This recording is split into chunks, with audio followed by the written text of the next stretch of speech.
Chapter 1. The Birth of a Cub.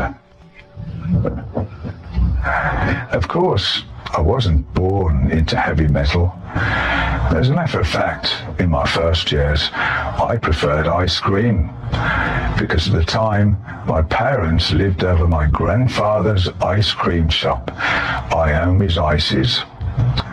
My grandfather and his wife, who I called Papa and Nan, had moved from Italy to England, looking for a better future by opening an ice cream business over here. It was probably only a little factory, but to me it was huge. All of those big stainless steel barrels in which the ice cream was being churned. Wow, it was great. I could just go in and help myself. I've never tasted anything that good since. I was born on Thursday, the 19th of February, 1948, in Heathfield Road Hospital, just outside Birmingham city centre. The only child of Anthony Frank and Sylvie Maria Iommi, née Valenti. My mother had been in hospital for 2 months with toxemia before I appeared. Was this a sign of things to come? She might have felt. Mum was born in Palermo, in Italy, one of 3 children, to a family of vineyard owners. I never knew my mum's mother. Her father used to come to the house once a week, but when you're young, you don't hang around sitting there with the old folks, do you? So I never knew him that well. Papa, on the other hand, was very good-natured and generous, and as well as giving money to help the local kids, he'd always hand me ½ a crown whenever I came to see him, and some ice cream, and salami, and pasta. So you can imagine I loved visiting him. He was also very religious. He went to church all the time, and he sent flowers and supplies over there every week. I think my nan was from Brazil. My father was born here. He had 5 brothers and 2 sisters. My parents were Catholic, but you know, I've only seen them go to church once or twice. It's strange that my dad wasn't as religious as his father, but he was probably like me. I hardly ever go to church either. I wouldn't even know what to do. I actually do believe in a God, but I don't have to go to church to press the point. My parents worked in a shop that Papa had given them as a wedding present in Cardigan Street in Birmingham, in the Italian Quarter. As well as the ice cream factory, Papa owned other shops, and he used to have a fleet of mobile baking machines. They'd go into town, set up, and sell baked potatoes or chestnuts, whatever was in season. My dad was also a carpenter, and a very good one at that. He even made all of our furniture. When I was about 5 or 6, we moved away from ice cream heaven to a place in Bennett's Road in an area called Washwood Heath, which is part of Saltley, which in turn is part of Birmingham. We had this tiny living room with a staircase going up to the bedroom.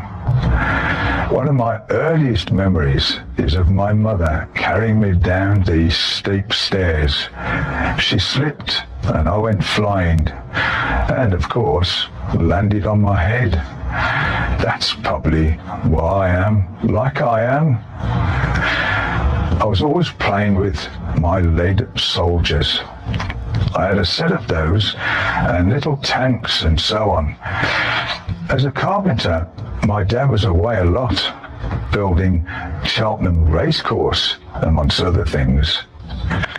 But whenever he came back home, he'd bring me something, like a vehicle, to add to my collection. When I was a kid, I was always frightened of things, so I'd get under the blanket and shine a little light, like lots of kids do. You know, my daughter was just the same, just like me. She couldn't even sleep without the light on, and would have to keep her bedroom door open, like father, like daughter. Now, one of the reasons I grew a moustache in later years was because of what happened to me in Bennett's Road one day. There was a guy up the road that used to collect great big spiders. I don't mind them now, but I was very much afraid of them back then. I was 8 or 9 at the time. This guy was named Bobby Nuisance, which was the right name for him, and he chased me with one of his spiders once. I was shitting myself and running down this gravel road when I tripped, and all this gravel went into my face and along my lip. The scar is still there now. The kids even started calling me Scarface, so I got a terrible complex about that. I did have another scar there as well, because not long after the spider thing, somebody threw a firework at me, one of those sparklers, and it went straight into my face. Over the years, the scars disappeared, but the one on my lip still stuck out when I was young. So as soon as I could, I grew a moustache. When still living in Bennett's Road, I joined the Cubs, which is like the Scouts. The idea was that you'd go on trips, but my parents didn't want me to go away. They were very protective of me. Also, these trips cost money too, and we didn't have much of that in those days. In fact, I earned a pittance. I did wear a Cubs uniform though. Those little shorts and a little thing over the socks, a cap and a tie. So I looked like a younger version of Angus Young, with scars.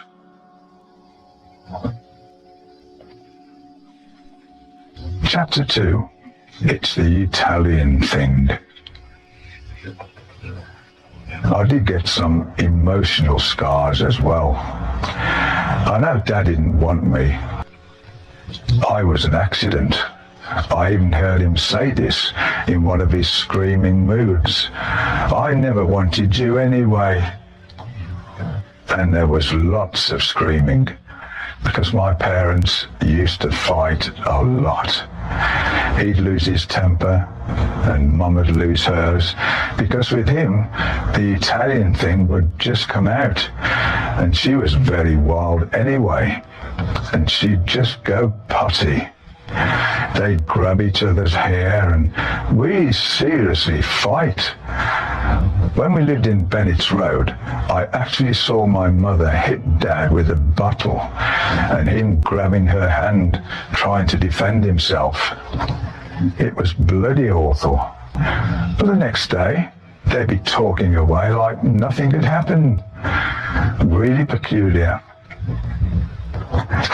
I remember them fighting with the next door neighbours as well. Mum was in the backyard and there was this wooden fence between us and the neighbours. Apparently one of them said something bad about our family and Mother went into a rage. I looked out of my bedroom window and I saw her hanging over the fence, hitting the Labour lady over the head with a broom. And then Dad got involved, and so did this woman's husband, and it was a fight over the fence until the fence came down. I saw them screaming and shouting and hitting each other, and I just stood there looking out of my first floor window crying. If I did anything wrong, I would cop the brunt of it as well. I was frightened to do anything, always afraid of getting beaten up. But that's how he was in those days. It happened with a lot of families, people fighting and getting hit. He probably still is that way. Dad and me didn't get on that well when I was young. I was the kid who was never going to do any good. It was always, oh, you haven't got a job like so-and-so has got. He's going to be an accountant. What are you going to do? I was belittled by him all the time. And then Mum joined in as well. Yeah, he's got to get a bloody job or he's out. It's one of the reasons I wanted to be successful, if only to show them. Growing up and getting older, there came a point when I just would not accept getting clipped round the ear all anymore. One time I was on the couch and Dad was hitting me, and I grabbed his hands and stopped him. He went mad, almost to the point of crying. You don't do that to me. That was awful, but he never hit me again. I must have been 9 or 10 when I saw my grandfather die. He was at home, very ill. Then he went unconscious. He was in bed and my job was to watch him to see if he came round. I'd sit there mopping his face and Dad would pop in now and again. But I was alone with him when he got the death rattle. He made this choking, gurgling sound and then he died. I felt really sad, but it was also very frightening. I saw the family coming in and out, and they all seemed a bit afraid as well. I've seen 1 or 2 people die since then. About 25 years ago, this old lady, very well dressed and very well spoken, lived across the road from me. She went by a nickname, Bud. Even the daughter called her that. I went over there once a week to see her and she'd say, oh, you know what? Let's have a brandy. One day, the daughter came rushing over to my house screaming, quick, come over, come over. I went over and found Bud passed out on the floor. I lifted her up a bit, took her in my arms, and I shouted, call an ambulance. Her daughter ran off, and at that moment, Bud died, right there in my arms. It was the same thing, the choking, gurgling sound, and bang. As soon as that happened, it brought me immediately back to my grandfather. I sat there with her until the ambulance showed up. After that, I could smell her perfume everywhere, and I could never bear smelling that perfume again. For me, it had turned into the smell of death.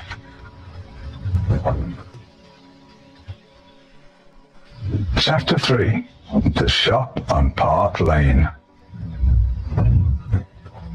When I was about 10, we moved to Park Lane in Aston. It was an awful, gang-infested, rough part of Birmingham. My parents bought a sweet shop there, but soon they also sold fruit and veg, firewood, canned foods, all sorts of stuff. We get people knocking on our door in the middle of the night. Can we buy some cigarettes?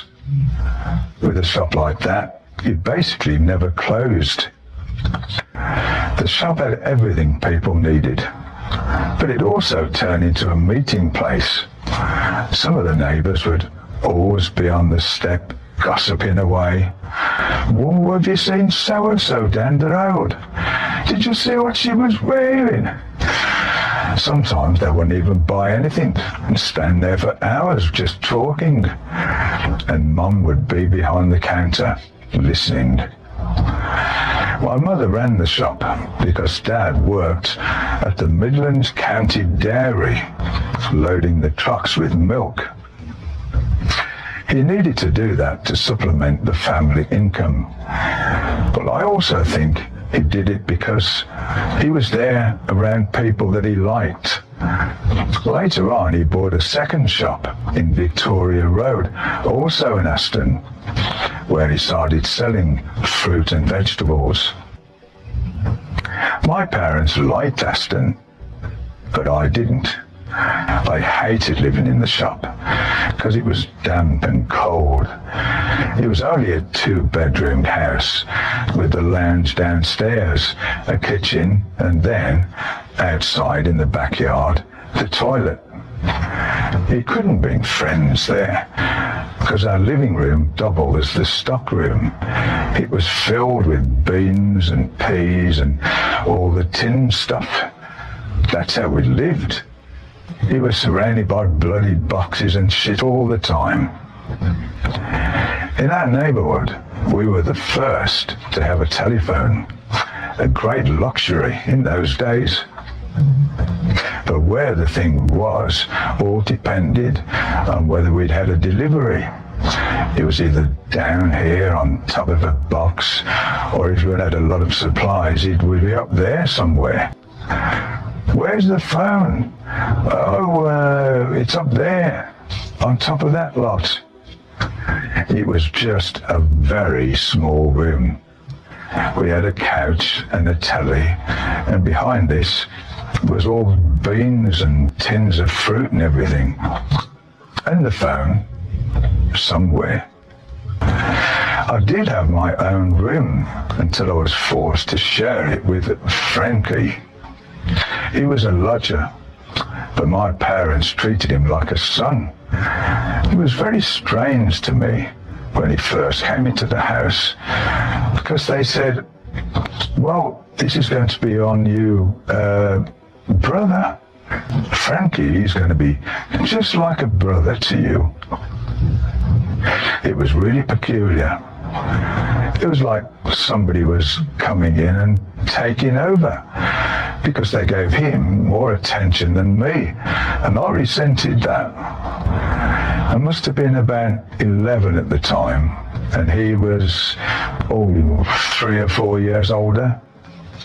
I liked him because he used to buy me stuff, but at the same time I didn't, because I had to share my room with him.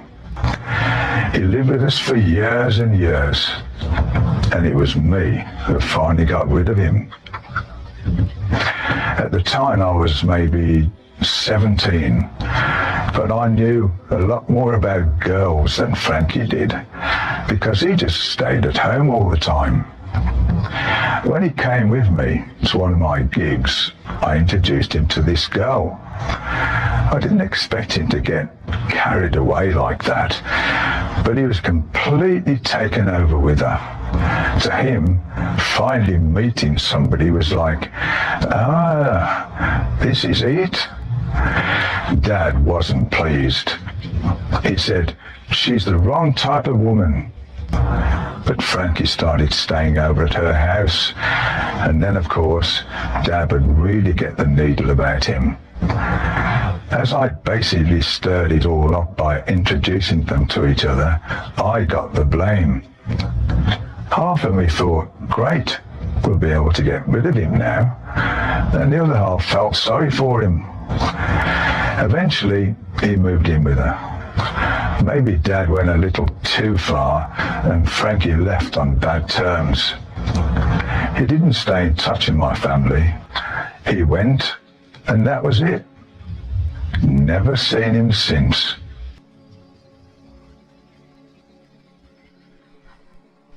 Chapter 4. The School of Hard Knocks. I went to Birchfield Road School, a secondary modern school, as it was called. You went there from about the age of 10 onwards until you were 15 years old, and then you left. The school was about 4 miles from our house. There was a bus that went there, but it was often full, and it cost a whole penny, so I saved that by walking. I met my oldest friend, Albert, at that school, and Ozzy, who was a year behind us. Albert lived close to Birdsfield Road. I regularly went over to his house for lunch, and of course, he came down to my house occasionally. That was about the extent of my social life in those early years, because I didn't go out that much. Anyway, my parents wouldn't allow it. They were fairly strict and overprotective, and they were convinced I was going to do something wrong if I did go out. Don't you go bringing any trouble back here. So I was stuck in my room most of the time. And to this day, it doesn't bother me to be alone. I do like to be with people, but it doesn't bother me if I'm not. Our parents did have some cause for concern. Our shop looked out on 3 or 4 terraced houses, which means they were all stuck together across the road. But next to those was a big space full of nothing but rubble. Whether it was a Second World War bomb that had caused that, I don't know. It might just have been a house that had been knocked down, but we called it the bomb buildings. It was that area where the gangs congregated. You could be walking down the road and get the shit kicked out of you, or even stabbed by these gangs. And if you walked a lot, like I did, you were a prime target. So I started exercising, doing weights and stuff, because I wanted to be able to protect myself. I started going to judo and karate, and I finally got into boxing. I did it initially because I didn't want to be picked on, but I really got into it. At school, Albert and me had our own little gang, just the 2 of us. We had these leather jackets with the words, the Comanches, written on the back. That was us, the Comanches. The school tried to stop us wearing those jackets, but I didn't have any other clothes. Not that I would have wanted to wear it anyway, but my parents simply couldn't afford to buy me a bloody school uniform. All I had was a pair of jeans and that leather jacket. With me working out, and Albert being a big guy as well, we became cocks of the walk at school. Nobody messed with us because they knew we'd beat them up. Even the older kids left us alone. The school was totally functioning on violence. People had been stabbed there, and I even carried a knife for a bit. It's not that I liked violence, it's just how you lived in those days. At school, if you didn't get one in first, someone would get you. That's why I ended up fighting all the bloody time. Where we had the shop, there was the Aston gang, and they wanted me to join. I was around 12 or 13 at the time. I went over to their bomb building site a couple of times, but I just didn't associate with the gang in the end. A couple of them nicked things from our shop, so it didn't make sense to hook up with them. I even caught one of their gang members thieving in the shop one day, and I ran out to clobber him. He only lived a couple of doors away. He ran into his house, and here I was, kicking his front door and trying to get in. That's how you handle these people, with violence, because you couldn't just talk to them. The gang could have turned on me, but it wasn't that bad because I lived in their area. All they were on about anyway was fighting this other gang from another neighbourhood close by. Because where I lived, this other gang looked on me as belonging to the Aston gang. I wasn't part of it, but on the other hand, I sort of was. A few years later, I had to walk through this other neighbourhood to get to work. I used to pass this one guy who was the leader of this gang.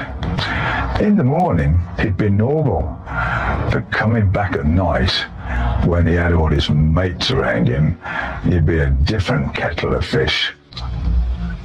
The trick was to get through before anybody came in and saw you. It was like the cannonball run. One night I didn't make it and got the beating of a lifetime. You had to either defend yourself or join them. And I just didn't want to join them. I thought my thing would be something to do with boxing. I'd probably become a bouncer in a club or whatever. And I used to get these dreams where I'd be on a stage looking out at the crowds. I never quite knew what it was. I always thought it might be fighting, doing some contact sport in front of an audience. Of course, eventually I lived it and saw it, and I realized these are those dreams I was having, but it's playing the guitar, not fighting. As I had no interest in school, my grades weren't particularly good. Whenever they called my parents into school, my mother would come home afterwards and scold me. Oh, it's disgusting, disgraceful. What have you been up to now? I wasn't too bothered about what the teachers and the headmaster thought of me, but I was concerned about how my parents would react. They hated it if you got into trouble. They would worry about what the neighbours would think. People talked. In the shop it would be, "Whoa, have you heard what happened to so-and-so down the road? You know, the police were around there at their house the other day." It was all gossip. Outside their own road they didn't even know what was going on, but they would know everything about each other. So if your grades were bad, everybody would know about it. At school, they used to separate Albert and me because we were a nuisance. We'd either be flicking something at somebody or talking or whatever, so we were often ejected from class. You'd have to stand outside the classroom until the lesson's finished. If they sent us both out, they'd have me stand in one place and Albert somewhere else. If the headmaster came round and saw you, you'd get caned, or you had to stay over late, an hour after school, which seemed like an eternity. The headmaster either caned you on your hand, or he made you bend over and he'd cane you on your backside with a stick or a slipper. One of the teachers even used a big compass. Of course, kids would put books down the trousers, so they'd check you out first. It was called 6 of the best, which meant 6 strokes with this cane. They were nice enough to give you a choice, though. Where do you want it? On your backside or on your hand? The teachers who would administer this punishment had to log it in the black book. Every time he got caught again, they'd look in the book. "You were round here only 2 days ago." I don't remember many of the teachers. Mr. Lowe taught music. I didn't really learn anything from him though, because at school the idea of music was playing the recorder. That's all we had, playing those bloody things. And there was a Mr. Williams, a maths teacher.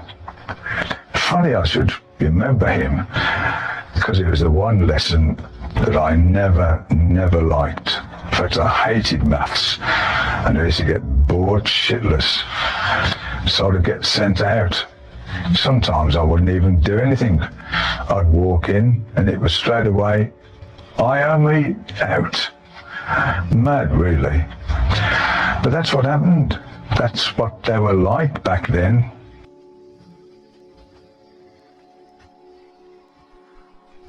Chapter 5.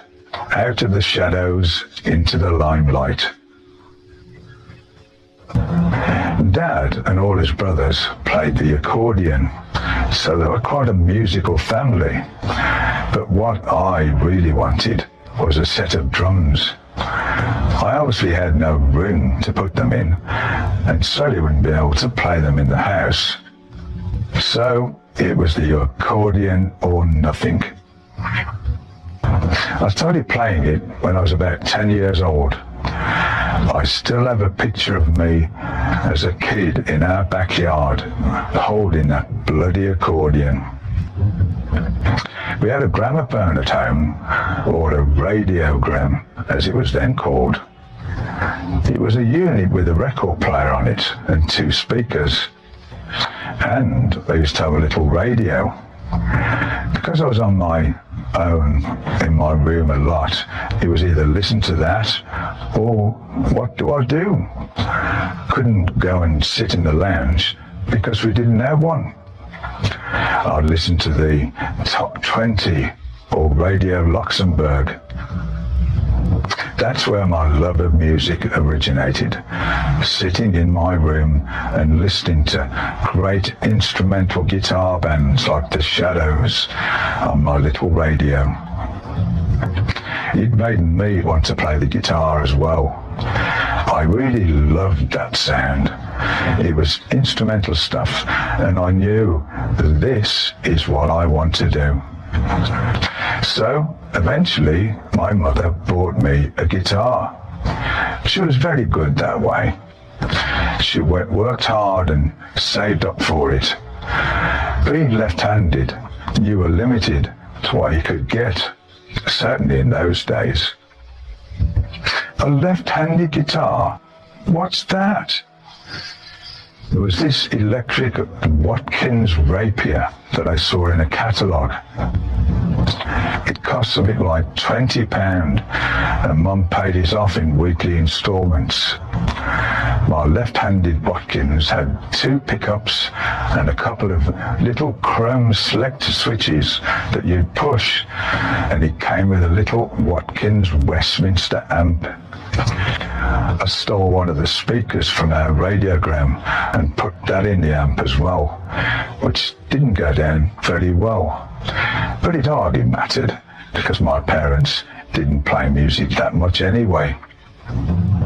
So there I was with my first little kit, playing away in my room. I'd listen to the top 20 and wait for The Shadows to come on, to tape them with a microphone on this old reel-to-reel tape recorder, so I could try and learn their songs.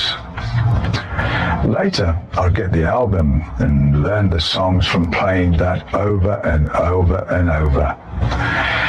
I've always liked going back to The Shadows, as I like melodies and tunes. I've always tried to make my guitar playing melodic, as music is all about melody. Me trying to do that comes from those very early days.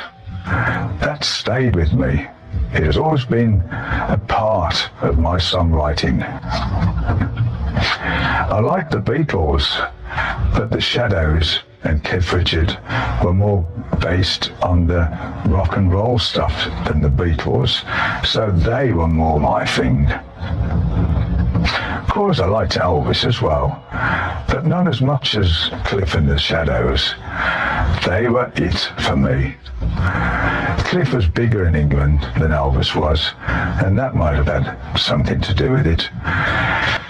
I've met Cliff a few times, but you know, I've never said to him, "Oh, I was a big fan of yours."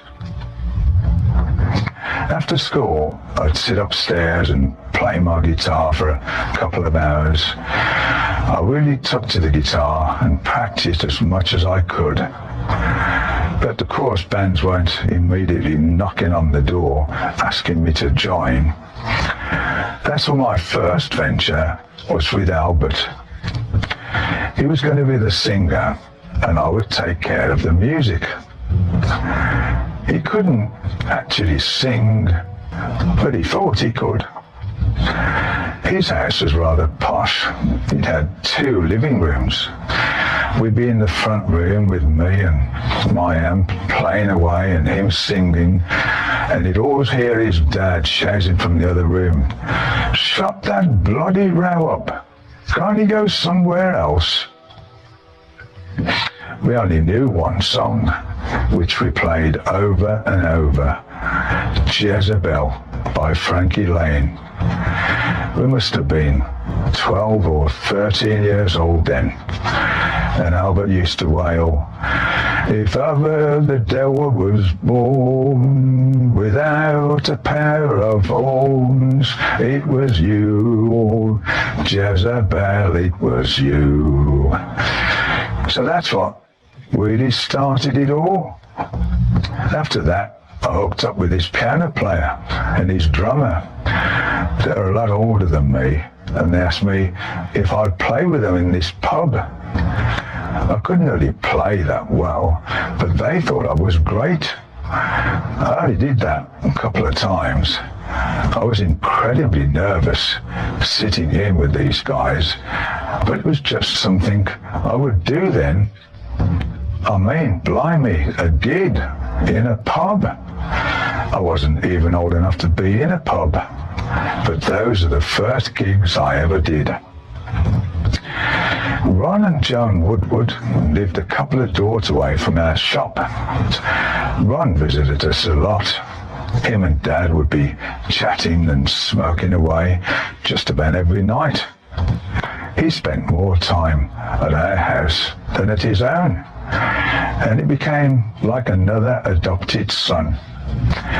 He was probably 10 or 15 years older than me, but somehow I became friends with him. I talked him into buying a bass guitar. He started to learn to play it, and we actually did a couple of little gigs. And everyone was going, "Well, he's a bit old, isn't he?"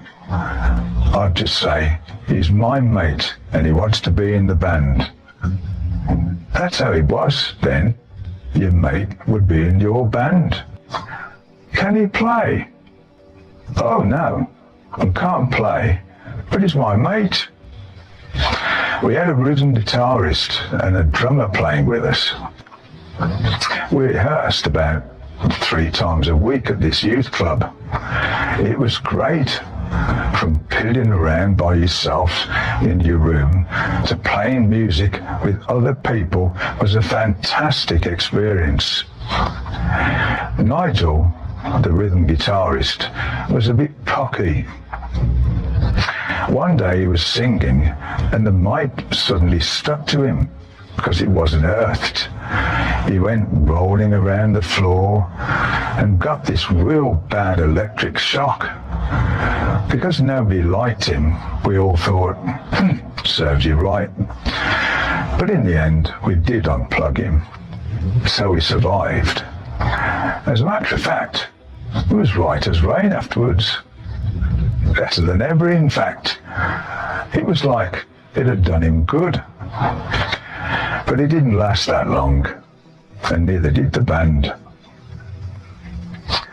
I couldn't wait to leave school. I didn't like it, and I don't think it liked me very much either. Everybody left school at 15, unless you stayed on and went to college. 15, and that was it. You were out. And so was I. It was a great relief, really. I started looking for a job, and I applied myself to playing the guitar even more. Because I practiced all the time, I was getting much better than people like Ron Woodward. So I joined this other band, which I thought was very good, the Rockin' Chevrolets. It must have been around 1964. So I was 16 or so. To my mind, they were really professional. They could play all the Shadow songs perfectly. And because a couple of the guys were older than me, they also did a lot of rock and roll. I've never been a big fan of Chuck Berry, Gene Vincent or Buddy Holly, but now I got into that kind of music as well. The singer, Neil Morris, was the oldest guy in the band. There was a chap on bass called Dave Wadley. The drummer was Pat Pegg, and the rhythm guitar player was Alan Meredith. That's when I met Alan's sister, Margaret. We were engaged to be married, actually. Our relationship would last a lot longer than the Chevrolets did. I don't remember how I got into this band. I probably saw an advert in a music shop window. That was your life then. You'd hang around a music shop or go to see another band playing, and you'd meet people through that. My parents were very wary of me playing with this band in pubs. I even had to be home at a certain time. But after a little while, they were okay with it, because I actually brought some money in. The Rockin' Chevrolets made things easy for me as well by meeting Mum first. They came down and she made them bacon sandwiches, as she did in later years with Black Sabbath. The same thing. She'd always ask them if they wanted something to eat. Always. That sort of mother she was. And the Rockin' Chevrolet started getting a lot of work. All had the same red lame suits, so we wore those at every gig. I didn't really have any money to spend on a suit, but you had to look the part. At the weekend, we played in pubs. One pub was in a bad part of Birmingham, and every bloody time we played there, there'd be a fight. We provided the soundtrack to their fighting.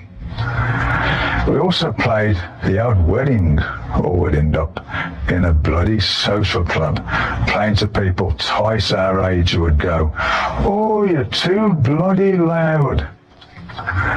Because things were getting more serious, I wanted a better guitar. Burns was one of the few companies that made left-handed guitars, so I bought me one of those, a Burns Trisonic. It had a control on it, the Trisonic sound, whatever that was. I only played it until I eventually found a left-handed Fender Stratocaster, and I had a Selmer amp with an echo in it. The Rockin' Chevrolets broke up because their kid's out, Alan Meredith. My next big band was going to be the Birds and the Bees. I auditioned for them and actually got the job. They were professional, worked a lot, and were even due to go to Europe. I decided to really go for it, quit my job and become a professional musician. I was working as a welder in a factory at the time. I went to work on the Friday morning, my last day at the job, and at lunchtime I told Mum I wasn't going back for the afternoon shift, but she told me I had to go and finish the job properly. So I did. I went back to work, and then my whole world fell apart.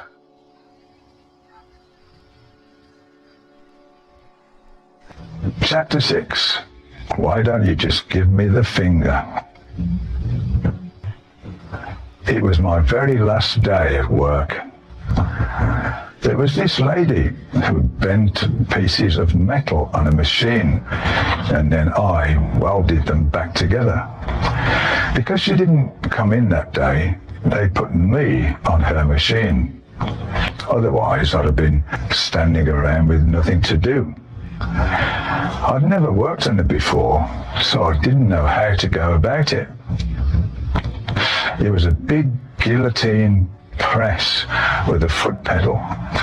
You pulled this sheet of metal in and put your foot down on the pedal, and then this thing came down with a bound and bent the metal.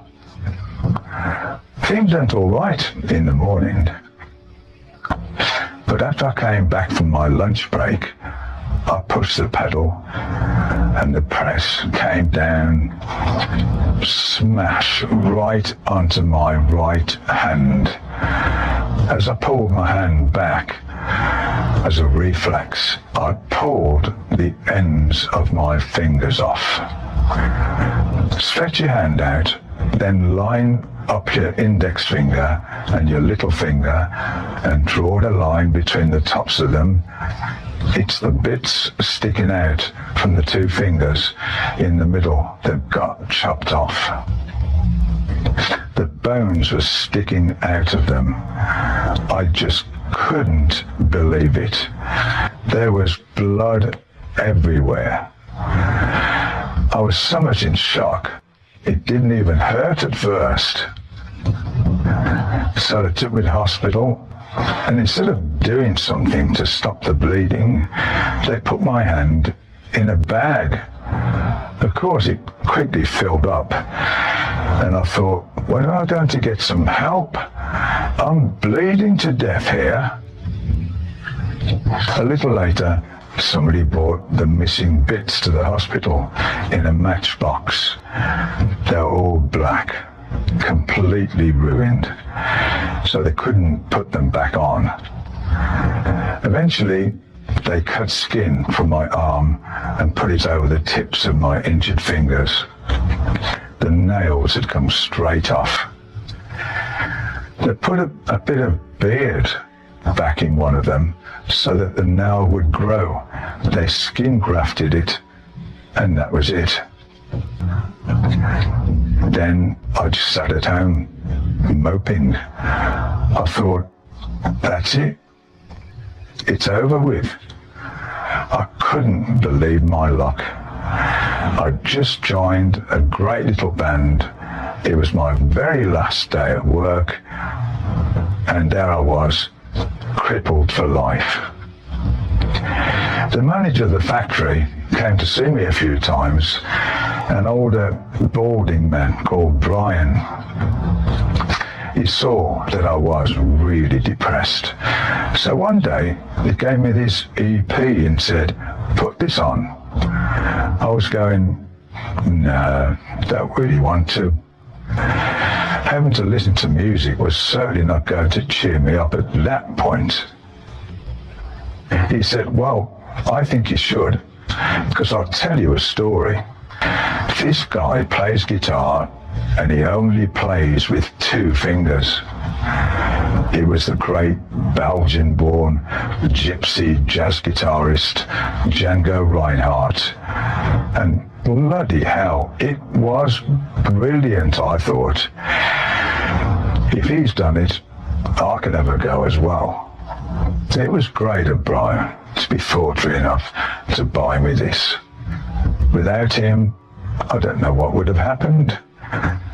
Once I heard that music, I was determined to do something about it instead of just sitting there moping. I still had bandages on my fingers, so I tried playing with just my index finger and my little finger. It was very frustrating because once you've played well, it's hard to go backwards. Probably the easiest thing would have been for me to flip the guitar upside down and learn to play right-handed instead of left-handed. I wish I had in hindsight, but I thought, well, I've been playing for a few years already.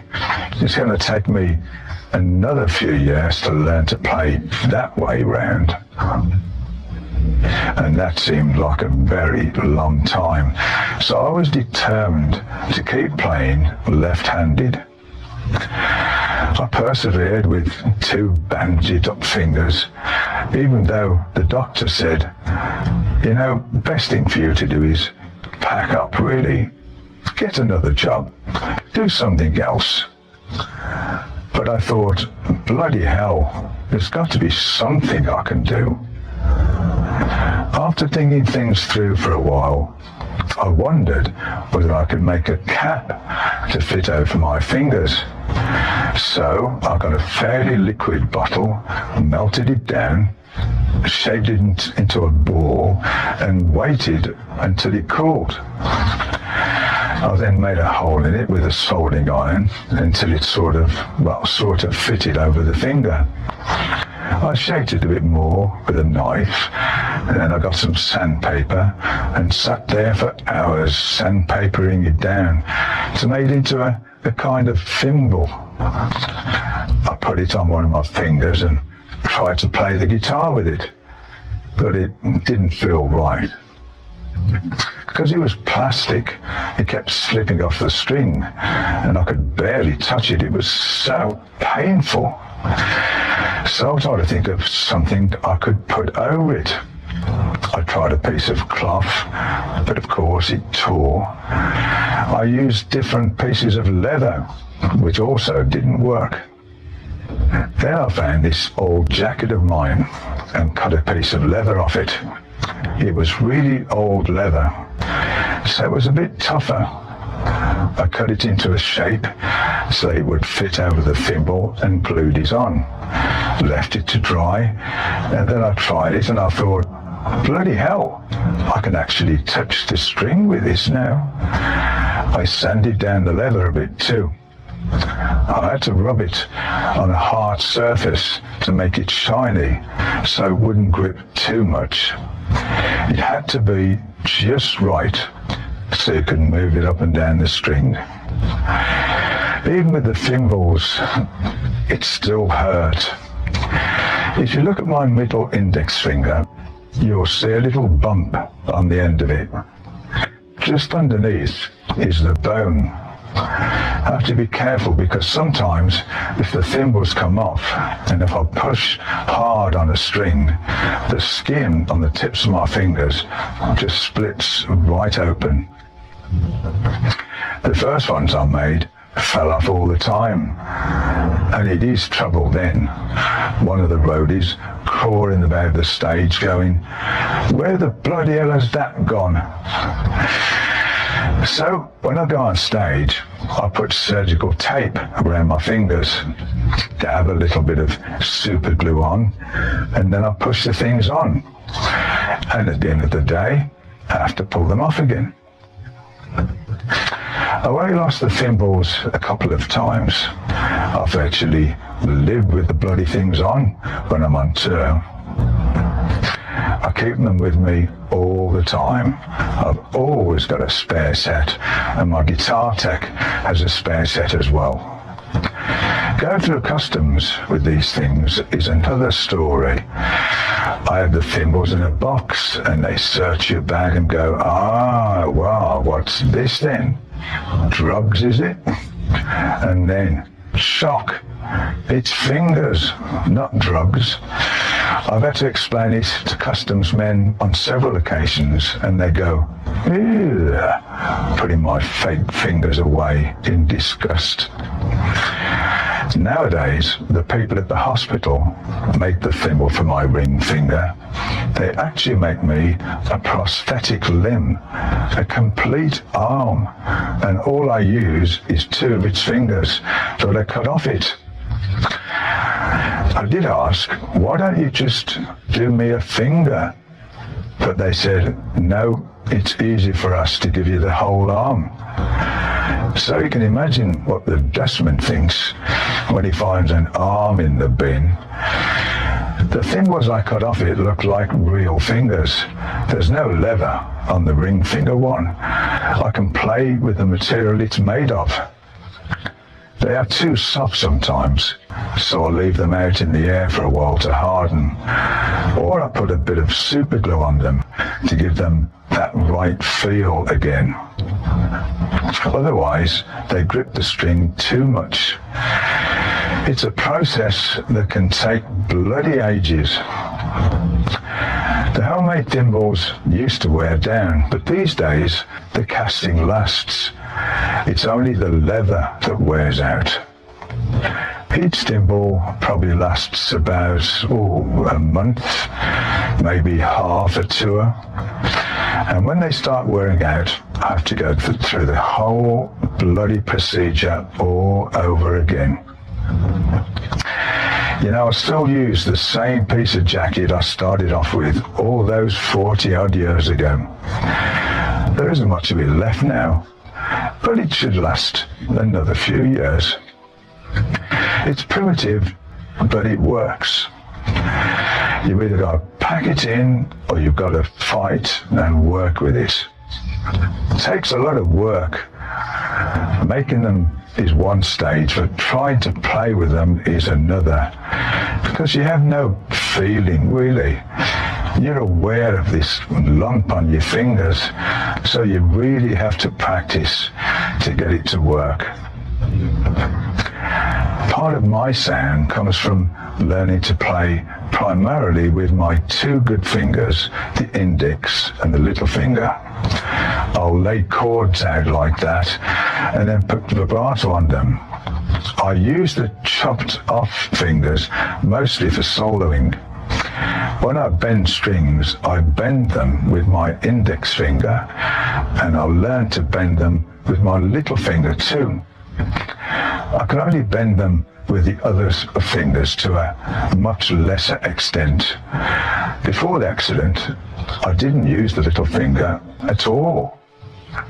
I'm limited because even with the thimbles, there are certain chords I will just never be able to play. Where I used to play a full chord before the accident, I often can't do them now, so I compensate by making it sound fuller.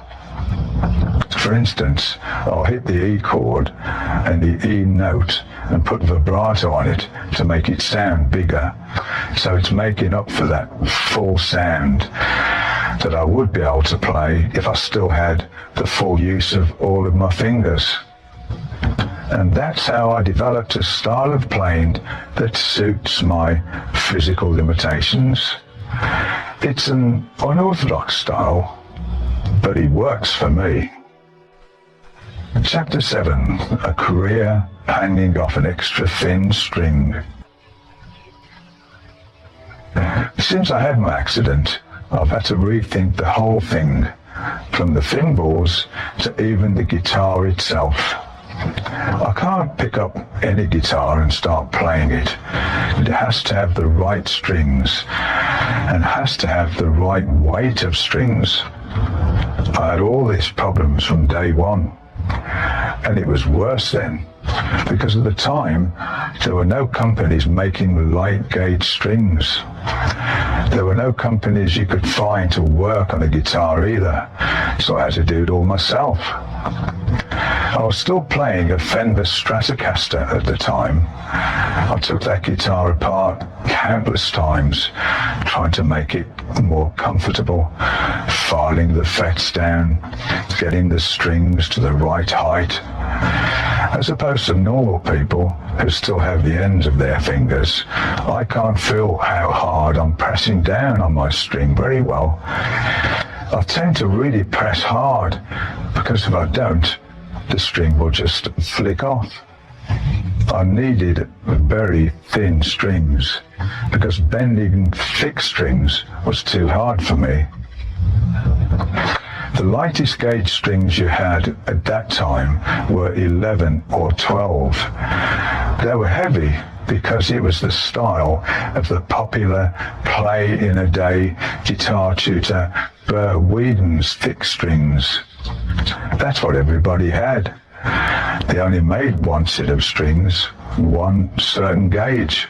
I was the first to come up with the idea of making light strings, simply because I had to find a way to make the guitar easier for me to play. The heavy strings would just rip the leather off. I wouldn't have the strength in my fingers to bend the strings, and it would really hurt. The people in the music shops would say, "You can't get any lighter. These are it." And I would say, "Well, are there any other strings that are thinner?" Well, no. Apart from banjo strings. Well, give me some of those then. I used the two lightest banjo strings as the B and the high E strings on my guitar, which means I could drop down the gauge on the remaining guitar strings to make them lighter too. This way I managed to get rid of the thick low E string using an A string instead, and that worked for me. Out of necessity, I had invented the light gauge strings, combining banjo and guitar strings.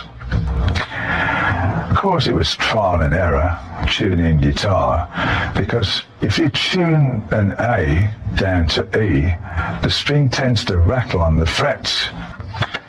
It was an art tuning it, and it was a bloody art playing it too.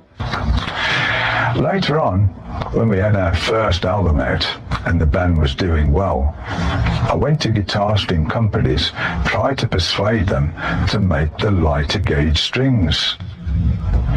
Their way of thinking was incredibly conservative. Oh, you can't do that. That'd never work. That would never be harmonically right. I said, rubbish, it does. It does work. And I should know, because I use them. And they'd say, nobody's ever going to buy them. Why would anybody want to do that?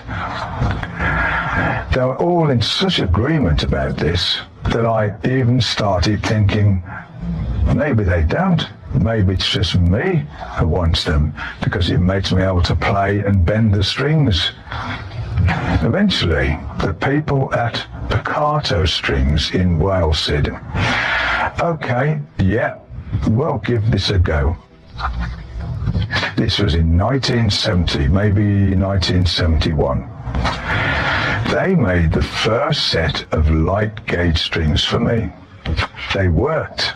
They were great. And I used them for many, many years. Of course, then all the other companies jumped on the bandwagon. Guitarists all over the world started using them, and light gauge strings became really popular. But to this day, people will say, you won't get a full sound. I've even worked with producers who have told me that I'll need to use a set of thick strings to get a big sound. My response to that is simple. I've never used a set of thick strings, and I do have a big sound.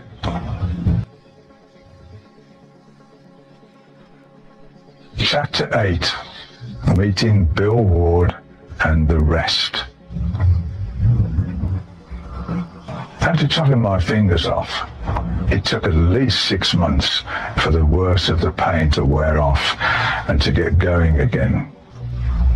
I always felt uncomfortable about it, and I always hid my hand. Same with playing. I used to hate anybody seeing it. Oh, what is that on your fingers? I later heard that some people actually thought it looked cool. There was a guitar teacher in New York who taught people how to play my stuff, and he had a pair of fingers made. There was nothing wrong with his fingers, but he was convinced that these helped you to play. My return to playing in a band came when I met Bill Ward. He was in a band called The Rest, and they all came round to our shop. They were trying to talk to me about joining them whilst people were coming in to be served. I said, yeah, okay, we'll have a go. They sounded really professional because they had 2 Vox AC30 amplifiers. I also had an AC30, so when you looked at it, these 3 AC30s, 3 Fenders, bloody hell, it must be a great band. This was around 1966 or 67. We had Bill Ward on drums, Vic Ratford on guitar, and Michael Pountney on bass. Singer Chris Smith came later. because Bill used to sing in those early days, and he did a good job of it too. At that time, we had no money, of course. Bill used to go around picking up all these bits of old drumsticks that drummers of other bands had played with and broken. He couldn't afford to buy any new ones, so he got used to playing with these half sticks. Vic Radford had amazingly also chopped his finger off. I think he caught his middle index finger in a door and topped it off. Him losing his finger was a great help to me, because I had never met anybody else who had done that. So bloody hell, both in the same band. He even tried one of my thimbles, but it's something you really have to get used to. It's just another world. It's a totally different style of playing, and you've just got to change all the rules. That's what I did. I didn't follow any rules at all. Made up my own. We did a lot of covers, some Shadows, some Beatles, maybe some Stones, more or less top 20 stuff. You had to play that poppy stuff, or else you wouldn't get a gig. The rest was quite popular. Started making a bit of a name, just locally. We'd play at the Midland Red Club, which was in the Midland Red bus depot. It was a social club where all the people who worked there would go. And had a band there every week. Used to play alternate weeks, and John Bonham was usually in the other band that played there. He lasted about 5 minutes in a band because he was too loud and they'd fire him. Then he'd sneak back in with another band, and before long they would get rid of him as well for the same reason. He had this drum case with all the names of the bands he'd been with on it. As they were all crossed out, and the names would get smaller and smaller, so they'd get them all on. All this was before bands had PA systems and drums were amplified. He just played them acoustically, but he hit those skins so hard. Blimey, it was incredible. He was just so bloody loud. The Rockin' Chevrolets had long since broken up, but I was still with Alan Meredith's sister, Margaret. I was very jealous back then. I was very protective of Margaret. One night I was on stage playing away with the rest when I saw somebody bothering her. So I put my guitar down, jumped off stage, went down, punched this bloke out, got back on stage and carried on playing. Eh? Stuff you do, eh? One time we were walking around Aston. I went to the loo and she waited outside for me. When I came out, there was a gang of guys hassling her. Eyes all red. I went straight to the guy closest to her, grabbed him and banged. Luckily, the others backed off. I used to do that a lot in those days, always in a fight somewhere. But I've calmed down now, at last. My relationship with Margaret even outlasted the rest. They fizzled out because the bass player got married and decided to quit. The rest was just a little band that had done all right for a while, playing pubs. Little did we know it was the stuff of mythology was made of. Later on, in early Sabbath days, I went out with Margaret's younger sister, Linda. It was very strange going into the same house, but then to pick somebody else up. There'd be me sitting outside in my car, waiting for Linda, and another guy would pull up in his car, waiting for Margaret. Linda and I broke up when I went off to tour Europe for the first time. I came back and told her that I wanted to end it, because for me, Europe had opened my eyes to a different life altogether, something I'd never seen before living in Birmingham.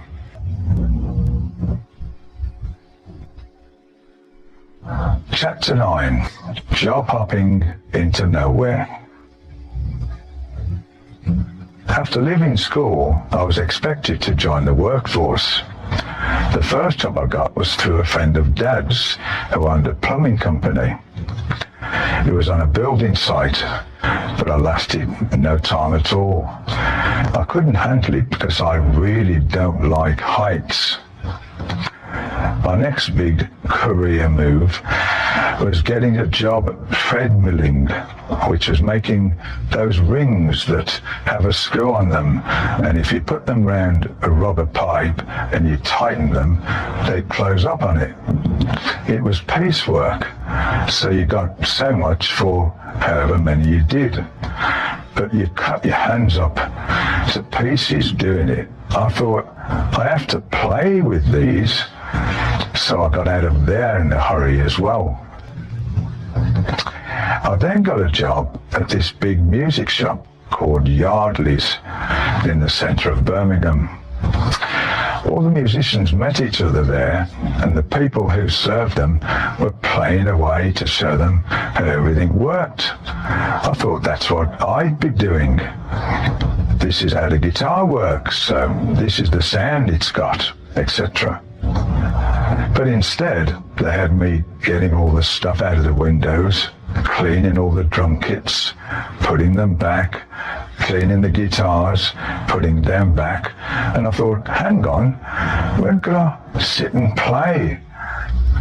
Then they had a burglary, and they thought I was involved because I was the new one there. They interrogated me and remained suspicious until they finally found who had actually done it. I didn't like what they had me doing, because all they did was the menial tasks. Plus, I didn't like what had happened. So again, I went and got another job. Me quitting all these jobs didn't go down at all well with my parents. They would both have a go at me. When are you going to get a proper job instead of playing this guitar thing? After working at Yardley's, I got the welding job that cost me my fingers.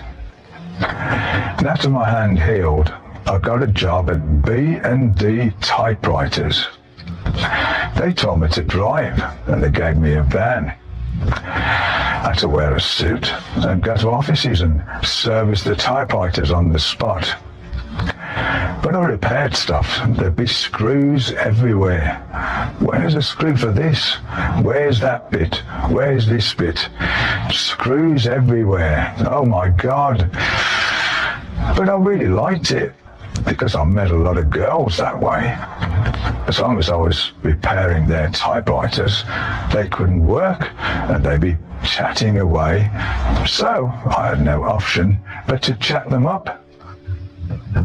But that actually backfired on me, because girls were phoning our office saying their typewriter had broken again. So the governor would say, "You were only there a couple of days ago. I thought you repaired it." "I did." "Well, they want you back because there's something not working on it, so get back over there."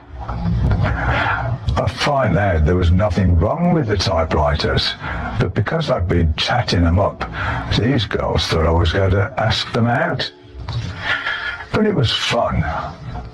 It ended because I was getting too many gigs with the rest and came in late too often, so it was not working out anymore.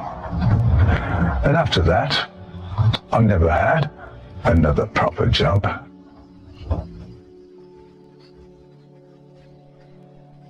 Chapter 10, How 3 Angels Saved Heavy Metal.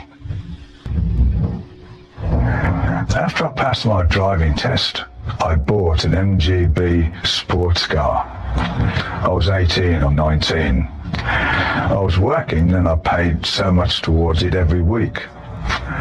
My mother never wanted me to have it because I was a bit frantic in that thing. And I actually did have a serious accident in it. Driving along the dual carriageway, I overtook this other car. I looked over and it was a girl driving, and suddenly, banged. I'd driven over something and 2 tyres went and it pulled me straight off the road. I went flying over into some trees and saw the wings coming off the car as I was sitting there. As I remember it, it all happened in slow motion. It sounds mad, but I saw 3 figures come down, 1 to the left and 2 to the right, like angels. And I thought, oh no, this is it. I hit a tree, the car flipped over and I was knocked out. When I came to, I smelled petrol and I thought, fuck, I hope it doesn't blow up. It was convertible and it had no roll bars. It was upside down, but I managed to get out because I had landed in soft earth. It was a big drop and I scrambled up onto the road. I had concussion and I didn't know what was going on. Some guy picked me up and apparently I was ranting to him, don't tell my parents, don't tell them, don't tell my parents, don't tell them. The next thing I knew, my mum was screaming at me in my hospital bed. You balmy bastard, fancy doing that? You should never have bought that car. Bloody hell. Everybody who saw the car said, you should have been killed. They brought the wreck to my house on a trailer. Mum saw it and just burst out crying. Even the people who towed it said, how the hell did you get out of that? I said, I don't know. I should have been killed, but all I had was concussion. I was bruised a bit, but nothing serious. Seeing those 3 figures, it was all just so vivid. It made me think, Christ, I've been saved here, and saved for a purpose, to do something. Someone once suggested it was to invent heavy metal. What a great purpose. The angels must have said to each other, oops, that went wrong then. It took me a while to get back into a car after that, but I had to drive the band's transit van, so I didn't have all that much time to get over it.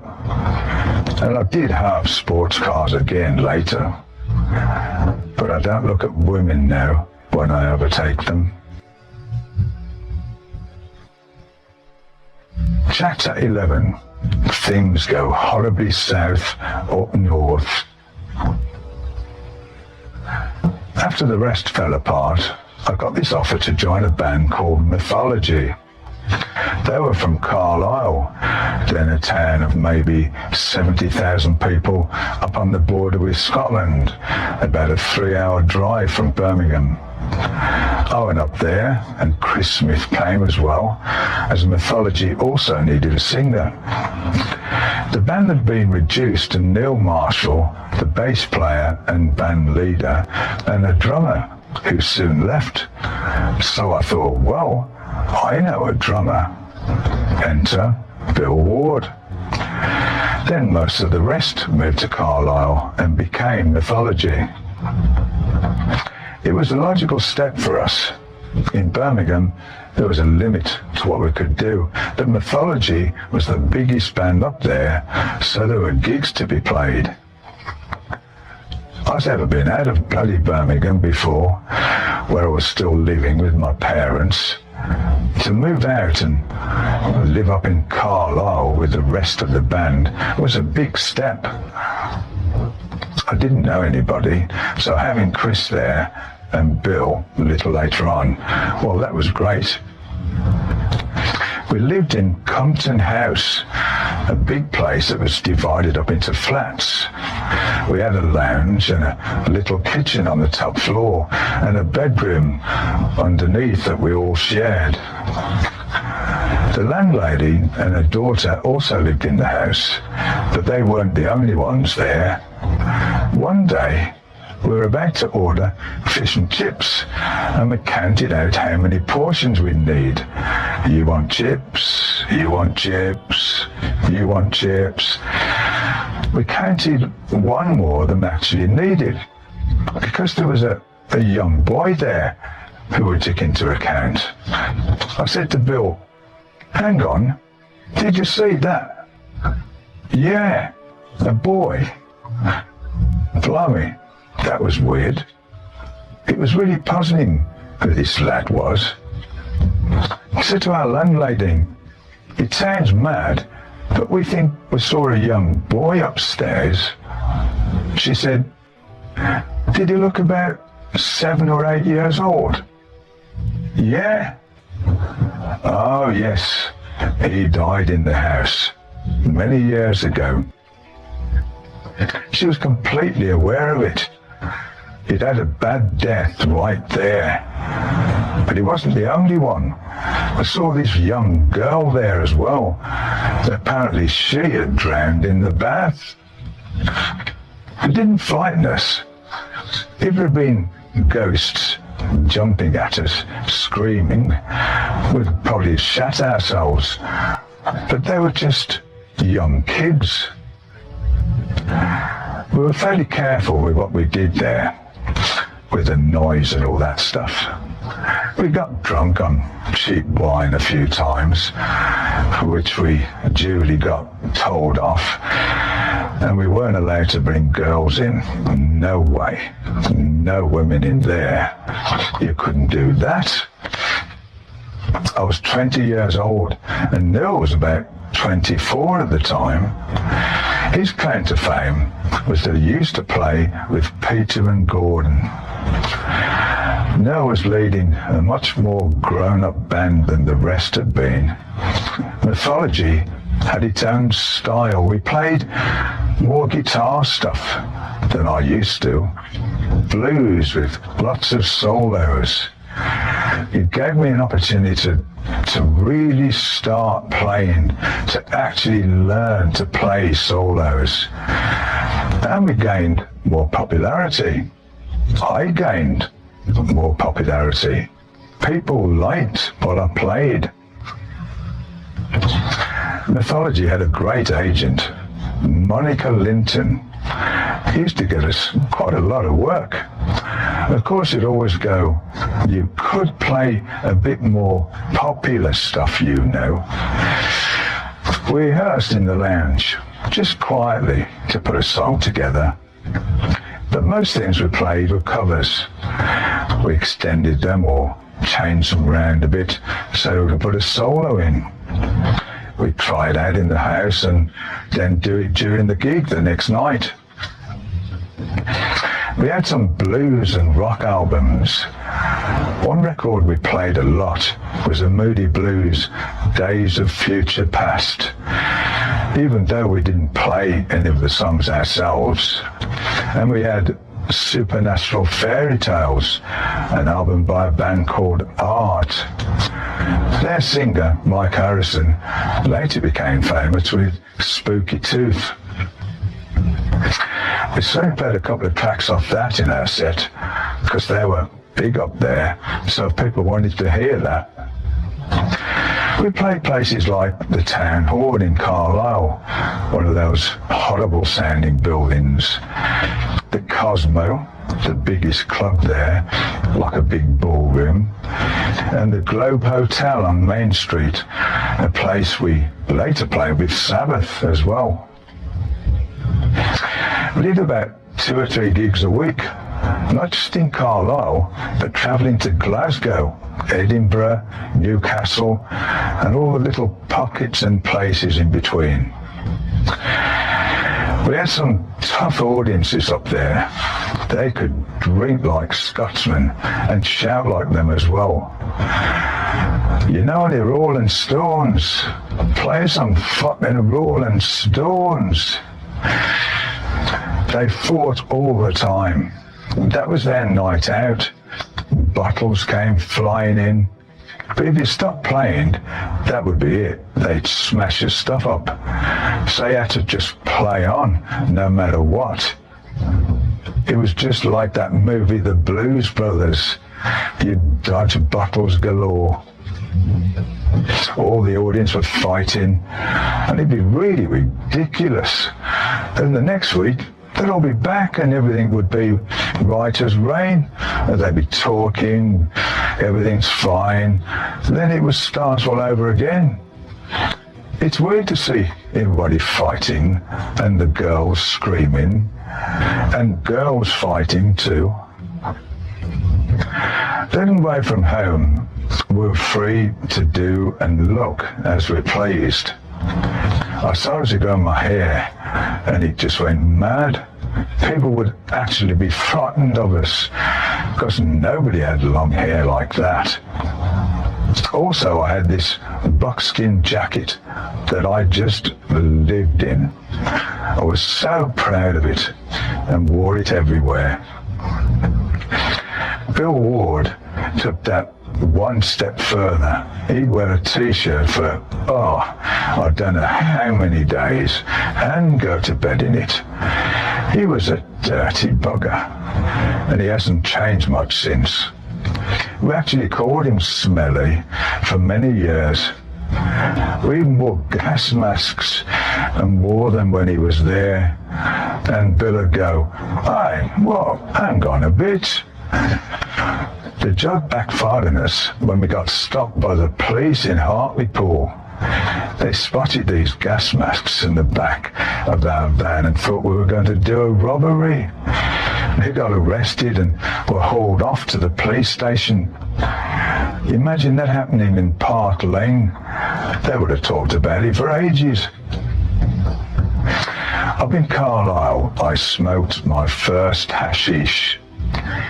It made me go weird, almost paranoid. I thought, oh God, I don't know if I'd actually like that. And I sure didn't like what it would lead to in the end.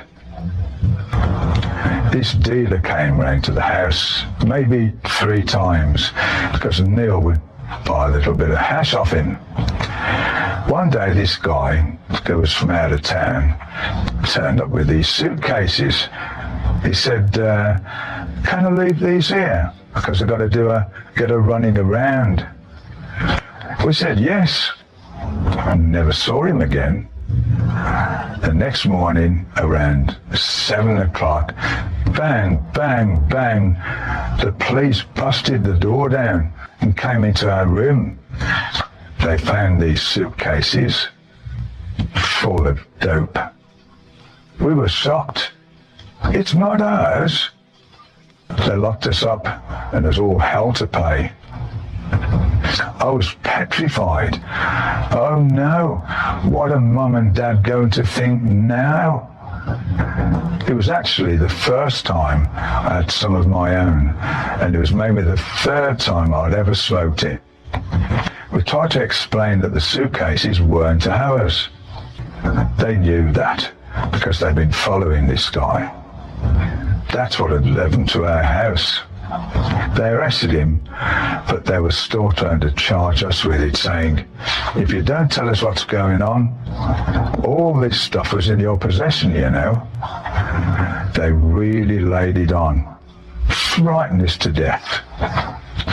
They separated us and asked us all kinds of questions. Of course, we were thinking, I wonder what the others have said. All very awkward. It was splashed all over the newspapers because it was a big thing then. Bang, caught with drugs. It made the national news and also reached Birmingham. So my parents found out. Imagine the neighbours. Oh, that IOMMY boy, he's a drug addict, you know. I called my mother and she went absolutely potty at me. crying and screaming and shouting, "You've brought disgrace to this house." It was Sergeant Carton. He was the one who busted us. But he found out soon enough we weren't the hardened criminals they were looking for. He helped us sort it all out. The drug fiasco was the main reason that mythology broke up. Getting gigs became difficult, so me and Bill just came back to Birmingham. I had to live at home again. It was embarrassing, but I had nowhere else to go. Bill and I stuck together. We wanted to start another band, so we looked around for singers. We went into a music shop and we saw this advert saying, "Ozzy Z requires a gig, owns his own PA." I said to Bill, "I know an Ozzy, but it can't be him." We drove round to this address, knocked on the door. His mother answered, and we said, "Is Ozzy in?" She said, "Yeah, just a minute." She turned round and shouted, "John, it's for you." And when he came to the door, I said to Bill, "Oh no, forget it. I know this guy."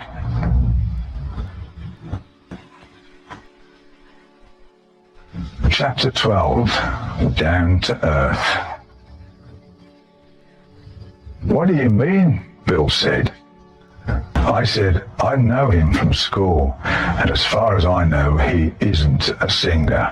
I suppose Ozzy was shocked as well. I hadn't seen him since school, so the only thing he remembered about me was me going around beating people up. Ozzy's a year younger than me, so he was in a class 1 year below mine. He always hung around with his friend Jimmy Phillips. So, with us being older, Albert and me never associated with them at school. But me and Bill talked to Ozzy for a bit, and then we said, "Oh, okay then." And off we went, and basically forgot all about it. A few days later, Bill came over to our house, then Mum made him a sandwich. Suddenly, Ozzy and Geezer turned up, looking for a drummer. I said, "Well, Bill's a drummer, but we're going to stick together. But, you know, if Bill wants to do it, fine." But Bill said, No, I want to stick with Tony." So I said, "Why don't we all have a go? Get a band together and see how it goes." We got together for a first rehearsal. Ozzy's friend Jimmy Phillips was there as well, playing the slide guitar, and some guy was honking away on a saxophone. Geezer was a guitar player, but he decided to switch to bass.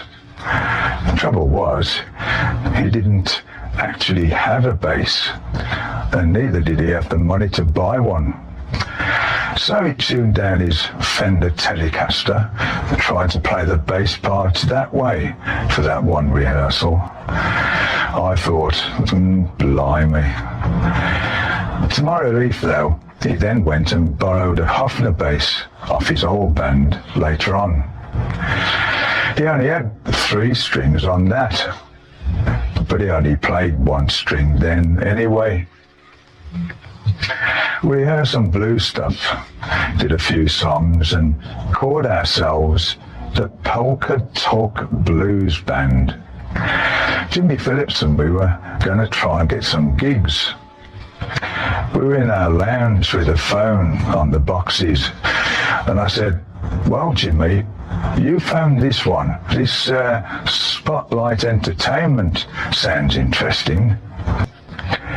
So he phoned up and he went, "Can I speak to Mr. Spotlight, please?"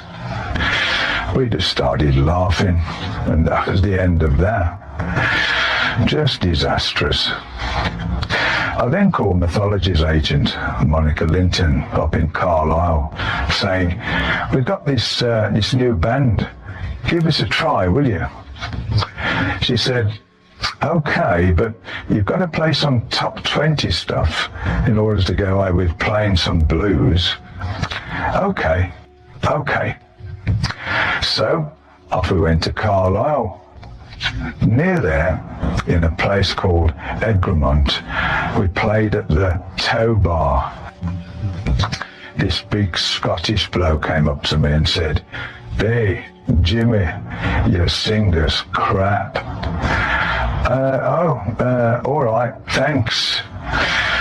We must have looked a right bloody bunch.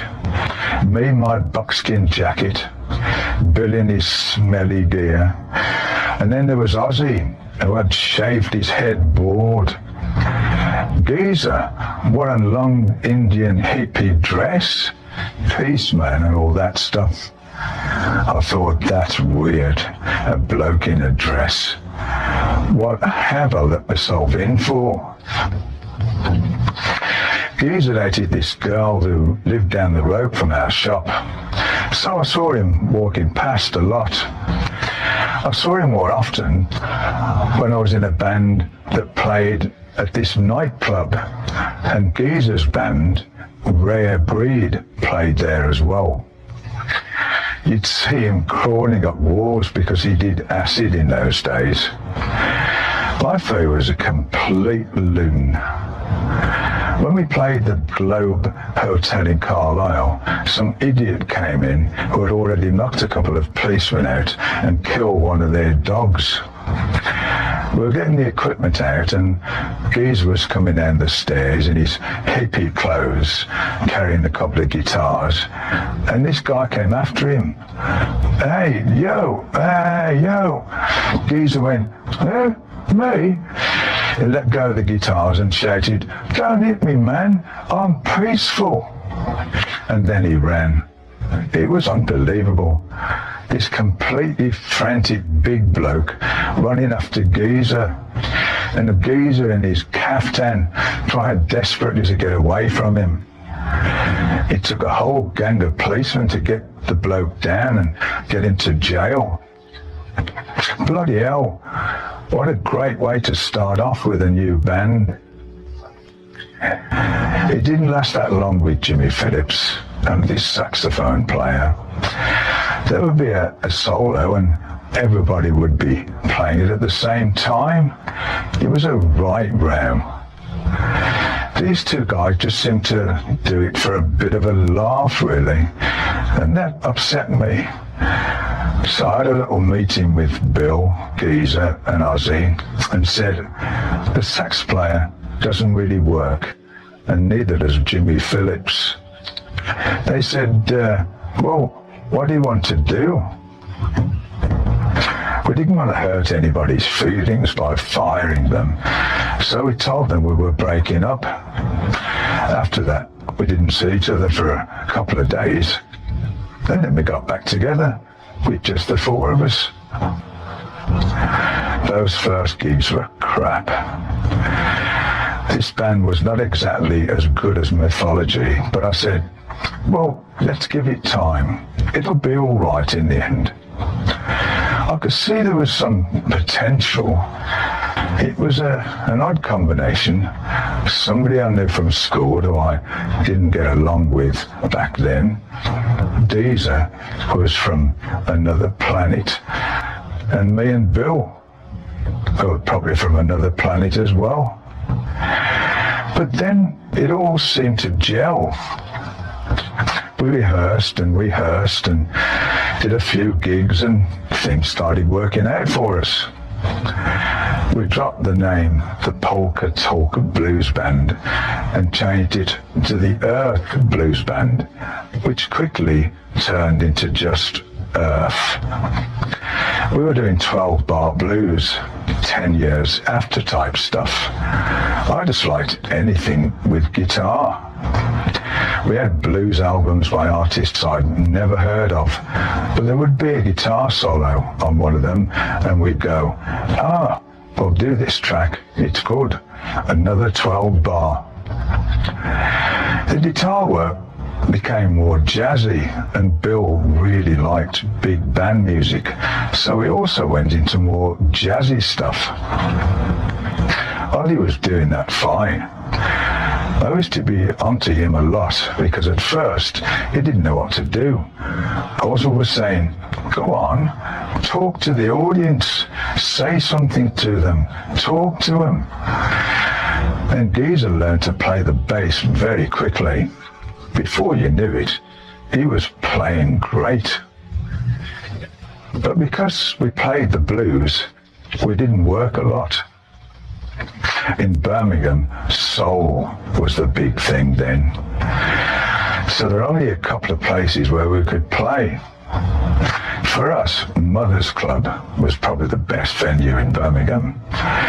We played it, but I also saw Chicken Shack, John Heisman's Coliseum, and Free play there. The town hall had a funny sound, but we played that a few times as well. In fact, the Volume 4 album's inside cover has a picture that was performing there. A lot of places we played were in pubs where they'd have this big room that they'd use, and so they'd rent it out to somebody who'd organise a gig in there. Like Jim Simpson, who rented a room over a pub in the centre of Birmingham and called it Henry's Blues House. He had it maybe a couple of nights a week, and it became very popular. Because the stages were so small, we all kind of grouped together. Ozzy hovered in front of me somewhere, but later, when we got to the bigger stages, he stood to the left in front of my stack, and I moved to the middle of the stage. Don't ask me why. I never knew. It seemed weird, but I liked it. Centre stage was the best spot to how everything sounded. It stayed that way until we broke up. Ozzy only went to the middle when we got back together many, many years later in the 90s.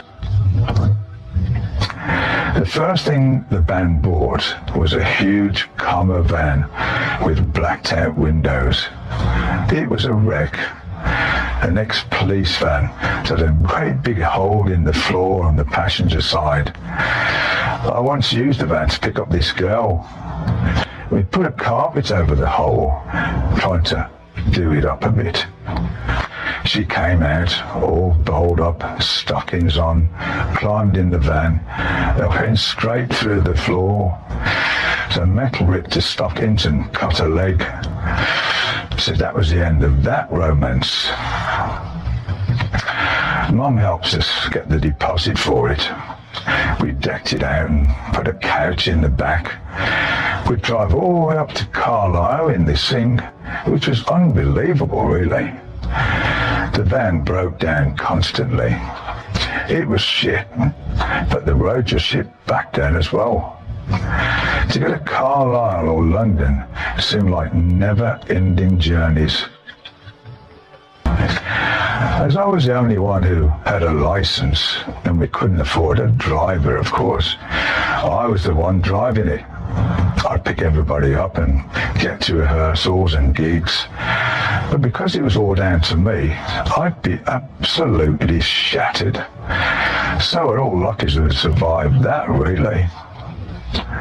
They'd all be asleep in the back, and I'd be slapping my face, trying to stay conscious.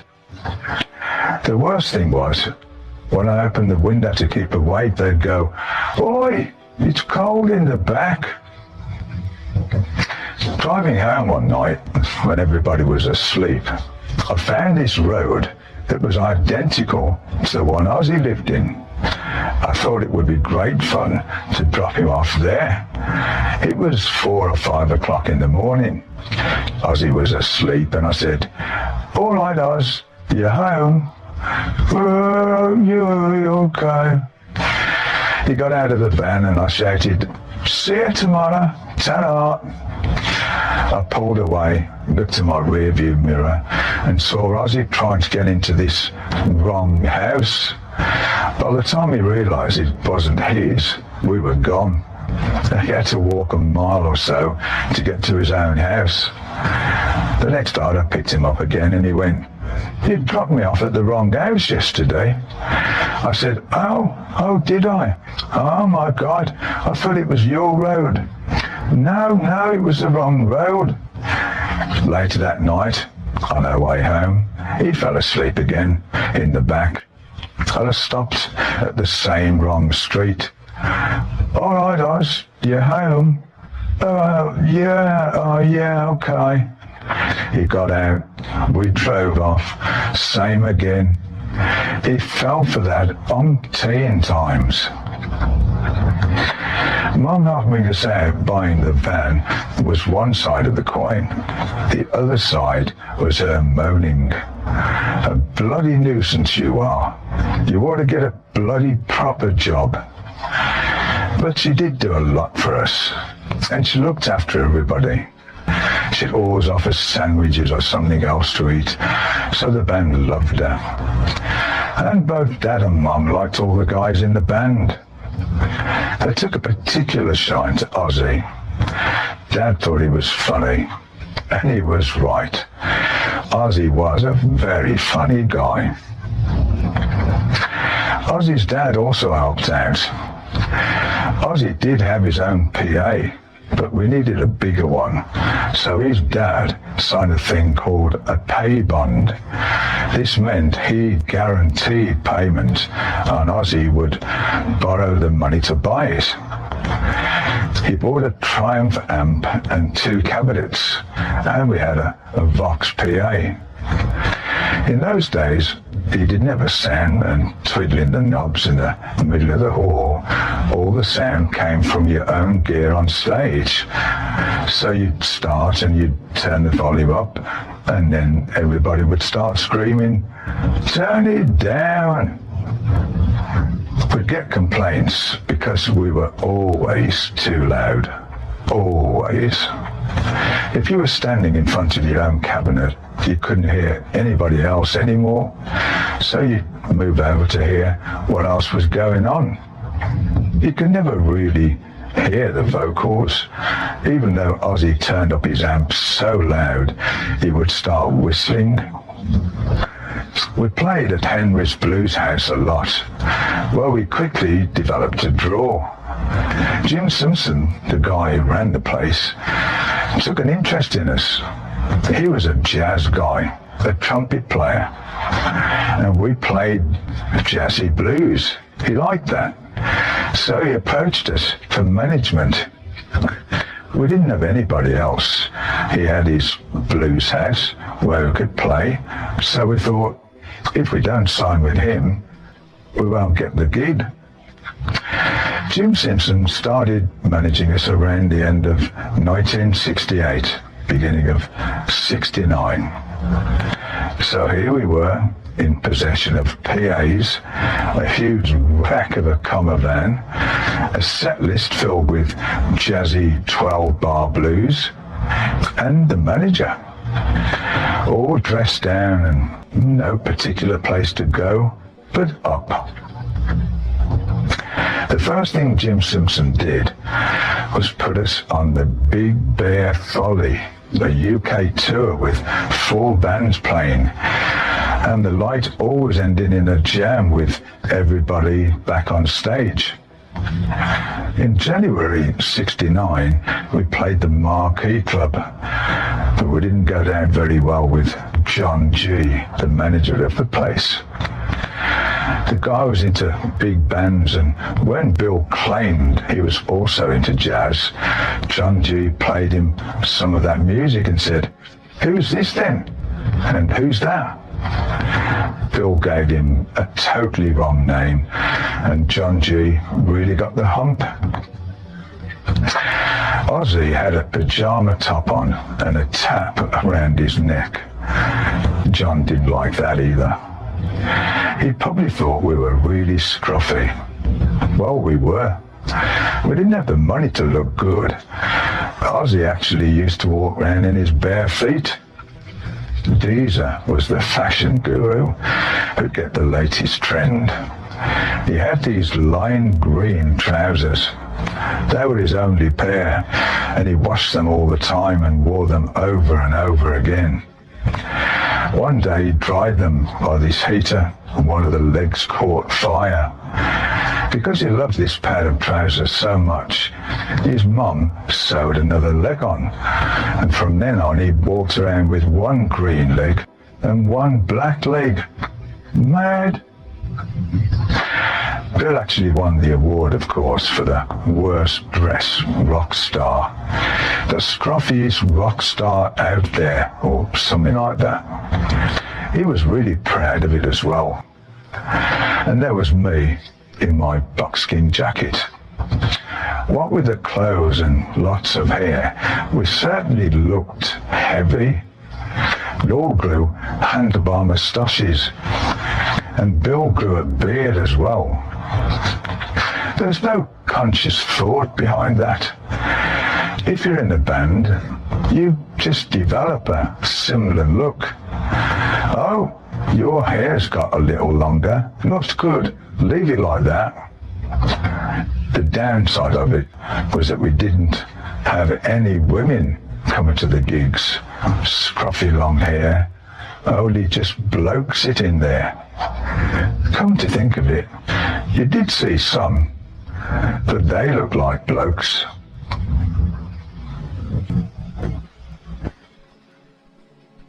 Chapter 13, a flirt with Toll in a rock and roll circus. Earth had gigged for just a couple of weeks when we opened for Jethro Tull, who were already getting very popular. I thought they were really good, but obviously there was something going on, because during that gig, their guitar player, Mick Abrahams, passed this note to Ian Anderson. It said something like, "I'm leaving," or "This is my last night." After the gig, they asked me if I'd be interested in joining. I went, "Oh, bloody hell, I don't know." And I didn't. I was struck by it all. On the way home in the van, I said to the others, "I've got to tell you something. I've been asked to join Jethro Tull, and I don't know what to say." They were really supportive and said, "You should go for it." Tull got in touch and I said, "Well, yeah, I'll give it a go." But it wasn't as simple as that. They said, "You've got to come for an audition." I protested, but they said, "Come down to London and you'll be all right." So I went down there and walked into this room, and there were so many guitar players from known bands, and I panicked and walked out again. I knew this guy from one of their crew from his time with 10 Years After. He rushed after me and said, look here, don't worry. Just go and sit in that cafe across the road, and I'll come and fetch you when it's your turn." Well, I just don't feel comfortable with this. But he insisted, "You've got to have a go. They really want you to play." So he came and fetched me from the cafe. Everybody was gone by the time it was my turn. We did a 12-bar blues, and I got to solo. We did another 2 or 3 jams, and then they said, "You've got the job." Before I knew it, I was in rehearsal with Jethro Tull for the recording of their stand-up album. The song "Living in the Past" from that album would go on to be a huge hit in the British charts. And I came up with a couple of the riffs for "Nothing Is Easy." Because I felt so out of place in London, and I really felt bad about leaving Earth, I took Geezer down with me for moral support. he would sit at the back of the room, and they were fine with that. John put us up in his flat and took us to the rehearsals. They started at 9 o'clock in the morning, sharp. I'd never heard of 9 o'clock in the morning with our band. None of us had. With Earth, we were just straddling whenever we felt like it. But with Tull, it was gotta be there on time.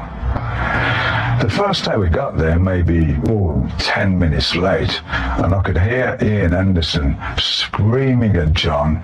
9 o'clock, I said. I thought, bloody hell, this is a bit serious. I hadn't even plugged in, and already the tension was palpable. At 12 o'clock sharp, it was lunch. I just sat down with Ian at a table. The others at another table were whispering to me, no, no. I thought, what's the matter with them? They went, you don't sit with Ian, you sit with us. What do you mean? Oh, he likes to sit by himself, and we sit together. I thought, bloody hell, that's a weird setup. This is supposed to be a band, isn't it? That night, Ian Anderson took me to see Free play at the Marquee.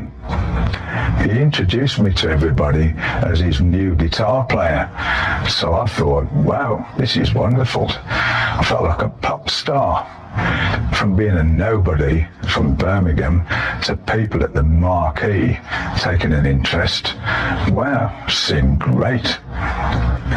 We watched Free for a bit and left early. Rehearsal again the next morning, 9 o'clock, and don't be late.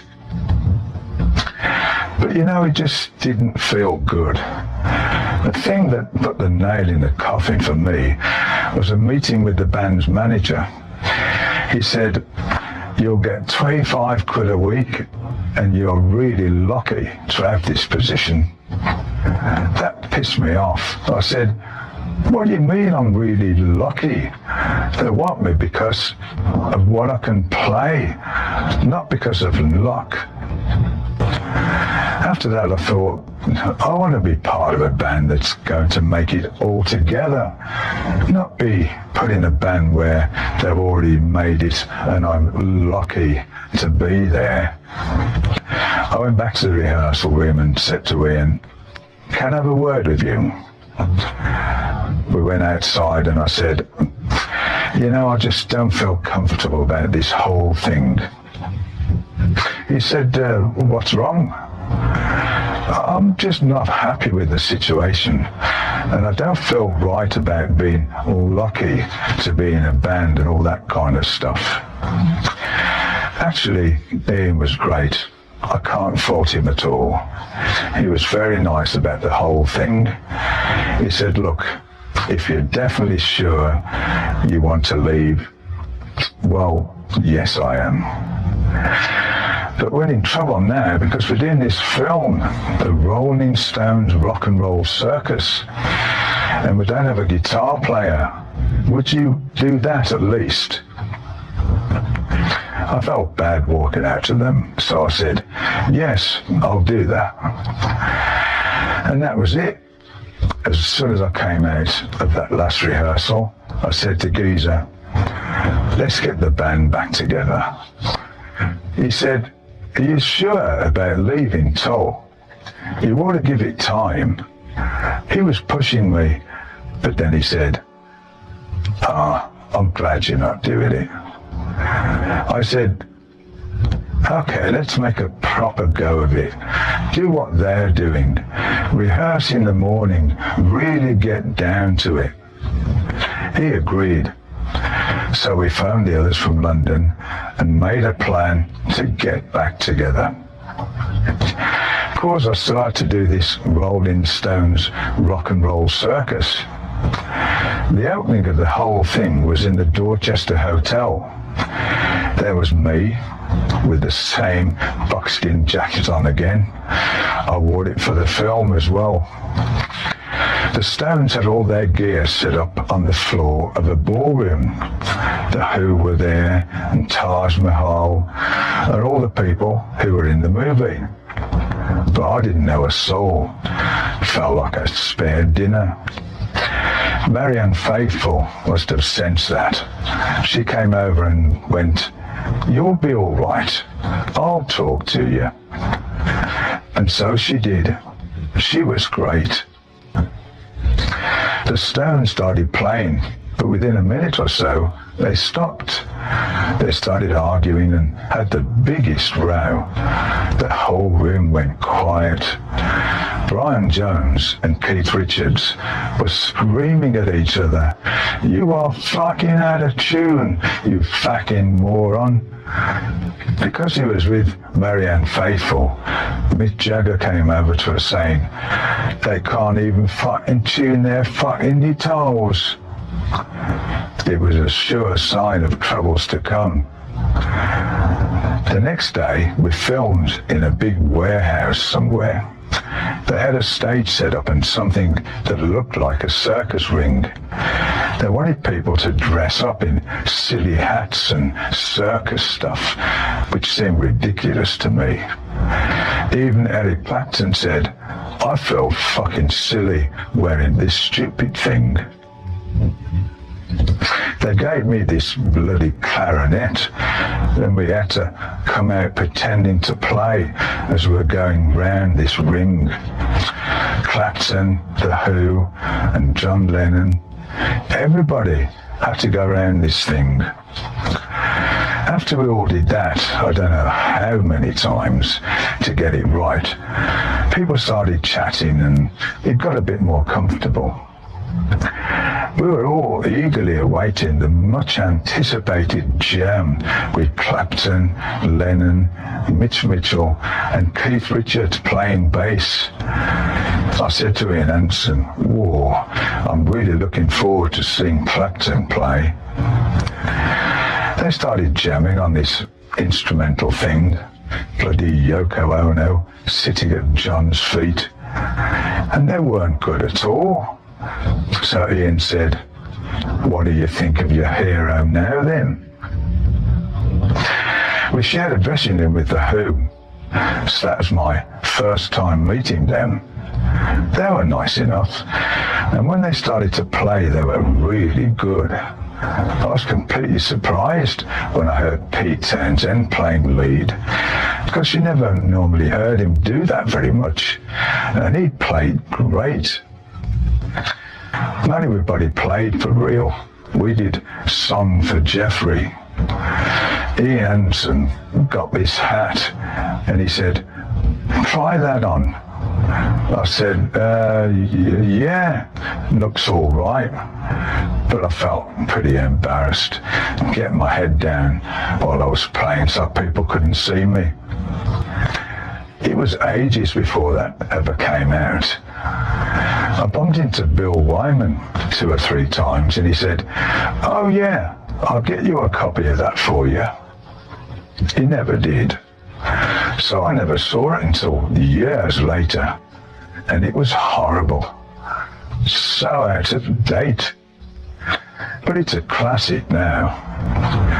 Of course, half the people who were in that show are dead. There's John Lennon, Keith Moon, Brian Jones, and Mitch Mitchell. It's a rock and roll circus, all right. Chapter 14. The early birds catch the first songs. After I came back from London, I said to the rest of the band, "Look, if we're going to do this, we're going to do it seriously and really work at it, starting with rehearsals at 9 o'clock in the morning, sharp." We booked a place in the Newtown Community Centre in Aston, across the road from a cinema, and started a whole new regime. I'd pick everybody up to make sure that we got there on time. Geezer didn't live that far away, so he'd just walk down. Occasionally he'd be a little bit late, but on average we were there at a sensible hour to start work. And that's when we began writing our own songs. Wicked World and Black Sabbath were the first two that were written during those rehearsals. We just knew we had something. You could just feel it. The hairs stood up on your arms. It just felt so different. We didn't know what it was, but we liked it. I just came up with this riff for Black Sabbath. I played dum, dum, dum, and it was like, that's it. We built the song from there. As soon as I played that first riff, we went, oh God, that's really great. But what is it? I just don't know. Just a simple thing, but it had a mood. Only later did I learn that I'd used what they call the devil's interval, a chord progression that was so dark that in the Middle Ages playing it was forbidden by the church. I had no idea. It was just something that I felt inside. It was almost like it had been forced out of me. These things were just coming up just like that. Then everybody started putting bits to it, and afterwards we thought it was amazing. Really strange, but good. We were all shocked, but we knew that we had something there. Now, Geezer was going to be an accountant. That's why he had the job of sorting all the money out every time we had a gig. He was the clever one. So was him that came up with the lyrics as well. I said he wouldn't be able to sit down and write stuff, and Bill would be on it for 20 years to write one line. Ozzy would come up with a vocal melody line.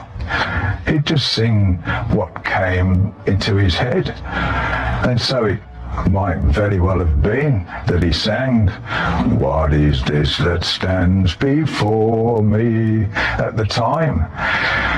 Geezer would then use that and put the rest of the lyrics in. So both of them really would come up with stuff. Back then, we did a lot of dope. One night, we were at this club in the middle of nowhere. Ozzy and Geezer saw somebody leaping around outside being silly. To them, it was like an elf or something. I thought it must have been the drugs, but that's where I think The Wizard came from. Another one of those early songs. They simply put what they saw into lyrics. Those first songs are often described as scary. I liked horror movies, and so did Geezer. We used to go to the cinema across the street from our rehearsal place to see them. So maybe it was something that subconsciously directed us to that sort of thing. I know that there is a Boris Karloff movie called Black Sabbath, but we never saw it at that time. Geezer came up with the name Black Sabbath, and it just sounded like a good one to use. We always thought there was something there that led us into this music that we were playing. I played that Black Sabbath riff straight off. Dum, dum, dum. And that was it. It just came up, as a lot of my riffs have. It was like somebody was there saying, play that. Something or somebody was providing ideas and guidance from some other dimension, like an invisible fifth band member. Chapter 15, Earth to Black Sabbath. When we played near Carlisle, at the tow bar. They always put us up in a caravan. In winter, it was so cold, we burnt the furniture to keep warm. One day we turned up at this gig in Manchester, and there was a guy on the door wearing a suit and a bow tie. We thought, this is weird for a blues club. He said, "Oh, you're Earth. Come on in."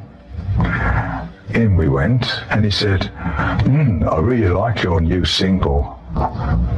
So, oh, thanks. Of course, we didn't have a single out at the time, but we took no notice. We got all the gear in and set up.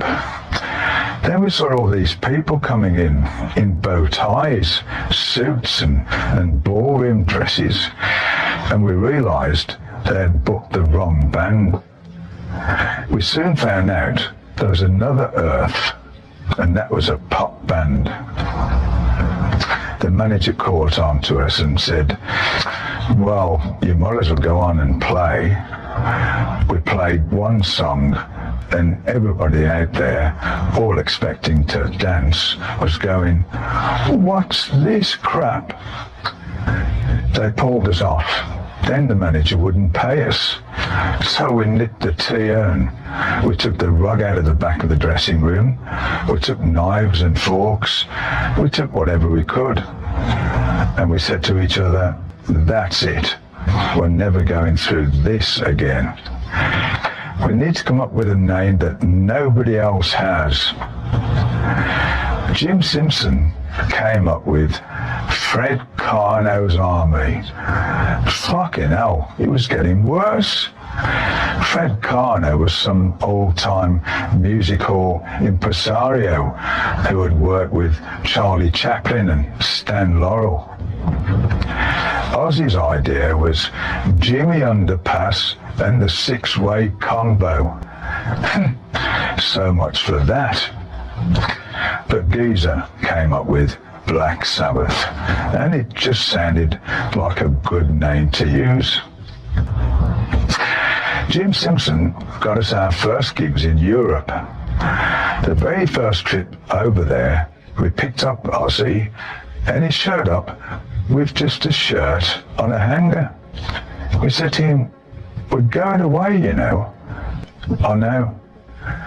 We're going to be away for a few weeks." "I know." He only had one shirt and one pair of jeans, and that was it.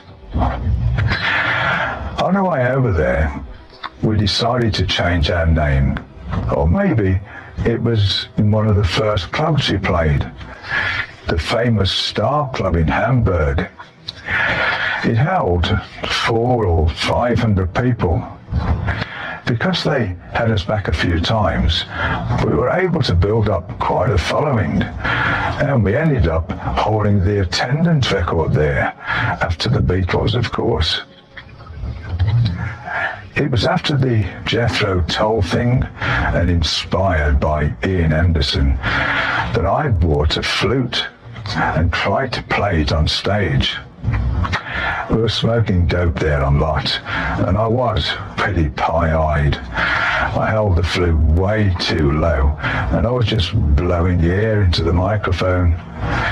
Ozzy went backstage and grabbed this great big mirror, brought it out onto the stage and put it in front of me, tapped me on the shoulder, and I went, "Oh!" Another high point came when Ozzy found this tin of purple paint and painted his face with it. There was a big ladder behind the stage, and he climbed to the top of it until his head was over the curtains, but all he could see was this purple head popping up over the backdrop. It was crazy stuff like that that helped us maintain whatever bit of sanity that we had. We did a couple of European tours in those days. The first one took us to Hamburg, Denmark and Sweden, and following tours also saw us travel to Switzerland, where we played in St. Gallen for 6 weeks. We played there for maybe 3 people, 4 or 5 spots a day. All we would get would be a glass of milk and a sausage. No money. We were poverty-stricken. Geezer was a vegetarian, but he had to eat the sausage because we didn't have any money to buy him any other food. We all stayed in this one room above this cafe across the road from where we played. If you weren't in on time, they'd lock you out. One night, me and Ozzy went off with these 2 girls and stayed with them. Geezer came back from somewhere and couldn't get in, so Bill tied sheets together, trying to pull Geezer up. As they were doing this, the police came by. It took quite some explaining in 2 different languages to sort that one out. We then moved on to Zurich. When we arrived there, the place was packed. This band was up there, playing away, looking happy. They even had champagne. We thought, whoa, this is marvellous. We'll have some. Little did we know that they'd been there for 6 weeks and it was their last night. All these people were there seeing them off, so it was a big party night. As soon as we started, the place was dead again. We went, wait a minute, what happened? Where's all the people? They had this one lotter coming in every day. He'd stand on his head, all his money would fall out of his pocket, he'd pick it up again and leave. And there was this old hooker sitting at the corner by the bar. And that was it. Because it was deserted anyway, we started making stuff up. And we thought, hang on, if Bill does a drum solo for one set and I do a guitar solo for the next set, the other guys can have a rest. That was great for a couple of days, but of course they cause on. During Bill's solo, the owner's daughter came up and said, "Shut up that noise. We're paying for you to play, not all this." It was a really grim place. We all slept in one room together, along with a bunch of rats. The owner of the club had taken our passports, so we couldn't get out. It was like slavery, with us playing 5 45-minute spots and 7 on the weekends with hardly any pay. But we did have a lot of laughs. Also, because we had the occasional joint. And Bill smoked banana skins. He used to eat the banana, scrape all the residue off the skin, put it onto a piece of tin foil, put that in the oven, cook it, and then smoke it. He claimed it got him high, thought it was great, and was really proud of it. What's Bill doing? Oh, he's just cooking his banana skin.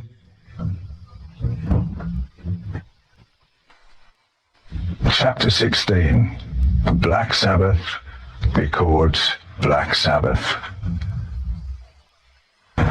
When we played at Henry's Blues House, we had all of these music business people coming to see us. We went to London to play at the Speakeasy once for that reason as well. Chrysalis came down to check us out, but the place was empty and the gig was dismal. It was all to try to get a deal. We got turned down, but that wasn't the end of the world. You've got to stick to what you believe in. Just carry on. And don't change because you think that's what people want. That's how something new comes up. Doing what everybody else is doing is the easy way out. You just got to do your own thing. Tony Hall came to Henry's Blues House, liked what we were doing, and wanted to sign us.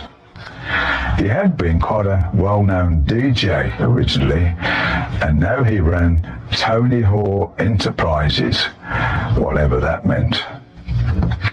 We signed with that company, which in turn signed us to the Fontana label. I'm sure they did very well out of that deal. I only saw him on a few occasions afterwards.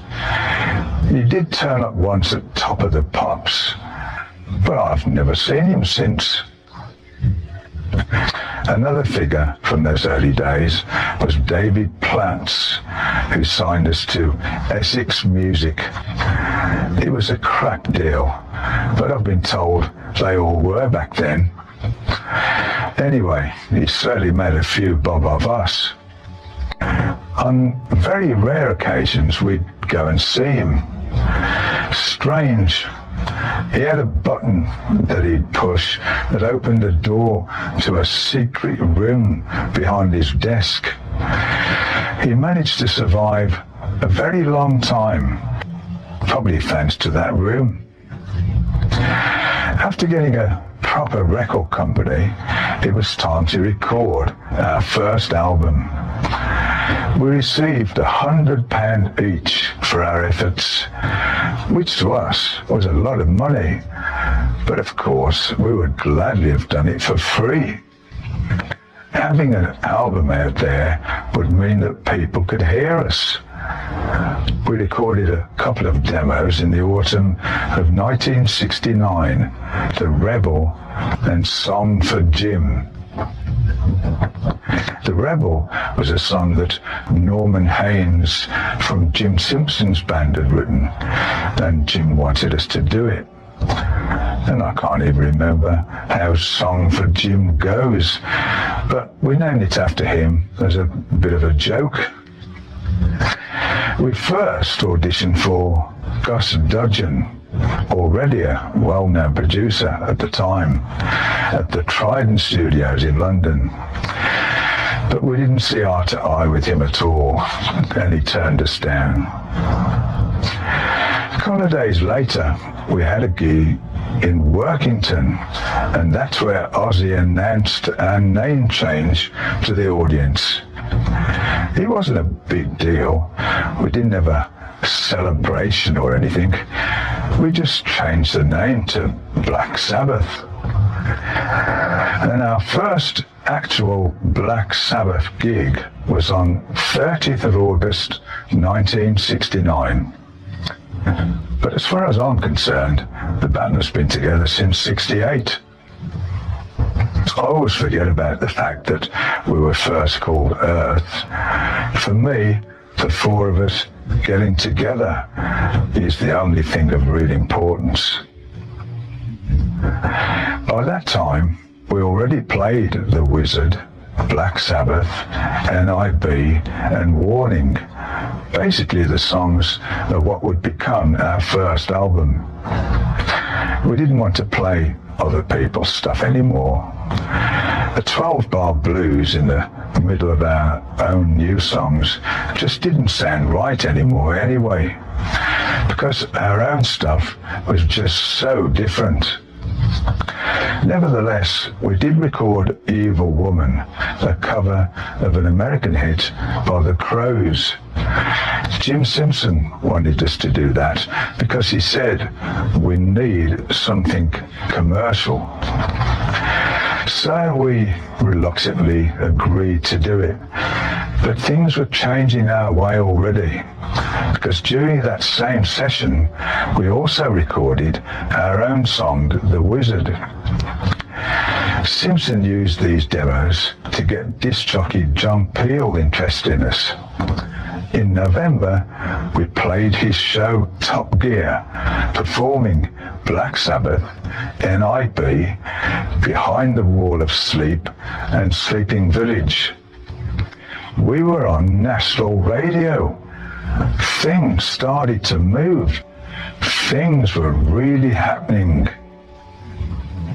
We didn't choose to record with producer Roger Bain. He was chosen for us.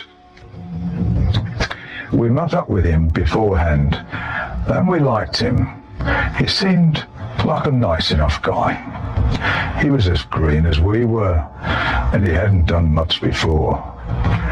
He was in his early 20s, just like us, maybe a bit older. Being the producer, Roger was overseeing the whole thing. He was good to have around, but we didn't really get a lot of advice from him. He maybe suggested a couple of things, but the songs were already fairly structured and sorted. Our roadie, Luke, drove our gear to the Regent Sound Studio off Tottenham Court Road in London on the 16th of October 1969 and put up the amps. The studio wasn't much bigger than a small living room, and we're all in there playing away with partitions between us and Bill.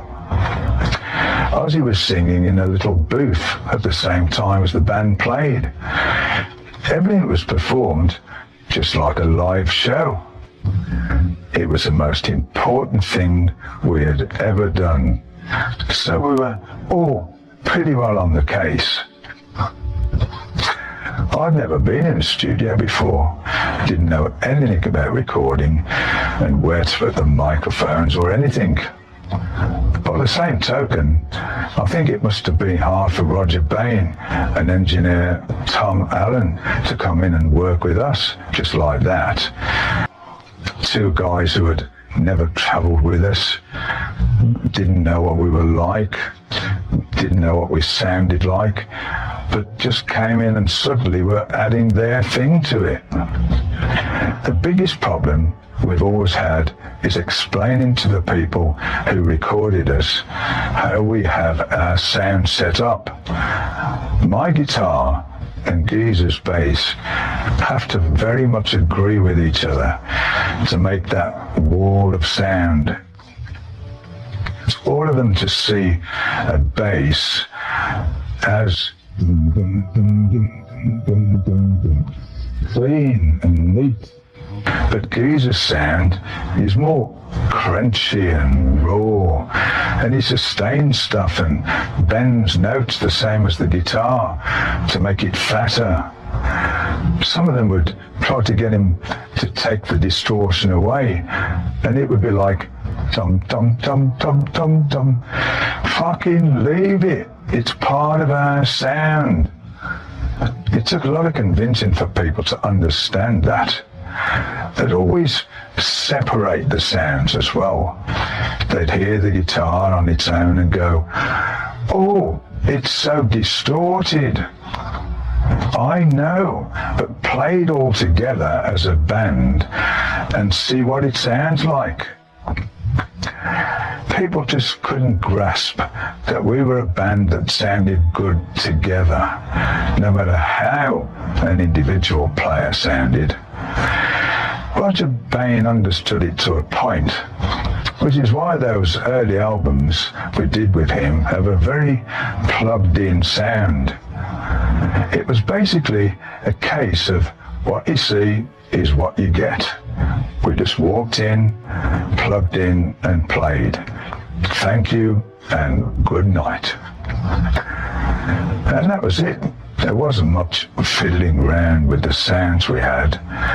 The drums as well, they were just mic'd up and off we went, giving it that real honest sound. And that was the sound that took off. Everything was done very quickly. We thought, bloody hell, we've got a whole day to record these tracks.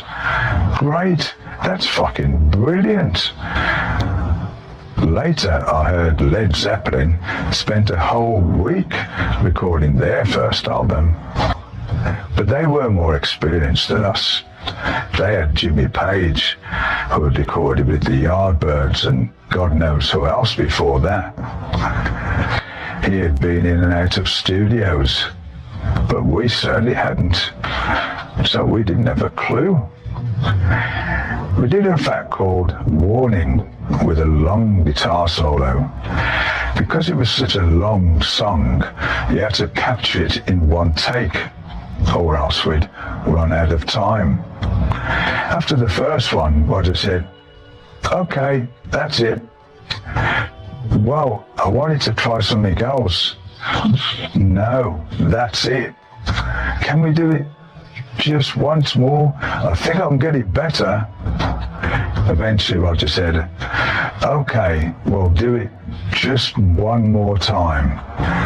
So we had another crack, and that was it. Take it or leave it.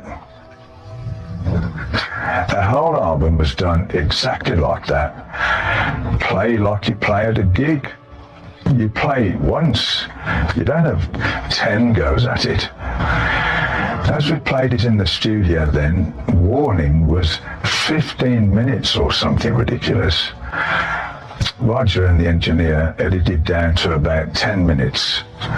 They cut a big section and plucked out a couple of smaller pieces in places that I certainly wouldn't have edited. I was upset because I felt it originally had a more natural flow.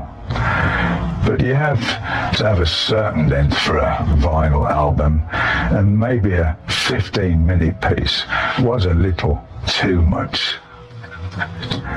The funny thing is, after you put a song like that down on record, it became the version we would play from then onwards. It gets accepted like that. So even 40 years later, we're still reproducing on stage what we happened to do in the studio on that particular day.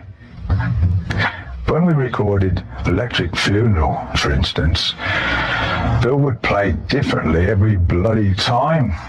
He didn't know how many times to come in, and in certain parts it plays 3 instead of 4, and we kept the 3. And to this day, we still played that way.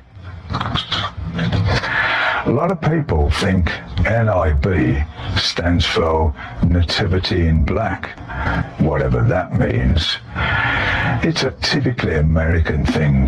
They always have to go, oh, it's got to be something satanic.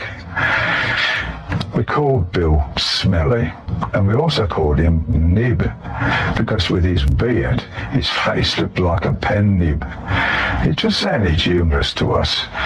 And when it came to the title of the track, we said, "So what shall we call it? Nib?" It was just a joke. I loved my white Fender Stratocaster because I'd worked on it so much. I had it in bits and put it all back together again. I potted the pickups, filed the frets down on it, and basically did everything to try and make it easier for me to play on. One fateful day, I bought a Gibson SG as a backup guitar. 2 guitars. It's getting a bit flash, really. In the studio, right after recording the first track of the day, Wicked World, the bloody pickup went on the Fender. I thought, oh God, I'm enough to use the SG, but I never really played. So I recorded the album with it, and that was it. I just stuck to it. I actually swapped the Strat for a saxophone. Can't believe I did that now. That was a classic guitar, and it really had a different sound from the regular Strats because of all the work I'd done to it.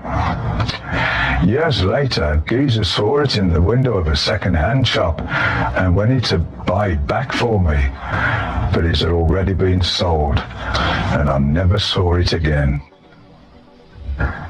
It was a right-handed Gibson SG that I played upside down. Then I met this guy who said, I've got a friend who is right-handed and he plays a left-handed guitar upside down. I said, you're kidding. I met this guy, we swapped guitars, and we were both happy. The Gibson SG had single coil pickups, which, because I used a treble booster, caused a horrendous racket. I then potted and encased the pickups, and later on I put in different ones altogether. I was fiddling about with the guitar again, doing the stuff I'd done with the Strat. That SG was very dear to me, but I don't have it anymore. It's been put out to pasture at the Hard Rock Cafe, but the deal is, if I ever want it back, I can get it back. We didn't have the time to get involved with the final mix of the album because we were off on tour in Europe. There really wasn't a lot to mix anyway. It was recorded on just 4 tracks. It didn't have hundreds of drums on it or overdubs, so it was really very basic. Roger Bain and Tom Allen did add the bells and the thunder and lightning at the beginning of Black Sabbath. One of them got some sound effect tapes and said, "What about putting these on it?" We went, "Oh yeah, that's great." Because it is. It really sets the mood for that track. We didn't have anything to do with the cover art. The photo was taken at the Maple Durham Watermill. We weren't there when it was taken, but we did meet the girl featured in the picture. She came to a gig once and introduced herself. I thought it was a good cover, really different. But inside the gatefold sleeve, you have the inverted cross, which opened all sorts of cans of worms for us. We were suddenly satanic then. But most of the excitement we felt at the time had nothing to do with that. We were just happy to have an album.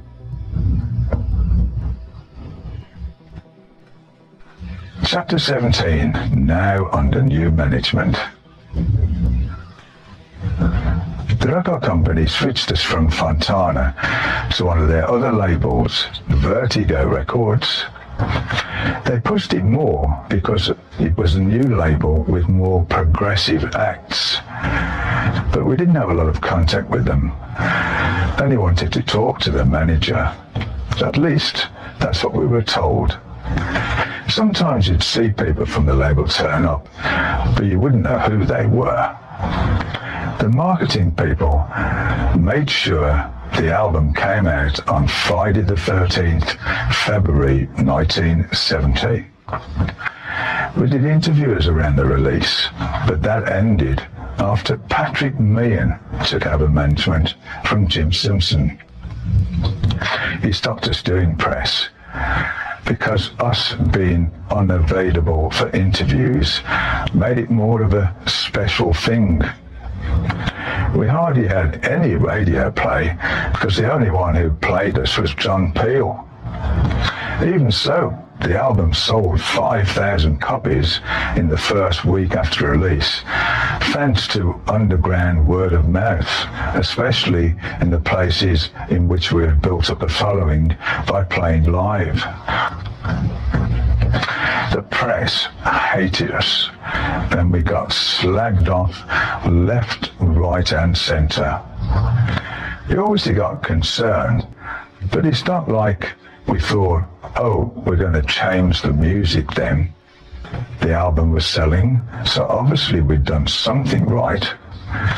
We believed in what we did, and we loved it, so there was nothing else we could do apart from carry on with what we were doing. Only when grunge became popular and all of those musicians said that Black Sabbath was a great influence did we become the flavour of the month or flavour of the time. So here we were, reading good things about ourselves, going, hang on, what's happened? They can't write good things. As we always said, as soon as they start writing good things about us, it's time we gave up. The single Evil Woman didn't do much, but the album went to number 8. Jim Simpson had booked us lots of gigs before it came out, and we were still honouring them for something like £20 a time. Next to nothing, really. We said to him, hang on, how many more of these gigs are we going to be doing? Oh, we've got months of these to go. It was getting silly. Even the people who ran the club as we played were going, it should be getting more than this. What are you doing playing here? We thought, well, fuck this. We've done enough. So when heavyweight manager Don Arden called, telling us he was interested in working with us, we went up to London to see him. Wilf Pine picked us up in a Rolls Royce. Wilf was a nice bloke when he knew him, but on the other hand, he was quite vicious. Fucking hell, I've read some tasty stories about him and what he did for Don Arden. Everything looked really heavy around Don. He saw lots of gangster-like characters floating about. We got to his office and it was a bit overpowering, with Don going, you're going to be great. You're going to have billboards up everywhere. I'm going to get you to the very top. And so on. He went, sign here. We just couldn't do that. It was all too bombarding. So we came away thinking, oh God, what are we going to do now? They'll probably have us killed. He kept getting in touch with us, arranging to take us out to dinner and all that sort of business. He just wouldn't let go. Then one day, Wilf got back in touch. He said, I've got another guy that wants to meet you. I'm going to bring him up to Birmingham. It was Patrick Meehan. He seemed a lot calmer than Arden and said the things that we wanted to hear. You've got an album out, but nobody's pushing the record. You should be doing better gigs. All that stuff sounded good to our ears. Instead of being up on billboards, we just wanted to be out playing. He just had the right way about him at the time. So we ended up signing with Patrick Meehan. Looking back at it now, it's quite strange that Wilf, who worked for Arden, would suggest Meehan to us. Wilf probably thought, oh well, they don't want Don, but maybe they're interested in Patrick, which we were. But we didn't know how close the relationship between Arden and Meehan really was. In the past, Patrick Meehan's dad had worked for Don Arden, so there certainly was a connection. Wilf wrote a book a few years ago. There's a picture of me and him in it. And then on the other side of the page, there's one of Wilf and John Gotti, then the head of the New York Mafia. I thought, fucking hell, how could I get mixed up in all this? Patrick Meehan had learned the ropes from his dad, who also had a management company. It was all very much roses at first. Meehan talked a good talk, and in the early days he really got things going. He was one who got us to America. The whole thing changed for us. We were traveling in private jets everywhere. Anytime we wanted anything, we'd just phone him up. I want to buy a new car. He'd go, oh, okay, what car? In my case, a Lamborghini or a Rolls Royce or whatever. Where is it? I'll tell him where he was. How much is it? I'll tell him how much it was. I'll send him a check and I'll arrange to get the car over. Then that was it. If I wanted to buy a house, where is the house? How much is it? and I got the house. That's how we lived. But we never saw any significant amount of physical cash, even though there was a lot of it about. We got some money put into the bank, but not a lot. But for us, coming from where we came from, a few £100 in the bank was, wow, brilliant. I believe that we never really knew how much money we actually made.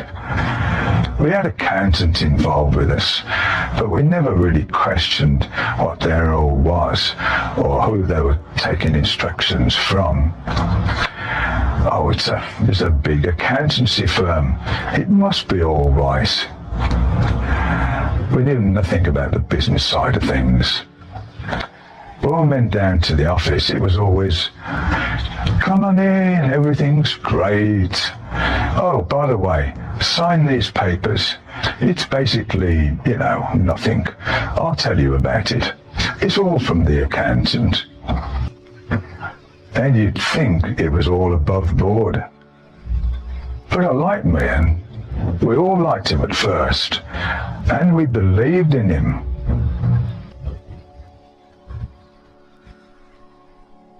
Chapter 18, Getting Paranoid. After recording Black Sabbath, we immediately started writing songs for our second album.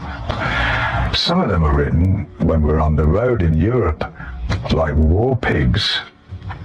When we played that grim place in Zurich, we jammed a lot, and that's where the initial idea came from. Later, during rehearsal, we turned it into a song. We had writing sessions in whatever rehearsal place we used at the time, putting tracks together. We also did some work for Paranoid in Monmouth in Wales, because we wanted to go somewhere where we could lock ourselves away.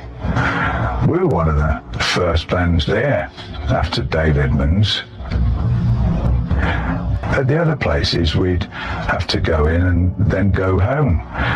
But here we could all be together and around each other all the time. The recording of the Paranoid album went pretty quickly. We went back to Regent Sound, working with Roger Bain again. It didn't take much more than 3 or 4 days, just a bit longer than the first one. Because we were in a fight a couple of nights before that, I recorded that album with a great big black eye. It was the days of mods and rockers, and we were playing at this seaside resort.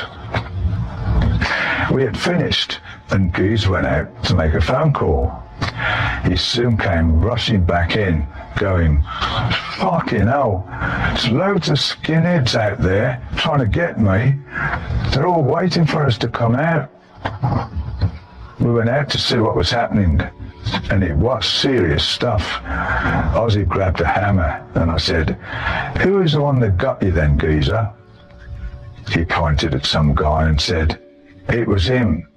I went down and banged, ate this bloke, and then they all came from nowhere.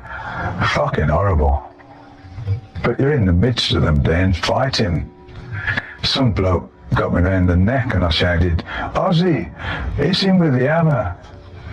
Ozzy hit him at the same time. He got jumped from behind and he slammed the bloody hammer backwards over his shoulder into that bloke's face. It was brutal. They were wearing these big metal-tipped boots and we were getting kicked in the face with them. We managed to get away, but we were a right bloody mess. Ron Woodward, my old bass-playing neighbour, outdid us to the gig because he had just bought this new car. We jumped in screaming, quick, drive, fucking get away. But he took off like a slug on Valium, with us screaming our heads off, big black eyes, blood everywhere. Put your foot down, Ron. Drive, drive. All these skinheads were rushing down the hill, catching up with us, bats in hand. Then Ron was making a getaway in slow motion. Turned out he was afraid to speed, because you're not supposed to do that with a brand new car. We got away, but it took us ages to get home, because he drove so slowly. I finally walked in the house, and Mum was in the bedroom. How did the show go? I opened the door. Oh, great. Lyrically, the album Paranoid was political, or certainly War Pigs was. That wasn't because of any negative reactions to the supposed occult first album, because we've never ever regretted what we've done. It just happened that way. But not all of Black Sabbath was, for lack of a better word, occult, and not all of Paranoid was political. War Pigs actually started off as a song called Valpurgis, which suggests it might have been a supernatural song. This is not necessarily the case. Maybe it was just a working title with no lyrics written for it whatsoever. I don't know why Deezer changed it from Valpurgis to War Pigs. The lyrics were definitely his department. I always liked what he did, so I never questioned him. Roger Bain and Tom Allen speeded up the ending of War Pigs. When we first heard that, we thought, that's strange. Why would they do that? But we had no say in it in those days. We smoked a lot of dope, so that might be why some of the lyrics are a bit unusual. Like Iron Man, which came from a comic about a robot which became alive. I suppose there was a serious thought behind that, really, that somebody living couldn't get out of that body, couldn't get out of this thing. And look at fairies wear boots. What a lyric. But nobody questioned it. People accepted it. After he recorded all the tracks, Butler said, we don't have enough. Can you come up with another song? Just a short track? Yeah, I suppose so. The others popped out for lunch, and I started playing down,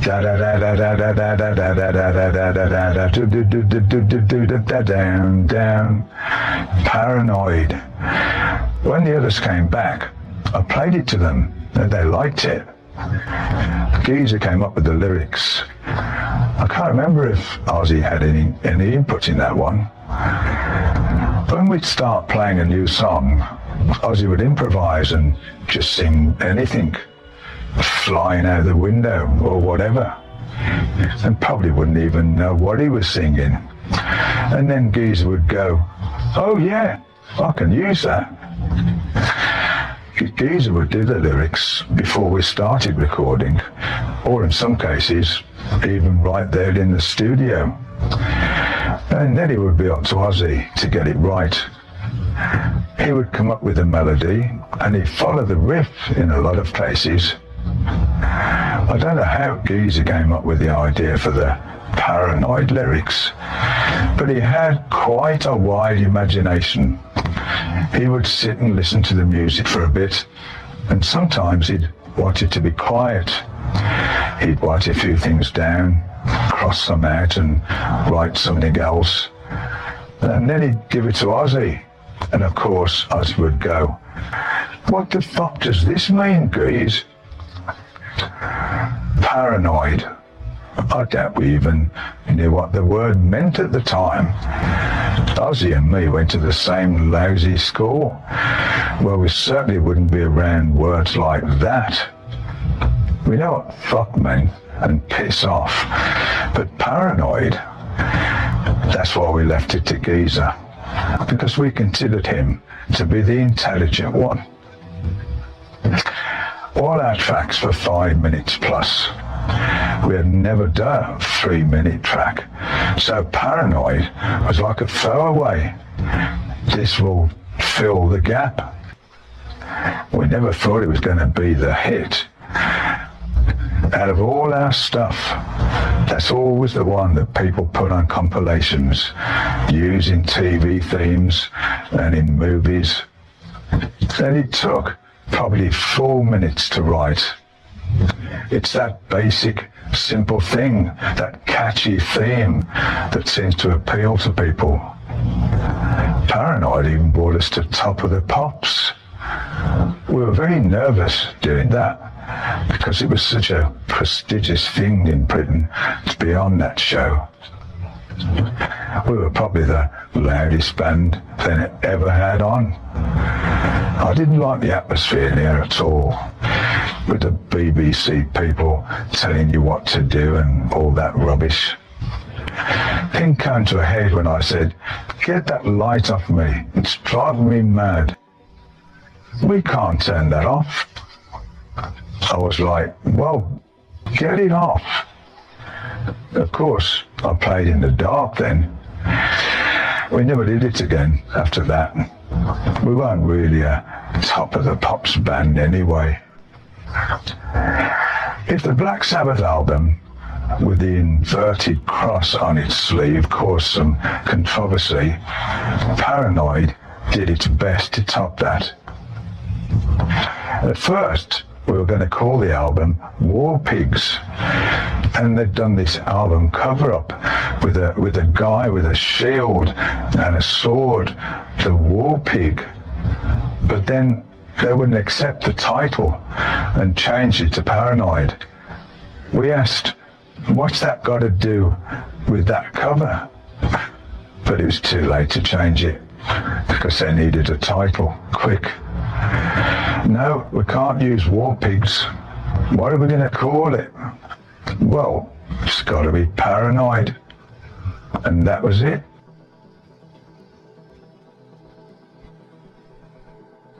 Chapter 19, Sabbath, Zeppelin and Purple.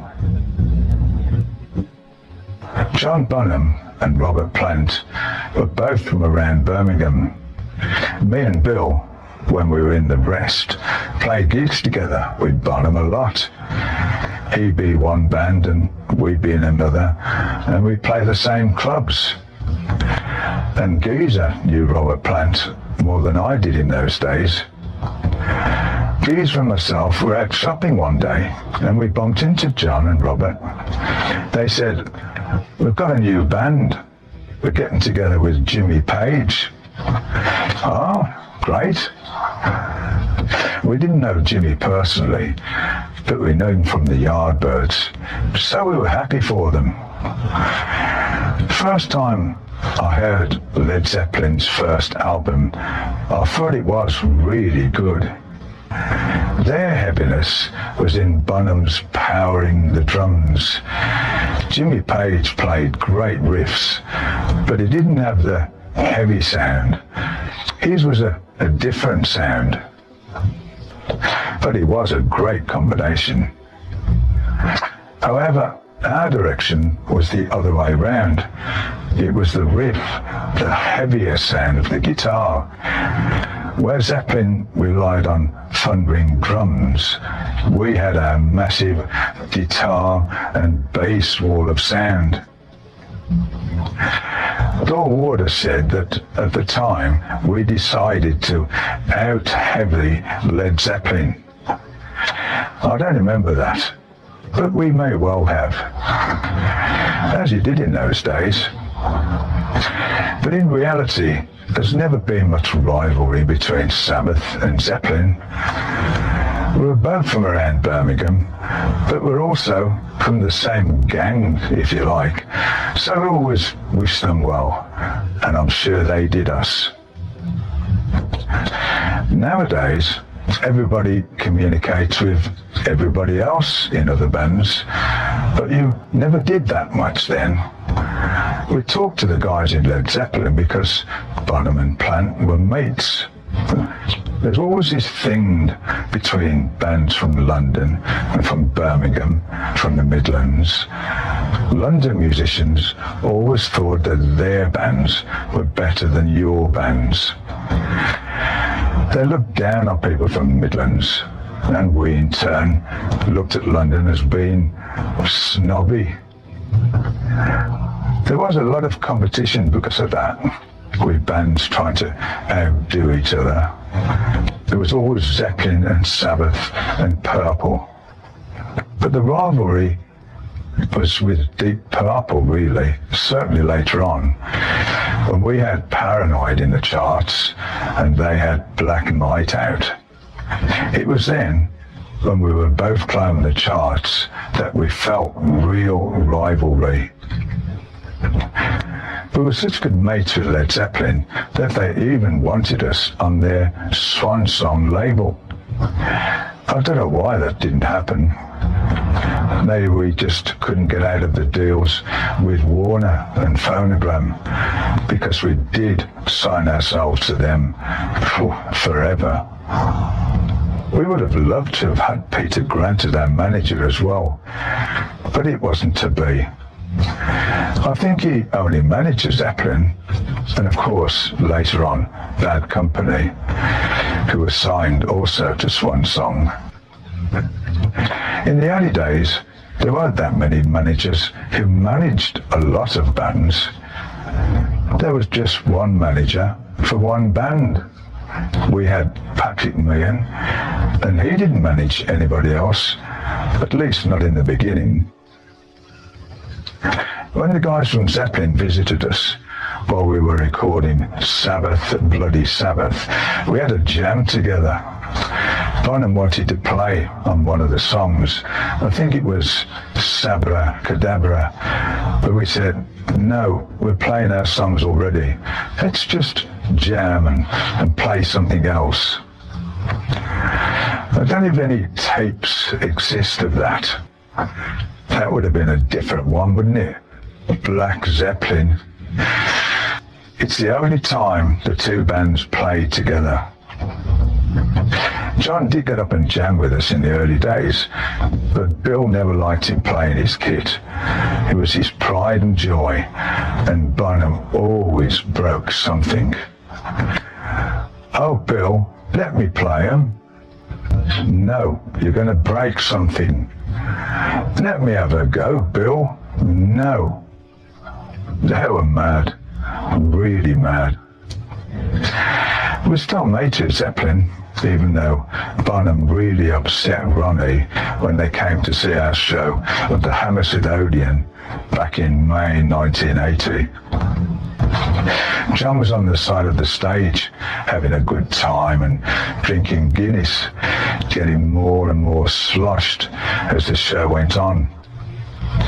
We came off stage and he said, "That guy's got a great voice for a fucking midget." Of course, Ronnie heard him. Bonham meant it as a compliment, really, but it didn't come out as one. Ronnie turned to John and said, "You fucking asshole." It nearly came to blows. That would have been a lopsided fight, because John was a bit of a hooligan. So I said to him, "Look, please don't." He said, "What's the matter with him?" "Well, he didn't much like that. Just go back to the hotel and I'll see you later. It's not a good time right now." He went away then, but blimey, he could have been quite nasty. Pagey is a mate. A couple of years back he wanted to see our gig at Fields of Rock in Holland, and he flew out with us. We hung out, he saw the gig, we watched Rammstein together, and we flew back.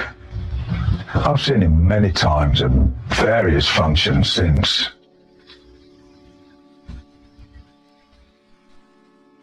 Chapter 20.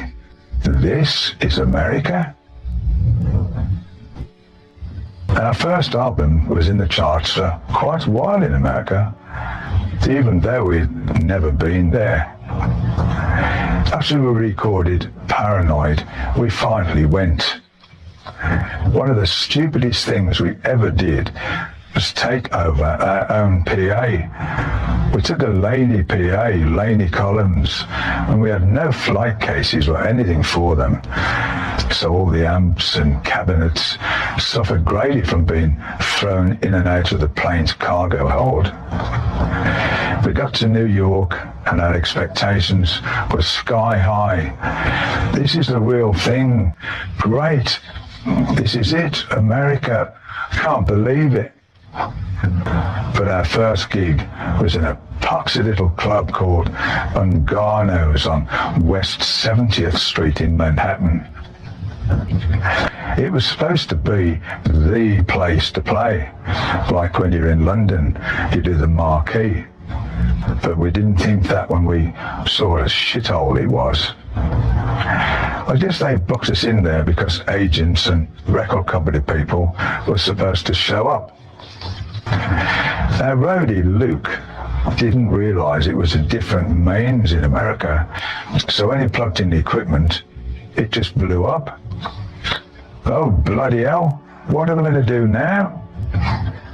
And it was chaos, but they soon managed to get the fuses going again.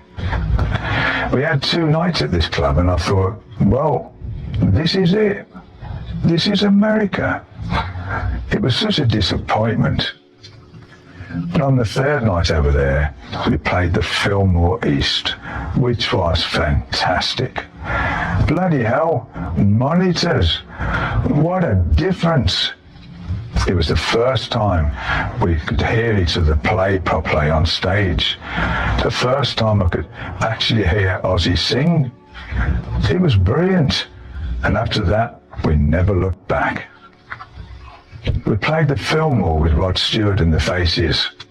We went down really well. And then Rod Stewart came on and he was packed till he booed off stage. We did 2 gigs with him, and the same thing happened the 2nd night. He was not a happy chap. But that's when we realised we were grabbing them. The Americans, they really liked us. Us not being very well known yet, some people thought that Black Sabbath was a black band. That didn't last very long, as they soon found out we weren't much of a soul group. As the tour progressed, we used to hang around and see other bands, like the James Gang. We did the Fillmore West in San Francisco with them, and Joe Walsh was smoking this bloody angel dust. Right before the gig, Geezer said, "Oh, I'll have a little puff on that." Ozzy joined him. They thought they were just smoking a joint. Geezer said he was hallucinating on stage. It frightened him to death. Most of us are pretty out of it half the bloody time. I didn't partake as much. I was certainly no saint, but I thought it wise to try and maintain a clear head, up to a certain point.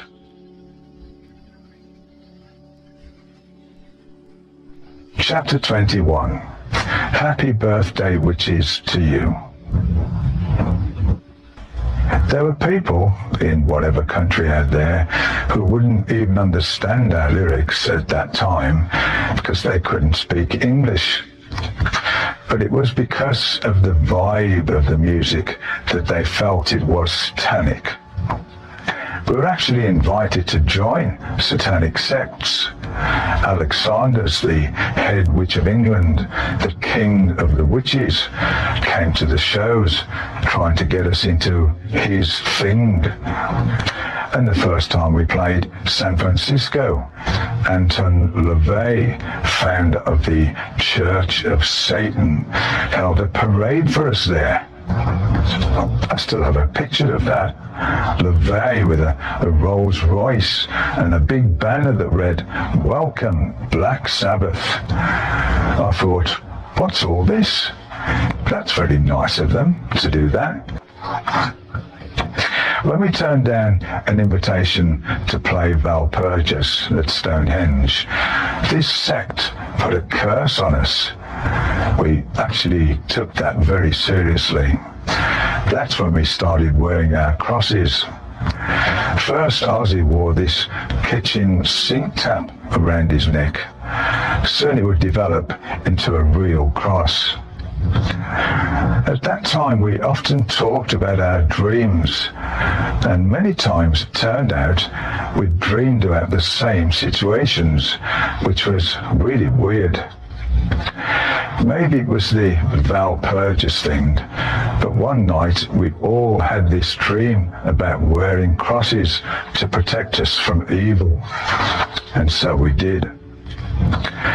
Ozzy's dad gave us these aluminium crosses that looked like they were made of silver. After the first 4 he made, he started mass production because we started selling them at gigs to make some money. Later, Patrick Meehan gave us the gold crosses. He saw us with these aluminium things on bits of string, so I suppose he thought, I've got to get them something a bit better looking than that. I never go on stage without wearing my cross. When I go on tour, I always have 2 things that I really look after: the cross and my thimbles. The cross is big. In fact, I've hit myself in the face with it a few times. You bend down to get into the car and banged. That really hurts. Geezer lost his goal one as an Aston Villa football match. Bill still has his tucked away somewhere, but he actually still wears his original aluminium one. I lost my original one. I probably did what I usually do, put it away somewhere and forgot where. I could just see some new owner of one of my old houses suddenly discovering it. What's this cross? And this gram of coke? Of course, neither us nor our music was satanic. Geezer and his family were very religious, Irish Catholic. He still is. But at the same time, he was interested in occultism. He read a lot of books by the English occultist, mystic and author Aleister Crowley. We both had an interest in what happened beyond and got involved in it quite a lot. So he'd get his ideas from that. It certainly played a major part in that first album. I think Geezer felt that the music was portraying such a heavy thing that the lyrical content had to be about something that went with the music. Everywhere else it was all flower power and everything nice and happy, and people weren't writing about real life, wars and famine and all the other things that nobody wants to face. So we saw that and thought we should be doing it. But being accused of having made an occult, or worse yet, a satanic album, was simply ridiculous. Still, we got a lot of flack, certainly in America, because there the church is such a big deal. We'd get to the gig and there'd be ministers and their congregations holding up banners. Don't come and see this band. They are Satanists. Then there was a case there of a nurse who killed herself in her apartment. And what did they find? Paranoid on the turntable. So it was our fault. There was an inquest. Paranoid was mentioned, and they found it wasn't to blame. But it was a shock to hear about this case, because it wasn't what we were about. We weren't trying to kill people. Besides, if people are depressed and put an album on, they're certainly not going to kill themselves because of the music. Then there were people from the dark side. One night, 3 witches came to the gig. Well, supposed witches. They saw we had proper crosses on and they cleared off. A bit later, back at the hotel one night, we went up to our floor and there was a whole crowd of people with black cloaks on and candles sitting in the hallway outside our rooms. We thought, what's going on here? Sometimes they really do take you too seriously. Bloody hell. We climbed over them and got into our rooms as they held onto their candles, murmuring. We phoned each other up and said, what are we going to do? Tell you what, let's give it half a minute and we'll go back outside. So we did. We all went into the hallway, blew out the candles and sang happy birthday to them. They were disgusted, got up and left. But it could have gone the other way. They could have stabbed us. Later on, around Volume 4, we were playing at the Hollywood Bowl. After the sound check, we got back to the dressing rooms. It was locked up, and there's a big red cross on the door. Fucking hell. We finally did get the door open and never thought any more of it. We got on stage, and after a while, my amp started crackling. It was one of those nights. I got really pissed off, turned around, and I booted my stack. Luke the roadie was behind it, and I pushed it and tried to kick the thing over, and then I just walked off. I was like that in those days. I had no patience. As I stormed off, I didn't even notice there was a guy on the side of the stage with a dagger. He was about to stab me. They eventually wrestled him to the floor and took him away. It turned out he had deliberately cut his hand and put that cross on the dressing room door in his own blood. He was one of those religious freaks, really out there. They showed the dagger to me. I couldn't believe it. It was huge. Those are the sorts of people you had to deal with a lot, but this one was a bit extreme. Also in America, the head of the Hells Angels came to give us his blessing. He said, you get any problem at all with anything, call me and I'll get it sorted out, whatever it is. What can you say to a man like that, making an offer like that? Fuck off. Oh. So we just went, oh yeah, great, thanks. Maybe we should have taken him up on his offer with that guy with a bloody dagger.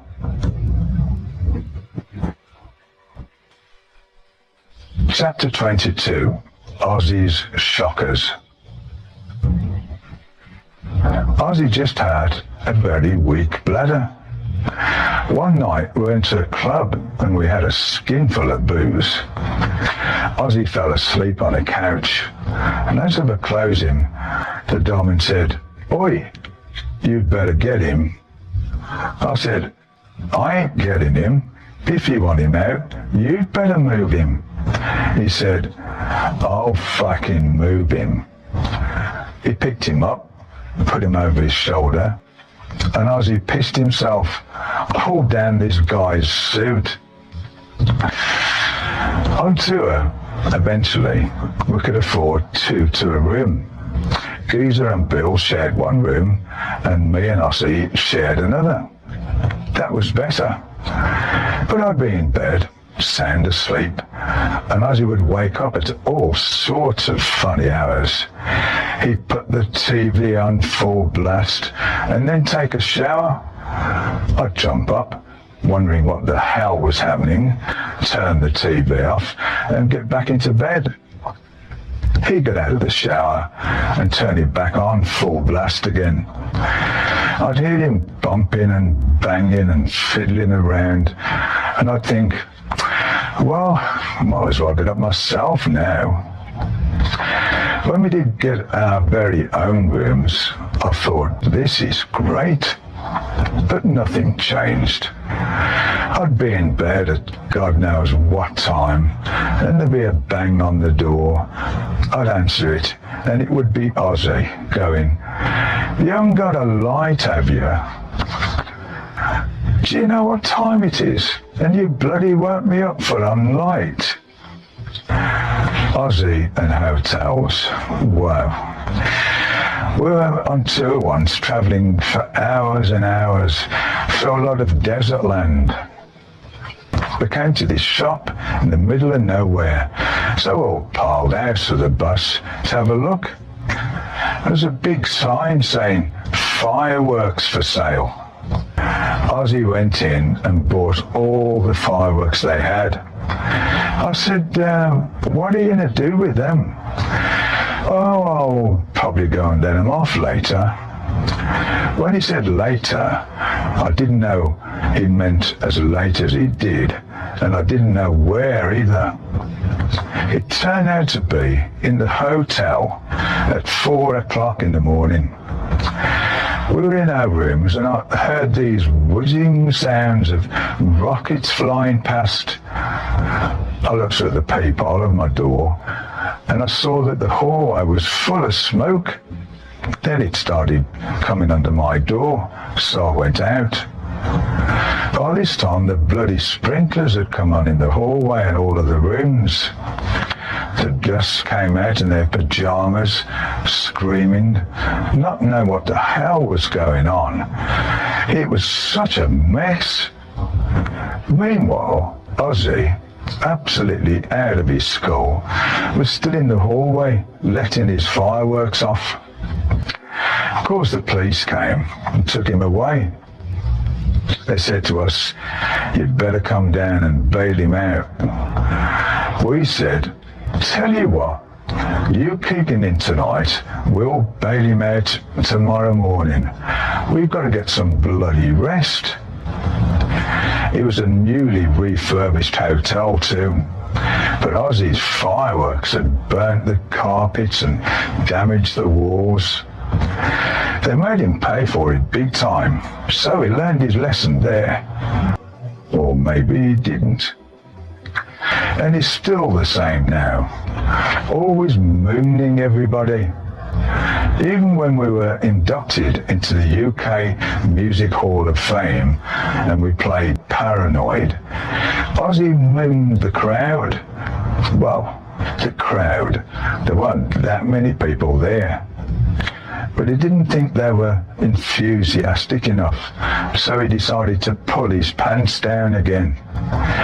You play to people in your own business, so what do you expect? They're not going to jump up and shout and scream. They just sit there politely. And the Kinks were in the front. You don't expect them to leap up. It didn't piss me off though. It didn't bother us. We're used to seeing that. I've seen Ozzy's arse more times than I've seen my own.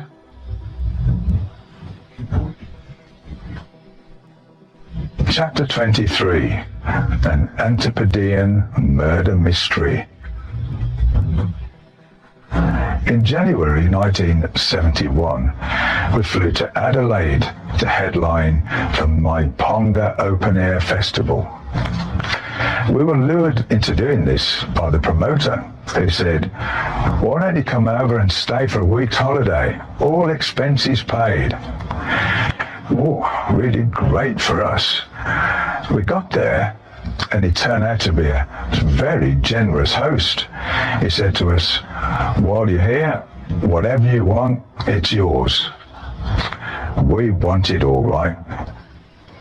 Caviar and champagne. It was well over the top. There were 4 limousines at our disposal, and on top of that, he gave each of us a brand new car. He said, "They're for you to use in case you want to drive anywhere yourselves and have a look around." Definitely the wrong thing to do. We decided to go down to the beach to have a race along the water's edge. one of the cars got stuck. I tried to tow it out and then I got stuck. Oh, fuck. Then the tide came in. As the wars got closer, we started to panic. We got these oars off this bloke's boat and we were trying to get them under the wheels. Down, ting, broke both of his oars. No matter what we did, the cars couldn't be moved. We watched helplessly as finally the water covered both cars. I phoned the promoter up and told him what had happened. He took it in his stride and sent a truck to tow them out. Of course, the cars were completely knackered. In the run-up to the festival, I did some radio interviews, and at one of them I said, "Oh, we're very lonely. We could do with some women here, live, on air." And what happened? Loads of girls turned up at the hotel. Me and Patrick Meehan ended up with this one girl in our room, and then she passed out. Meehan went, "She's dead." Oh, fucking hell, I thought. Christ, she's dead? She's dead? I could see the headlines. Girl found dead in hotel room with two guys. I just thought, they'll think it's us. Meehan went, "We've got to get rid of her. We've got to get rid of her." His idea was to throw her off the balcony and say that she had fallen off it. We were really high up too. Oh, the thought of it now is absolutely frightening. But in my panic, I went along with it. We got her to the balcony, we were trying to pick her up, and then she came round. Bloody hell, she's alive. She was probably high on drugs, but we could quite easily have just tossed her off out there and I would have become a 22-year-old murderer. But, Your Honour, she was dead already. I bet that girl doesn't even know what happened. I'll probably be arrested now. She'll read this book and come out of the woodwork. Yes, there he is, that's him. It was Meehan. It was Meehan.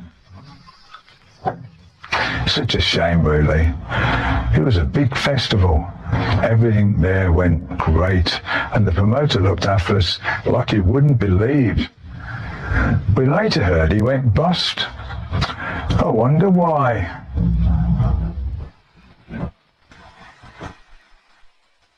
Chapter 24, Flying Fish.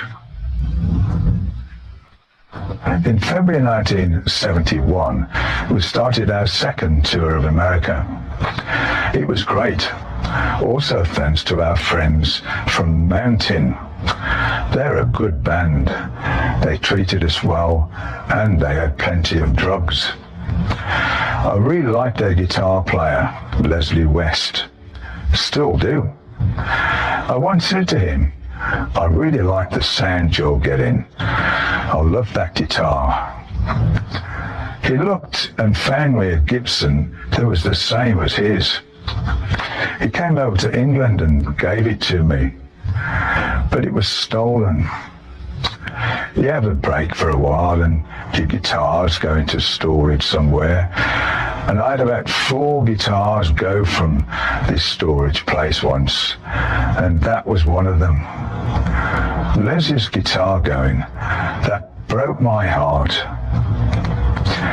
It was on this tour that we first stayed at the Los Angeles Hyatt House, better known as the Riot House, where we met our first groupies. We really didn't know about that. In Europe, the women weren't as forward as in America. As soon as he walked into reception of the Hyatt, these girls came up to us saying, "Hey there, how are you? Are you from England?" Before we knew it, everybody had a girl. We couldn't believe it. Blimey, is this what America's like? And then later, you'd see them again with somebody else. We were like, so that's what they call a groupie.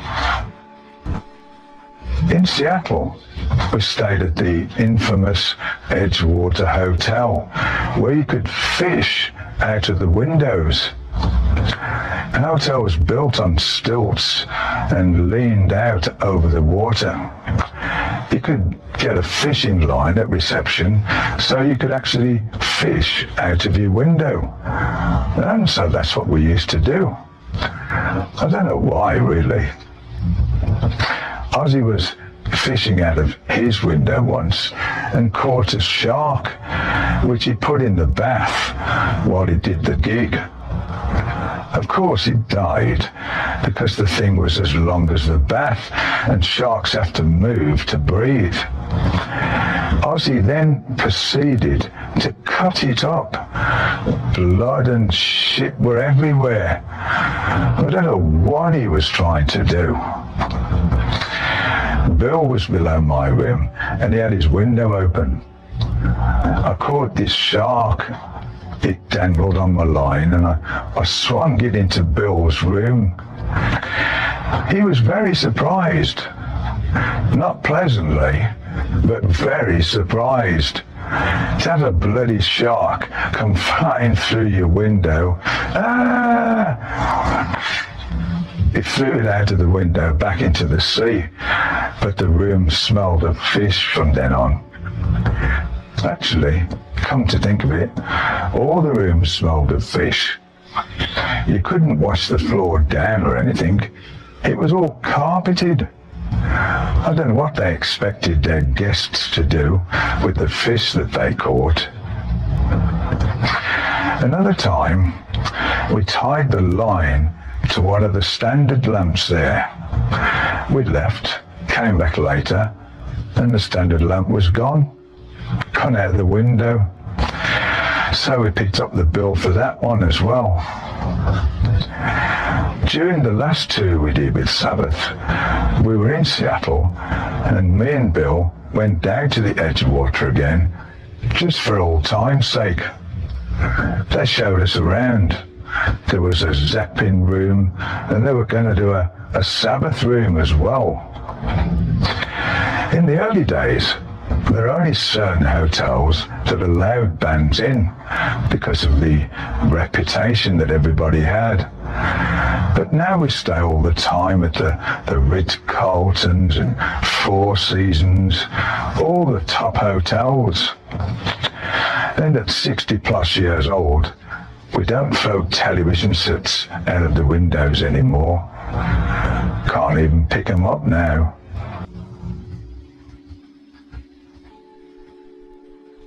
Chapter 25, Number 3, Master of Reality. Paranoid went to number 1 in the UK album charts, and although it hadn't even been released in America yet, we did feel pressure when we had to come up with our next album, Master of Reality. Because you've had a number 1 album, where do you go? If you don't go to number 1 again, you're not doing as good.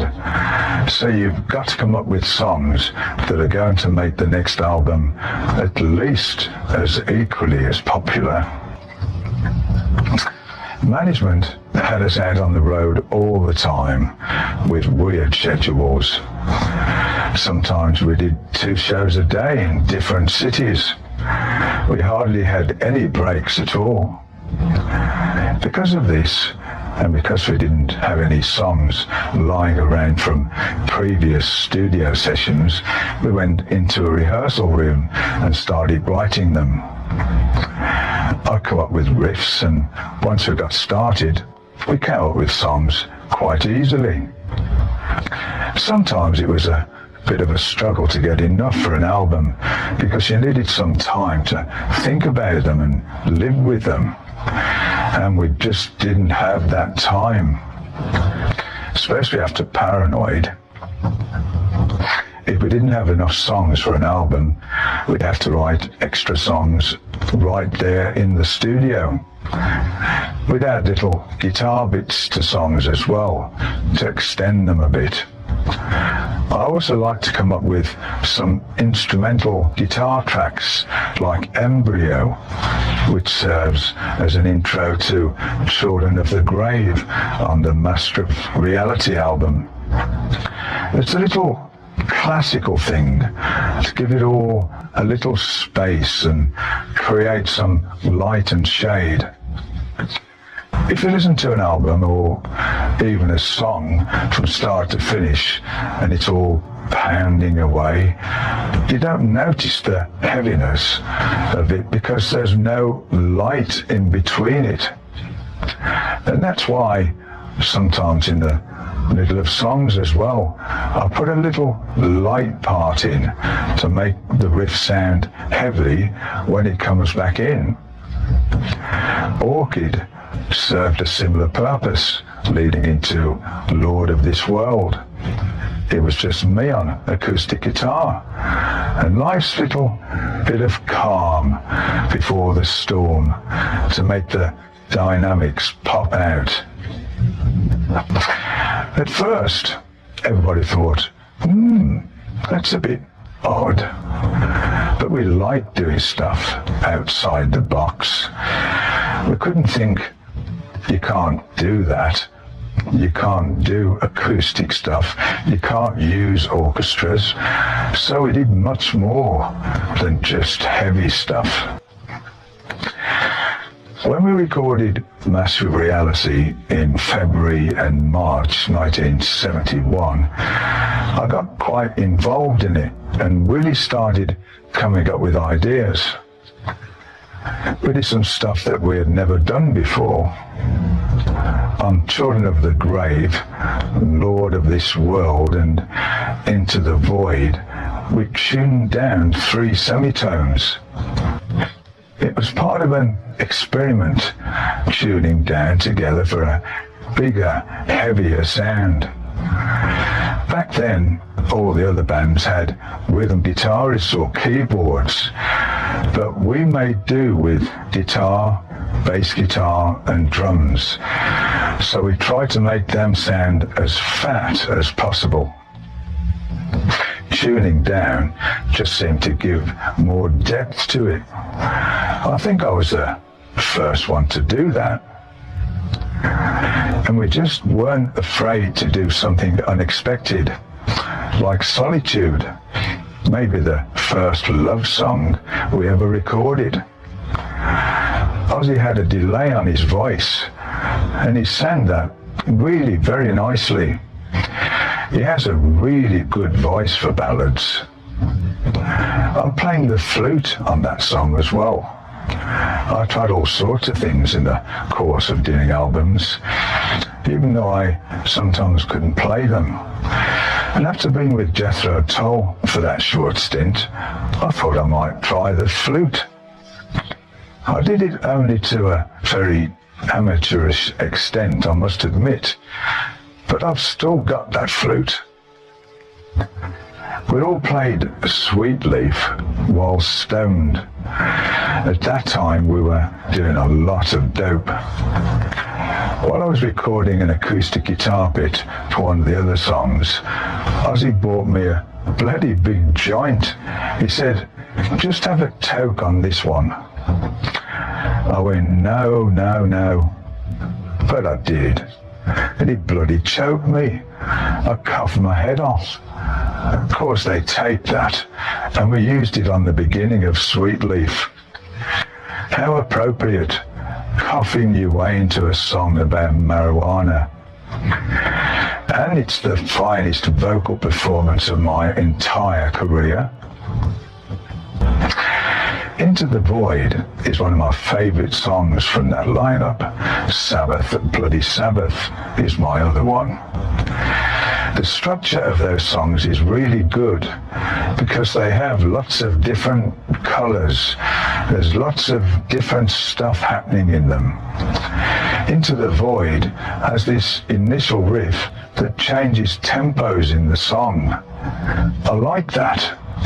I like something with interesting parts in it. For Ozzy, getting Geezer's lyrics right wouldn't always be easy.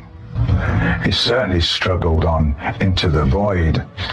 It has this slow bit, but then the riff where Ozzy comes in is very fast. Ozzy had to sing really rapidly. Rocket engines burning fuel so fast, up into the night sky they blast. Quick words like that. Geezer had written all the words ahead for him. Rocket engines, what the fuck, I can't sing this. Seeing him try, it was hilarious. Just like our previous albums, Master of Reality had some controversial moments. Sweet Leaf upset some people because of the reference to drugs, and so did After Forever, thanks to Geezer's tongue-in-cheek line, "Would you like to see the Pope on the end of a rope?" The colour was unusual again as well. This time it just had words in purple and black on a black background. Slightly Spinal Tap-ish, only well before Spinal Tap. Although this time we were allowed a whole 2 weeks to record the album. What with Roger Bain producing and Tom Allum engineering again, musically, Master of Reality was a continuation of Paranoid. At the time, I thought the sound could have been a bit better. That's the thing when you're a musician. You like things to be a certain way, to sound a certain way, and therefore it's difficult to leave it up to other people. When it goes into somebody else's hands, you've got no control over it. And when you hear it, it's not like you expected it to be. That's why I got involved more and more after those albums.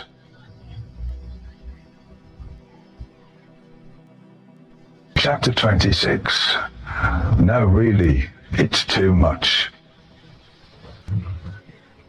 When we recorded Paranoid, I still lived at home. My parents had bought another place in King's Standing near Birmingham. They planned to move there as soon as they got rid of the shop. Mum wanted to get out of it. It was just a burden.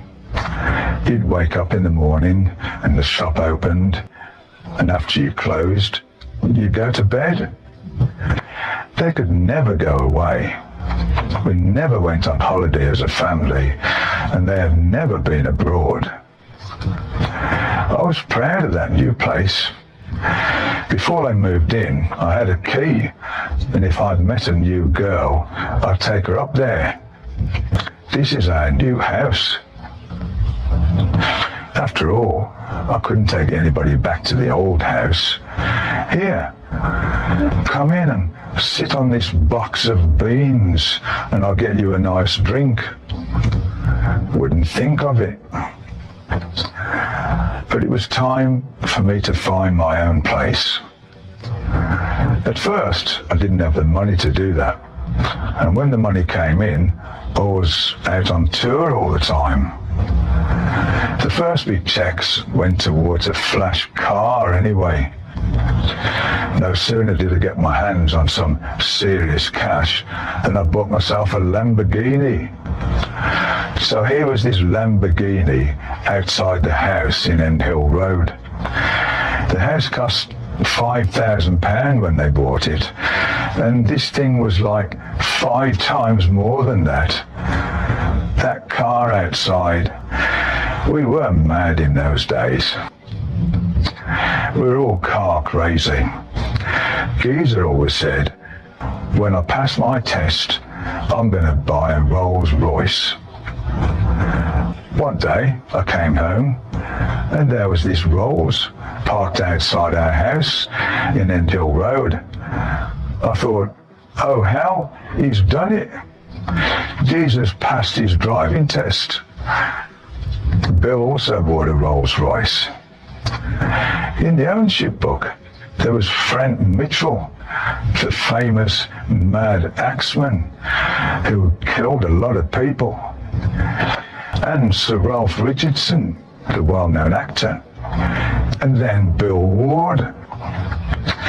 He'd have crates of cider in the back of it, like a travelling bar. Ozzy didn't have a driving licence, but he still bought my Rolls off me. His wife drove him, and he came over to my house with all his dogs on the back seat. It was an immaculate car when I sold it to him, and the state of it when he came over, dogs shitting in there and everything. Geezer didn't manage to keep his car in mint condition either. It was the days of platform shoes, and geezers were very, very big. How on earth he drove that car with them, I just don't know. He was driving around Devon, where the hills are quite steep, and he stopped off at a shop that was on top of one of those hills. He parked the car, went in on his platform shoes, and somebody in the shop suddenly said, "Look, there's a car running down the hill, and it's a Rolls Royce." Geezer went, "Oh my God." He ran out, hobbling along on his platform shoes as fast as he could, trying to get next to his car so that he could open the door and stop it. Of course, Geezer couldn't keep up with it, and the car went flying down the hill and crashed through a fence, straight into a tree. On his way home, he drove past my house. I heard his car go, ka-chum, ka-chum, ka-chum. This scraping sound of the fan hitting the radiator. The front was completely smashed up, and Geezer said to me, "Now I see why they call it a Rolls." I bought my first house in 1972 in Stafford, north of Birmingham. It was a 3-acre property with a swimming pool. I soon noticed that they were building this modern house right behind it, and I thought, fuck, it's right behind my swimming pool. Instead of allowing it to bother me, I bought it from my parents. They moved in there from their house in King's Standing. It was a lovely place, brand new, all carpeted, modern bathrooms, the whole lot. I let Dad use some of the land where he could have his chickens, so he quite liked it there. But Mum felt like she was stuck in the middle of nowhere, too far away from the city. It was brilliant giving them that first house, but they didn't really like it, so that was a huge disappointment to me. I said, "Okay, you find yourselves a house that you do like, and I don't want anything to do with it. You tell me about it, and I'll get it." So they did. They found this house that they liked at an auction. I was in America at the time, so I sent this guy along to bid for the place. And who was he bidding against? My aunt, who was trying to get it as well. I didn't find out till afterwards. It was just the two of them bidding. I couldn't believe it. But we got it in the end, and I was absolutely thrilled to live there. Dad had horses and chickens there, so he was in his element. It was almost too late for him because he was starting to get too ill to enjoy it. But he did have a few good years there. I tried to look after them, but that wasn't easy. Earlier, when we lived in King's Standing, I saw my father outside with this old handle trying to crank start his car, and I thought, oh God, every morning he's out there doing the cigarette in his mouth. Really horrible. We just can't have this. So I bought him a Rolls Royce. Mum said, he's not going to like that. Of course he will. I went to this dealership and bought him a Rolls Royce for his birthday. They delivered it to the house with a crate of champagne in the back. Dad just went, what's that? I don't want that. Can you imagine me going to work in that? What would all the people say? And the neighbours? What are they going to think? Me with a Rolls Royce indeed. Bloody hell, I had to phone the Rolls Royce people up and say, he doesn't want it. What do you mean, he doesn't want it? It's a Rolls Royce. Yes, but he won't even get in it. So they came and picked it up. I said to Dad, well, what do you want then? I don't want anything. Wouldn't you be better off with another car? What about a Jaguar? Well, it's got to be better than that thing. So I bought in this Jaguar 3.4, the classic one with all the nice wood and switches and stuff. He still didn't want it. But I said, Dad, you've got to have it. I can't get my money back now. I've bought this car. They won't just forget about it. I have to buy something off them. He used that for a while, but it was a struggle.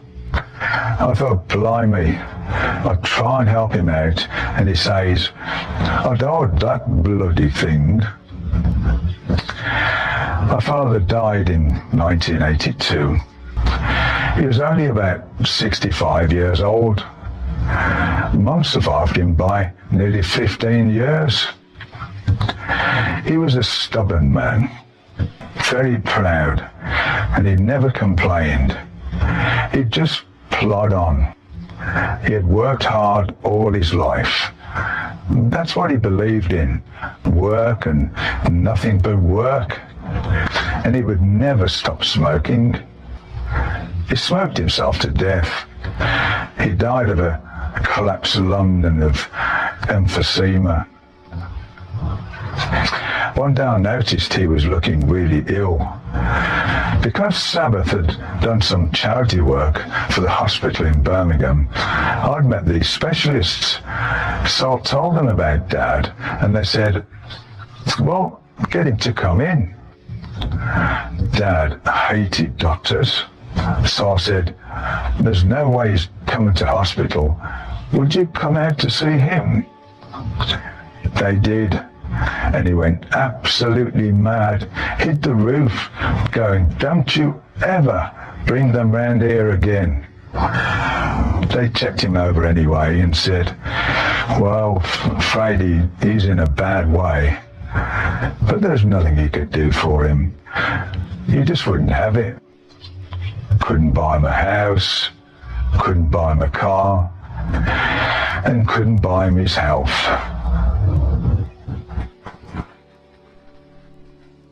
Chapter 27, White Lines and White Suits. In England, it was all hash and dope and pills. But when we headlined the Los Angeles Forum in the autumn of 1971, I was introduced to cocaine. I said to one of our roadies, "Oh, I feel really tired." He said, "Hey, why don't you have a little line of coke?"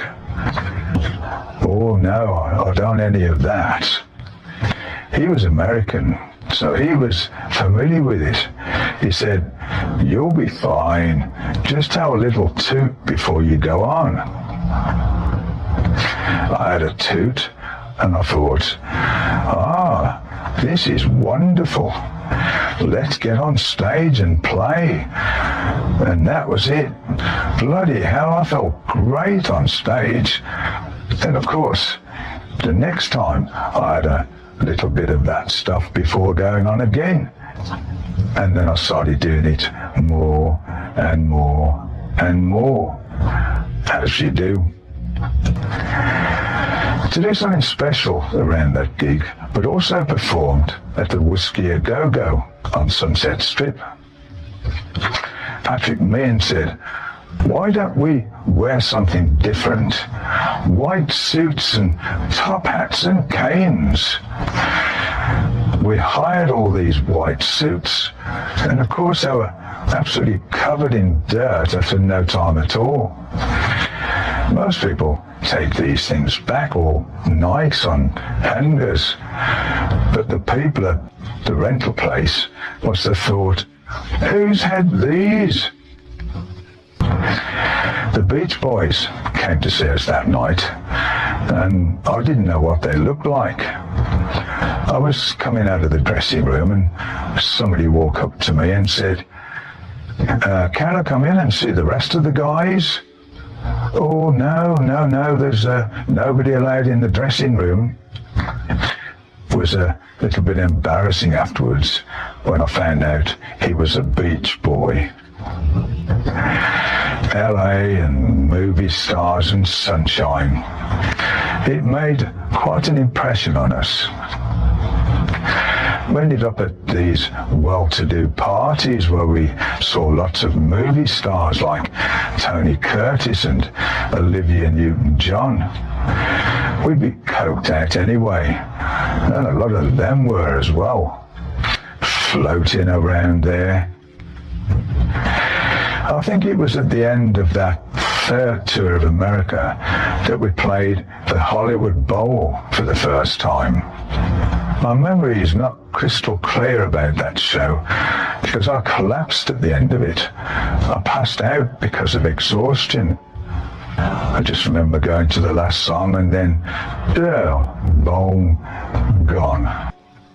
The doctor who examined me said, you've got to get on the next plane back to England, go straight home and just take it easy. I was about to have a nervous breakdown, so they prescribed me Valium in high doses. I was a fucking zombie all day. I really just had to rest. It had been too much with the lifestyle we were living, all the touring and not getting a lot of sleep, and the drugs, I suppose.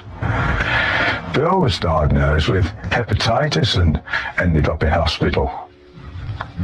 He carried this rusty knife with him all the time, and he opened some clams with it and cut his hand. He claims he got it either from his knife or from a shell. Being a vegan, Geezer couldn't get half the food he wanted, so a combination of that and drugs made him awfully thin. So he got these kidney stones and ended up in hospital as well. We were all falling to bits. Ozzy probably had the most unhealthy lifestyle of all of us, but he was the only one left standing. We were all out for the count, but he was right as rain.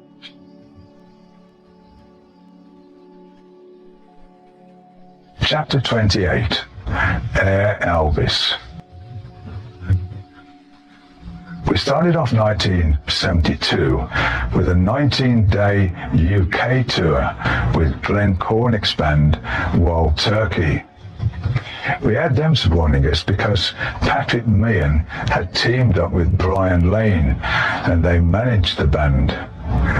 Lane was the manager of Yes as well, which was why we had them on the next tour with us. 32 shows throughout the States and Canada, starting in March, the IOMMY tour. Us and Yes It was an extremely unlikely combination. They hated us because I'm sure in their minds they were the clever players and we were just the working class. Sometimes they talked and other times they would walk straight past you. Very strange. Years later, we all got along fine, but it took a long time. And they were funny on stage too. If anyone made a mistake, the daggers would be out. We thought, what's all that about? Music. Somebody's made a mistake. So what? It's a good thing they weren't in our band. We would make mistakes every 2 minutes. Here we were with them as supporting act with all their clever stuff coming out, and we're going bind, clonk, zzz. So what's the gone? What the fuck? What are we doing here? Their keyboard player, Rick Wakeman, didn't get on with them, so he covered with us as much as he could. We liked Rick. I think he was interested in playing with us, but it would have been too good, too much for what we wanted. We only wanted something very basic that just went down, down, down. It wasn't like Yes music.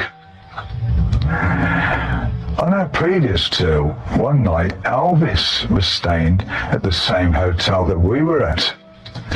We would see him come in with all this security and go up to the top floor. We were invited to go and see Elvis perform. I had a bird that night, so I said, "Oh no, I'm not going." I regretted that afterwards because I didn't see his show then and I never would. On this tour, we flew from LA to Vegas and back in a plane that belonged to Elvis. Really strange, all leopard skin seats in there, very flash. The stewardess on the plane came out with a plate of all different coloured sandwiches. I went, "Blimey, what's this then?" "Why, it's coloured bread." It must have been something that Elvis liked. But it was a nice plane. We used it, behaved ourselves, left it in one piece, as of course we were very respectful. I mean, it was Elvis.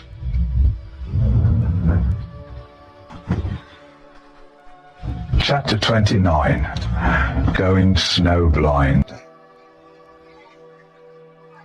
It took quite a long time to write and rehearse for the Volume 4 album. So like it was becoming harder to come up with stuff, but the pub was only a mile away, so we'd start coming with ideas, and it was, how about we have a break? We're all going out to the pub for a drink. I think, I'm not going to go. I'll just sit here and try to come up with something. I play for a bit, an hour, 2 hours, 3 hours. They'll all come back plastered. If they've got anything, oh great. I felt really pressured. When it was suggested we go to the States to record, we're all very much in favour of that idea. It was a way to avoid the English tax ban, and the studio rates were better, cheaper out there as well. More important than that, we thought it would be nice to really go somewhere else to try and get a different vibe. We went to Los Angeles in May 1972. Patrick Meehan knew John DuPont from the DuPont Company, lighters and paints and all that. A big, huge company. We rented his house in Bel Air. It was a great place with a big ballroom type room overlooking the pool. It had a magnificent view of LA, the works. We all lived together there, the band, me and these two French au pair girls who came with the house. The vibe in America was great. The record plant where we recorded was a state-of-the-art studio and far better than what we were used to. We decided to produce Volume 4 ourselves. It's not like we were fed up with Roger Bain or anything. I thought it was all right. But we had done so much studio work by then that we felt we knew how to do it ourselves. I've heard Roger has since disappeared and won't talk to anybody anymore. I don't get that. I wonder why that would be. Patrick Meehan put himself down as producer as well. I don't know why he did that either. But he was there. He was in the control room, and I suppose he thought, oh, I'll just add my name to it. Once or twice he might have said, well, if we try, and that was it. That was his part of the production. Producing this ourselves was everybody going, I want my bass up, or I want this, and I want that. But it worked out okay. It was only later, from Sabbath, bloody Sabbath and onwards, that I really started poking my nose in more and more. Recording took 6 weeks, maybe even 2 months. During that time, we also set some gear up at the house in Bel Air, where we wrote the last of the songs. It was a different environment. Everybody had a bright attitude and there was a schedule. We just have to get it done. We were still fucking about and doing stupid jokes, but ideas and the songs were coming out quickly. Perhaps having loads of cocaine helped speed things up as well. And we did have a lot of it. It came in a sealed box the size of a speaker, filled with files all covered in wax. You peel the wax off and it was pure, fantastic stuff, and loads of it. It was like Tony Montana in the movie Scarface. We'd put a big pile on the table, carve it all up, and then we'd all have a bit. Well, quite a lot actually. Of course, word got round, and soon other musicians, lots of women and new friends came to the house, and everybody was diving in.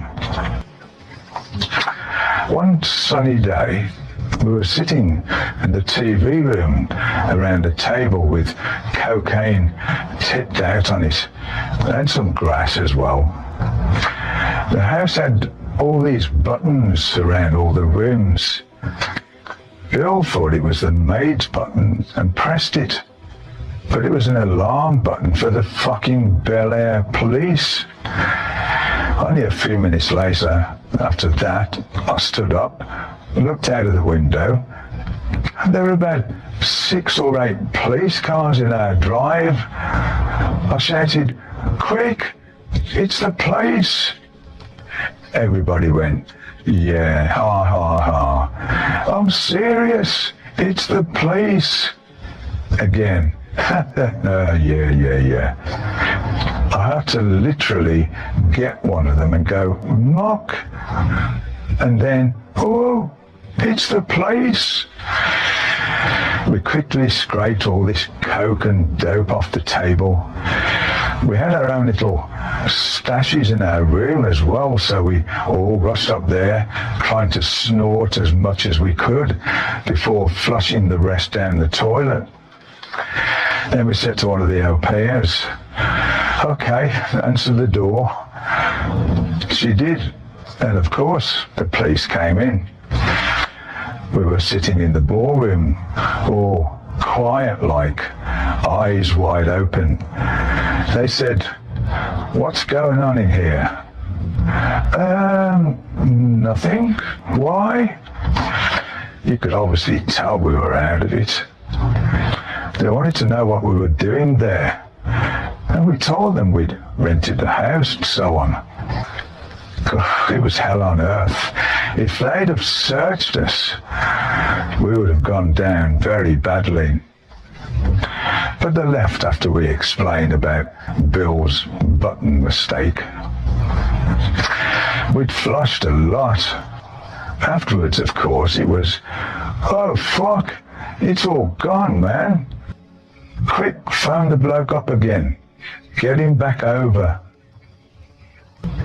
In the record plant, though, we were a bit more serious.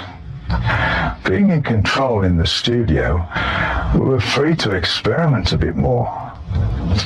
The first 3 albums could all have been from the same batch, really, but Volume 4 was when we started introducing different things. I found a piano in the ballroom up at the house, and I used to play that thing when I'd had a million lines of coke.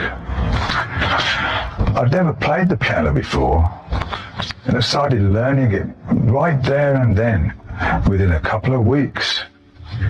Mind you, I was up all bloody night, every night, with a line of coke, play for a bit, another line of coke, play. So I was probably up for the equivalent of 6 weeks. And while doing that, I came up with changes.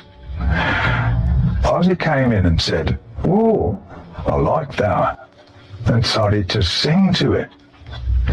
We got the mellotron in, and Geezer started playing that, like an accompaniment, an orchestral thing. And that was it. We decided to record it. It sounded really weird. I couldn't believe it was us. I actually felt pretty embarrassed because when we recorded it at the record plant, Rick Wakeman came in and he said, "Who was that playing the piano?" I thought, oh no, he's going to say, "That's crap, that is." But he liked it. I suppose we could have asked somebody like him to play these keyboards, but Geezer and me wanted to do it ourselves. Both of us were learning. It was a challenge. If changes was unusual, FX certainly was way out there. We were mostly naked at the time when we recorded it.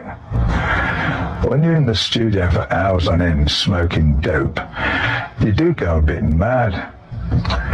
It started playing and we were dancing around half naked, just being stupid.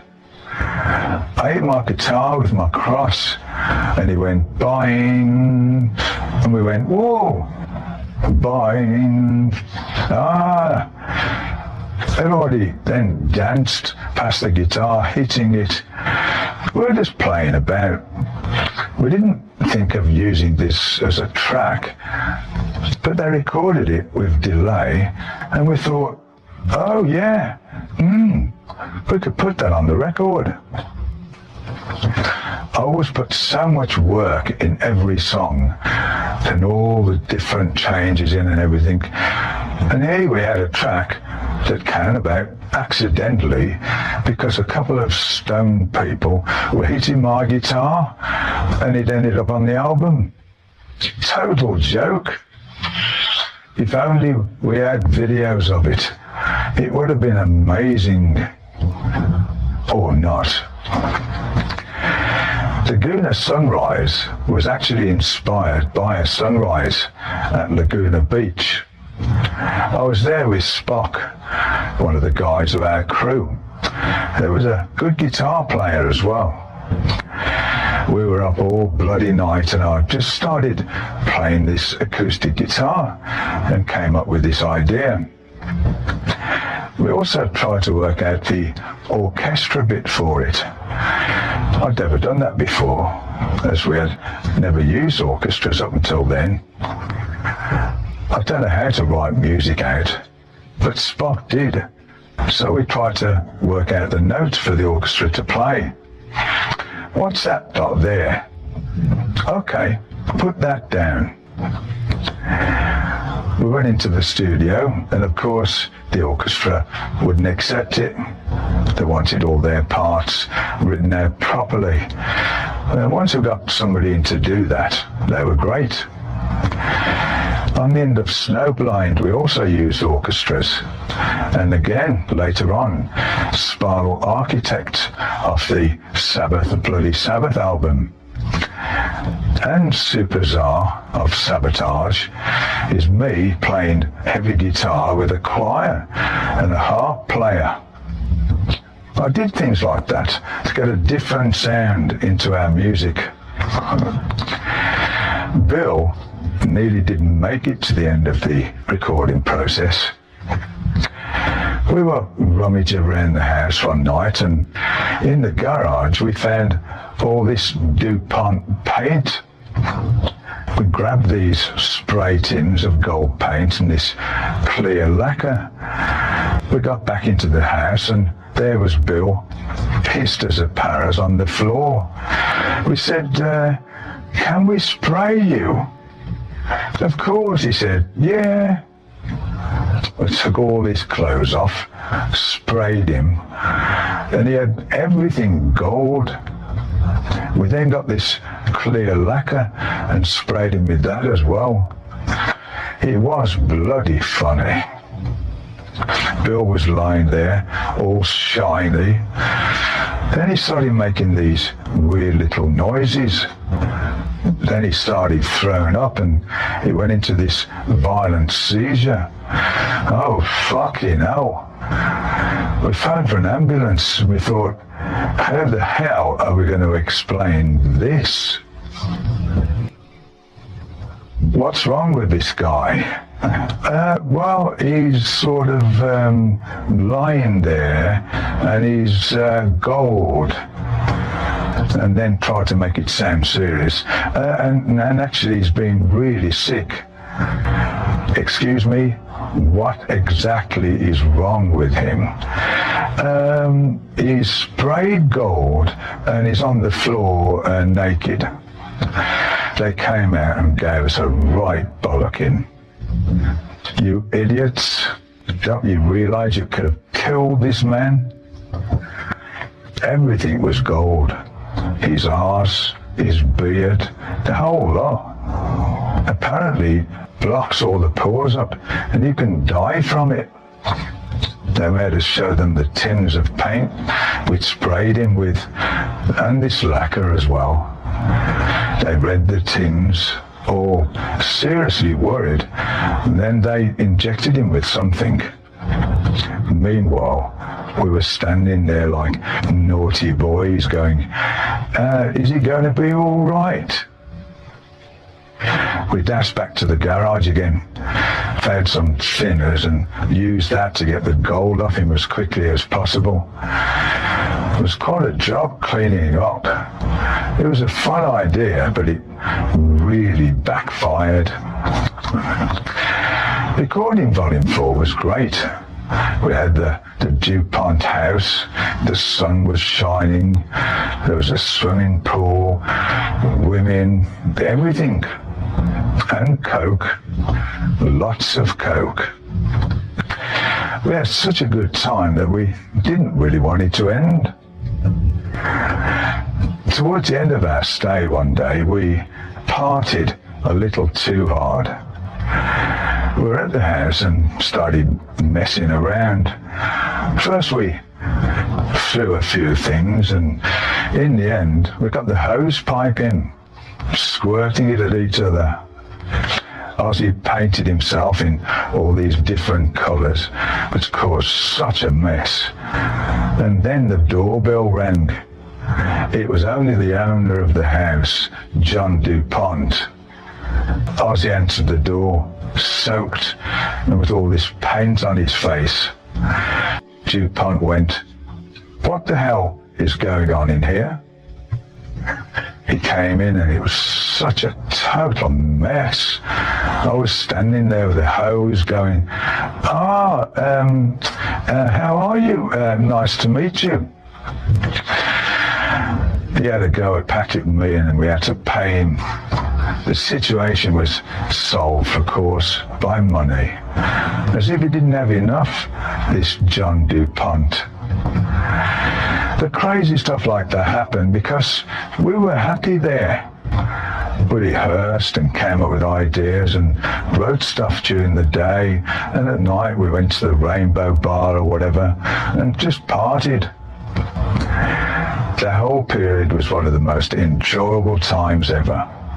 And a song like Snowblind makes it clear that it was also because of a certain drug. That's why we wrote on the album sleeve, we was to thank the great Coca-Cola company. Just a little thank you nod to our suppliers. I rented a house in Bel Air again a couple of years ago when we were working on the songs for the Heaven and Hell album, The Devil You Know. The DuPont house was on Stradella Road, and because I went out for walks a lot, I passed it every morning. Apparently, it's now owned by former Charlie's Angel Jacqueline Smith. So I was to look in, trying to catch a glimpse, but I never did.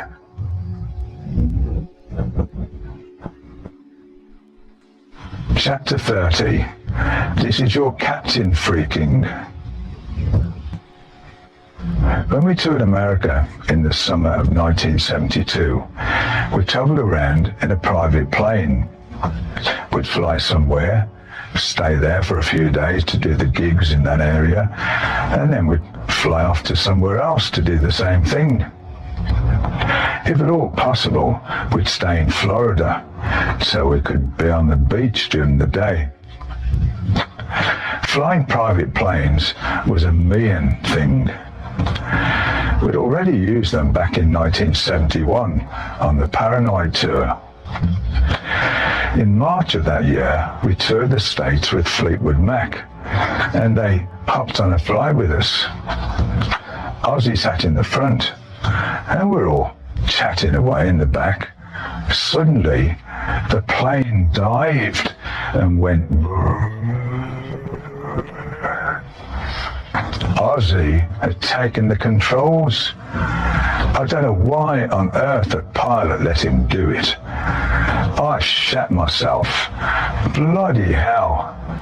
But of course, Ozzy thought it was hilarious. Everybody was screaming and shouting, so he did it again. Woohoo! Woohoo! It didn't do much for Bill's fear of flying. He used to get terrified and needed to take Valium to get onto a flight. He soon started driving instead of flying. He had a GMC mobile home, and his brother Jim drove him from one gig to the next. Occasionally, they'd have to stop at one of those places where you have to dump all the contents from the toilet. One day, Jim was pushing the button that was supposed to release all the shit, and nothing was happening. So Bill decided to get underneath to see what was wrong. He got into this CB radio, like the truckers, and he was going through a stage of talking like that, with all this breaker one line, coming bulldog 10-4 stuff. So there was Bill under the bus going, "There's a negative on the ship, Jim, a negative on the ship. Nothing's happening, negative." He was banging away at stuff, Then his brother pulled the lever again. All this shit and blue sewage stuff just went all over him. Bill just went, I've got a positive on the shit, Jim. Positive on the shit. Jim pulled the bus forward, and there was the outline of Bill on the ground with this pile of shit around it. His face was covered in it, and he looked like the creature from the Black Lagoon. It was one of those classic moments. Typical Bill.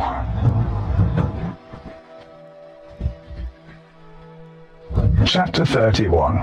A rather white wedding.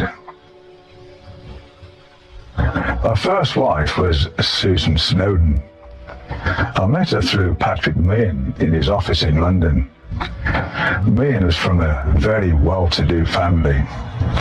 He mixed with high society people, had the suit and the rolls, and went to all the inn places. I presume that's how we met Susan. She wanted to do some singing, so I said, I'll write you a song. Of course, I never did. She came up to my house one day, and it was a bit awkward, really. I found out she couldn't sing at all, and she found out I hadn't written a song for her. But we did go out to dinner, and that's how it all started.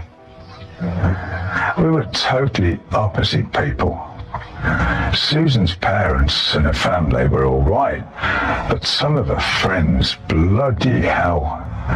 Oh, what do you do then? You play the, what is it, plinky plonky guitar thing? Is that what you do? What?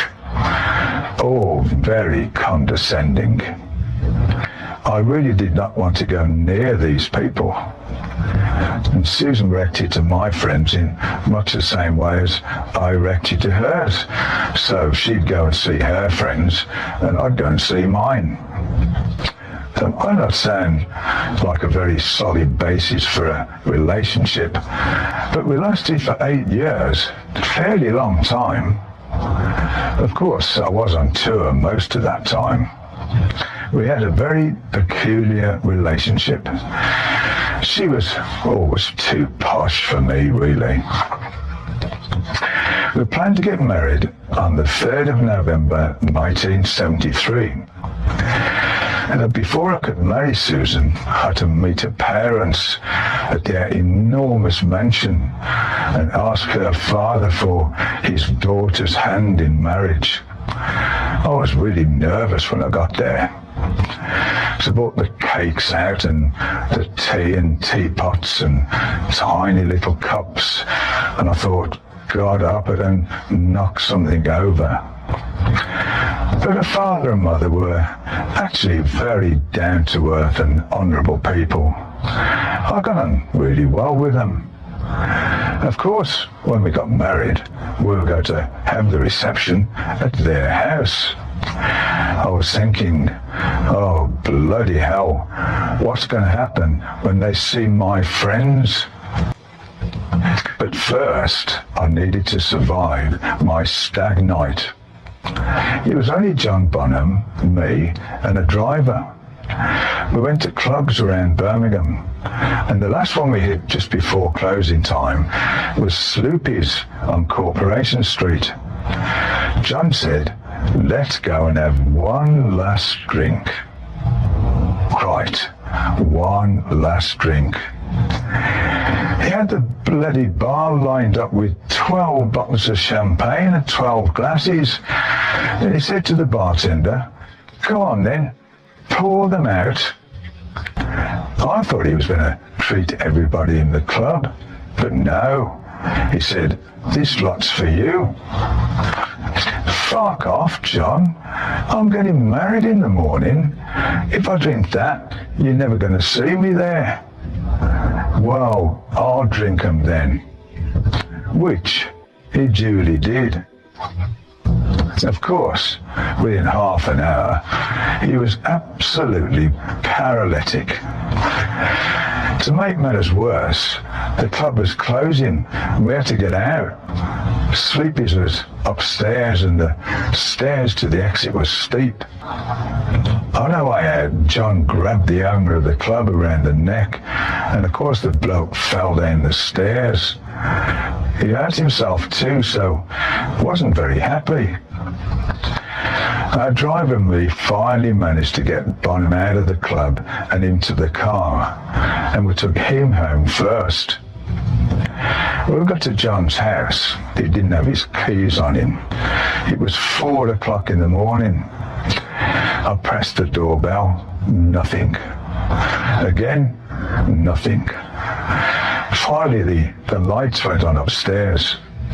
His wife, Pat, opened the window and said, "He's not coming in." I said, "Pat, please, let him in. I'm getting married in the morning and he's got to be there. He's not coming in. Please, please." Finally, Pat said, "All right, but he's not coming upstairs then. If he's coming in, he can sleep downstairs." Okay. She came down, opened the door and ran straight back upstairs. We carried John in, put him in the hallway, sat him in his radiator, and I said, "John, you're not going to make it tomorrow, are you?" He put his thumb up and slurred, Yeah, I'll be there." The driver took me home and I thought, bloody hell, John's never going to turn up and I'll be without a best man. I had to be there at some silly hour, and I couldn't believe it when, 8 o'clock sharp, I saw Bonham coming up the drive with his top hat on, tails on, all dressed up. He lived a good 35 minutes from my house, and I hadn't had a shave or anything. I opened the door and he was all chipper and energetic, going, "Well, I'm ready then, are you?" I actually felt worse than him. We got in the car, and of course we immediately did a quick couple of toots. I thought, oh dear, so this is how it's going to be, is it? We got to the bloody church, and before we went in, all the hell kept disappearing behind the building, one after the other, having a line of coke, coming back, snort and go, "Right." And then somebody else would go, "I'll be back in a minute." On my wife's side, they were wondering where they all kept going off to, and I was thinking, Christ, I really can't do with this. Once inside, my friends are all sniffing and snorting, all these sounds going on in the church. It was terrible. And then he had her side, all immaculate and dead straight. I'd written this instrumental thing called Fluff. They played the tape when Susan walked down the aisle, and it started going wrong. First it came on, and then it went off. Then it came on again, then it went off. Everybody started giggling. Total disaster. When the guy said, "Is there anybody out here who's got anything to say about why these two should not be joined in holy matrimony?"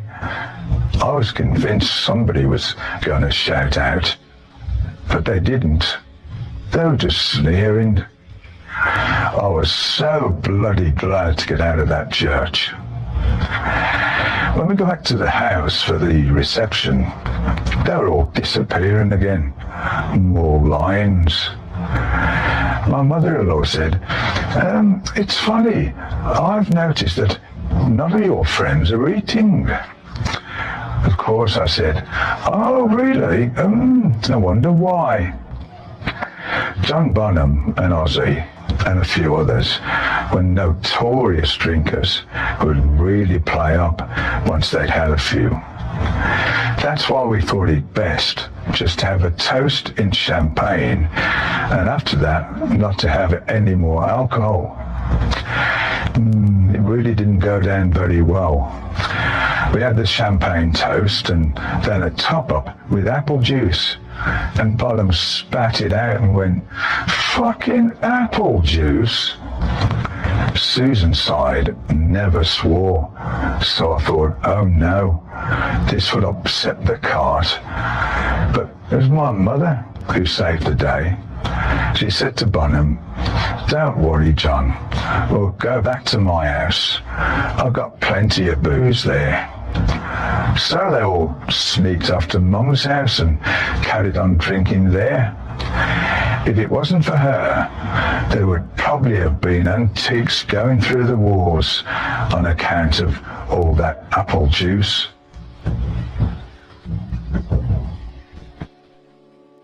Chapter 32. Going to the big house.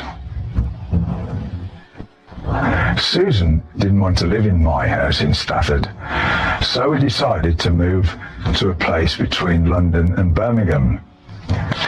We were looking at houses to buy, but couldn't find anything we liked. One day her dad said, "Why don't you come and live here? This house is far too big for us." Sue went, "That's an idea." And so we did. We had a major part of this massive 200-room house. My father-in-law built a partition between their living quarters and ours, and we lived there for quite a few years. Just like in Carlisle, we weren't the only ones there. I saw an apparition going up the stairs one night. It wasn't like a three-dimensional person, more like just a figure. And I had more weird things happening there. We had these big old-fashioned keys in the door to all the bedrooms. I was in a lounge one night and I had my briefcase open. I closed it and went upstairs to bed. I had this big bang and ran downstairs again. One of the big paintings had fallen off the wall. I walked into the lounge and my briefcase was open. And I went to open the door and the keys had gone. All of them. Never found them again. I talked about this to my in-laws and they said, "Oh yes, there is a ghost here, but he's a friendly ghost." Things like that make you really think. A poltergeist, for a start, can be horrible. They can actually move an object. I've always been able to see things that most other people can't. It's hard to talk about it because people think, right, he's had too many drugs. But I actually did see things like the Carlisle ghost. Saw him as clear as day. I always wondered about what happens when you die, when you're beyond this world. And I've tried to find some information about that in books. While living at the big house, I read a lot of books by Lobsang Rampa. He was a writer who claimed to have been a Tibetan monk before spending his later years in the body of an Englishman, or so he wrote. I started getting into all this leaving the body stuff, astral traveling. I really believed in it, and that made me want to do it. I planned it and thought about it, and I tried it a few times, but nothing happened. When I finally managed to do it for the first time, I came out of my body and, with a jolt, suddenly jumped back in. You feel it pulling you back as your astral is leaving your body. You feel this pull up your spine. I must have got frightened. I came straight back in. Once I'd done that, I was determined to make it work properly. I kept practicing. You've got to be by yourself in a room, and you have to really, really relax, but not to the point of falling asleep, because you have to stay conscious. And then you will yourself to leave. At first it's funny because you feel like you're falling. Most people have had that feeling when in bed. You go, oh, you experience a jolt. That's when your astral comes back into your body when you dream. You're asleep and you're just about to leave your body. And if you move, woof, it comes straight back in and you get that jolt. After a while, it worked. I actually came out of my body. It was weird. I floated around the room and looked down at myself from the ceiling. And I could leave the room, go through walls and go off to the roof. It sounds mad, but once I even went along the beach. Then you come back. You're attached by a silver cord that pulls you back. If that's ever severed, you don't, and it can be risky. When you dream and your astral leaves your body and an entity is in the lower class astral and it pulls on your silver cord and annoys you, you get these horrible dreams. It could be caused by drugs or drink, just anything. I know it sounds odd, but I have experienced all that, and it opened another world to me. I don't know why I don't do it anymore. I didn't follow it through. I've actually tried it a couple of times and nothing. I can't leave my body anymore. But in those days I could do it quite easily. I got to a point where I could do it without falling asleep. I still believe that you can go to a non-physical plane of existence. When you die, you can go there, and you can look back on your life in the thing called Akashic Records. I really think that's what happens. You can go and see whether you've achieved what you wanted to achieve. And if not, you can be born into another body and try again. Back to the reality of living in that huge house. I tried to rebuild and redecorate it. I phoned up this one company and I saw this painter and decorator's van coming up the long drive. Came to the house, looked at it, turned around and drove straight off. I just couldn't find the people who could take on a place of that size. So I had to get contractors in who normally did schools. You wouldn't be able to buy huge properties like that anymore. But in those days, they were still quite affordable. And nowadays, it's a wonderful hotel, Kilworth House. The old snooker room is now the dining room, and the conservatory is still intact, as there were only 3 of those in the country, and there's a preservation order on it. All I did with it at the time was grow tomatoes in it, and some exotic plants.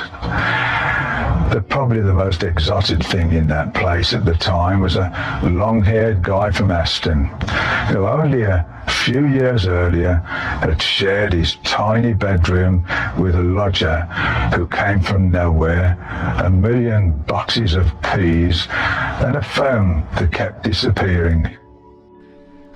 Chapter 33, One Against Nature.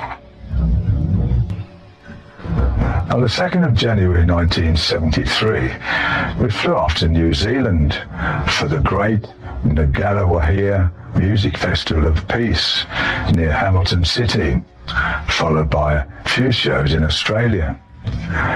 On our way there, the plane stopped in New Delhi and bloody Singapore and everywhere in between and beyond.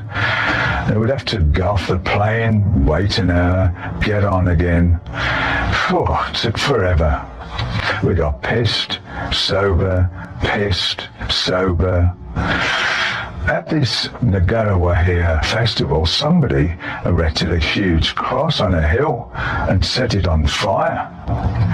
I don't know why they did this, but it looked really good. Can't remember much else about that. The trip to it is still etched on my mind, but the memory of the gig itself must have gone up in flames together with that cross. After New Zealand, we had a gap before the next shows in Australia. Patrick Meehan said, let's take a break and go to Fiji. So off we went. Again, it was a real pig to get there. And after we landed, the drive along the dirt track to the hotel in the middle of nowhere was diabolical. It was a lovely place, close to an equally lovely beach, but at night it took on another life. This hotel had an outside bar. There were no drugs at all in Fiji, but there was plenty of drinking going on. In the middle of the night, I went back to my room. There were so many bugs and cockroaches scurrying across the footpath. They were walking along and all you'd hear was crunch, crunch. I went into my room and got into bed, put the light out to go to sleep, and I felt something on my chest. Put my hand down and it was a cockroach about 3 inches long. I shut up, put the light on, and I could hear one of them running across the stone floor to go down this drain in the room. It was absolutely awful. In a panic, I phoned the reception, screaming, "Get over here!" This guy wandered in, all casual, with a tin of spray. Gave me the tin and off he went. Just like, well, what's he moaning about? I said, is that it? You couldn't kill them either. It's like they were made of stone. I was hitting them with my shoe. It's just like nothing. Still going, bloody army of them. Yeah, horrible.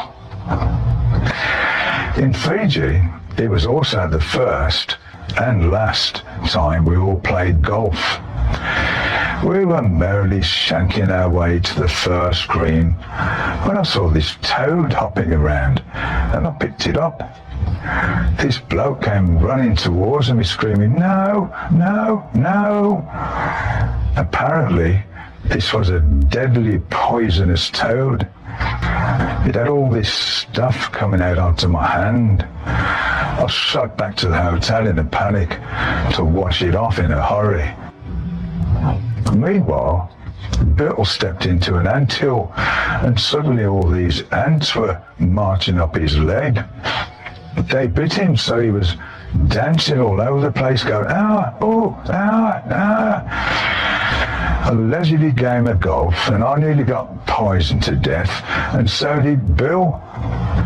We packed up after that. I don't think we even made past the second hole. Apart from all that, it was lovely in Fiji. We went out on a boat and sat on the beach and then to this bar at night, just doing the things you do, on a holiday. But I never did get a proper night's sleep there.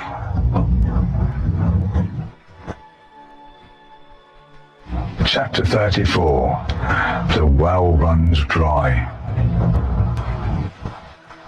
We'd had such a great time doing Volume 4 in Los Angeles, and we wanted to recreate the experience for what was to become our next album, Sabbath, Bloody Sabbath. So we all went back to LA and rented the same house. After us ruining the place the first time, John DuPont must have got a wad of money to allow us back. We also returned to the record plant, but the room was different. What's happened? It's really small now. Oh, we built this Moog in here for Stevie Wonder. Oh no. Back at the house, I tried to come up with ideas, but I couldn't think of anything.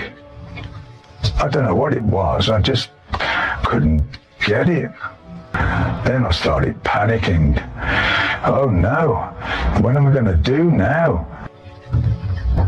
Up until that time, when we went somewhere to write and rehearse, I felt that most of the time everybody was dying to go down the pub instead of working at the songs. But you need to get stuff done. It's quite easy to sit around telling jokes and boozing, but the money is going out the window like this, sitting in some studio for bloody $2,000 a day or whatever it was. So I was really aware of that. It was already getting harder around this time. We're working now on Volume 4 because we were established by then. In the past, I'd say, come on, we've really got to work on this. The guys would listen to me because I'd always been looked on as the leader of the band. But at best, I was a very reluctant leader. It was a role that eventually got to me because if something went wrong, I had to be the pillar everybody leaned on and to say, everything's fine, it's going to be all right. If I'd broken down, I think everybody would just fall into bits. Me believing in what we did and not letting things get to us, I think the other guys looked at it as a strength thing. Maybe me being physically the strongest also had something to do with that. If we had a fight, it would always be me they'd call for. It happened quite a few times. I came back to the hotel one night and Bill came running towards me shouting, "Oh Christ, you've got to come back. Ozzy and Geezer are fighting upstairs. You've got to go up quick." Oh fuck. I shut up there and they were drunk and really going at it.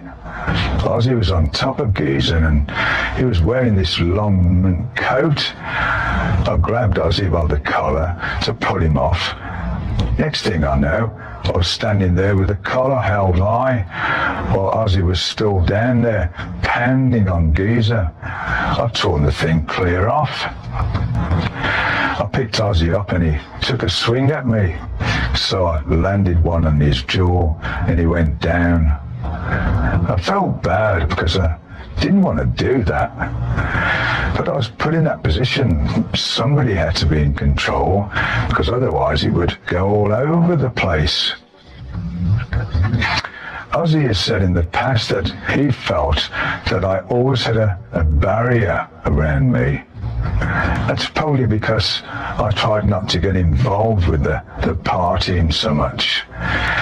We used to stay in these poxy hotels where you could hear everything through the walls. I often heard people screaming and smoking dope and having a good time. But I felt that if I went in and joined them, we'd all be in the same boat. So I didn't. Somebody had to be in control if something went wrong. If I'd been the same, nobody would have listened to me anymore. I think you have to maintain some sort of separation.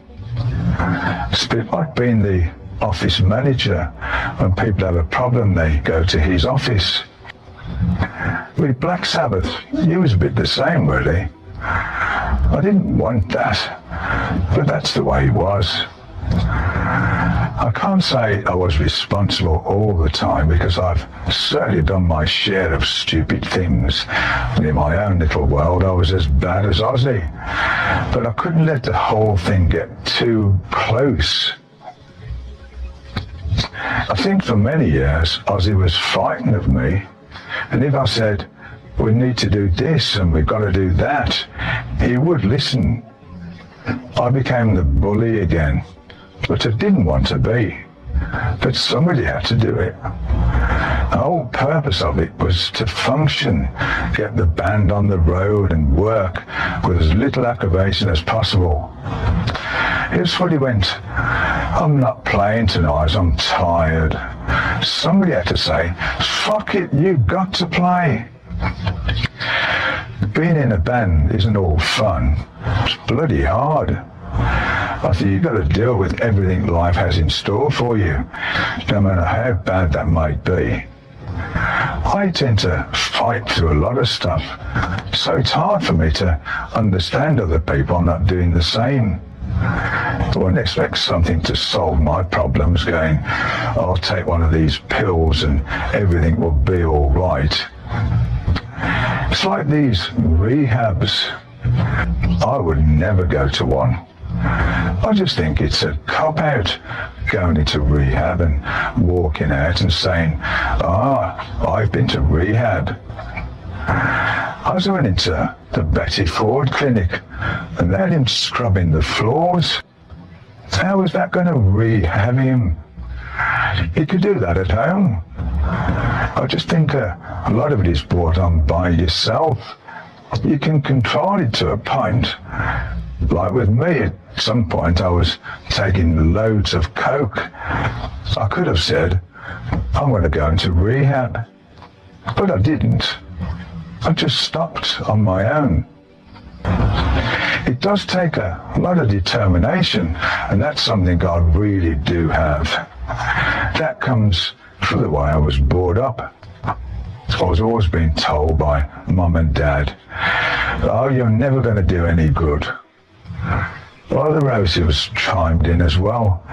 Why don't you get a proper job like your cousin? Because of that, I became very determined to achieve something, no matter what got in my way, if only to prove to them that I could. It gave me the determination to fight on. It's like when I cut the ends of my fingers off and they told me I could never play again. I just wouldn't accept that. I'm sure it has actually helped Black Sabbath. I was the driving force in the band. I made them rehearse and got them off their arses to do everything needed to achieve what they wanted to achieve. I saw that it needed some control. You can't just all go off willy-nilly and expect everything to happen just like that. But as we got more popular, I was less and less in a position to firmly take the reins anymore. And with nobody there to control it, it just got out of hand. If we were working in the studio, but they decided to go down the pub, well, they go down the pub. If there was a particular part where I was trying to think of something for maybe 15 minutes, they get impatient and say to each other, shall we go and have a drink? The rest of the day would be shot, and then the next day it'd be the same, until I came up with stuff to work on. That became harder and harder. If you have no one to bounce ideas off, it becomes almost impossible. And I didn't have that anymore. In the early days, when we jammed, I'd come up with riffs and then everybody would be enthusiastic, putting stuff in. We've now reached a point where it was like, we've got another album to do, and nobody was motivated enough to really do it. My role was to come up with the music, with the riffs. That probably stopped the others from writing music. If I didn't come up with anything, we wouldn't do anything. I felt the pressure of that, but I'd always been able to cope with it. However, it got to me when we needed to do Sabbath, bloody Sabbath. We were all back again in Bel Air, sitting in the ballroom of John DuPont's house. Everybody was looking at me, and I couldn't get into the vibe at all. It was just totally different. Couldn't function. I got writer's block and I couldn't think. So when I thrown the head and moved everything out, we got back home to England, all depressed. The other three thought, well, that's the end of that then. I remember Geezer and Ozzy talking like it was all over. I panicked. I thought, blimey, it's never going to happen again. My God, I've lost it all. After a couple of weeks or so, we rented Clearwell Castle in Gloucestershire to see if we could get the vibe back and right again. We were just looking for something different. Everything in this place was dismal, especially the dungeons. It was really creepy down there. It was a big space with an armory, another room with something else in it, and a lounge. We set our deer up there and tried to get a bide. We certainly got one. I walked down this long corridor with Geezer, and we saw somebody coming towards us. Who's that? Dunno. We had no idea who it could be, because we had rented the whole castle. Saw this bloke coming up, just this black figure, and he went into the armory. We looked at each other, following him into the armory, and nothing. It's just a bare room with a big table with weapons on it and swords and shields all over the walls. And that was it. No other doors out. It baffled us. What happened to him? Where's he gone? Bloody hell, this is really weird. We looked everywhere, but there was no trap door or anything in there. You couldn't hide under the table either, because you could see under that. We got in touch with a woman who owned this castle, and she said, oh, was it a guy with a hat on? I said, well, we just saw this figure coming up. Oh, that's a castle ghost. You may occasionally see him. As if it was the most normal thing in the world. Bloody hell. But we didn't see him again. About the same time we saw our ghost, Ozzy fell asleep in the lounge, which had a big fireplace. He had stoked the coal fire up really high. One of the pieces of coal fell out onto the rug and set it on fire. He came in and he was spark out on the couch and about to burn to death.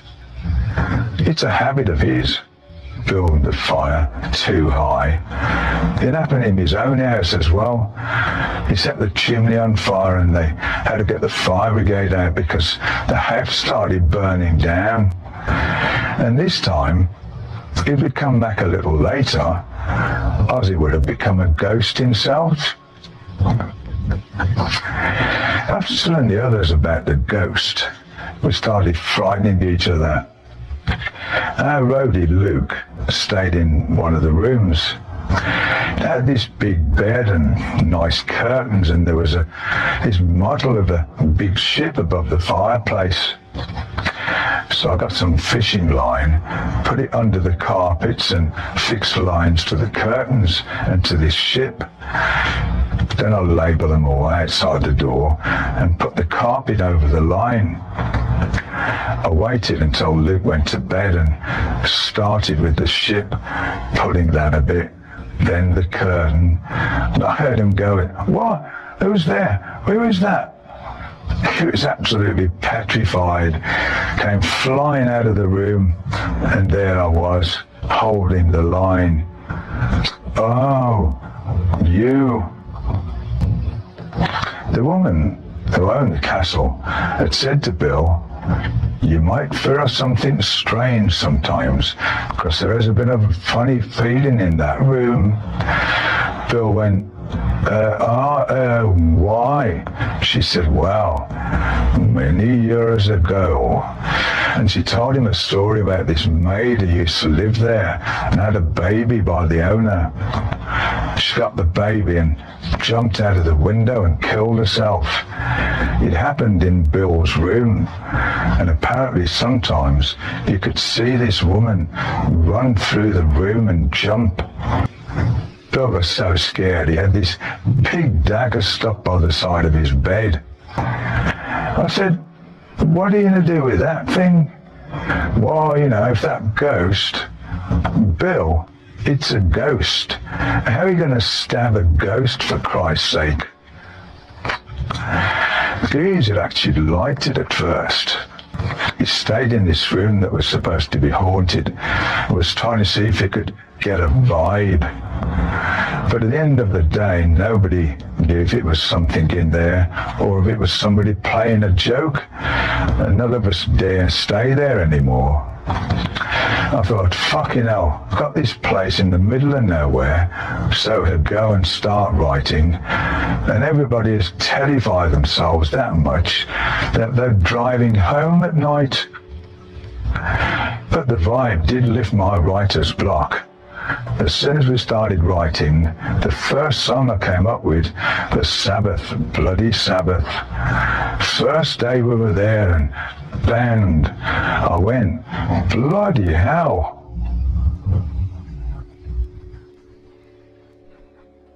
Chapter 35, Sabbath, Bloody Sabbath. We recorded Sabbath, Bloody Sabbath in Willesden, North London, and produced it ourselves. The direction, Patrick Meehan credit, was on the album sleeve again.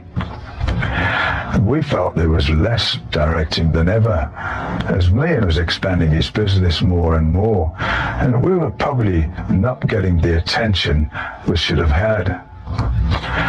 That began gradually, and the first cracks in our relationship started to show. I really worked hard on that album. I tried a lot of different stuff. It was a matter of constantly being in the studio creating sounds. Back then you had to make them yourselves, and it took a while. Now with the computer it's bang, okay, next. The riff of Sabbath, Bloody Sabbath was the benchmark for that album. It was a heavy riff, then the song went into a light bit in the middle, and then back to the riff again. That light and shade I'm always looking for. Ozzy sang very well on it. On all of the songs on an album. Very high. Geezer wrote lyrics for the song with lines like, the race is run, the book is read, the end begins to show, Sabbath, Bloody Sabbath, nothing more to do. I don't know what inspired him to write that, but it could be about him thinking it was all over when we got writer's block. But after that song, the rest followed without any great problems. The other guys came up with ideas as well. Ozzy had bought this Moog synthesizer. It was like the top of the range, but he didn't really know how to work it. I don't know who could understand it either. It seemed really complicated to me. But he got this one sound off it, and then he came up with, Who Are You? It worked really well. I put a piano bit in the middle of that one, and the initial riff for A National Acrobat was written by Geezer, and then I added bits to it. Geezer can write some great stuff. It's just getting it out of him. This was probably the first one he did that got onto an album. Rick Wakeman played on Sabra. He wouldn't accept any money for that, so we paid him in beer. We'd always have a bit of a laugh with him. On the end of that song, Ozzy's saying stuff like, stick it up her arse and all that, just as a joke. It was never meant to be on the album, as this track was supposed to finish well before Ozzy started ranting and raving.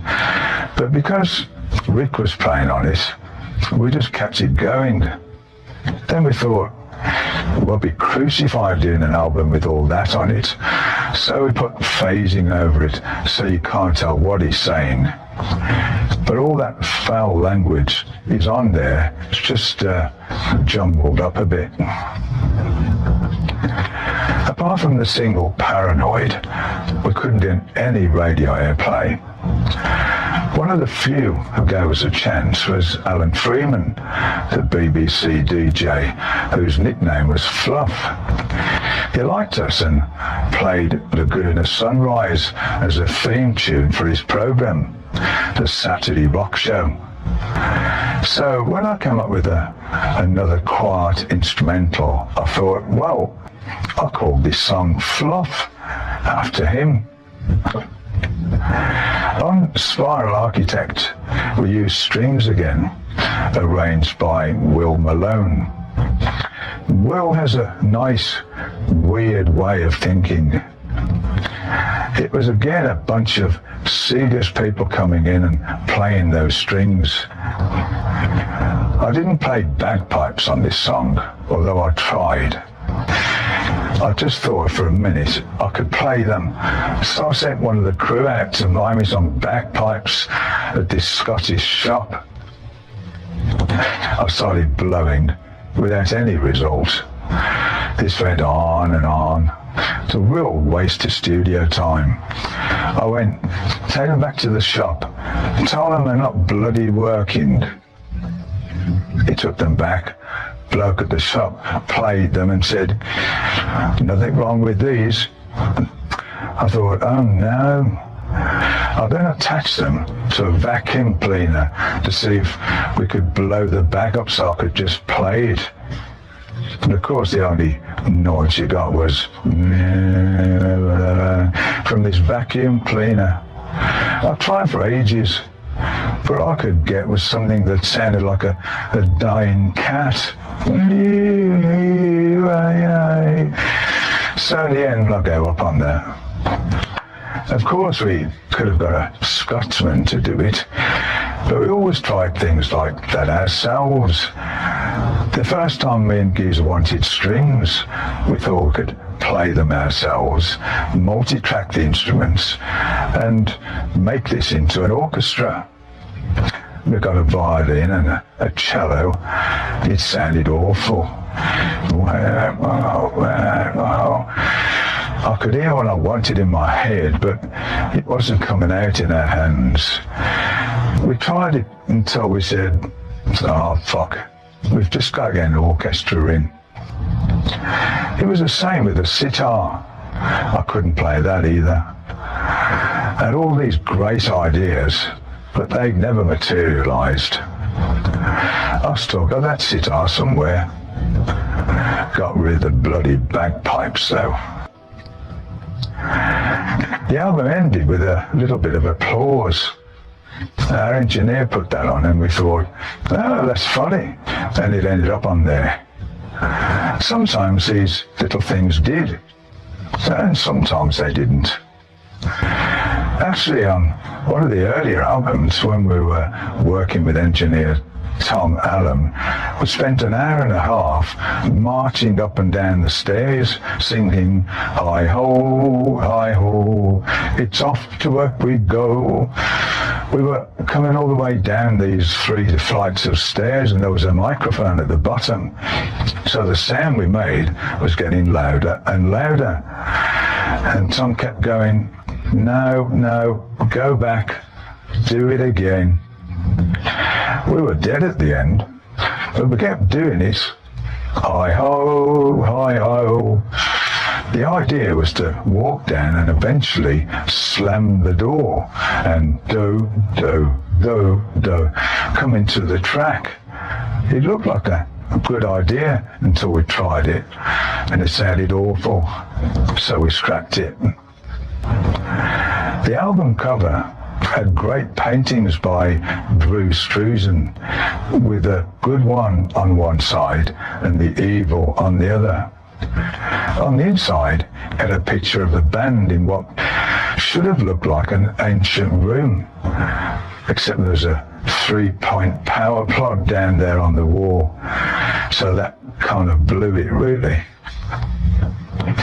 Even today, I find that the music, compared to the previous records, has more class about it, more arrangements, more shine, if you like, and it's more adventurous. It was a leap forward.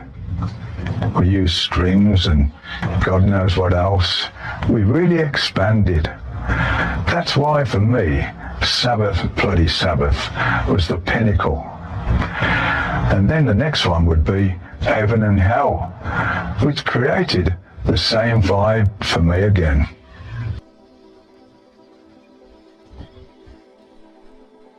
Chapter 36, The California Jam.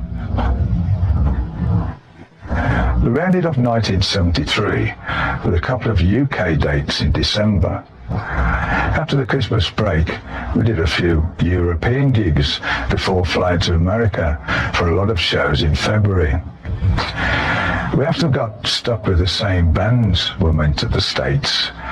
We all seemed to have Edgar Winter, Johnny Winter, Brownsville Station, or Black Oak, Arkansas opening for us. It was like, what? Black Oak, Arkansas? Oh no, not again. After America, we went home to take some time off. Next up was the California Jam on 6th of April 1974 at the Ontario Motor Speedway in Ontario near Los Angeles. We're going to be rehearsing out there prior to the gig, and we sent Spock and the rest of the crew over there first. But then this almighty row broke out between Deep Purple and Emerson, Lake and Palmer about who was going to close the show. They were trying to involve us in it as well. We thought, we better hang on. This whole thing is blowing up here. Palmer wanted to close it, and then ELP did as well. So Patrick Meehan at some point said, we're not going out, it's off. We agreed. We don't want to get involved in it. We'll just pull out. Then Spot phoned me at something like 4 in the morning. You've got to come. Everybody wants to see you. It's going to be an almighty ruckus if you don't show. So I phoned the other guys saying, we've got to get out there. Get on a flight. They thought I was joking. Yeah. Seriously, we've got to get out there. I've heard from Spock. So we got on the flight at the last minute. We got out there and we just said, look, we don't care. We'll just go on whenever. And that's what we did. We went on and ELP closed the show. It was strange. One moment, you're home in bed, then the next, you're flying off to a gig. We hadn't played for 5 or 6 weeks, didn't rehearse it, just a one-off, so it was a bit hairy. We all get stage fright on certain occasions. It depends. The first gig of a tour usually makes you go, whoa. The second gig is much more relaxed. And of course, that's the one where everything goes wrong. You also have the gigs where everybody you know comes to see you, like the Hammersmith Odeon in London, the Forum in Los Angeles, and Madison Square Garden in New York. All your friends and the press are there, and you get worried. Oh, fuck, everybody's coming down tonight. If anything goes wrong, I'll be glad when this one's over. It's like when you're recording a show 9 times out of 10, when you think about being recorded, you make a mistake. It's that edgy feeling you have.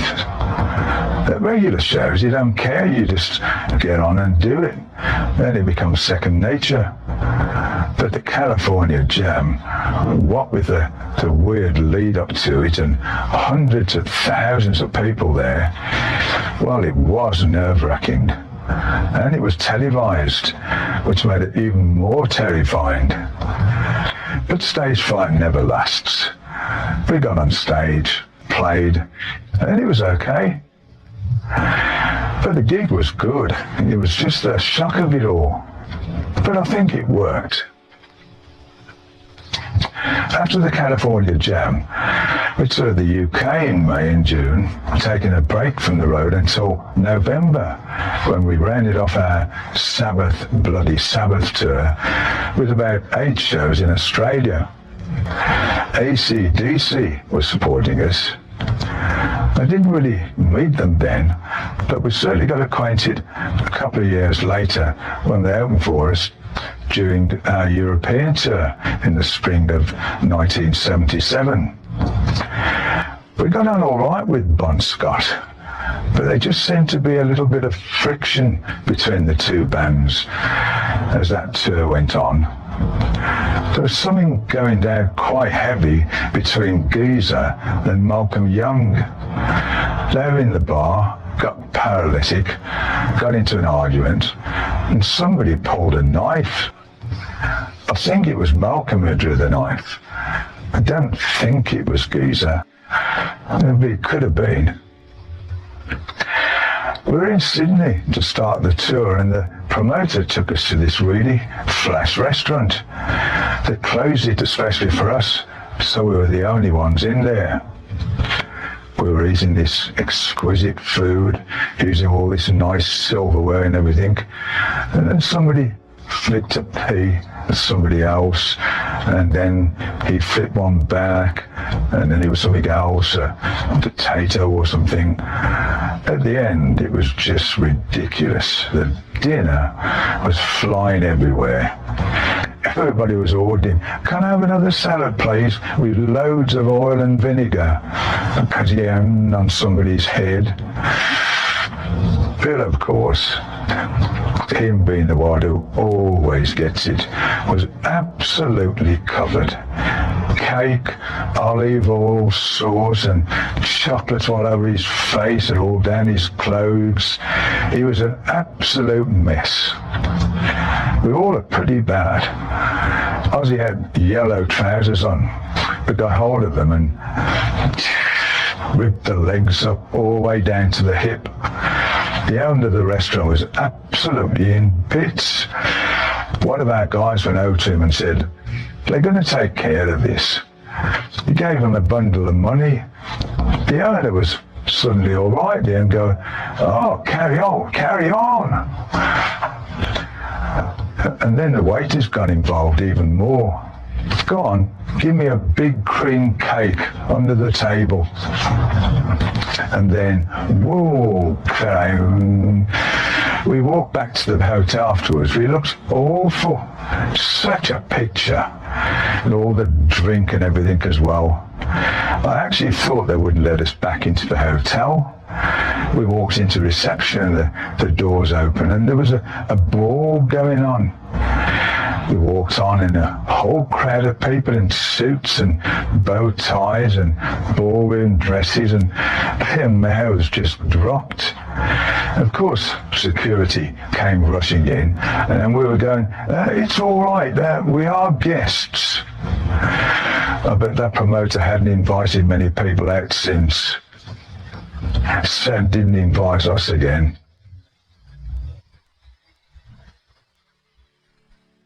Chapter 37. Where did all the money go? We said to each other, "Does anybody know what's going on? Has anybody seen any accounts?" None of us knew how much money we had, because it was always a case of anything you wanted, you got. We'd phone me up, and any money we wanted, Okay, I'll arrange it.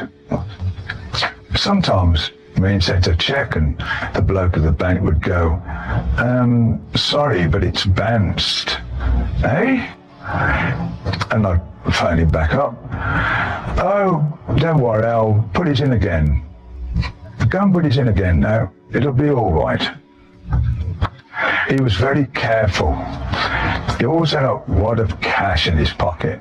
Never used a credit card. I think because that way he wouldn't have any kind of record of what was being spent. That's the way he worked.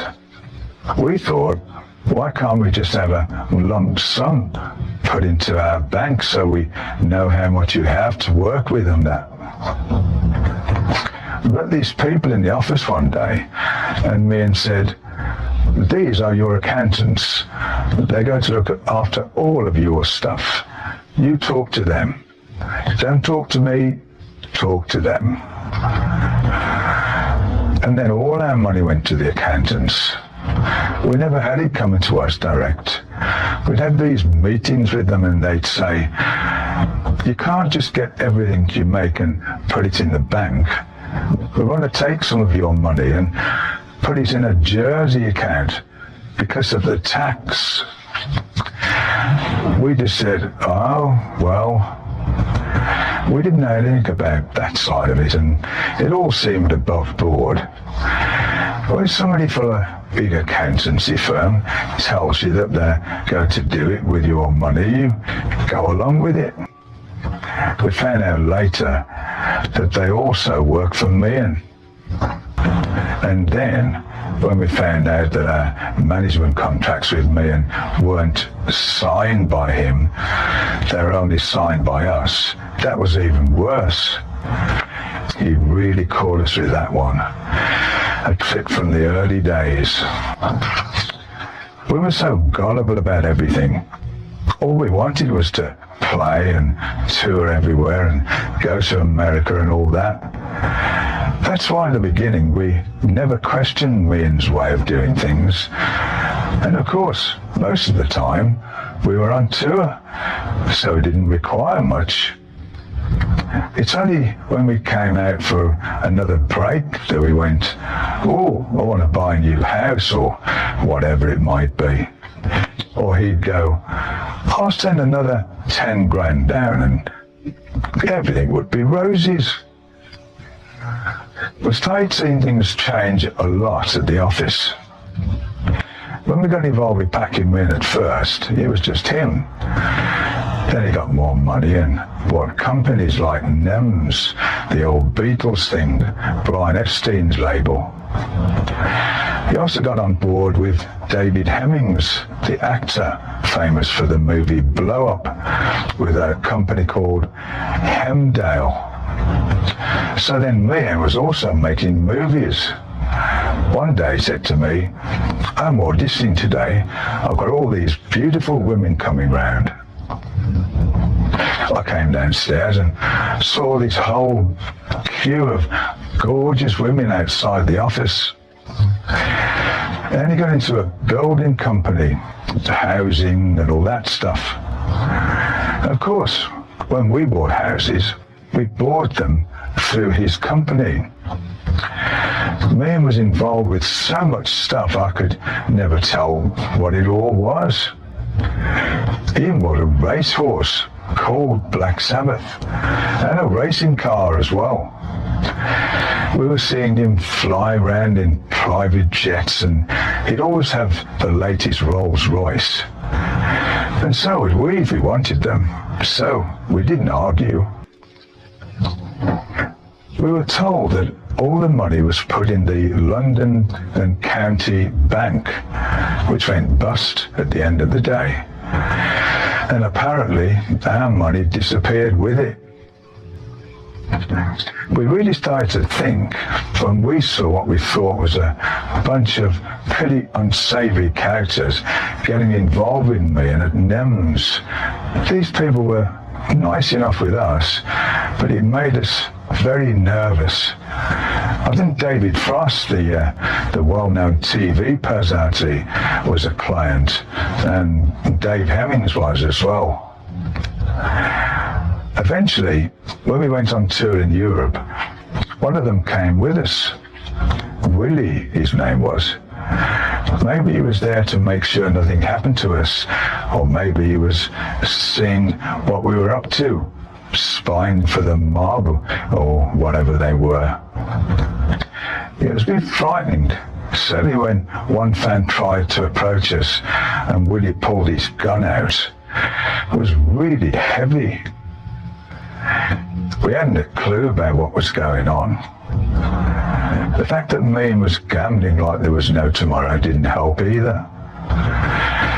When we had Yes with us on our American tour, we played Las Vegas. It was a very involved situation. We thought, fucking hell, what's going to happen? How are we going to fight this one? We were unhappy with the situation, so we had to do something about it. We finally decided to leave Mean. Somewhat surprisingly, he seemed all right about it at first. I think he got what he could out of us and he was happy to let us go. So many things went on there that we were just not aware of, and I think that's why we felt we were screwed over. We sued Mean, but when it came to it, for whatever reason, which I've never really understood, they didn't have a leg to sue on.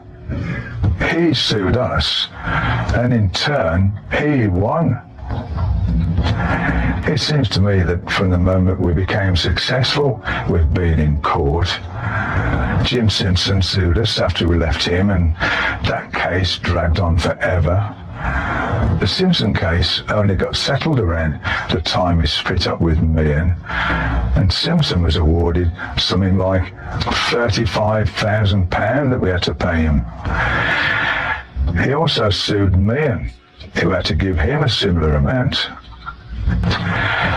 So much for the old management, but what about a new one? It was hard to trust anybody. We did have management approaching us, but how do you know they're straight? In those days, there were no music lawyers you could turn to for advice, people who knew about the business, who could look at the contracts. A lot of the things that were signed back then had loopholes galore.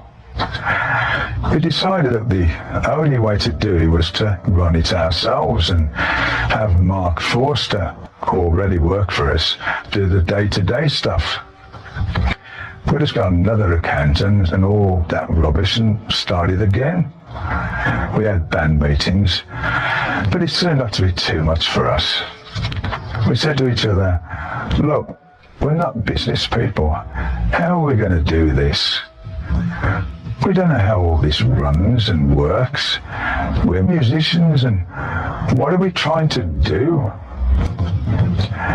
We met with lawyers and accountants. That got boring because we weren't into that stuff at all.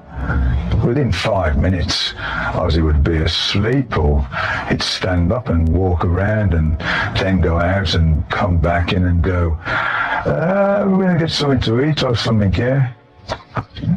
Well, we'll end this meeting then. Sit down. All right.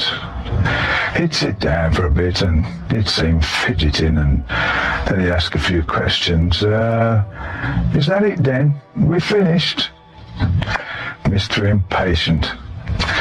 It was very hard, but we had no option. It was the only thing we could do.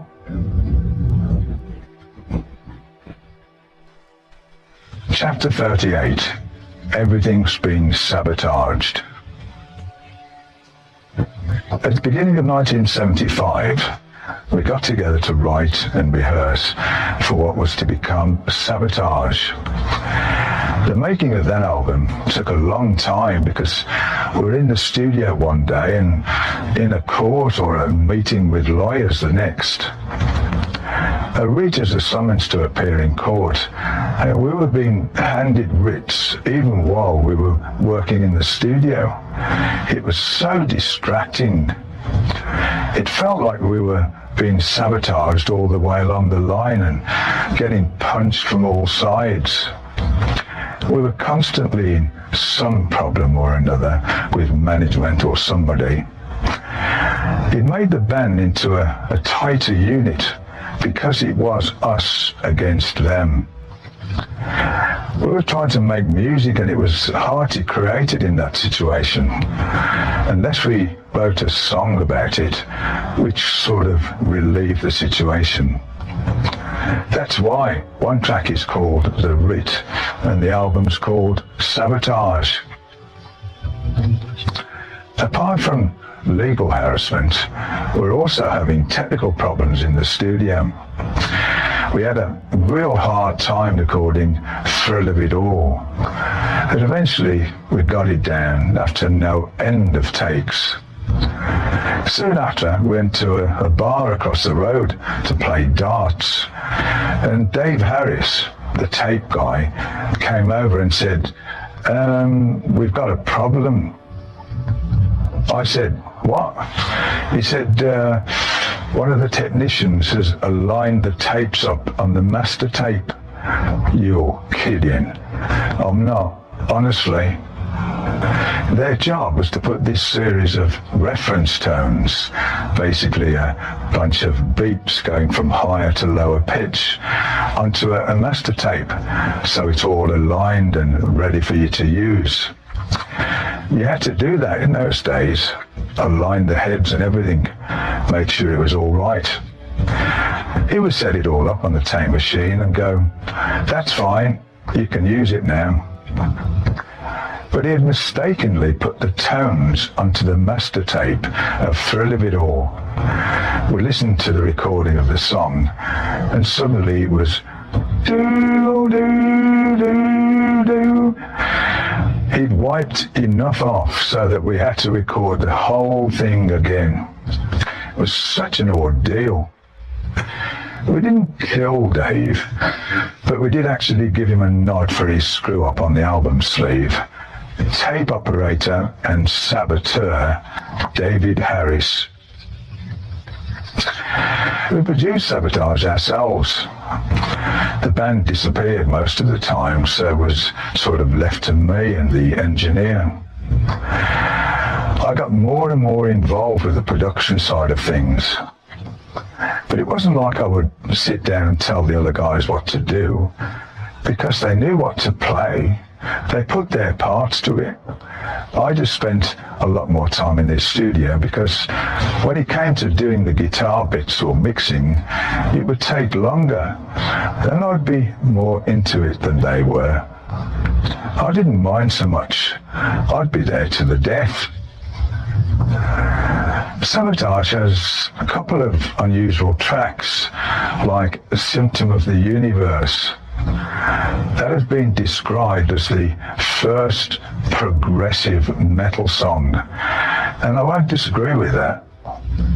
It starts with an acoustic bit, then it goes into the up-tempo stuff to give it that dynamic, and it does have a lot of changes to it, including the jam at the end. The last bit was made up in the studio. We did the track, and after that finished, we just started jamming. I started playing this riff, the others joined in. We kept it going, and we ended up keeping it. Then I overdubbed it with acoustic guitar. A few things we've recorded come from jams like that. We just keep going on the thing, and so at the end of the song, sometimes it came longer than the song itself. A lot of our songs tended to be long anyway, like Megalomania. We carried on and on with that, and so we just faded it out. Some of those tracks were probably twice as long as you hear them on the album, but we just had to fade them out. I wrote Superstar at home with a mellotron to create choir sounds. I put a heli guitar to that, and it really blended well. I thought I'd love to try this in the studio, and it'd be great if we could use a real choir. So I booked the London Philharmonic Choir. They came down and we're all set up to go at like 9 o'clock in the morning. Ozzy didn't know anything about this. He walked in, saw all these people, then he walked out again. Fucking hell, I'm in the wrong studio. He came back and went, what's going on? Who are all these people in here? We're just trying this song. This woman came along with a harp, because I had a harp at home and I could play, you know, like ding dong, ding dong. She said, what do you want to hear? Well, you know, sort of like ding dong, that's what I'm playing. She said, you mean something like this? And her fingers flew over the strings. Yeah, that's it. I felt such an idiot. What was I doing, asking her to play ding dong, ding dong? But to my knowledge, it had never been done before.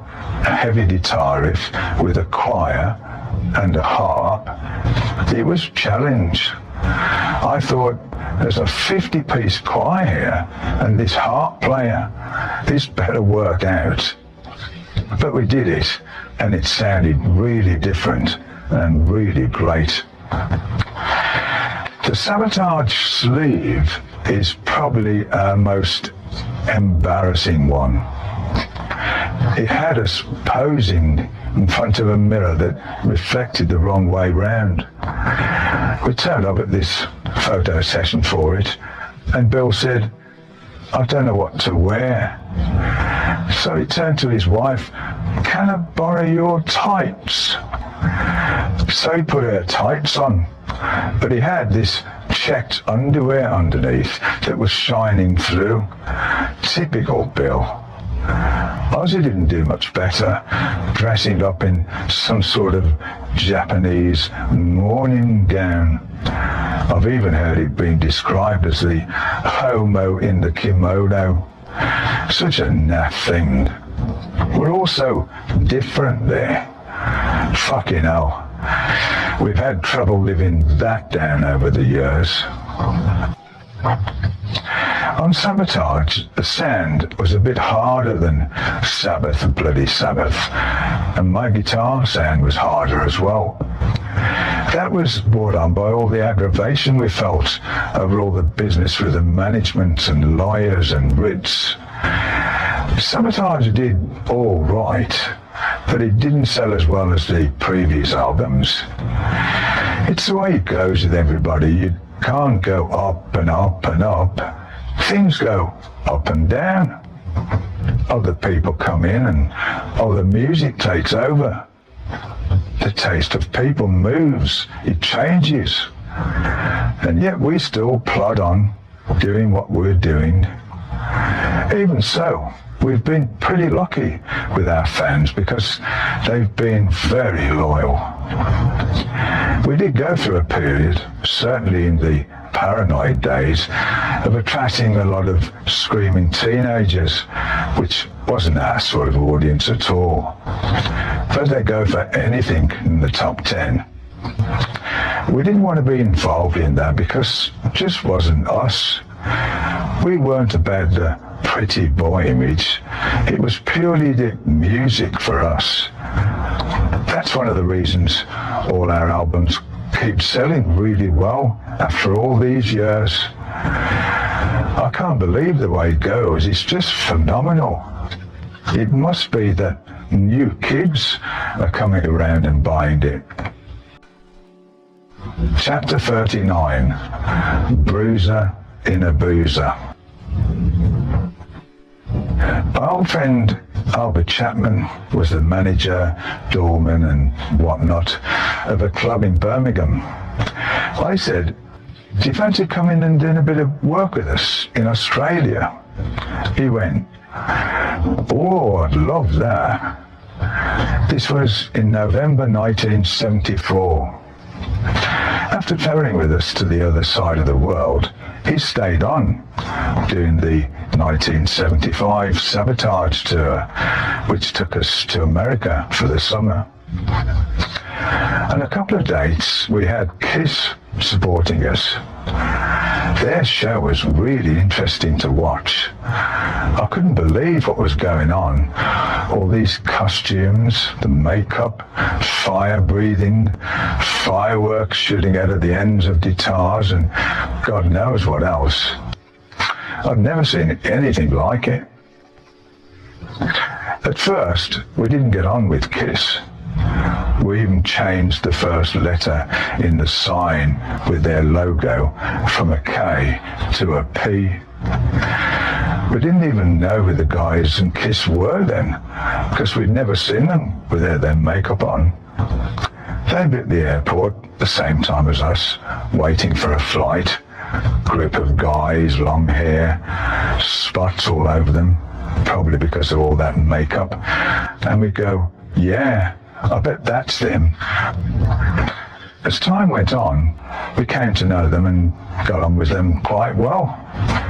Years ago, I did an American TV show called Rock School with Gene Simmons.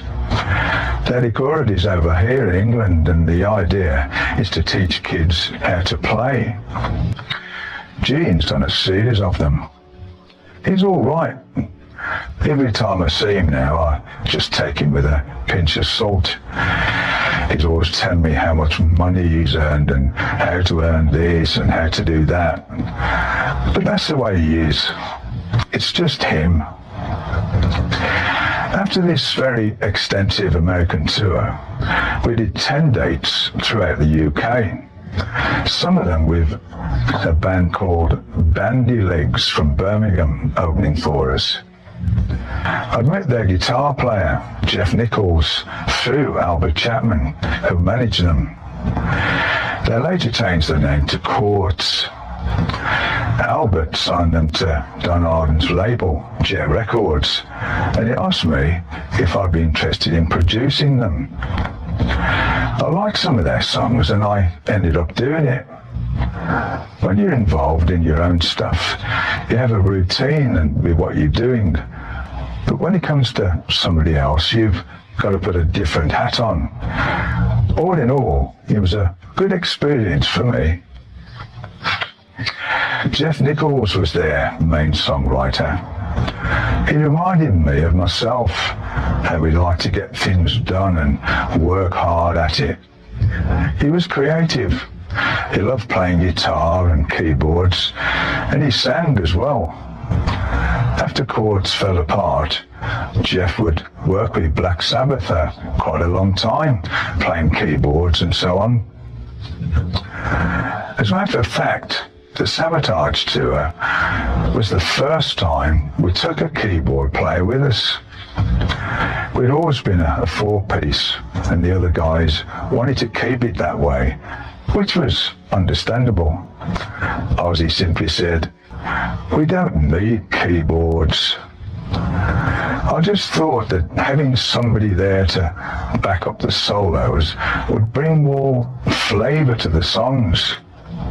Also, we were using more and more keyboards and orchestras on our records, and with a keyboard player we could reproduce some of it on stage. So we hired Gerald Jez Woodruff.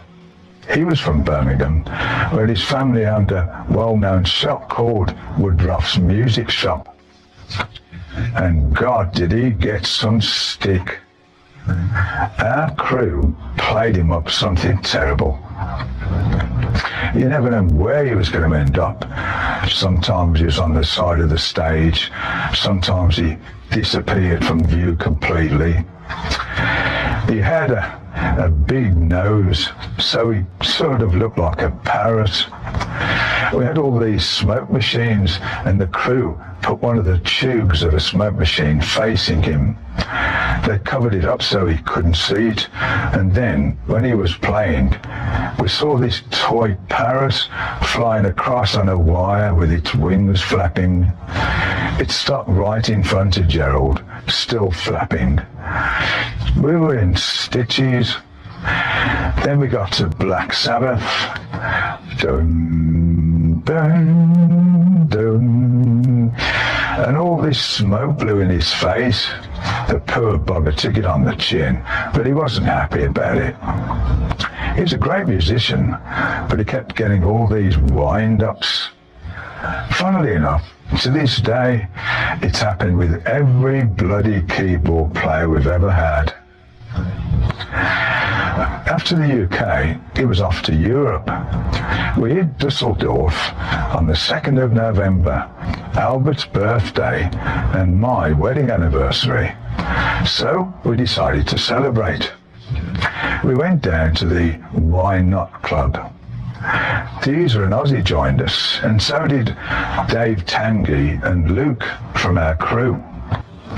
Roger Chapman, who used to sing with Family and supported us with his band Chapman Whitney Streetwalkers, and Nico McBrain, now of Iron Maiden fame, who was his drummer at the time, they were there too, in a different part of the club. Well, we're sitting there drinking, having a good time and minding our own business. Then some bouncers from the club started circling our table. Bit funny, isn't it? Wonder what's going on. It turned out they'd come to watch what we were doing because there was some trouble caused by some of the streetwalkers and their lot. And to them, we probably all looked the same. Oh, they're all in that group. Ozzy went to the toilet and Dave Tanguy went with him. Somebody said something or grabbed him and Dave Tanguy dived in to stop it, and it turned into an almighty fight. Me and Albert rushed out to see what was going on. We ran downstairs and the bloke at the bottom of the stairs shot Albert in the mouth. The guy put a gun by his face and bang. Albert had a lot of teeth missing from your boxing days anyway, so there wasn't too much damage to be done. He was actually all right. The bullet had gone clean through his cheek. I'll never forget the bloke who did that.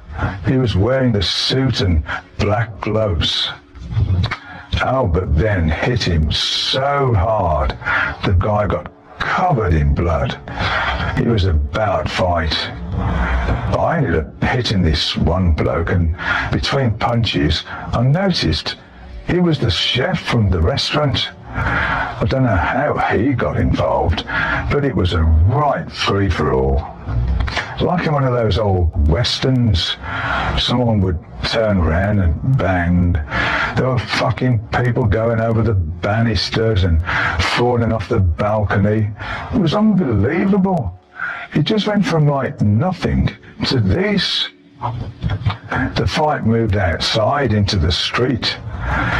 They called this one bloke that Albert was fighting Bumble because he had a striped shirt on. He was one of the security people there. He just wouldn't go down. He'd go down and then get up again. Down, up again, down, up again. And Albert beat the shit out of him. Then this other bloke stepped in and Albert beat the shit out of him as well.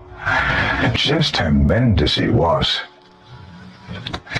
Meanwhile, this bloke who had shot Albert went to hit Ozzy on the head with a metal bar. I put my hand in the way and it hit my fingers. Ow!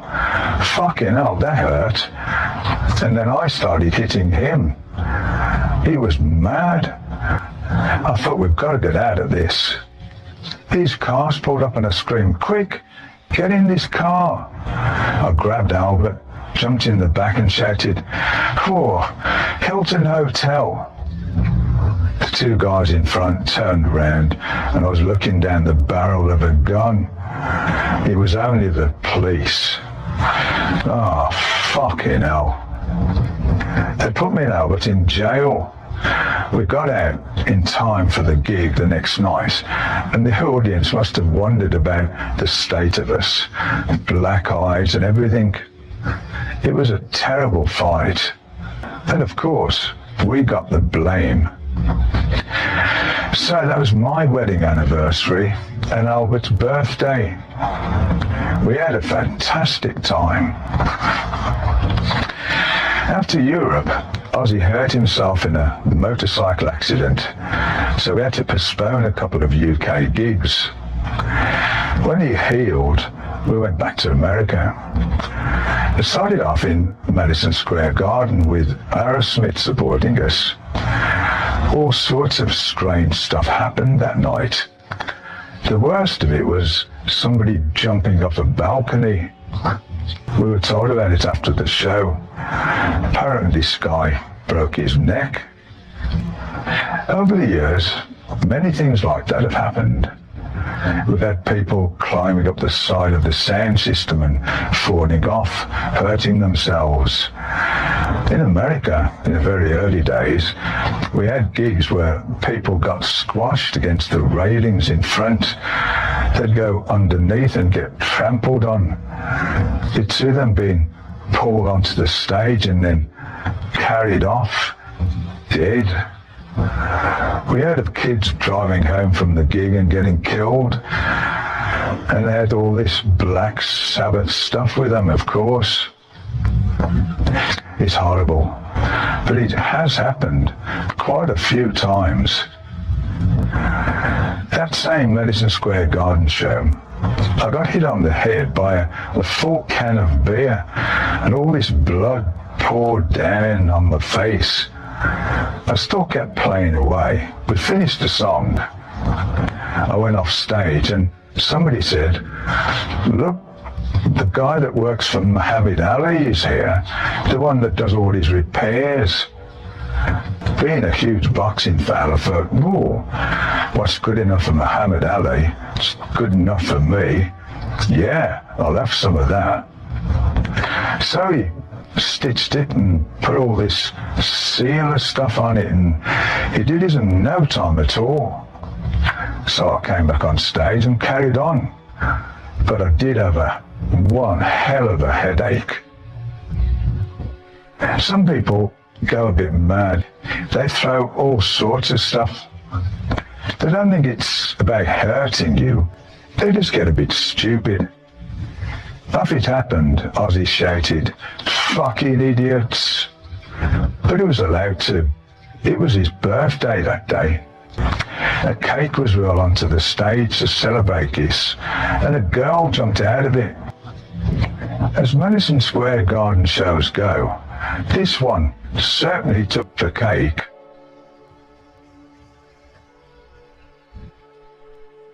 Chapter 14, Me on Ecstasy.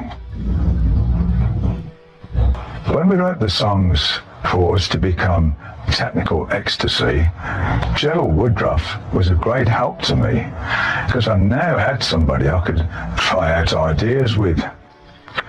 The band didn't get up till something like 2 p.m, so I often went into our rehearsal room earlier, throwing over some ideas with Gerald.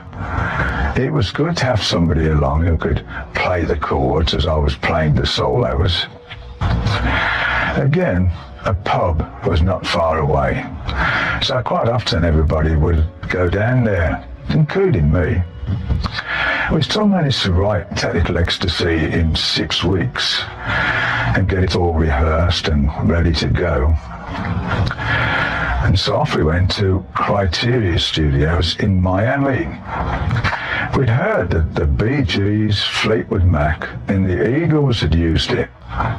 In fact, the Eagles were recording Hotel California while we were there. They sometimes had to stop because of us, because we were too loud. It was leaking through into their studio. It was a great place. Again, I was in the studio full time, being very much involved with the production. I was in there night and day, to the point that Ozzy even said, "Blimey, it's a Tony album." We stayed in West Palm Beach, and everybody else was on the beach half the time. I know it sounds like I'm blowing my own trumpet, but that's what happened. They wanted to leave it to me. They trusted me to do it, and so I was left to do it. We also had some bloody good laughs there, especially when we played jokes on Bill. He would never allow the maids in to clean his room. So one day we got a big load of this really horrible, smelly Gorgonzola trees. Now while somebody kept him talking, I sneaked into his room and piled it up under his bed. Many days later, I came in again and the smell was atrocious. I went, "Phew, Bill, what's that smell?" "I don't know what it is. It must be my clothes." Billy's a dirty bugger. He piled his filthy clothes up in a corner. "Well, when are you going to clean them?" Yeah, I will, yeah." He never sussed out the cheese under the bed. It smelled absolutely vile. It actually started smelling like cheese himself. When the maids eventually went into his room, they must have died. One night in the studio, we dressed Bill up as Hitler. He'd had a few drinks, so it was easy. We got some gaffer tape, really strong tape that sticks to anything, and we put it on his head, making his hairstyle like Hitler's. We made him a skinny moustache as well. We gave him this uniform and whatnot. Then he was enjoying it all, and so we tried to take all the stuff off him. We couldn't get it off his head because putting the tape off would mean ripping his hair out. So we basically cut all his hair off. By this time he was well sloshed and he didn't even realise what we'd done till the next day. He wasn't very pleased. He looked even scruffier than he usually did. Andy Gibb was recording in the studio next to us. He had a doll out at the time, all immaculate with the blonde hair and the nice clothes. We decided to buy one of them and transform it into a Bill Ward doll. One of the guys who worked for us was a real artist, and he messed up all the hair and put a beard on it and ruined the clothes. It really looked like Bill. We set it up on the recording desk. One day, Andy Gibb came in to have a listen to what we'd been doing. He saw this doll and went, "Who's that?" We said, "It's Bill Ward." Andy was all taken aback, going, "Bill's got a doll out there as well?" One time we all came out of this club in Birmingham at some ridiculous hour. We'd had a few drinks and we went down to a nearby lake. Bill was completely rat-arsed, and we put him on this boat and shoved him out on this lake and left him. Another time we carried a very drunk Bill into a park, put him on a bench and covered him with newspapers so he looked like an old tramp, then abandoned him again.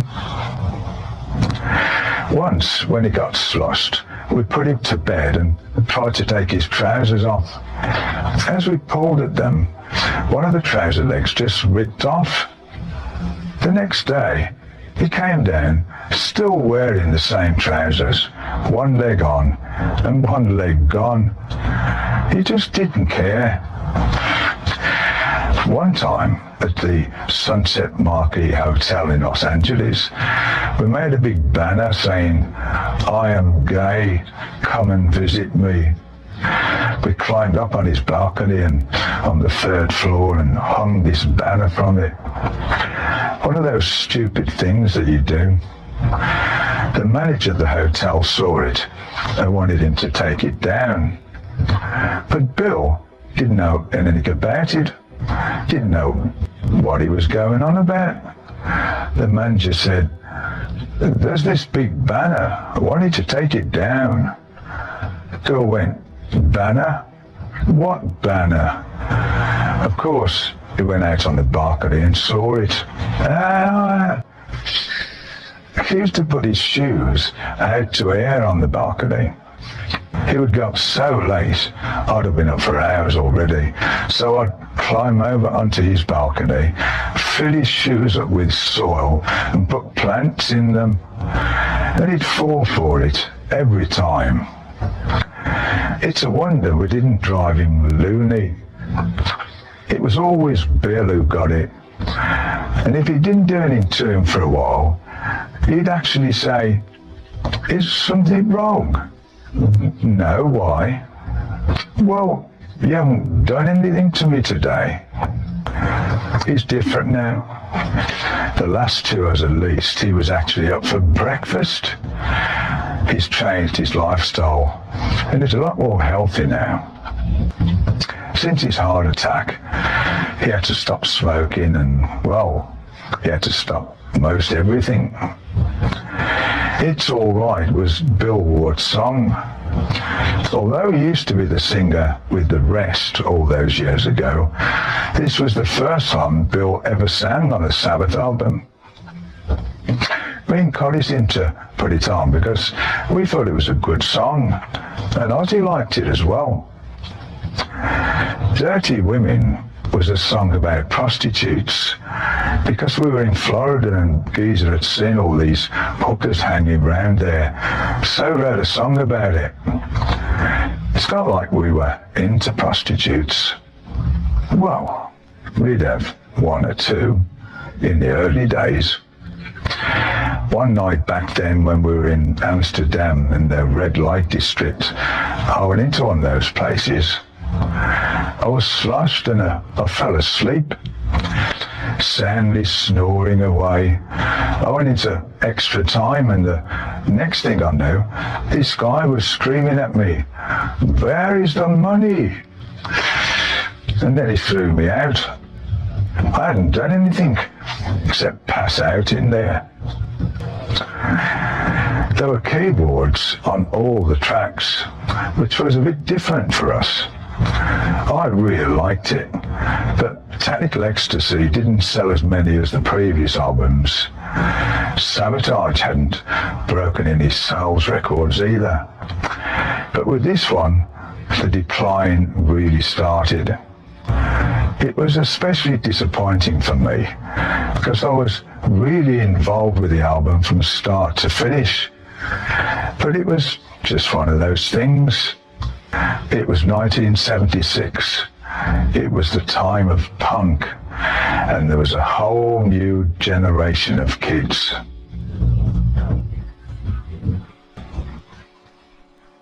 Chapter 41, Ecstasy on Tour.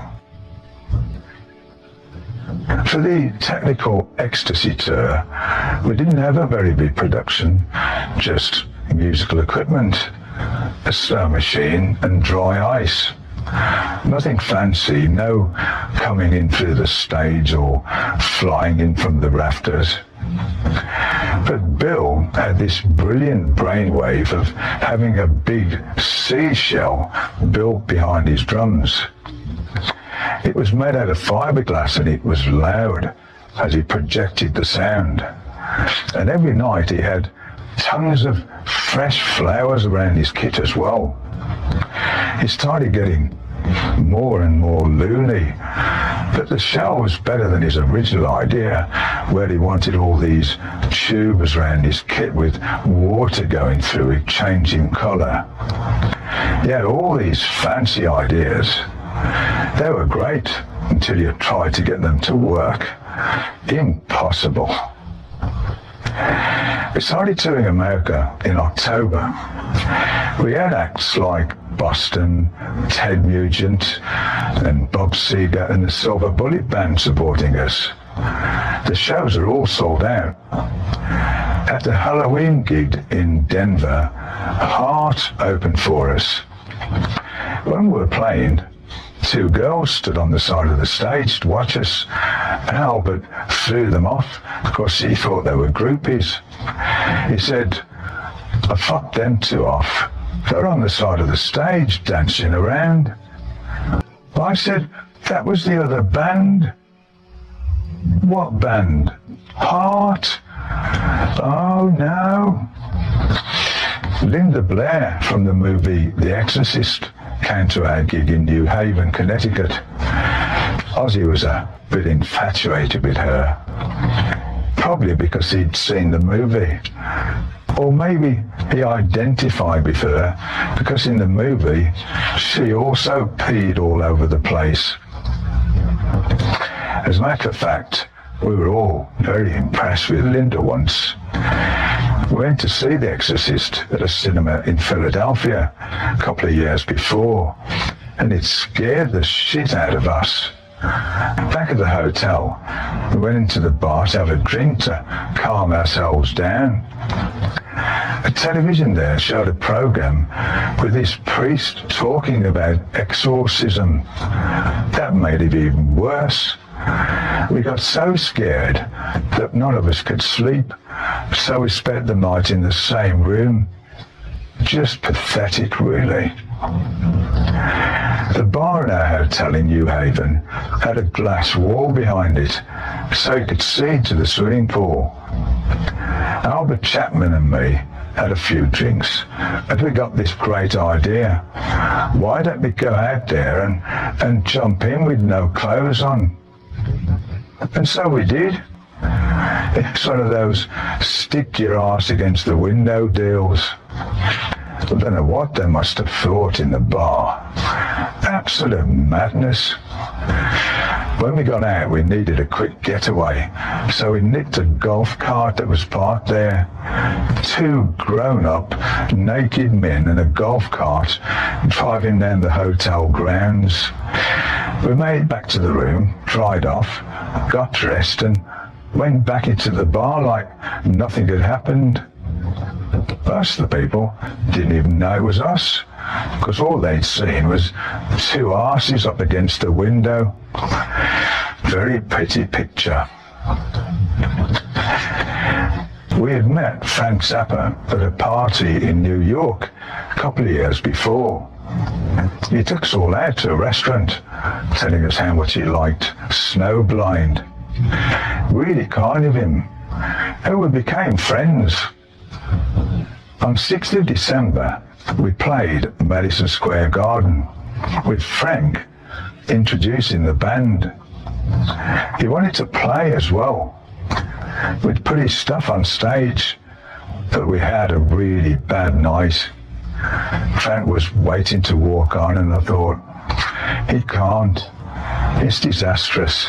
Everything is going wrong. My guitar is going out of tune. There's noise and crackles and God knows what. So I said to him, it would be best if you don't play, really. We got on well with him. In fact, later on, with Ronnie James Dio, I phoned Frank because Geezer had left. I said, you don't know any bass players, do you? He went, yeah, you can use mine. No, we want a bass player that might be with us for a long time. Me and Ronnie went over to his house. Frank opened the door with a parrot on his shoulder. He said, do you want a drink? A soda? Iced tea? We were thinking more along the lines of a beer. Or no beer. Or what he had, like more hippie sort of drinks. We went down to his studio and he said, can I play you my new album? Oh yeah, please do. I like some of his stuff, like Hot Rats. But when he played me this new album, it wasn't my cup of tea at all. There was so much going on and it was so off the wall. I just couldn't absorb it. I thought, well, I don't want to be rude, but what am I going to say to him when he stops? Because he's going to go, what do you think? And he did. what do you think? What was that, on the third track, oh yeah, that was, he started to explain the whole thing about these drums and this and that. Well, he went there looking for a bass player. As a musician, I think Frank was very clever, especially at arranging, and his band were as tight as shit. When I went to see them once in Birmingham, he said, "Hey, I've got a surprise for you tonight." Ah? They played IOMMY. I was in the bar, I heard them playing, I thought, bloody hell. I went back out and I thought, I'll thank him after the show. But he had such a bad night that he stormed off stage, really pissed off. So I thought, don't think I want to go back. Even so, he was a nice surprise. It was on this technical ecstasy tour that the mysterious Tony's twin was lurking about. This bloke plagued me for years. Tony's twin dressed up like me. He had a moustache and he was a guitar player as well. He made his own thimbles and even started marketing them and selling them. He'd turn up at our hotel all the time and people would think it was me. Eventually he fizzled out. Although I heard from this guy again not too long ago through my website. He sent a picture of himself playing, but he doesn't look the same now. He's shaved his moustache off and everything. Fairly peculiar though. There was another bloke who played me later on. He claimed to be my son. He was about 50, so I don't know how he could possibly have been my son, but he insisted he was. He used to find out where I was and phone up. My second wife, Melinda, answered the phone one day, and it was him saying, "Oh, it's Tony's son." Of course, it threw her all together. She thought I had a son then. "What do you mean you've got a son?" "I haven't got a son. I just spoke to him." This guy actually changed his name to IOMMY. Some band even made a record about him. It was titled something like "Practicing to be Tony Iommi."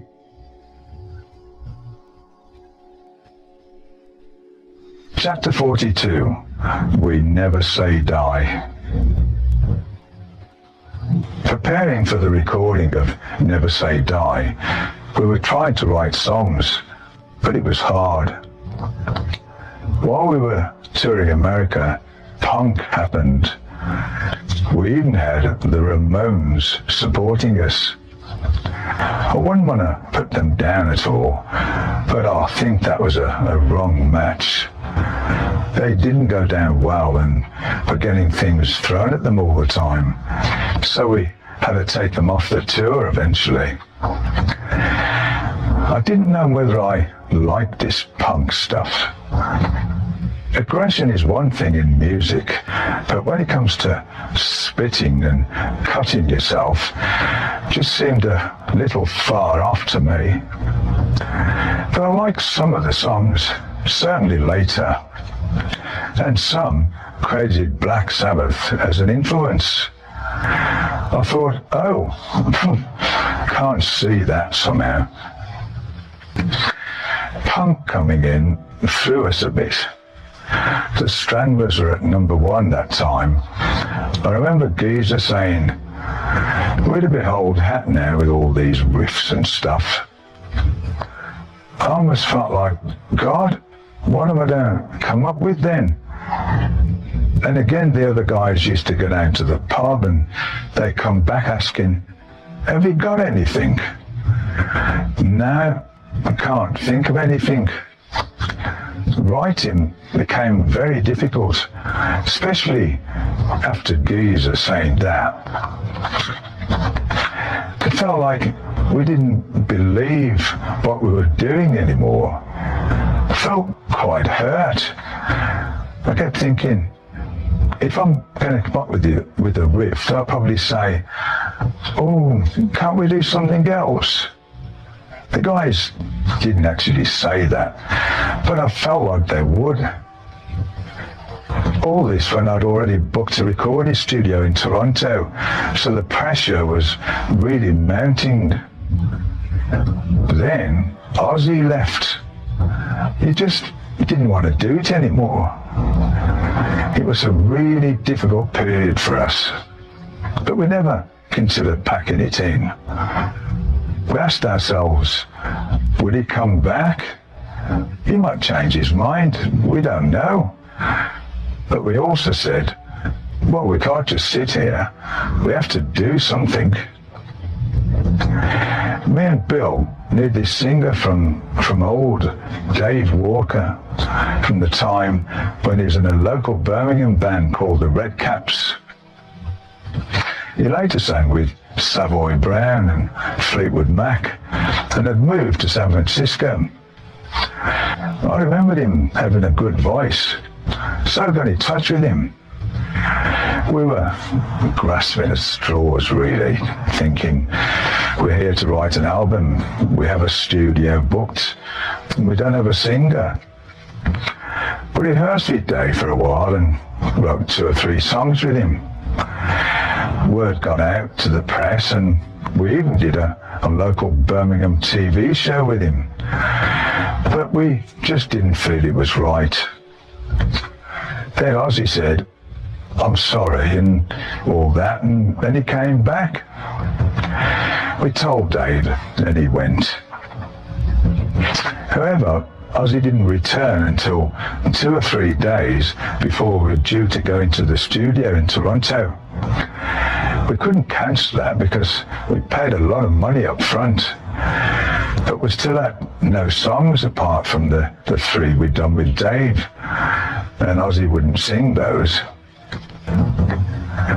We went to Toronto and it was absolutely freezing. We each hired apartments close to the sound interchange studios. We also hired a cinema with a stage in it to write and rehearse new songs. We worked there from 9 o'clock in the morning in the freezing cold because the place had hardly any heating, and then at night we went to the studio to record. It was just all totally wrong for us. Up to that point we'd write something and then live with it for a while, giving the song some time to grow. You know, do we like it? Let's change this bit, or let's change that bit. In Toronto, we never had that luxury. That's why, to me, Never Say Die is very much off the wall. There are some tracks I liked in it, but it's hard to relate to that album because of the way it was done. It was a bitter time for us. Accidents never come singly. The studio turned out to be crap. I had booked the place, so it was my fault. I just chose it based on the list of the names of people who'd used it before. It was really expensive, but the sound was as dead as a doornail. So me and the engineer tried to get a bit of a live sound in there by pulling all the carpet up. The owner of the studio heard what we were doing, so he came down barking, "What's going on?" I said, "We just can't get a good sound. It's dead. You can't pull the carpet up." Well, we did. It's rolled up. It was a nightmare. They said the Rolling Stones had used the studio, but maybe they just did some overdubs or something. I actually bought a stereo that had been left behind by Keith Richards because I wanted to play music in my apartment. You know, all these marks on the top of the speakers where somebody had been chopping up drugs. We just smoked a lot of dope all the time. One day I smoked a little too much and I said, I've got to go to my room. My apartment was 3 floors up.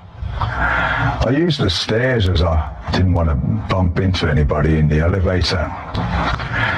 So I walked up, put my key in the door, went into the room, put the light on and thought, strange, looks different. It's all been redecorated. It's got wallpaper and everything in here. I don't know why I didn't just stop there, but I walked into the bedroom and there was a guy and his wife in bed and they shut up and I had the shock of my life. They screamed, I went, ah, screaming right back at them. I just couldn't get my head together at all. So I said, I'm sorry, I must be in the wrong room, and I was shut out of there. I'd walked up 1 floor too many. My key had fitted in their door, which was really peculiar. I got to my own apartment and the next day the super came by because my upstairs neighbours had made a complaint. I said, well, my key shouldn't have fitted in their door, should it?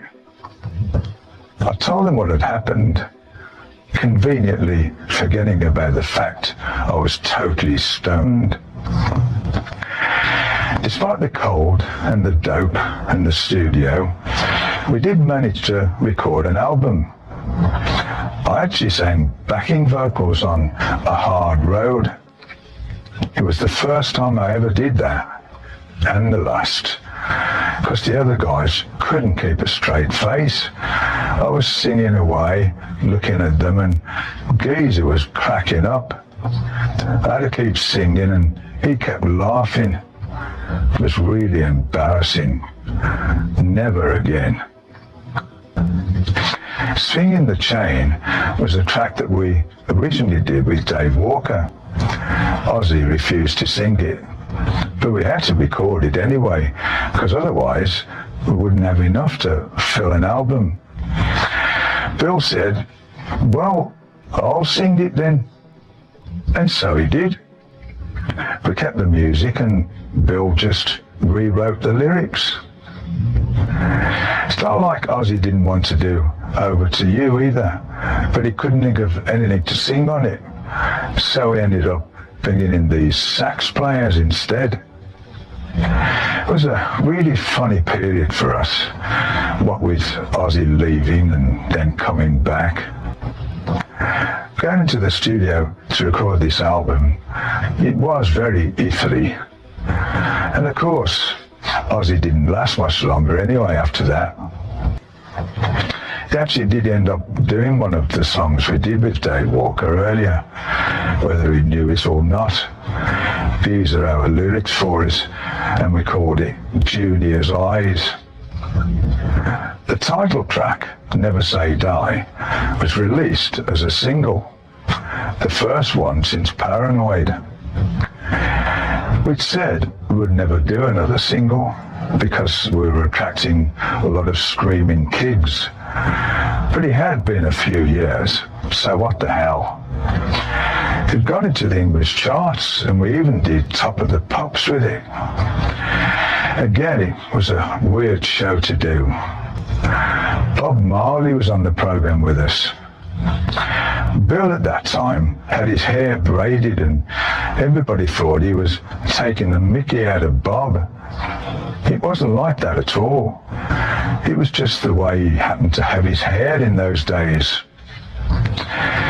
All in all, it took us quite a while to record Never Say Die. We just plodded on, I suppose. We didn't not get along. We always got along, but it was just hard work, much harder than it had ever been before. In the circumstances we put ourselves in, it was really difficult to make an album, and I felt a lot of pressure doing it. It was expensive as well. It wasn't just a studio, but you also had to live there. We all became shoppers, go to the supermarket with our trolleys, getting our groceries and coming back in thick snow. Shopping was also a reason to get out of the apartment, to go somewhere different for a change. I went to this club on the corner of the road that we lived on called the Gas Works, the supermarket and the club down the street. So much for entertainment. Never Say Die was doomed from start to finish. Ozzy leaving, trying out Dave Walker, it threw the whole thing out of whack. The album was just done day by day, so there was no format to it. You couldn't sit back and think, oh, I can see that leads into something else. The songs didn't relate to each other. It was so off the wall. The audience must have thought this as well. What's going on here? Again it was, we don't need a producer. We can do it ourselves. That wasn't just me saying it, that was all of us. But it would have been far better if we had used a producer. We suddenly realised that when we did our next album, Heaven and Hell, having a producer involved really takes the strain off. Starting May 1978, the Never Say Die tour bounced back and forth between the UK, Europe and the States, with Van Halen opening for us all the way through until the end in December. Even though they were still relatively new, they were really good. They watched us play nearly every night and we became close friends. I'd see Eddie a lot. Always had a bit of coke and he'd come round to my room and we'd talk till the death, as you do. To me, Eddie Van Halen was so different from all the other guitar players who were around back then. The finger tapping, though he doesn't call it that, was a great technique. They were a really energetic band and they were going down great. They made us look a bit drab, really, as they did all this acrobatic stuff, what with David Lee Roth doing somersaults on stage and Christ knows what else. Good showmanship, great players. You could see they were really going to take off. It was a great tour, but in our camp there were signs of cracking. Ozzy wasn't happy. Possibly his father's death had something to do with that. Jack Osbourne had died of cancer in the autumn of 1977, just before Ozzy left the first time.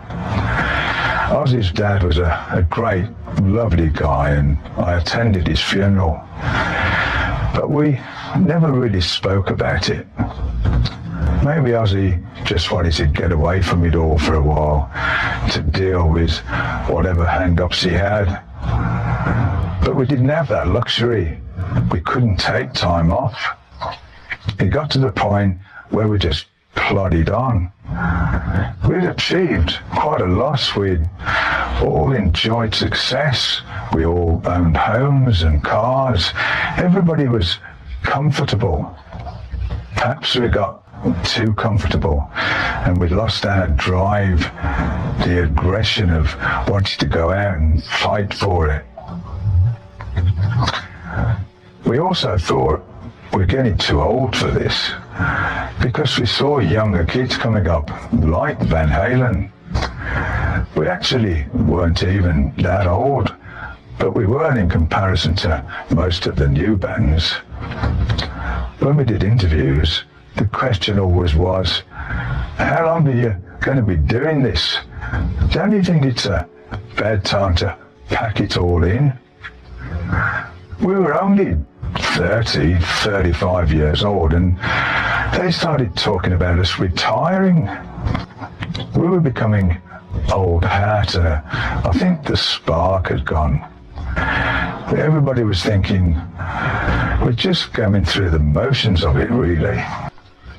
We were playing an album we didn't even like ourselves. We played the Hammersmith Odeon on the 10th and 11th of June 1978, and that was our 10-year anniversary. 10 years was a long time. Van Halen and David Lee Roth didn't even last 10 years. We recorded those shows and released that recording as a live home video cassette at that time.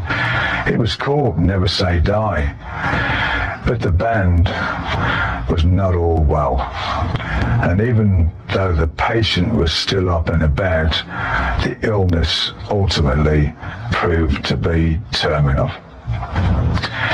Well before Ozzy left us for the second time, he went missing. In November, he disappeared before a show in Nashville. Supposedly, he had a bad throat. We checked into this hotel and he drank a bottle of night nurse cold and flu medicine. You're supposed to have just a few spoons, but he downed the whole bloody bottle. He went to his room, but ended up in the wrong one. He saw this room open. There was a maid in there. She came out and he went into that room, passed out on the bed, and that was it. Meanwhile, his bags had been sent up to his own room. We were doing a show on the night, but no Ozzy. So, blimey. We phoned his room, nothing. So we got the guy to go up and open the door. His suitcase was still there, all packed, and the bed was still made. God, what's happened? We really started worrying then. What's going on? What if he's gone down to the gig already? Why would he do that? But we went down to the gig first to see if he was there, but no sign of him. We didn't know what to think. Then the rumour started that he'd been kidnapped. We even got it advertised on TV, radio and everything that he'd gone missing. It was just unbelievable. And it was getting closer and closer to showtime. In the end, no show. We had to pull the gig, which you can imagine really went down well. We left it to the last minute, thinking he might turn up. He had disappeared in the past and then just ended up in somebody else's house, out of it, but never on a gig day. So we were half worried to death and half pissed off, thinking we have a hall full of people. They're never going to believe it if we go on and say we can't find Ozzy. We then really started to panic. Even though Van Halen played, the audience was going mad and we had to get out of there quick. We got in touch with radio stations and every 15 minutes there'd be a bulletin. Has anybody seen Ozzy? This went on and we were awake all bloody night wondering what the hell was going on. Then Ozzy phoned my room. What's happening? Fucking hell, what do you mean, what's happening? Where the hell are you? I'm in my room. You're not in your room. Yes, I am. No, you're not. One of those. I took this night nurse. I don't know what happened. I fucking just passed out, man. So that was the story. We were convinced you'd been kidnapped. There was in me some ransom note or something. But he was in the hotel all the time. It felt like killing him. But Ozzy's disappearing act was only light entertainment in comparison with what would happen over the next couple of months. Things would only get worse. Chapter 43, Ozzy Goes. After the world tour, the whole band moved to Los Angeles for 11 months. Again, it was a tax thing, so we thought we'd ship out there, write the next album and record it. But it turned into a highly frustrating and never-ending process. Don Arden was our manager by then, with his daughter Sharon assisting him. I did a lot of the dealings for the band, so I was in contact with her a lot, talking about where we're going to leave, rehearse, record and whatever else. We all moved into this great house where we turned the garage into a rehearsal studio. The next move would be to come up with ideas, but that didn't happen. Again, we were doing a lot of coke and we were going out partying and further partying at the house and then trying to write this stuff. It was hard, but what made it next to impossible was that Ozzy just wasn't into it. He was on another planet. We'd try and motivate him saying, "Oh, got any ideas, Oz?" "No, can't think of anything." And then he'd just pass out on the couch. It was frustrating because it was going on and we were getting nowhere. I'd be going to Warner Brothers Records because they'd want to see the progress and they'd go, "Hey, Tony, how's it going?" "Oh, great." But we'd done nothing. "How are the new tracks sounding?" "Oh, yeah, really good." Bloody hell, what was I supposed to say? We've been here for 6 months and we haven't done shit. They didn't want to hear that. It got more embarrassing every time I went down there. We'd been there for months and Ozzy hadn't really sung much at all. We couldn't have a good conversation with him because he just took more booze and drugs and was, well, pretty much out of it. We'd all be at times, but he was on a totally different level altogether. We could still create, but drugs and drink affect certain people differently. I just think Ozzy lost interest in it all. We'd got about 3 ideas down musically, but we didn't know where to go next without Ozzy's input. We'd write a song and then he'd go, "I don't want to sing on it." He sang a bit on Children of the Sea, and then he sort of fizzled away. It finally got to a point where we said, if Ozzy can't do it, we're either going to have to break up or we're going to have to bring somebody else in. Ozzy wasn't getting involved with Sharon then.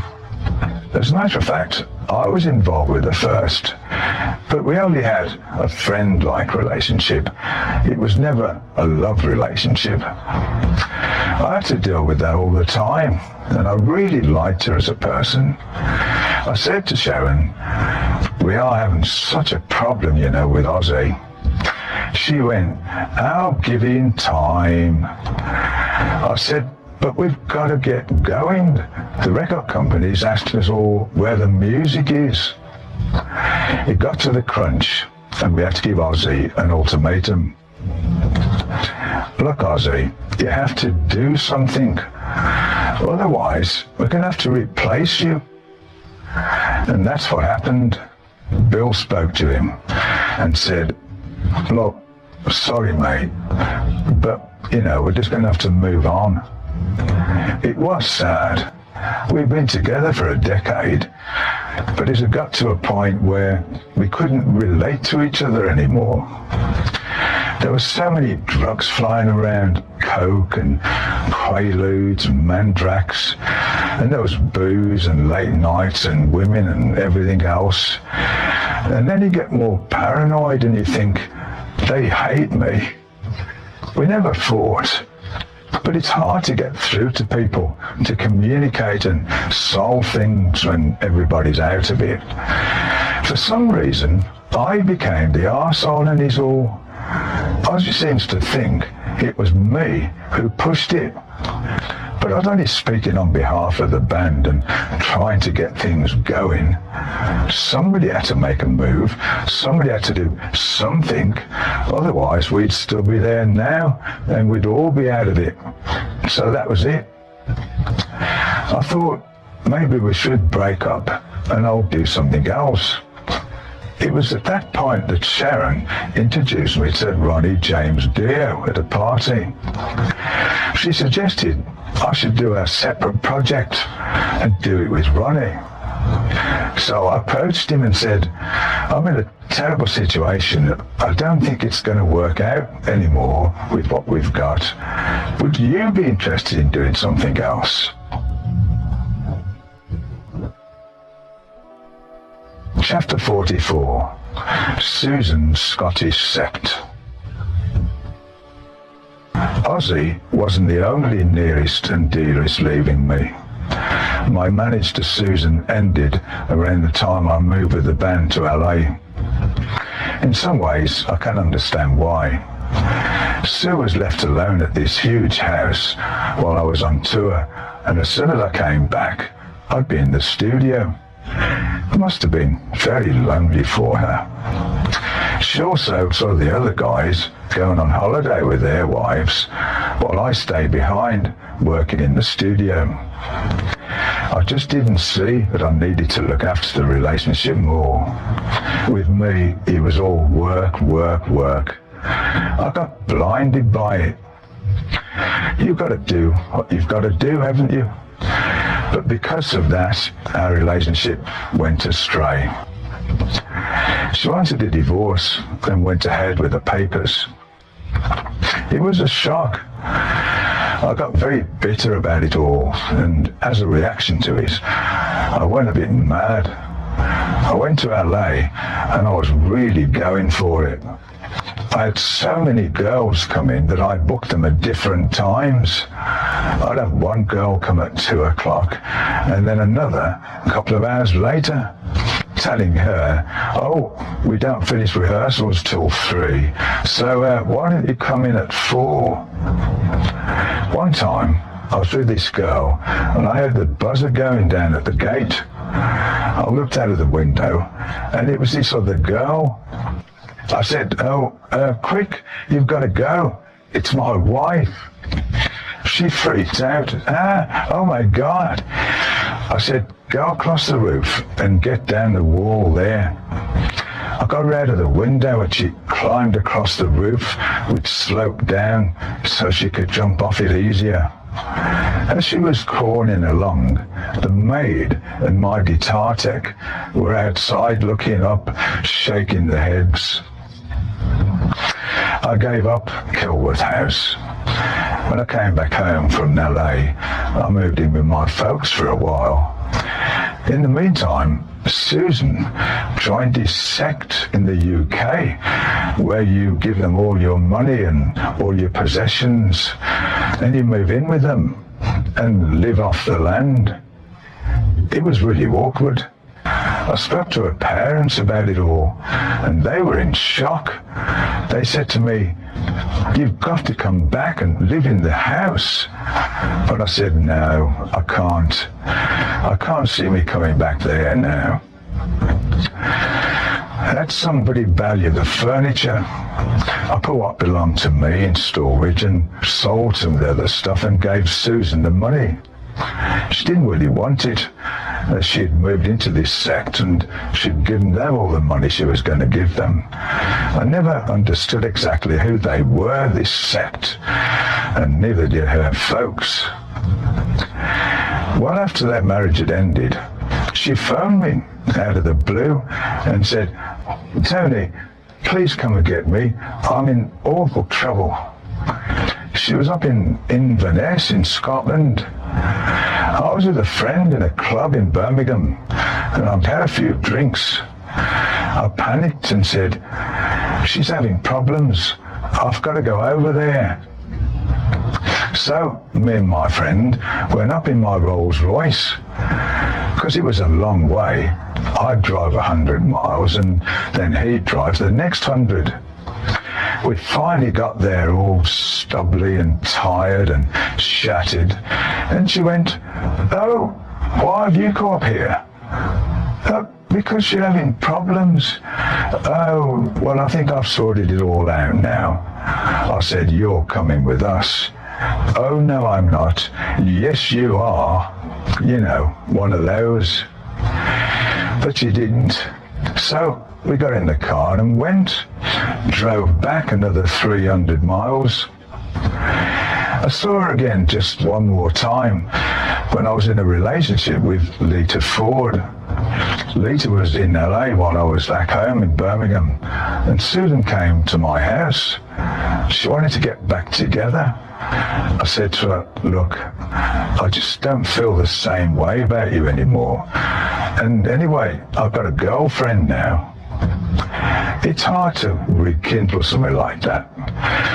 And that was the end of it. She moved to Australia, and I haven't seen her since.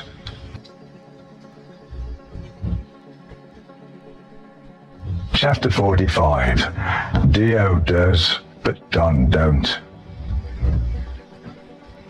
Ronnie was up for doing something together, but I didn't get in touch with him for a while because we were still in a state of confusion about Ozzy. After he finally left, I said to Bill and Geezer, why don't we try Ronnie? So I called him up and said, we're back in rehearsals. Would you be interested in having a go? We invited him over to the house and played him Children of the Sea. Just like that, Ronnie came up with this vocal melody for it. We were really impressed because within a day we'd gone from nothing happened for ages to being able to come up with a song immediately. We played a bit of Lady Evil and Ronnie immediately sang to that as well. We thought, bloody hell, we're onto a winner here. It gave us a bit of a lift. We were still feeling sad about Ozzy going, but it had run its course. Now we were pleased that we were actually able to do something. Ozzy had left the house by then, but Don Arden was trying desperately to get him back into the band. Don finally this band that he'd always wanted, and we'd broken up. He couldn't accept that. He had to have the original lineup, so he insisted, it's never going to work with this Ronnie. I said, but it is working. We've got some good stuff and we're on a roll. And Ozzy is not capable at the moment of doing this. He's not into it at all. Dom kept on saying, give him another chance. We'd lived all those 10 months at the house and nothing was happening with Ozzy. So how come it would suddenly be happening in another couple of weeks? We also hadn't forgotten the fact that Ozzy had already left once before Never Say Die. It cost us a fortune. We just weren't creating anymore. Everybody got depressed and pissed off with everything, so we didn't see how we could go on with him anymore. But Don still carried on. We've got to get Ozzy back. We've got to get Ozzy back. We said, Don, he's not into it. It's not going to work. And Don, of course, came back with, you can't have a midget singing for Black Sabbath, as he would. But we had to draw the line. We were to go on with Ronnie. Then Geezer left. He had marital problems, so he had to go home to sort it out and basically leave the band for a while. Ronnie played the bass for a bit, so suddenly we were a three-piece, Bill, Ronnie and me. We came up with a couple of things, but that's when I flew Jeff Nichols over. I said, I'll just get somebody in temporarily who can help out while we're here. The first song the four of us came up with was Heaven and Hell. I played this riff and Ronnie just sang away to it. It was that instantaneous. And we said to each other, oh man, do we like this. Ronnie always drove up in his Cadillac. He had to raise the seat up. The car was that big. There were a lot of snakes where we lived, and we found out that Ronnie was afraid of them. So I got this dead snake, and I tied a bit of fishing line to its head and fixed it to the handle of the car door. I put the snake on the passenger side and closed the door. So when Ronnie opened the driver's door, he'd pull the snake towards him. Oh, it worked a treat. He almost shat himself. But it came back to me, because I went to the loo one day in my bedroom and lifted the lid up, and bloody hell, there was a snake there. Dead one again. Shat myself before I could reach the toilet seat. We played jokes on each other all the time. Joking around like that makes people get along better. It's also a test, I suppose, to see if somebody's going to be able to put up with it. Things were going very well, but we still had Don going. It's now going to work. If you don't get Ozzy back, that's it. We're at work at the house, and all of a sudden some guys turned up, start taking the furniture away that Sharon had rented for us. Gradually we were seeing things going missing. We warned each other, don't let them in, they'll take the couch next. It was absolutely awful. So we decided to sever our relationship with Don completely. He had wanted to manage us for such a long time, and now he looks after us for just a short while. Sandy Pearlman, an American guy who managed Blue Oyster Cult, then wanted to take us on. We kept that on the back burner because we went back to doing it ourselves, just like we had done before Don took over. We still had Mark Forster working with us, who would help us out with like a day-to-day stuff since bloody Sabbath days. He was like an assistant, travelling around with us, organising the hotels and transportation and whatnot. Mark had some physical problem, an elephantitis type of thing in his groin. Silly thing was, he'd be standing there and he'd have this big bulge, and instead of trying to hide it, he'd put a stage pass on it, so the first place you'd look was down there. I got a call one day, after the Ronnie lineup had broken up, to be told that Mark had died. They couldn't find any family, so they asked, do you want his belongings? I said, no, I don't want anything. I felt really bad. Mark was English, but he must have married an American, because I think he had a son somewhere. I told them this, but I didn't know where he was. Anyway, with Mark still being very much alive and assisting us at the time, we decided we had no option but to move out of the house. The Ardens had virtually emptied the place, and the lease was up anyway. We thought, let's move away from LA altogether. It was a wrong place for us then. So we shipped out to Miami.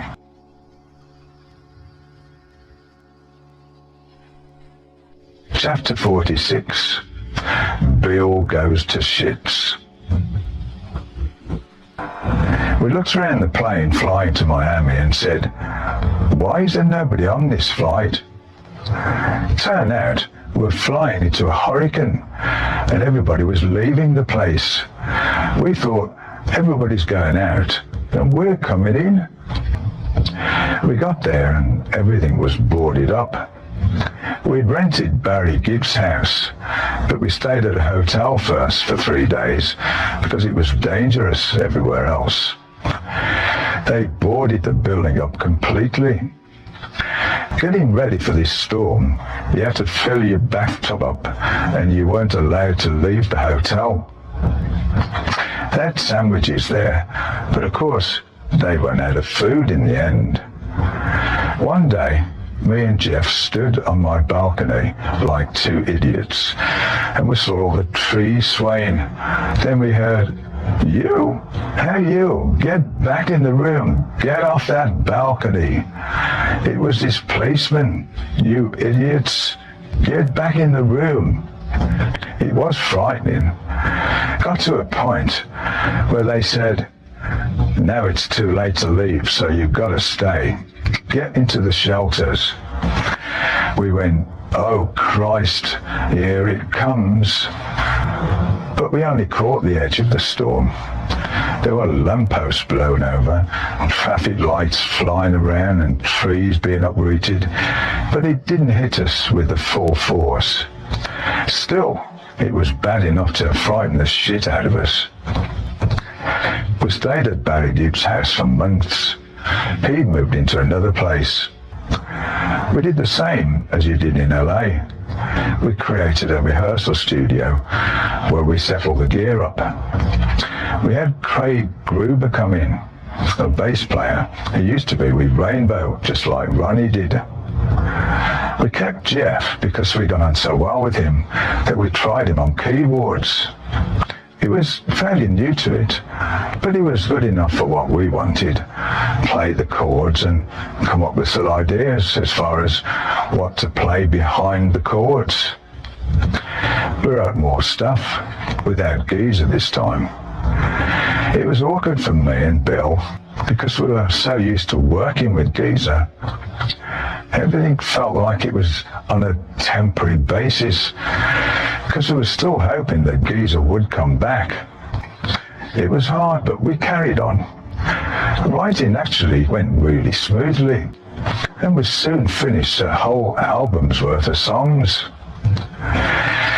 But Bill was really boozing a lot. He had his wife with him there, and she was drinking heavily as well. Bill would wake up in the morning all bright, and he'd have a beer from the fridge, and then another beer, and another beer. And I'd go, Bill, how many beers have you had now? Oh, I've only had 2. But it would be about 10 by then. It became known as he's only had 2. Throughout the day, you'd go from this pleasant phase to being really dismal, changing as he was drinking more. We'd avoid him by 9 or 10 o'clock at night because he would go to a real down state of mind and become aggressive too. Meanwhile, his playing was fine. He'd drink in the morning, but he was playing all right if he'd only had a few. It was afterwards, at night, that he'd slip into that next stage. And if we decided to have a day off, bloody hell, he'd really go for it all the way. As ever, Bill was the one we'd play jokes on. On one occasion, I got this number of Alcoholics Anonymous and the name of the guy in charge. I said to Bill, some fucking bloke's called up. You've got an interview. Eh? You got an interview? Phone him up and ask for this guy's name. Just say, can you help me? It's Bill Ward. And he did. Bill went, hello, I'm Bill Ward. Can you help me? I've been told to call you. They started going on and on about the problems of alcohol. We were in the back listening in, and he freaked out completely. I've never seen him like that. The phone up in the air and crashed to the floor. We all fucked off as fast as we could. He didn't take it as a joke at all. We were in a terrible mood for ages. We just kept out of his way for a good day or more. Still, in spite of his boozing, we gave him the job of going down to the bank to collect the money for the wages for everybody. We wanted to give him a purpose. Don't get pissed in the morning, Bill. You've got to go to the bank. Oh, all right. Yeah, okay.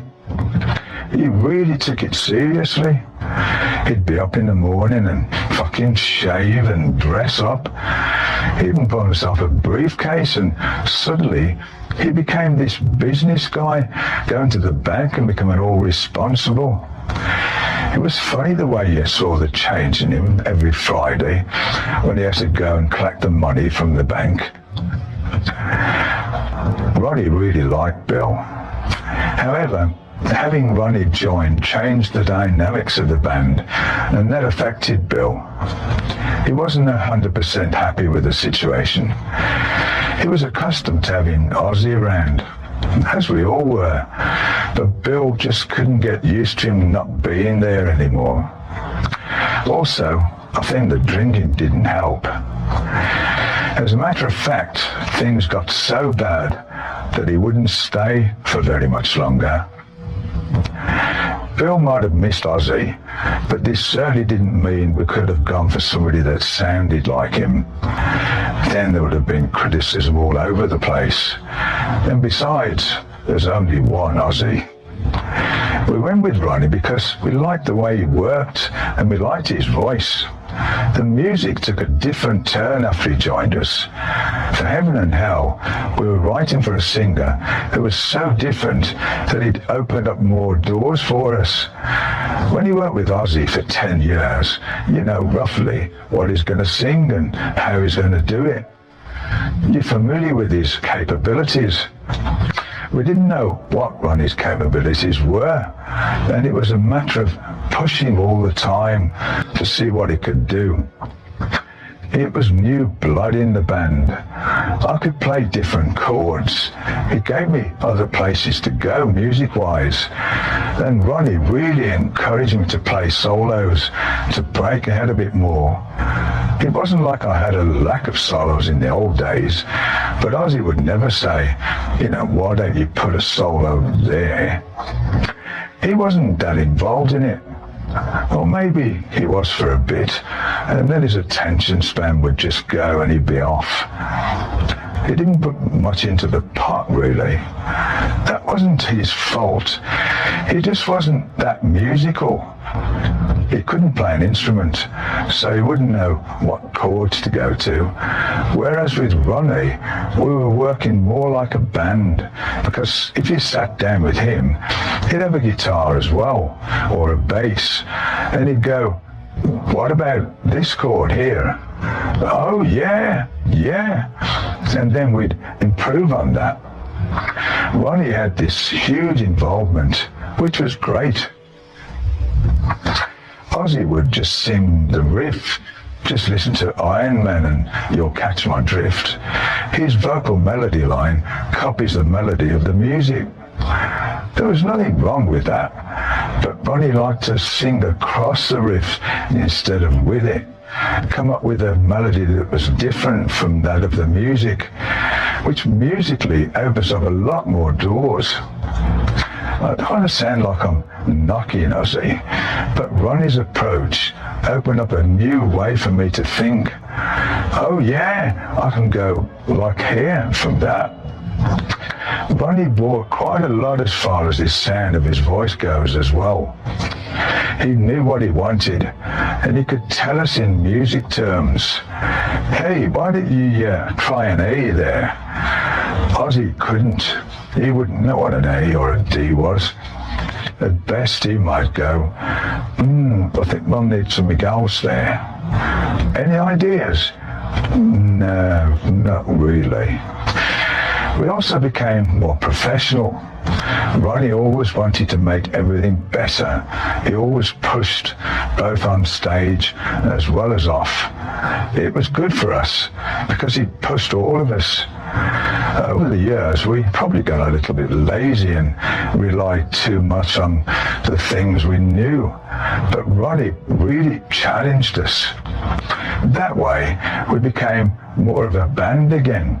We got tighter, trying to protect the band, protect what we had, and we believed in what we had. Chapter 47, Heaven and Hell. We recorded Heaven and Hell at the RIAA Studios in Miami, the same place we'd recorded Technical Ecstasy a couple of years earlier. For the first time since Master of Reality, we had somebody else producing it, which was a great help. Martin Birch took a lot of the strain off me. He'd done a few good albums by big name bands already, like Rainbow. Ronnie recommended him, so we thought we'd give him a try. We were back in Florida, which meant there were drugs galore. A neighbour next to Barry Gibbs' house had constant supplies of coke like you wouldn't believe. I'd visit him and he would have pounds of it in a big pile on the table. Here, man, help yourself. It was unbelievable. Here we were at 4 o'clock in the morning. Oh, can we just pop round for a bit? Then he would be up. Yeah, sure. Pop round, guys. We just went over the top because it was there on our doorstep. It didn't stop our creative juices flowing.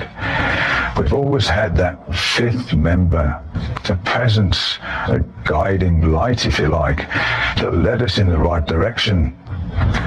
It was there when we were in Miami, at Barry's house, and we wrote Die Young. In that song, there's a break. In the part where Ronnie sings Die Young, it drops down to a quiet passage. At that time, Ronnie had never done stuff like that with a drop down. It was always out and out go. I said to him, we've done it for years in a lot of the Sabbath stuff. We put a quiet bit in the middle of it. And when he said, oh yeah, it works. It was another learning experience for him, seeing how we wrote and what he can do. Somewhere else to go, a different area. I felt I knew where to go on these things. I think we all did. We all felt this is the fifth member guiding us. Die Young is a well-constructed song. It was the second single after Neon Nights, and to this day it goes down really well. Children of the Sea was the one we had already done when Ozzy was still there. I still have a version with him singing on it somewhere with a different lyric and a totally different vocal melody to what Ronnie did with it. When we recorded the new version, I wanted it to sound like galley slaves rowing a big ship. In my head I could hear this monk-type chant, so I said to the guy in the studio, anywhere we can hire some monks. He phoned around trying to find some monks. A bit of a joke really, but he came back all serious and said, well, we can only get one monk, but he can overdub. Oh, I'm going to come in and let him do his chant. We were in stitches. We'd imagined this whole choir, and then we got just this one monk, but he could overdub. When we were in LA, we had these JVC tape machines that had built-in microphones, so we could record whatever we were doing, wherever. We were in the house, and we just jammed around. I had this little amp, just a few watts, and we had a little drum kit, and we must have played Heaven and Hell for ages. We really liked it. Bonnie was playing bits of bass on it at first, and then we had Jeff take over. Bonnie would sing something, and that would give you an idea where to go next. We just built the song up, jamming like that. In Miami, recording went well, but we really wanted Geezer back, so I called him. He had sorted his stuff out by then, so we arranged for him to come in and play the bass on the album. Craig Gruber had put the bass parts down, but we took all that off without letting Geezer listen to them first. I was pretty confident that he would like the new music, because we often felt the same about stuff, and I really liked our new songs. As a matter of fact, he was knocked out when he heard them. As soon as Geezer played his part in it, it all came back to this wall of sound thing. It made the music come back in shape again.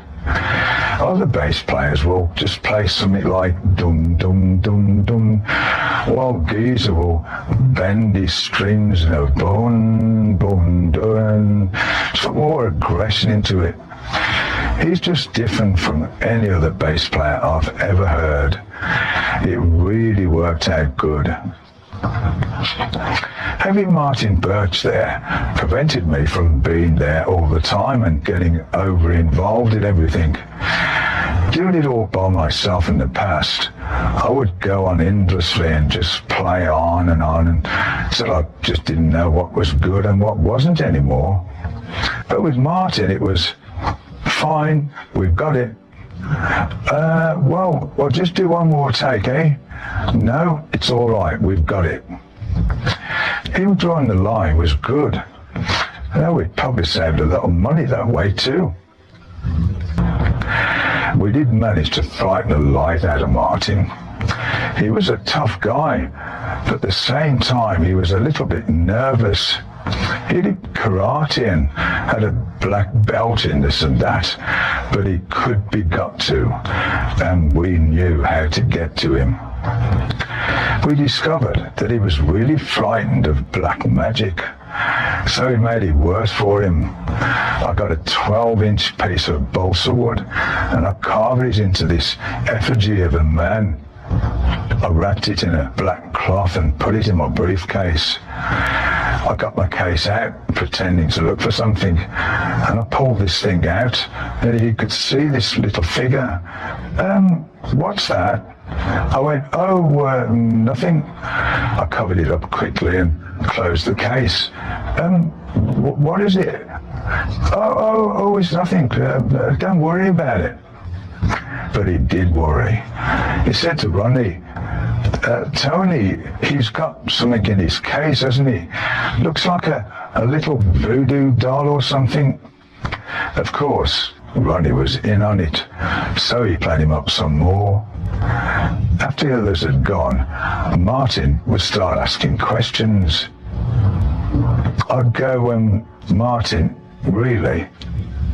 It's just my own personal thing. Yes, I know, but what is it? What is that thing in your case? And I really don't want to talk about it. He really got worked up about this thing. Then eventually, he thought it was a voodoo doll to stick pins in, and that the doll was him. He said, I'm feeling really strange lately. You haven't sort of been, doing stuff, have you? He thought I was doing something to him, and I wound him up some more. I said, Martin, you're not feeling a bit weird, are you, today? Why? Why should I? What's happened? What are you doing? He built the whole thing up himself, and I just encouraged him. I would have let it go, but he just kept prodding me. Are you into this black magic thing? Martin, I really don't want to talk about it. And then we'd make stuff up. I'd say to Geezer, just loud enough so Martin would hear, Geez, are you going to, the meeting tomorrow? Martin, what meeting? Oh, nothing, Martin, it's just, it's nothing. He took the whole scam, hook, line and sinker. We pissed ourselves laughing, but he was in a terrible state. Just tell me a couple of little things. Why? What? Well, just tell me what happens. What do you do at these meetings? Martin, we can't. It's secret. It's all very hush-hush. We can't talk about it. I loved it. I really lived on it. I was looking forward to going in the studio the next day just to wind him up some more. Martin changed from being this confident chap to being a nervous wreck, going, what's happening? What's going on? Nothing. I got the doll out again, and he said, "You're sticking pins in it, aren't you? It's me, isn't it? That's me, isn't it?" "What? That doll? That's me. I've seen it." Fantastic. It was a real gem, and it lasted the entire recording session. We never told him. He'll read this book and he'll go, "The bastard." We used Martin on the next album, Mob Brought, as well, and carried on with it. At a certain point, our time was up at Criteria Studios. We needed a break anyway. Martin certainly did, because we'd given him loony. So we came back home to England. I was in a tax thing where I needed to stay out of England for a year. I miscalculated and came back a couple of days too early. My accountant said, "Get out, get out." "What do you mean, get out?" "Just get on the plane and go somewhere, anywhere. Go to Jersey." So I went to Jersey. Jeff came with me. I booked this grand hotel because it was the biggest hotel there, so I thought it was the place to go. We went down to the bar for a drink, and I got pissed as a parrot. I was on to the barman, and he said, "How's your room?" I warbled, "I don't really like my room." He said, "Well, why don't you change it then? Talk to the manager." So he got the manager in, and I said, "I don't really like my room." So he was going on about changing my room, and I was sitting there drinking and eating all these olives. I ate so many olives that when we throw up right there in the bar. Good thing I didn't get sick all over the manager before he agreed to give me another room. He said, "Yes, no problem. We've got a great room for you." I didn't even get what he'd said, really. He went, "It's got electric curtains." And he carried on and on about having this and that. But I couldn't take it all in. I just heard, "It's a really big plush room." So I said, "Yeah, okay, I'll have it." I didn't feel very well then and went to bed. At 8 o'clock in the morning, the phone rang and they told me my new room was ready. I felt dreadful. I really didn't fancy changing rooms at that point, but I felt obliged to because of the olive thing the previous evening, so I did. I went to this other room and it really was nice. It had this big round water bed and electric curtains and everything. Really plush. I found Jeff and said, "Come down and see my new room. We'll have breakfast in it together." So we did. We stepped out of the door afterwards and there were 5 maids outside all laughing. Fucking hell, what's the matter with them? I didn't realise they'd only put us in the bridal suite. They thought we were a couple of gays. No. From then on, I'd say to Jeff, "I'll meet you downstairs. Don't come to my room. We'll have breakfast downstairs." From Jersey, it was on to Paris, as I still couldn't go back to England. The rest of the band flew in as well.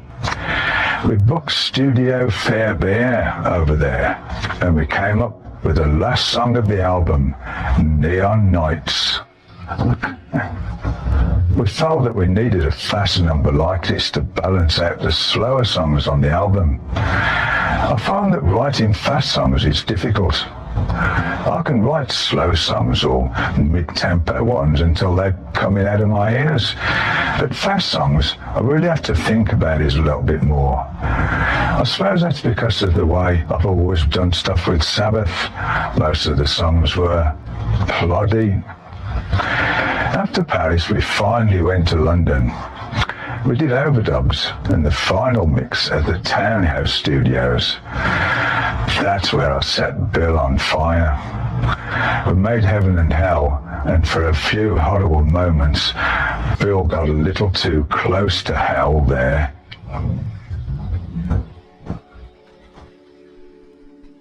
Chapter 48, Ignition. I had set Bill Ward on fire before, but this time the thing was gone out of hand. While he was rolling in the studio howling, I was laughing my head off. But when he continued screaming and writhing, the horrible truth sank in. My drummer was going up in flames. It all started as a party piece. Bill and I had joked around a few times before, where I would hold a lighter to his beard and the thing would burn for maybe a second. It was always good for a laugh. So when we'd done some more work on the Heaven and Hell album at the Townhouse Studios and he walked in, I said to him, "Bill, can I set fire to you again?" Not just now, I'm busy." "Oh, okay." And I completely forgot about it. A couple of hours later, Bill came over while I was doing things on my guitar, and he said, "Look, I'll go back to the hotel, so do you still want to set fire to me or what?" Martin Birch, the producer, couldn't believe it. He went, "Oh, blimey." As Bill seemed so keen on doing this, I decided to make a bit of a production of it. So I dosed him in this stuff that studio technicians clean their tape heads with. His clothes just absorbed it. I lit him, and he went up like a bomb. He fell to the floor, and I just kept pouring on this tape head cleaner. I thought he was joking, but he was actually ablaze. The flames consumed his trousers, and they melted his socks. He ended up with third-degree burns to his legs. Martin Birch rushed him to the hospital, and then Bill's mother phoned me up. "You balmy bastard." What she called me over the phone practically cinched my ear. Finally, she said, "Bill might have to have his leg off." Bloody hell. I felt so bad I didn't know what to do. But he was okay, although he actually did get burn marks down his legs. Not too long ago, I said to him, "You still got those scars on your legs, Bill?" "Yeah, still got them, yeah." I might have killed him, which is a little over the top for an innocent party trick. So I've not set fire to Bill since then.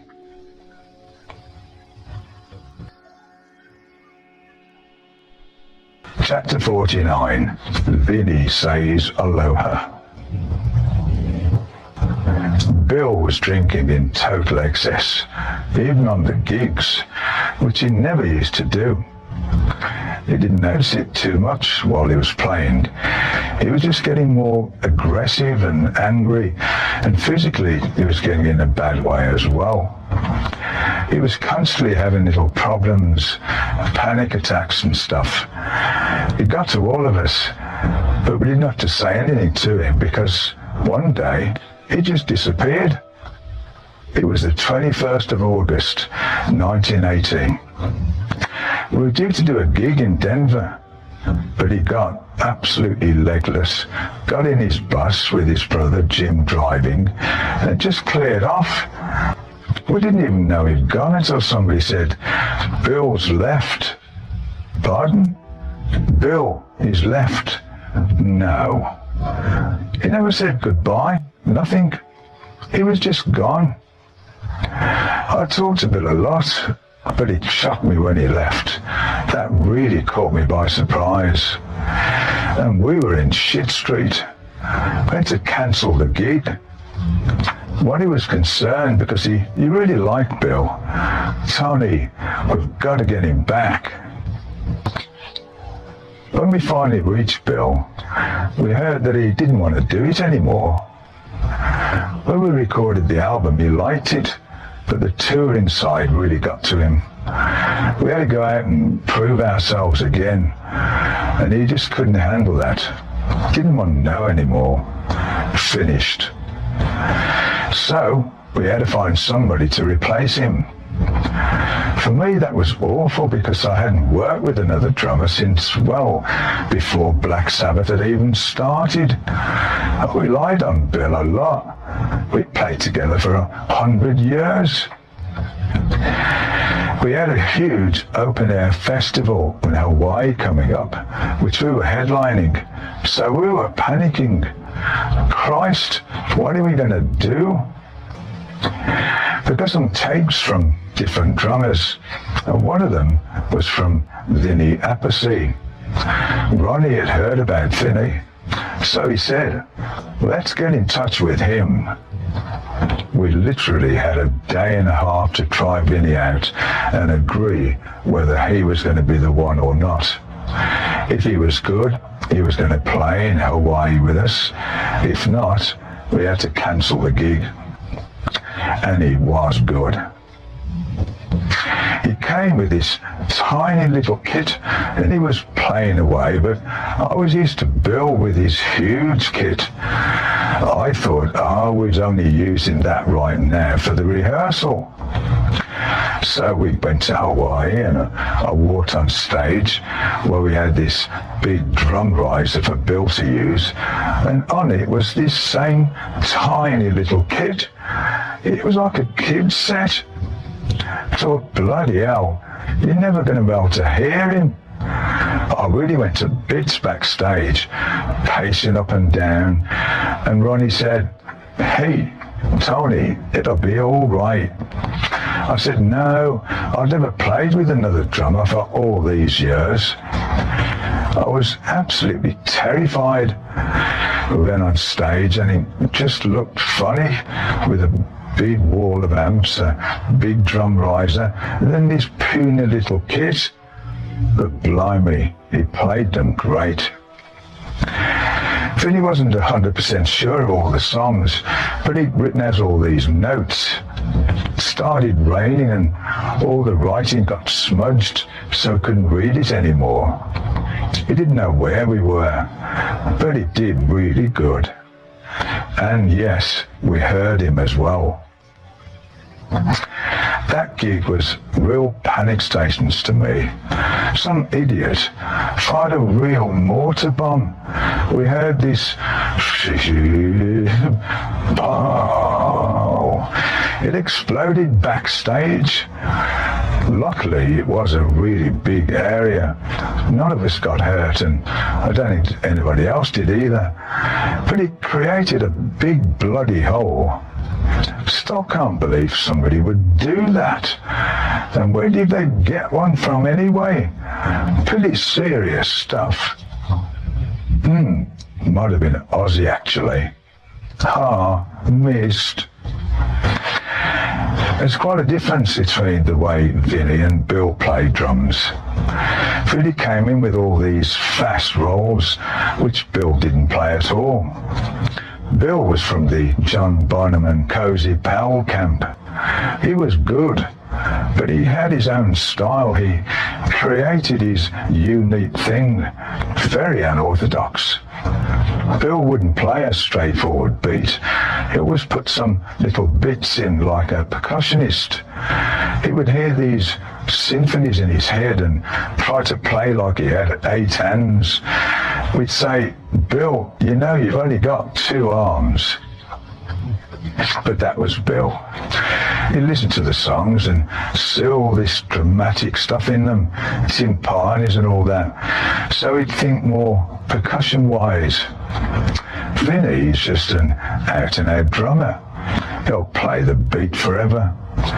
He'll also do these little odd rolls, but Vinny is a really precise drummer, whereas with Bill, it was touch and go.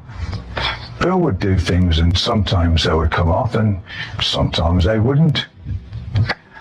Vinny's drumming brought something else to the music. It made it tighter, made it more precise, probably even more mainstream. where Bill did something like boom, Vinny would simply go boom, boom, less playful, but more precise, and probably with less character, because Bill had developed his own style, and it was, well, Bill, you either like it or you don't, and I like it. In playing with Vinny, I had to retrain my mind as well. I thought, Christ, he's really good, but he cannot be too precise on the old songs. It's going to be a bit more laid back. Black Sabbath was never exact on the timing. With Bill, we would start off in one tempo and end up in another. It was a natural feel, and Bill had that feel. I just go to everything with Vinny, as I later have with every drummer, trying to coax them into playing the old songs as they were. But first things first, I said to him, you've got to get a bigger kit if you're going to be with this band. He never forgot that. He has this huge kit now with drummers all over the place. I said to him, fucking hell, Vinny, you got enough drums there? And he said, hey, well, you started it. There was no answer to that. Chapter 50, Getting Black and Blue. We started our Heaven and Hell tour in Germany in April 1980. We would ping-pong between Germany and the UK for a while before making our way to the States in July. Ronnie flashed his devil sign all over the place, the one with the outstretched first and fourth fingers while holding the second and third down with the thumb. He gets credited for inventing it, but I've got a picture of Geezer from many years before doing just that. But Ronnie brought it more to light, and in doing so, made it his own. Our production featured a cross. We had this thing built that worked electronically. It flashed lights all around it, and they changed in different sequences. And when we played Heaven and Hell, the cross was supposed to burst into flames. It hardly ever worked, though. One classic moment came when we were playing Madison Square Garden. Ronnie did this big build-up, saying to the audience, I wanted to concentrate on the cross. He was going on and on about it. Keep concentrating. It got to the crescendo, and he was 1, 2, 3, and the cross went like a bloody little sparkler. And Ronnie went, well, I guess you weren't concentrating enough. It looked good when he burst into flames, but that night was one of those spinal tap moments, and that happened more often than not. By this time, we had Sandy Pearlman managing us. He'd been after us from the time we parted ways with Don Arden. We had nowhere else to go. Sandy looked like a hiker. He had a cap on his head and a bag on his back. I've never seen him dressed up. He was all right at first, but he soon turned out to be a bloody joke. In the States, he put us on tour together with Blue Oyster Cult. Because he'd managed them for a long time, he favoured them over us. That's why we did the Black and Blue tour, where they would close one night and we would close the other. We hadn't been on a co-headliner before, because we always had bands supporting us. It seemed strange with them headlining, also because they weren't that big. I suppose Sandy wanted to make them big by putting them in that position. It was a disaster because they used this big bloody fiberglass Godzilla thing on stage, and it took them forever to break it down. On the nights we followed them, We were backstage an hour and a half before we could even go on. The kids would get bored waiting and blame us for it. And then we go to overtime with the unions. It was a bit unfair, really. Sandy didn't manage us for very long. We fired him. He ended up getting paid off, so he walked away with a big lump of cash. We just carried on with Mark Forster again. We were doing big shows and it was difficult for Ronnie to go out and stand in front of people who had seen Ozzy in that spot for 10 years. Some of the kids hated it and they'd shout, Ozzy, Ozzy. But eventually, Ronnie won them over. While we were touring Heaven and Hell, Nems released Live at Last, an album of stuff we had recorded back in 1975. It was a Patrick Meehan thing. We were very upset about it. But it was at number 5 in the charts by the time we got an injunction to stop it. The sound was awful on it, and it interfered with what we were doing with Ronnie. The injunction collapsed on it and things were sorted out later. In 2002 it was released again, this time under the name Past Lives. On September 25th, 1980, while we were touring America, John Bonham died. That hit me really hard. I don't think anybody who knew John could see him going any other way. He loved to do everything to excess. Him and Keith Moon were much the same. A bit loony, good friends as well, and they did burn the candle at both ends just as much as they could. They got a bit mad. You never know what they do next. I always thought they can't keep on doing this all the time. They've got to hit a wall somewhere. There's got to be a downside to it. But when I heard, it made me think about the vulnerability of everybody. Christ, who's next? That could happen to us. It knocked everybody for a loop. It was really depressing. John had such a lot going for him. About 2 weeks later, in the Mecca Arena in Milwaukee, someone in the audience threw this big metal cross at Geezer. Then he bounced off his guitar and hit him in the face. They probably thought, oh, he'll like this. It'll be a nice present. I'll throw it on stage for him. People who do stuff like that are idiots. If it hit him in the head, it could have blinded him, even killed him. We walked off stage, and because most of the audience had no idea about what had happened, a riot broke out. They were fighting, breaking chairs up, throwing pieces about. It was mayhem. What can you do? We could partly walk back on going, hello, we're back again. Everybody quieten down now. In November, we started our first Japanese tour with dates in Tokyo, Kyoto, and Osaka.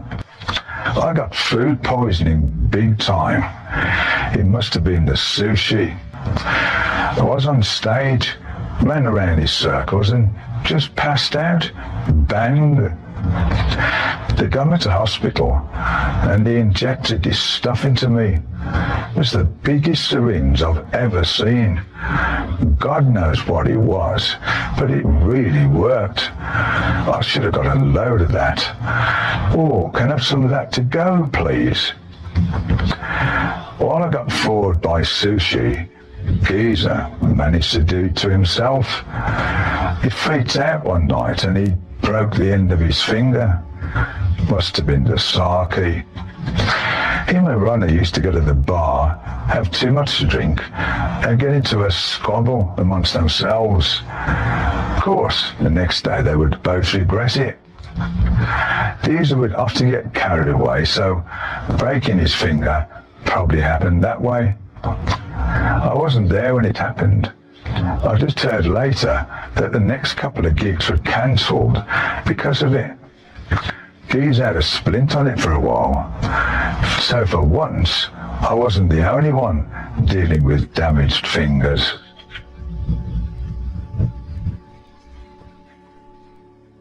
Chapter 51, Melinda. I met Melinda in a club in Dallas after we played there in the summer of 1980. She was an American who did a little bit of modeling. I started seeing her and we went out together for quite a while, and she came on the road with us. The band must have thought, what is he doing now? Because she came along to Australia, Japan, New Zealand, everywhere.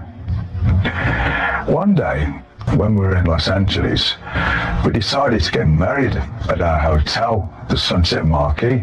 I was doing quaaludes and all sorts of bloody stuff, so I was on another planet, really. I called up a vicar and said, can he come over and marry us? He did, and it was simple. Sign these forms and off you go. Then the vicar said, who is the witness? I said, oh, I haven't got a witness. Well, you need a witness. There happened to be a big teddy bear in the room, and I said, oh, there's the witness over there. He went, okay, all right. And that was it. He never said, oh no, you can't do that. It actually stood up in court. When it came to the divorce, I said, we didn't really have a witness. They said, well, who was the witness then? I had a teddy bear as a witness. That went down really well. But it didn't seem to make any difference. So that was it. We got married at the Sunset Marquis. After all the tours in Dio, we moved back to England. That's where Melinda gave birth to our beautiful child.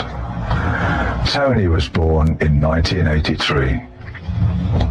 We had some happy times, but then I found out Melinda had problems. She would go to shops and come back with all these dresses with the labels still on them. She wasn't paying for them, and I still don't know why. It wasn't a lack of money. I was really embarrassed because I knew people in the shops. Perhaps she just thought I would pick up all the bills.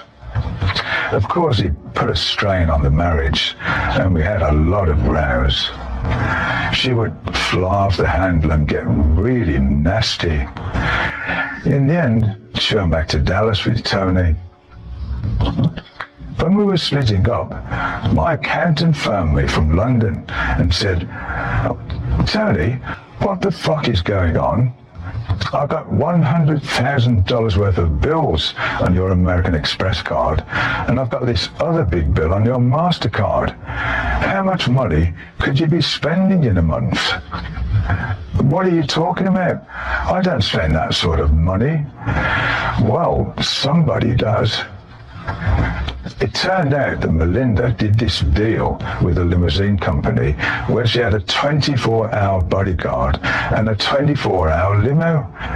She must have thought I was going to murder her or something. I don't know how she did it, because she wasn't a co-signatory on my card, but I got these enormous bills and I had a huge problem. I had to pay up, and that was the end of that. The English courts didn't want to know either, because Melinda refused to come over from America. They said, maybe if you can get her back here. It took me a long time to get a divorce. And our side just made it as difficult as possible, tried to get more money. I had lawyers coming over from America and go through all of my accounts. And strange as it may seem, it was my responsibility to put all these people up when they came over. And they wanted to stay at like the fucking Ritz in London. The bills these people ran up were unbelievable. And it was just dragging on and on, because they were convinced I was hiding a lot of money. They were thinking, oh, he's got billions tucked away, as they do. He was a bloody nightmare. It was a terrible situation for our daughter Tony as well. Melinda had her mum in Dallas looking after her much of the time. It's a really weird situation. I never actually met Melinda's mother, but she was apparently a nice woman, and she didn't agree with any of what was going on. I wasn't allowed to see my daughter because for some reason I was the arsehole in this whole thing. After a long while they finally said it was okay for me to see her, but only in Dallas or Los Angeles. I couldn't take her anywhere. That door was closed shut. Years later, I got a phone call from the Children's Protection thing in America saying that Tony had been removed from home. The neighbours had complained and the people from child welfare had gone round there and found that she was basically living in a slum. I thought, what are we going to do? I want to get her here. But I wasn't allowed to take Tony out from America. I had to go through a court case over there again to get her out. It broke my heart, but it would be years before Tony was allowed to come home.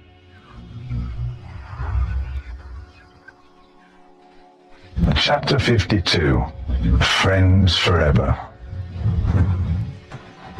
In September 1980, Ozzy Osbourne's Blizzard of Oz album was released on Dunharden's Jet Records label.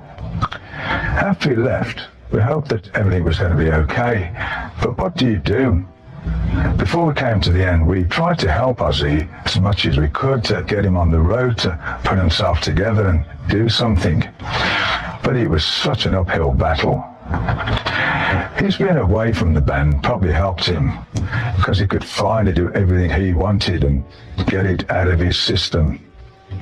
For him, it was either just fizzle out or get on with it. So it was good that he put a band together. And he had Shannon there. She was really taking good care of him. I didn't listen to Blizzard of Oz at the time because we were so wrapped up with what we were doing ourselves.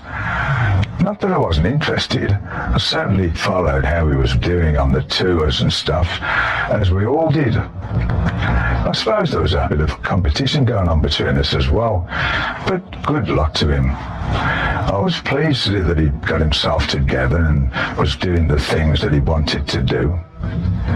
He was probably very happy, because with us everything was built around the band, whereas now everything was built around him, and he and Sharon had total control. Ozzy did come round to see me once when I was in LA at the La Park Hotel with my wife Melinda, working on songs from Mob Rules. He'd been going through a lot of stuff and shaved his head again at that time. At 2:30 or 3 o'clock in the morning, there was a knock on the door. There he was, bald and wearing a long coat. "Can I talk to you?"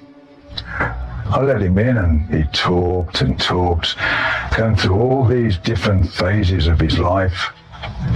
It was just too overpowering for me. I hadn't seen him for ages, and suddenly here he was, opening up to me.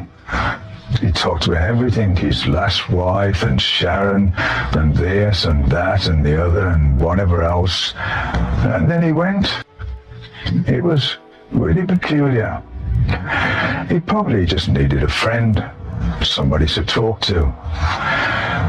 But it was great that he came round.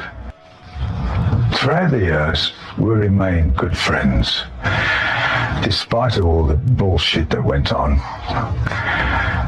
But as soon as he got to the business again, it was a problem.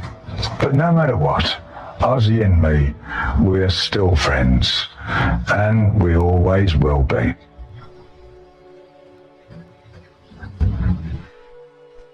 Chapter 53, The Mob Rules. In December 1980, we went to Tittenhurst Park in Ascot to record a song for the movie Heavy Metal. It was John Lennon's old house. Ringo Starr had turned it over and rented it out to people like us who could go there to write, rehearse and record. We got there right after Lennon was murdered, so it felt really, really strange. We were there for a week and had lots of time to check the place out. Well, it's around in the cupboards. Oh, what's that in there? Oh, look, more gold discs. In the bedroom we saw John written on one light switch and Yoko on the other by each side of the bed. That was quite weird. You could just imagine them going, which one is mine now? The room we rehearsed in was the white room that you always see in those old films about John and Yoko. They had a little studio in the back part of the house and we just used their gear. We set Vinny up in the hallway and I had my amp in the studio. We used Lennon's engineer as well, so I had all these great stories. It was quite a nice few days. Had a great atmosphere and we got some really good vibes from there. Heavy Metal was an animated film. They asked us to write a song for its soundtrack, but the movie wasn't finished yet, so they just sent us some black and white sketches of it and the storyboard. It was difficult to write to that. You don't have an idea of the timing of the scene. They just told us the length of the music they needed for this bit, and I suppose they animated more around what we came up with.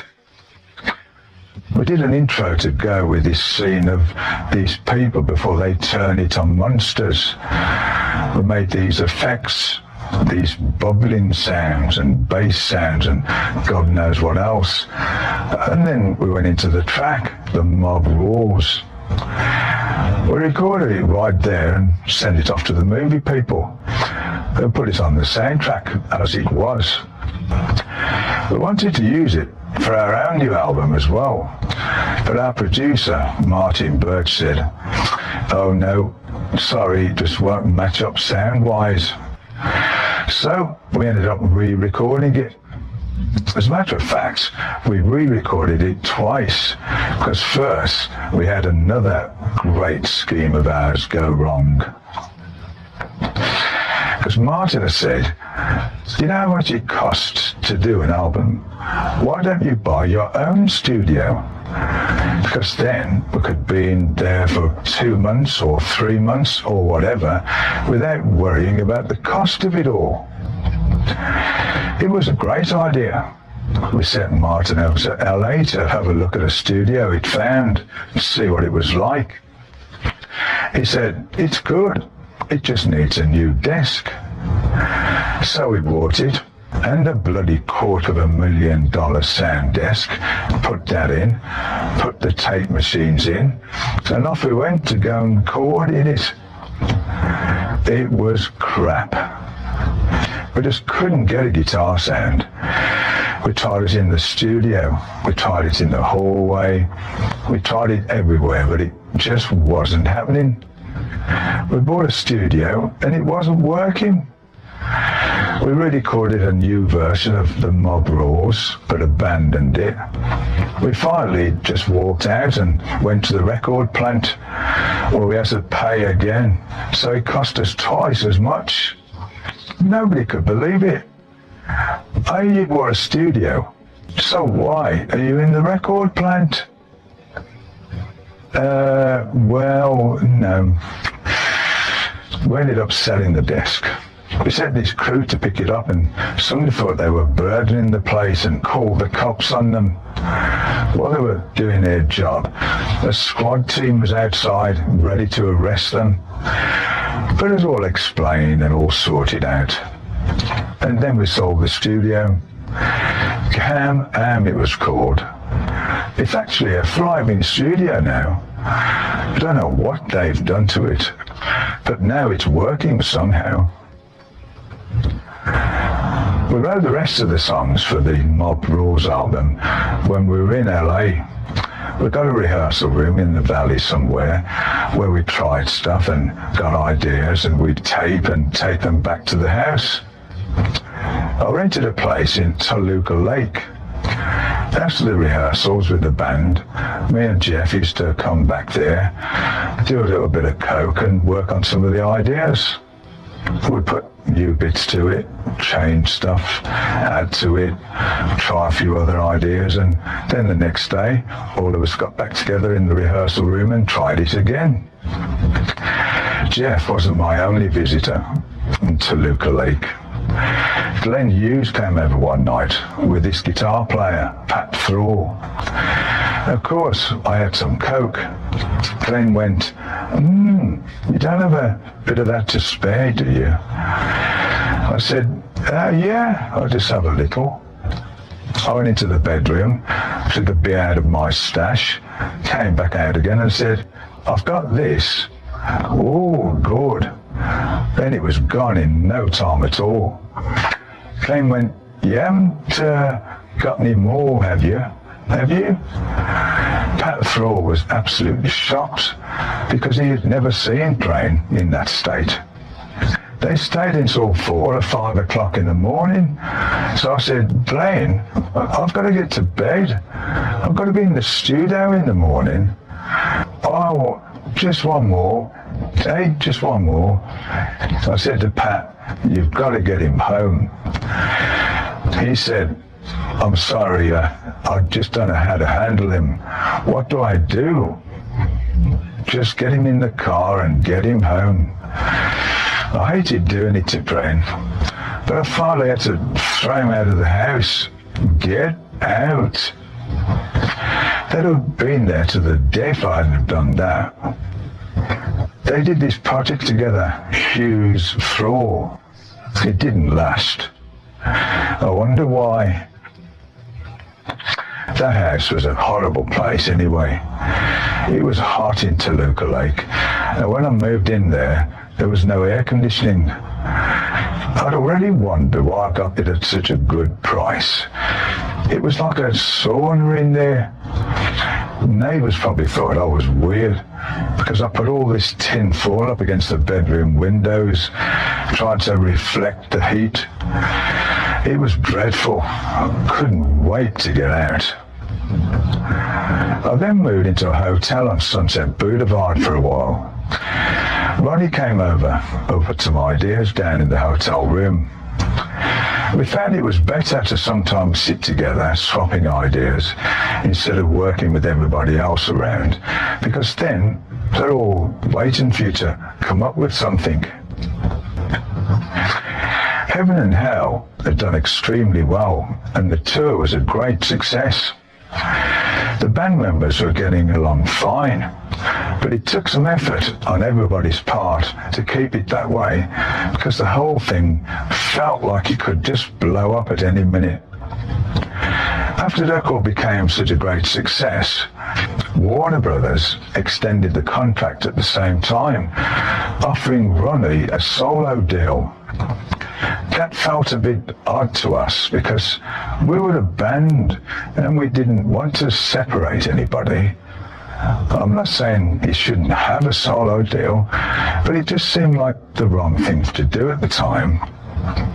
We talked about it and Ronnie was fine. Now we just carried on. By then, Ronnie did come over a little more, I suppose, bossy. The way he conducted himself, the way he talked, it might have given that impression to the outside world, but he usually didn't mean anything by it. Ronnie was just very outspoken. On the other hand, Geezy and myself hated to be confronted with that stuff. We have always been that way, trying not to offend each other or anybody else. That backfired in the long run, because we wouldn't say what we felt straight away. Instead, we talked about it at first, and then it looked like we talked behind somebody's back, which in turn caused all sorts of problems.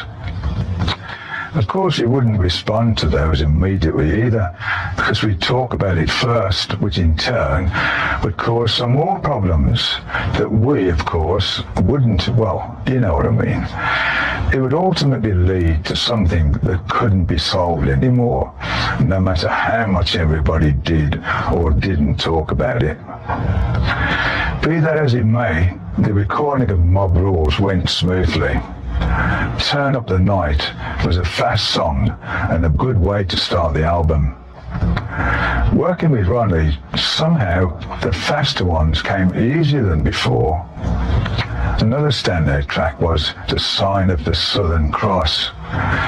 We wanted a real power track on the album, just like Heaven and Hell was on the previous one, and that was it. Another huge, long song.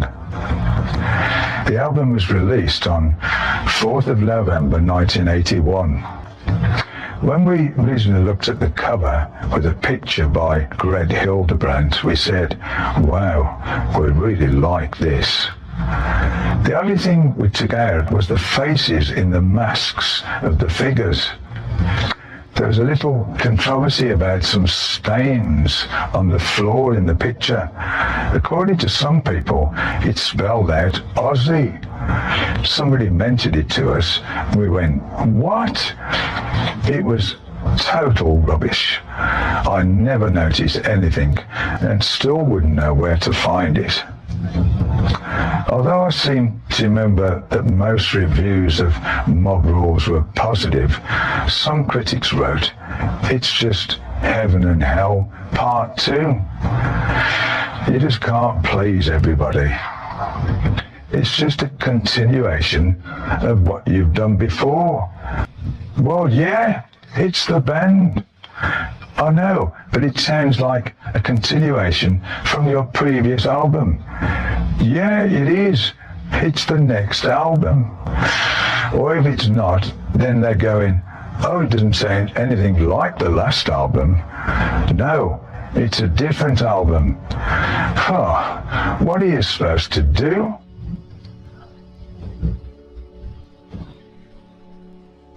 Chapter 54, The Mob Tours. The Mob Rules tour started in November 1981 in Canada, followed by the States. Then we went back home for 4 dates to Hammersmith Odeon, started on New Year's Eve. We used lots of pyro with fire and bombs. We had this bloke working for us who dealt with all that stuff. Before the shows, we rehearsed in London in a big room behind an Irish pub. At that time, there were a lot of IRA bombings in the city. Our pyro guy decided to test a bomb in the rehearsal room. Of course, it exploded and everybody left the Irish pub in a panic. It was chaos, absolute chaos. One of our guys was in the pub and he said, I couldn't believe it. Everybody just shut out, left all the drinks and everything, whoosh, gone. Those bombs are really loud. They must have thought, hell, somebody's trying to blow us up. Mad it was. My good friend Brian May came to see me while we were rehearsing. I said to him, bring your guitar down and we'll have a little bash. He did, and when we finished our set, me and Brian just carried on playing. We were jamming away, and meanwhile the crew gradually removed all the gear. We turned around and there was just one of my speaker cabinets and his amp, and we went, fucking hell, everything's gone. We were totally oblivious to it because we were enjoying ourselves so much. The pyro guy could have set off one of his bombs and Brian and me wouldn't have noticed. We played the Hammersmith Odeon and the same pyro guy put his bombs underneath the stage. He tested out one of them. It went bang and it blew a 2-foot wide hole in the floor on my side. If I'd been there, I would have been blown up. Christ, it was dangerous. the guy was becoming a liability. So in the end we told him, "You're fired." No pun intended. A couple of months later, we were doing a show in Madison Square Garden. The guy who worked for me doing all my amps had built these big, thick pipes. He maintained that he could put the pyro in these and it would give it a real thud. He showed us it really did. He then put them under the stage at Madison Square Garden and he set them off during War Pigs. On the first note, bah, it was bah. The stage leapt, and because of the concussion, all the tubes went out on my amps and on Geezer's stack as well. It was just disastrous. We'd only done the first note, and the lot had gone. We were all right, but we had to stop. Boom. That was it. The end. Thank you and good night.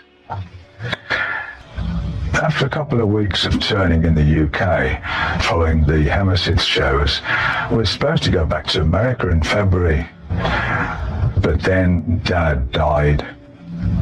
Hadn't been well for some time. He had emphysema because he'd been a heavy smoker all his life. I was back at home in England. One night I got a call from my mother. Dad had fallen out of bed. I got on the phone to his doctor and I screamed at him, telling him to get over there. I shot over there myself with Melinda and found Dad on the floor, unconscious and breathing heavily. And then he just gave up and died. I witnessed him die. It was horrible. It was a difficult time. We postponed the start of the American tour, but soon I was playing away again, night after night, and travelling all over the place, working hard, just like Dad had done all of his life.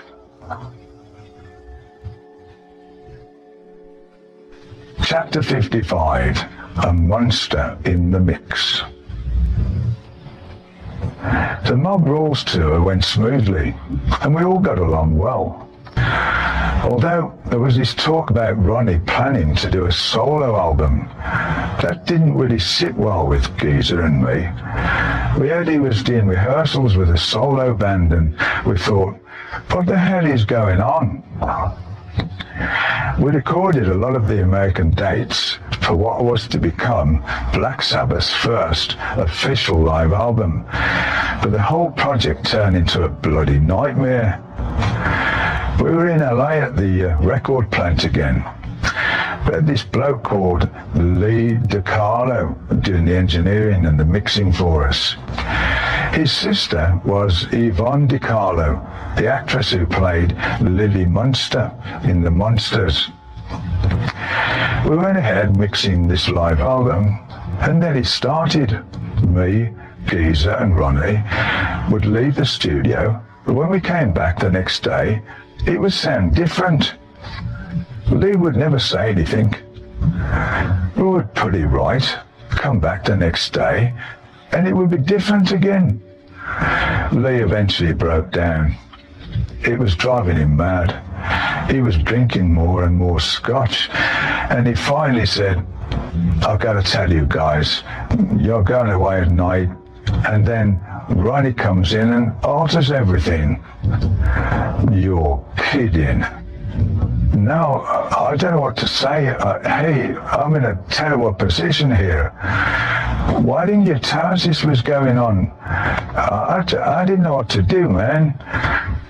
Ronnie has always denied that he did this, but that's what Lee said. How true that was, I don't know. It's only his word, but we believed it at that time. We hit the roof, and we had a big blow-up in the studio. We stopped Ronnie coming down there, and that was the end of it. Ronnie said, hey, I'm off. He went, and Vinny went with him. We broke up there and then. Me and Geezer carried on and finished the record. Live Evil was released at the end of 1982, beginning of 1983. did pretty well, considering everything, and the fact that the band had broken up by then.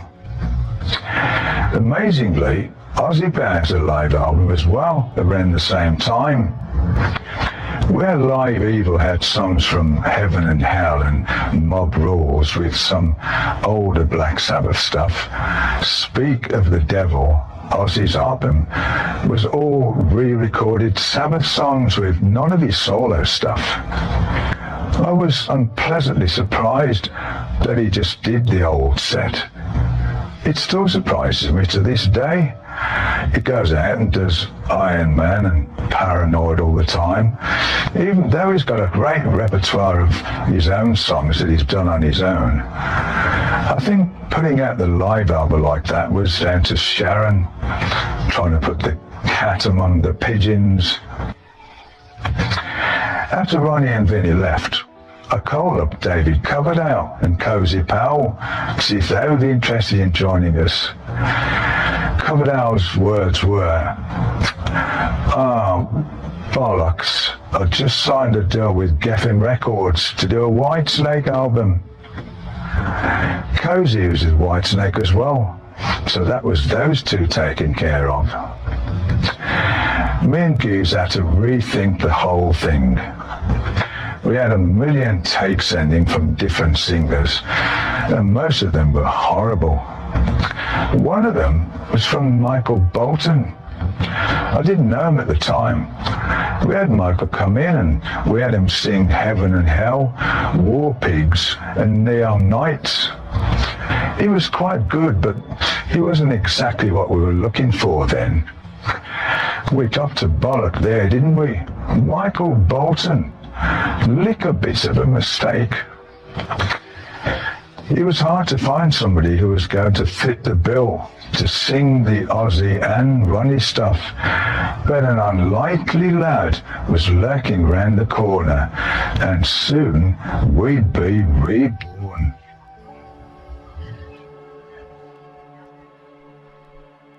Chapter 56, To the Manor Born Again. By the time Ronnie and Vinnie left, we switched management again to none other than Don Arden. He hadn't been interested in managing us without Ozzy, but he changed his mind. Maybe also because he'd had a big blow-up with Shannon, his daughter, after she took off with Ozzy. And after the Sandy Palmer disaster, well, we welcomed Don back with open arms. Don came up with the idea of us meeting Ian Gillan of Deep Purple fame. He said, see how you get on. I didn't know Ian. We arranged to meet him at lunchtime in a pub in Woodstock in Oxfordshire called The Bear. We had a drink, then another drink, and another drink, and another drink. The pub opened and closed and opened again and closed, and we were still there. And at the end of the night, we'd got a band together. The next day, Ian apparently didn't remember that very well, because his manager, Phil Banfield, said to him, Ian, next time you decide to put a band together, will you inform me? I just got this call from Don Arden about the band, and I said, what band? And Don said to me, well, he just joined Black Sabbath. There certainly was a buzz around the business. They were going mad about us teaming up. And even in the pub in Woodstock, some fans came up to us who couldn't believe they were seeing the three of us together. It was unusual, guys from two beat bands getting together to start a new group. Phil Banfield managed Ian, and Don managed us. Phil would later introduce me to Ralph Baker and Ernest Chapman, who in 1988 took over my management. Back then, we let Don handle it, because Phil didn't want to get involved too much with him. Phil and Ian looked at him like, Don Arden, he'll cut your hands off. We were all going to call the band Black Sabbath. The idea was to have a supergroup of different names in one band and call it something else. But Don thought we should carry on with the name Black Sabbath. And so we finally went, well, yeah, all right then. Me and Bill Ward had stayed in touch, and when we put the new band together, I thought, let's see what Bill's up to. We asked him to come over, and he soon did. We thought it would be good for Bill to be playing, because that's what he is, a player. He was doing well at that time. He was living in LA, where he had stopped drinking. He came out to England with this guy from Alcoholics Anonymous, a sponsor. So as far as we were concerned, he was getting clean. We went to the Manor, a studio in the Oxfordshire countryside owned by Richard Branson, to record Born Again. Ian said to me, when we record, I'm going to stay outside. I said, outside? What do you mean? Well, I'm going to have a marquee outside the house and I'm going to stay in there. Why is that then? It would probably be better for my voice. Oh, okay then. I thought he was joking, but when I arrived at the Manor, I saw this marquee outside and I thought, fucking hell, you serious? Ian had put up this big, huge tent, had a cooking area and a bedroom and whatever else. We had all the pyro left over from the tour, so one night we put it all around Ian's tent, and after he'd gone to bed, up it went, boom. The whole thing just flew up in the air, and he was on the ground all bewildered going, oh, what's happened? The worst of it was, he'd put his tent right next to the lake, and Richard Branson had all sorts of prize 3-foot-long fish in it. The concussion went all through the lake and killed some of the fish and stunned the rest, so they're all floating on the surface. Concussed carp. When Branson heard about it, he was not happy about it at all. While we were up at the Manor, we thought that in the long run it would probably be cheaper to buy our own cars instead of hiring them for our upcoming tour. So we bought 4 new Fords. Bill especially was very pleased with his new wheels. One night we went there to the pub and he went home to the Manor a little before us. There was a go-kart track that went around the swimming pool, and he decided to take one of the cars and race it around there. He lost control of it and banged. Car flipped upside down. He got out, but the car caught fire, and he just left it. He got back in the house, threw the keys on the table, and he said he was going to bed. Next morning, Bill got up and he said, what's happened to my car? We found it down the go-kart track upside down and burned out. Behind the roof. Who's done this? Ian had his boat out on the Cherwell, the river that runs along the back of the Manor. Bill found out it was Ian who had flipped his car, so he got a chisel, went out to the river, smashed holes in the bottom of the boat and sank it. Then Ian came out.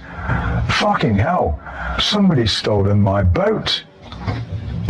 He drove up and down the river to see whether it had drifted off or if somebody had stolen it.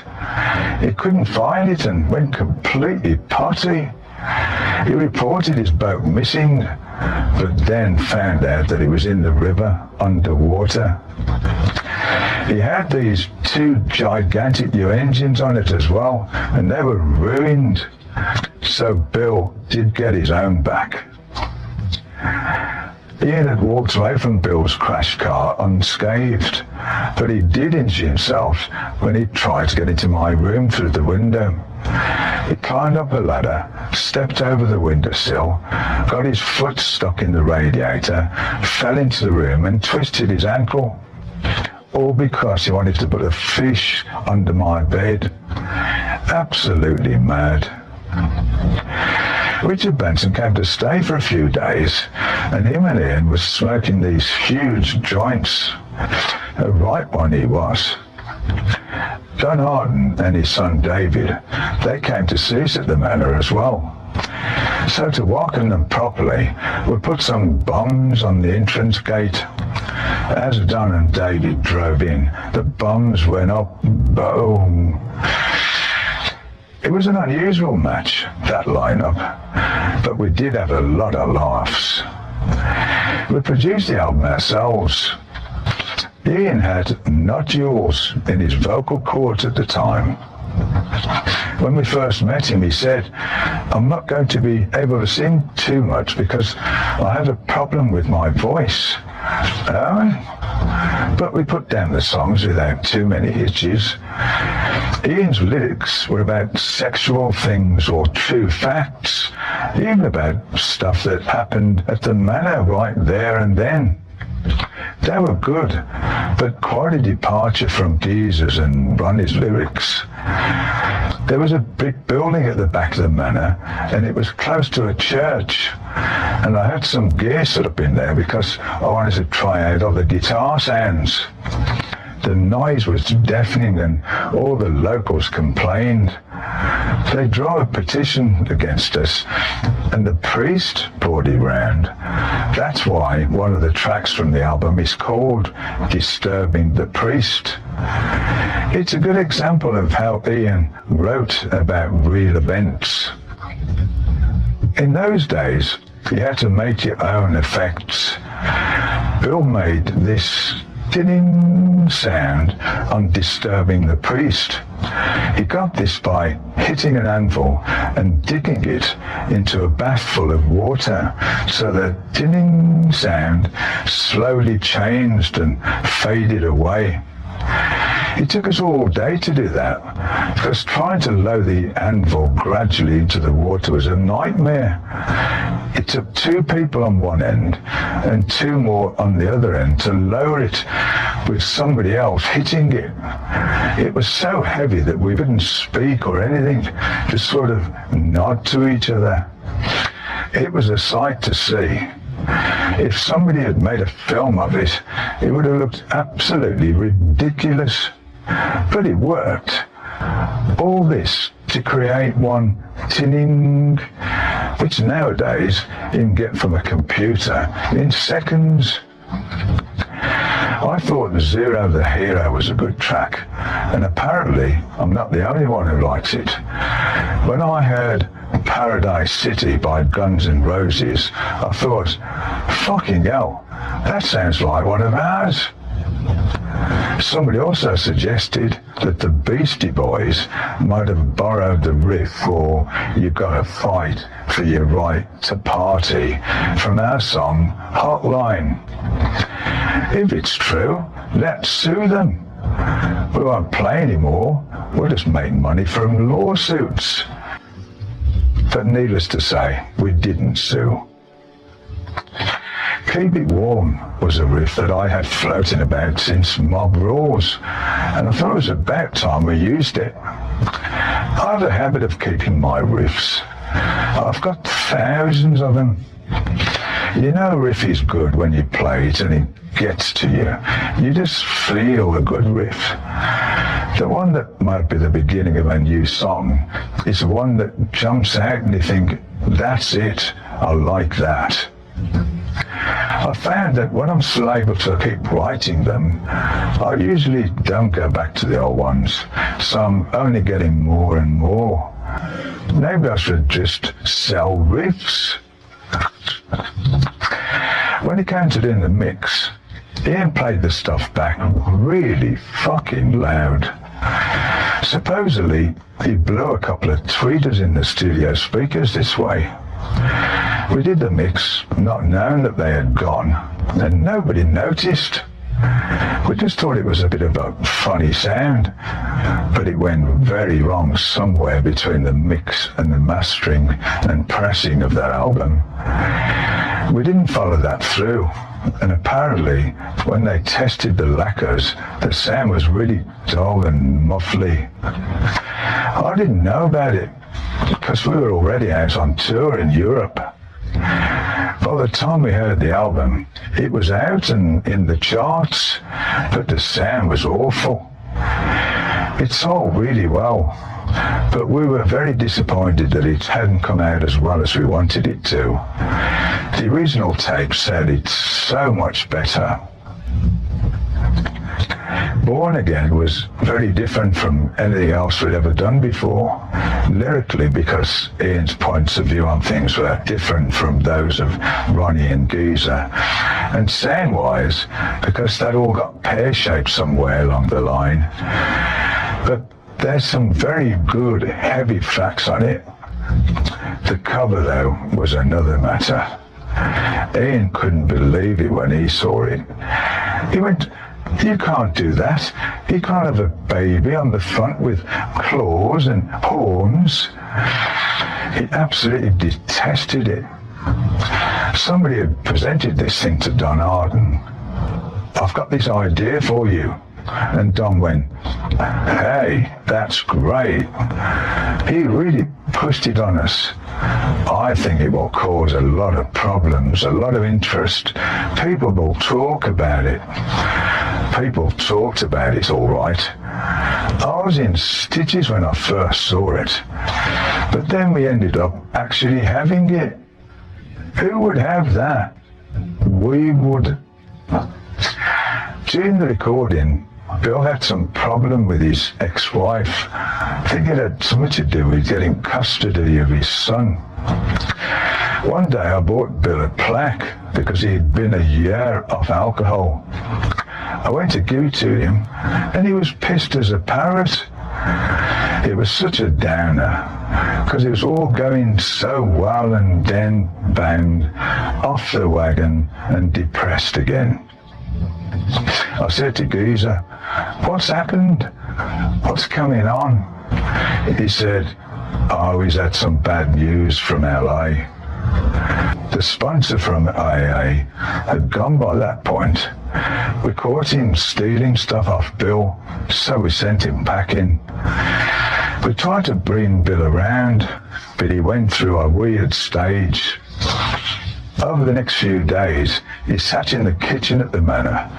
This lovely old house had all these original leaded windows, and in a fit of rage, Bill threw all these plates and crockery and everything through them.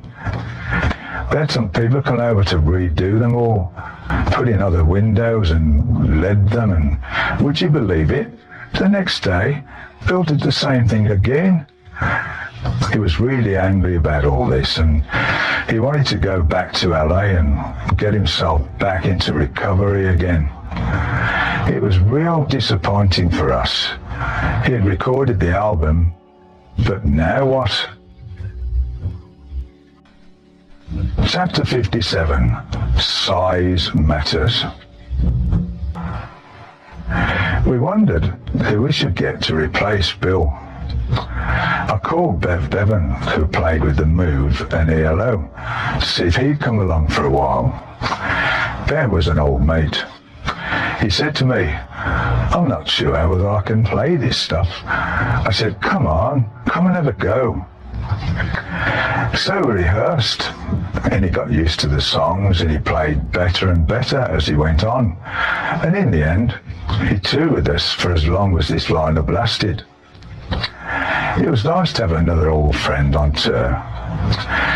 At first, we didn't even know how long Bev was going to be needed.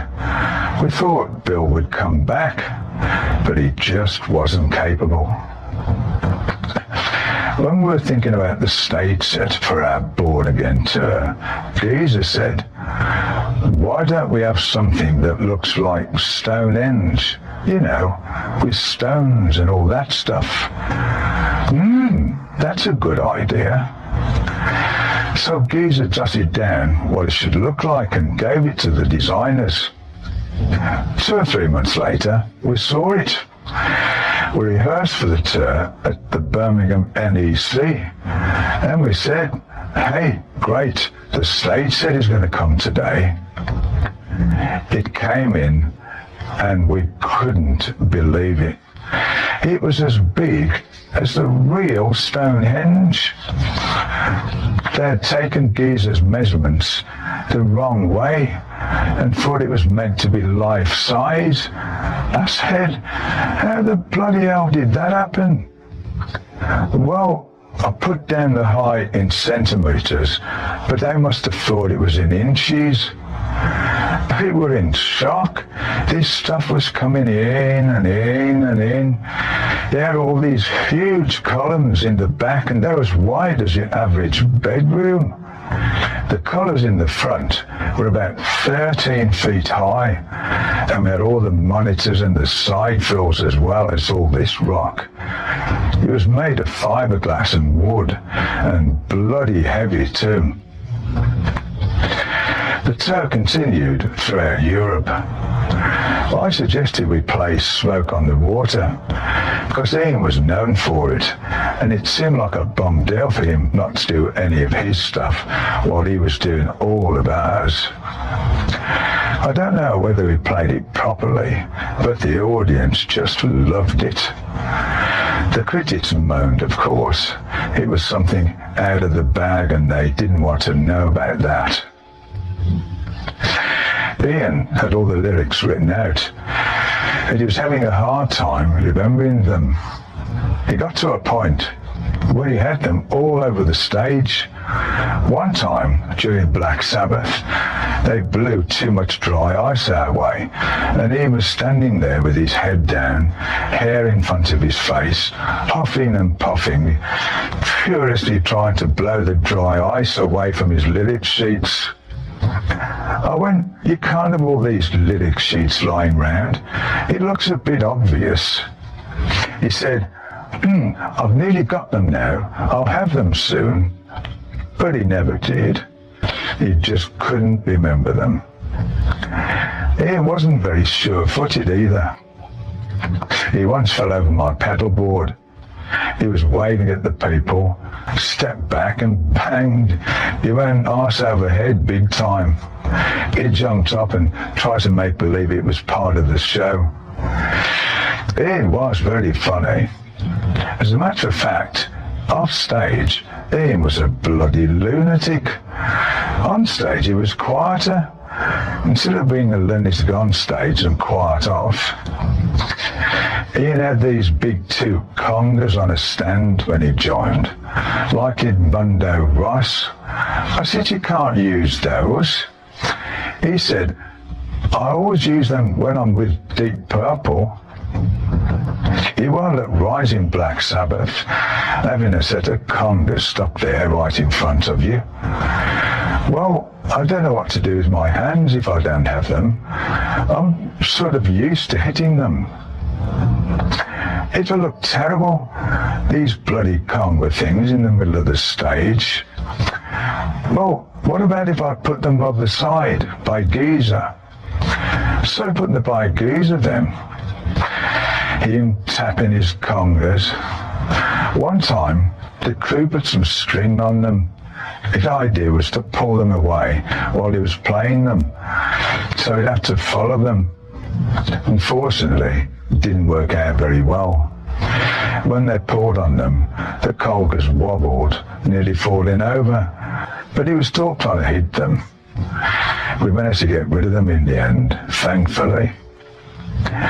When Ian first joined us, he said, I don't know what to wear. I said, well, everybody tends to wear black or, usually leather. Oh, I don't really want to wear leather. It's a bit difficult singing in Black Sabbath with flowery shirts on, so I asked him to darken down a bit. He had about 5 or 6 waistcoats made, all black leather, and in the end, he had some leather pants as well. We were actually getting him there, bit by bit. On 13th of September, we were due to play a ballroom in Barcelona. We were invited to this really nice club the night before. The drinks were flowing, And then Ian decided that he was going to set the waiter's arse on fire. He got his lighter going while the guy was serving somebody else, burning him on the backside. I thought, here we go.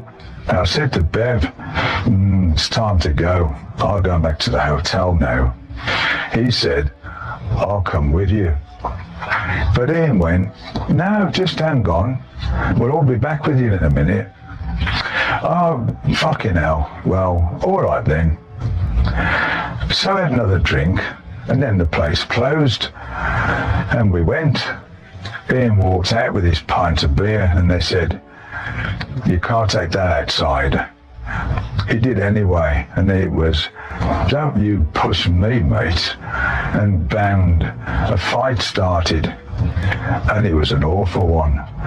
They came from everywhere, all the kitchen stuff, the waiters, the bloody lot, with knives and martial art, nunchucks and everything.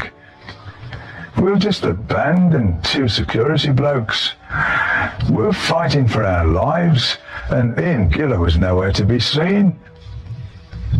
He later claimed he fell in the ditch, but I reckon he just legged it. Geese hit somebody with a glass and he cut his hand open.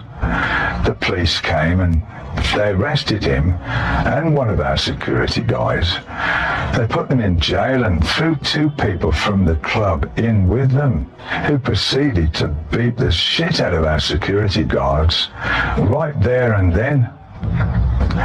How on earth we got back to the hotel, I don't know. Then we tried to get a call out to Dunarden, but the hotel had been phoned by the club and they blocked our calls. We all went, oh God, now what?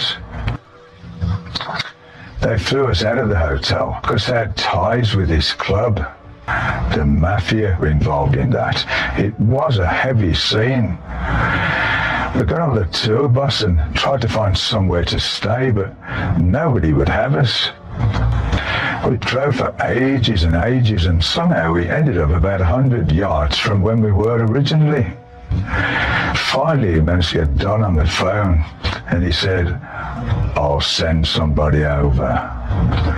He arranged for this team of 8 German heavies to come over, and sure enough, in the middle of the night, straight away, boom, there they were. The head guy was older, grey hair, glasses, very well dressed, and he said, just stay in the rooms and don't move. I'll go sort this out. Donna told me this man is very serious. Supposedly he'd killed such and such and a number of people, and I thought, oh fuck, we don't get into all that. So I said to him, God, yes, sort it out, but don't go there. Please don't make it any worse than it already is. He said, don't worry, they will listen to me. He was a lovely guy and I got along fine with him, but it was like something you'd seen in a movie. We played the Bullring on the following night and I thought, oh dear, we're in the open air. We mess with the wrong people here. We're going to get murdered. But the Germans went all around the entrances and all the dressing rooms and secured the whole place. They were real professionals. The worst of it was, we had this guy from the Daily Mail travelling round with us. He saw all this and reported it in the paper. He came in to do some photographs and a little story about playing in the Bullring, but he got a lot more than that. In October, we took the whole Stonehenge thing to America. We had carpenters on it and a big crew to set it all up. But on most gigs, it just wouldn't work. The columns at the back were too high, and we ended up using the ones that held me and Geezer's cabinets. But even those are massive. At the end of the tour, we tried to give it all away to the people who had bought London Bridge and reassembled it in Arizona, but they didn't want it. We couldn't take it back to England. So the crew just dumped it off at the dock somewhere and left it. Just ridiculous. Pre-abandoned Stonehenge right there in America. I didn't see the movie Spinal Tap until later. Don Arden said to me, "We've got a front cover to do tomorrow." I said, "Okay, what, me and Geezer?" "Yeah, with Spinal Tap." Spinal Tap? Who the bloody hell's Spinal Tap? I don't even he knew at the time. I think it's some up-and-coming band and they have a movie coming out. And we're doing a front cover with them. We've never heard of them. Me and Geezer did the shoot with them anyway, which was very funny, but I still didn't have the faintest idea who they were. It was only later, when I saw the movie, that I realised what it was all about and where they got the idea for the scene with the tiny Stonehenge from. And they had a midget as well. Because the Born Again album cover had a picture of this red baby with claws and little devil's horns, Don Arden's idea was to recreate the baby on stage. So one night at a gig, he said, "I want to show you something." Okay. He made Ian and me wait outside this room, and finally he said, "Okay, come in now." We went in. It was dark and just saw these red eyes peeling at us. Blimey.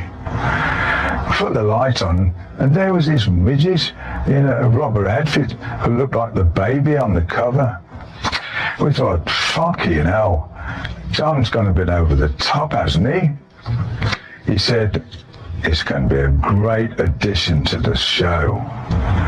The idea was that the midget would climb up the 13-foot-high columns, run across them, and then jump off them onto the drum riser, which was about halfway down the stage. And then he'd jump off the riser to the front of the stage, look at the audience, cry, and his eyes would light up, and the show would start. Now the midget was a bit of a movie star because he'd been one of the Ewoks in Star Wars. Ozzy at the time also took a midget out on the road. I think he called him Ronnie. I don't know who had the first one really. It became a thing. Midgets were in demand, but we had the most famous midget because ours had been in Star Wars. Who's that the most famous midget? We have. He kept ribbing the crew with, "I've been in the movies, you know." They really didn't care about that at all. So they did all manner of things to this poor little guy. Wasn't like they locked him in a flight case. What's happened to the midget? Nobody could find him. This little guy nearly suffocated. Then another day, I went down for a sound check, and I could hear, "Help! Help!" I looked up, and they had him hanging over the stage on a chain, upside down. The poor bugger. He really took some stick. It was becoming a real thing for the crew. What can we do next to him? We finally decided it was best for all parties concerned if he left, especially after the crew decided to put the lights out on him at the very moment he jumped from the columns onto the drum riser. He went, "Ah!" Splat. He caught the edge of the drum riser and nearly broke his neck. Meanwhile, we were backstage, waiting to come on, and it just blew the show. We said, "That's it, he's gone." They would have killed him if we hadn't fired him. Up to that point, I'd always worked with people who were completely committed. Looking back at it now, it doesn't really look as if Ian was. I think he'd had a ball and he did his best. But he knew all along that he was going to get out. And we never thought, oh, he's going to be here for, 10 years. With this lineup, we just set out to see where it was going. We did one album, toured for a year, and that was it. We didn't know till the very end that Ian was going to go back to Deep Purple, but it had run its course by that point. Being with Purple, that was his gig. We didn't really think about doing another album together. We never had fights. We got on great, and we still do. We had a fantastic time, and more laughs than ever. We just took it day by day, and the last of those days came in March 1984, when we had our final gig together in Massachusetts. That was the end for Ian, and for Bev as well.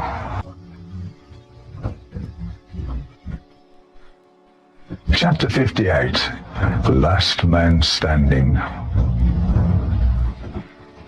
Right after Ian Gillan left, we met up with Ozzy to talk about getting the old band back together again.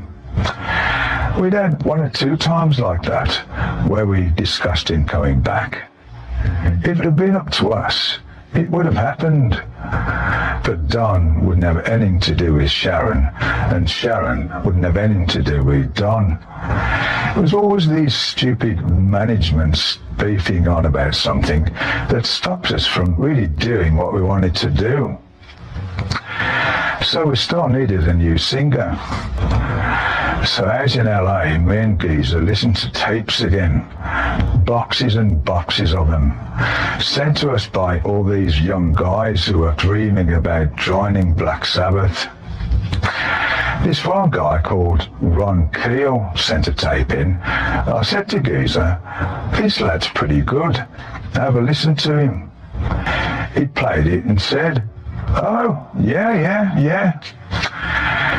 Went out for dinner and drinks with him. In the course of the evening, I said to this Ron, I really like that stuff you sent. Oh, thanks. I said, I especially like that third track. And he went, that's not me, man. What do you mean it's not you? It's on your tape. He said, no, I'm on the other side. He'd sent this tape with him on one side and another different singer on the other. So he made a right boo-boo there. Well, actually did have a career later, because he's a good singer as well. He just wasn't what we were looking for at the time. We never figured out who the other guy was. But after this happened, we'd had enough. So we got a producer to find out the singers who had sent in good tapes. It's like doing the X Factor. Go through all these kids who sing in the bathroom and think they're great. But most of them are, well, rubbish. We wanted somebody who looked right, had a good voice, and could sing the old songs, because that's what people wanted to hear as well. When Ronnie James Dio came into it, he was so different from Ozzy, but he could still sing those old songs in his own way, and it sounded right. Most of the people we tried just didn't sound right. A lot of them couldn't reach the high notes. Come to think of it, that was one of the things Michael Bolton actually could do.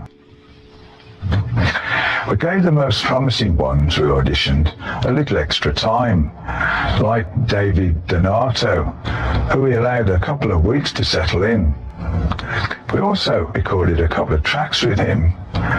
One of the songs was No Way Out, which after many changes turned into the shining of the Eternal Idol album. Different vocals, different lyrics, different arrangement, but still the initial riff.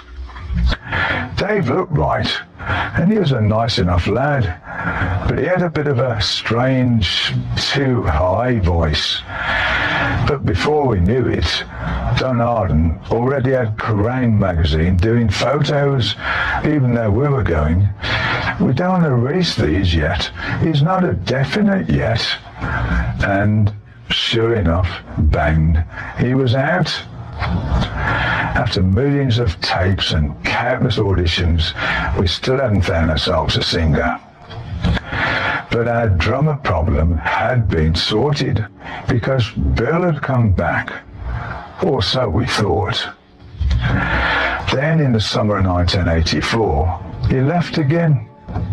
In and out like a yo-yo he was.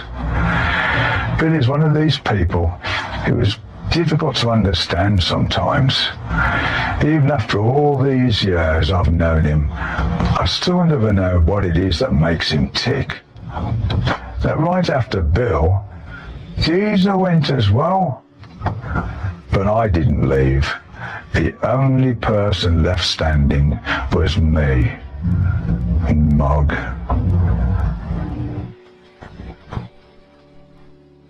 Chapter 59. The Mysterious Case of the Lofty Lodgers. After finishing the Born Again tour, I rented a house in Bel Air. It was a wonderful place, but I had these noises all the time, people talking and bumps in the night. I'd look around the house, but nobody would be there. Blimey, where has that come from? Some weird things happened. I came back one night from rehearsal, walked into the kitchen, and found a plait of hair on the kitchen table, a couple of feet long, like a ponytail. How did that get there? Another night, I came home and found the same sort of thing wrapped around the handle of the front door. I just couldn't explain it. I could never figure out this sound of people talking in the house. I called the Bel Air police every time. At first they'd go around the house, nothing. But they never checked on loft. And after a while, they'd come around and go, "Oh, it's him again." I got so concerned about it that I even stayed down at my friend Mark's house a couple of times. He had a bloody armory there. He had revolvers and pump-action shotguns and, just like in the movies, one of those little guns in a book. He said, "I'll come up with you and we'll have a look. I'll bring my gun." And so he did. He sat there in the lounge all night. Nothing happened. I thought, he thinks I'm a loony now. He left, and the next day, it all started again. I then hired a security guard. The sauna overlooked the swimming pool, so I put him in there. I said, "If you see anything, let me know." But after a while, he got fed up, and he said, "Hey man, I can't stay here all night. I was should I catch somebody here?" I was going to extremes to find out who these people were. After the security guy left, I had one of the crew come and stay with me. But he would be snoring away so loudly that he couldn't hear anything. Finally, Mark gave me a Magnum. I slept with this huge gun in my hand. One night I heard this horrendous noise. I grabbed Mark's gun and I dashed to the car with no shirt on. And as I drove out, I looked back and I saw all these faces in the kitchen window looking out at me. It freaked me out. I dove straight down to the police. They came back and nothing. Gone. Then I found out that the wires of the burglar alarm had been cut inside the house. I should have moved out really. But then I had Jeff Nichols come to stay with me. I just wanted somebody to see something, if only to prove I was not going crazy. I really thought I was going loopy, and so did everybody else. One night, Jeff and me were in the lounge at 2 o'clock in the morning, and we saw this bloke running across the lawn. Fucking hell, finally. I got my gun and we opened the door slowly. We slipped out and crawled across the grass. The house was built on a hill and we could hear people talking down below. I whispered to Jeff, all right, we've got a gun, and when they come up... We must have been lying there for about an hour waiting for these people to appear. And then the sprinklers came on. It was like a Laura and Hardy skit. Both of us going, ah, ah. We were soaked. And of course, after that, we never found them. But at least Jeff had seen somebody as well. It wasn't just me anymore.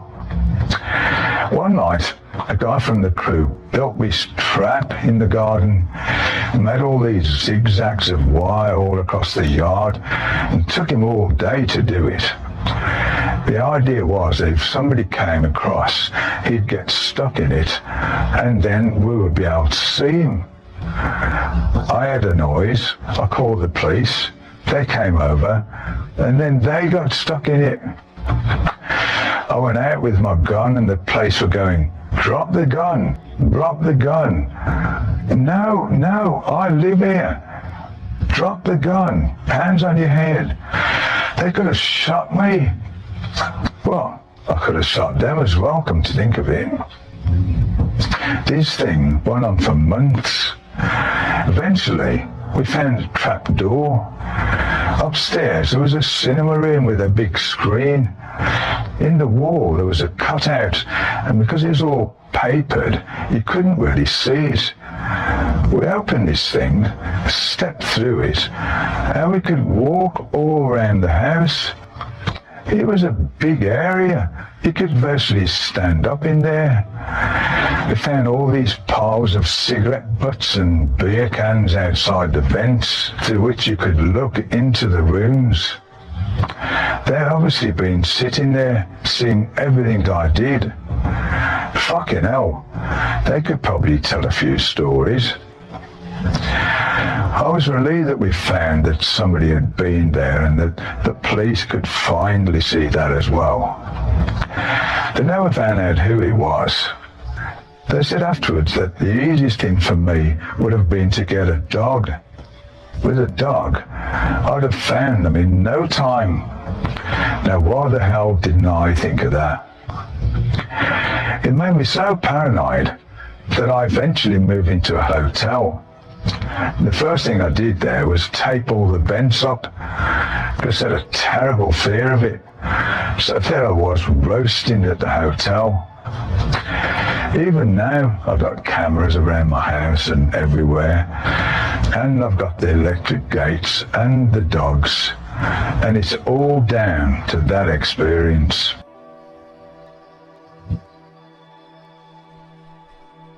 Chapter 16. Lovely Lita. Lita Ford opened for us on the Born Again tour. We got together after a show to have a chat, and we hit it off. It developed into a relationship, and when I lived in Bel Air, in the house with the people in the loft, she came to visit me there. After I moved out of there, I got a penthouse at Crescent Heights and Sunset in LA. She moved in with me. I was still married to Melinda at that time. We split up, but it took me a long time to get a divorce. So I suppose, technically, I was committing adultery. Lita and I even got engaged, but we couldn't do any more than that until I got the divorce. Lita helped us look for a new singer. She knew a couple of people we could try, but after Bill and Geezer left, I was in need of a whole new band. It was her idea to let me use the drummer and the bass player of her band, Eric Singer and Gordon Copley. Eric wanted to play in my band more than he did in Lita's, so he said to me, "Hey, if you want a permanent drummer, I would be interested." He ended up working with me for quite a while. Lita then looked at it as though, "Oh, isn't it my drummer?" She got the hump about it so bad that our breakup came mainly from that. At the time, I was doing a lot of drugs again, which was also hard for her. Me and Jeff Nichols would be at the Penthouse a lot, trying to write something and doing coke at the same time. Every time Lita came home, Jeff would be there. It looked like I was more involved with him than I was with her. Me and Jeff were in the Penthouse one day, and I put the chains on the door and something up against it, because you get paranoid when you do a lot of coke. We were working on a song when we heard this loud bang. It was Lita. She couldn't open the door and pushed it so hard that the whole rim of the door came off with the chains and everything. And then she got pissed off because we were at it again. It was a shame, really, because I messed up the relationship by being constantly out of it. She was a nice girl and we got on well. It just started coming apart, certainly when the Eric thing happened. We were together for about 2 years.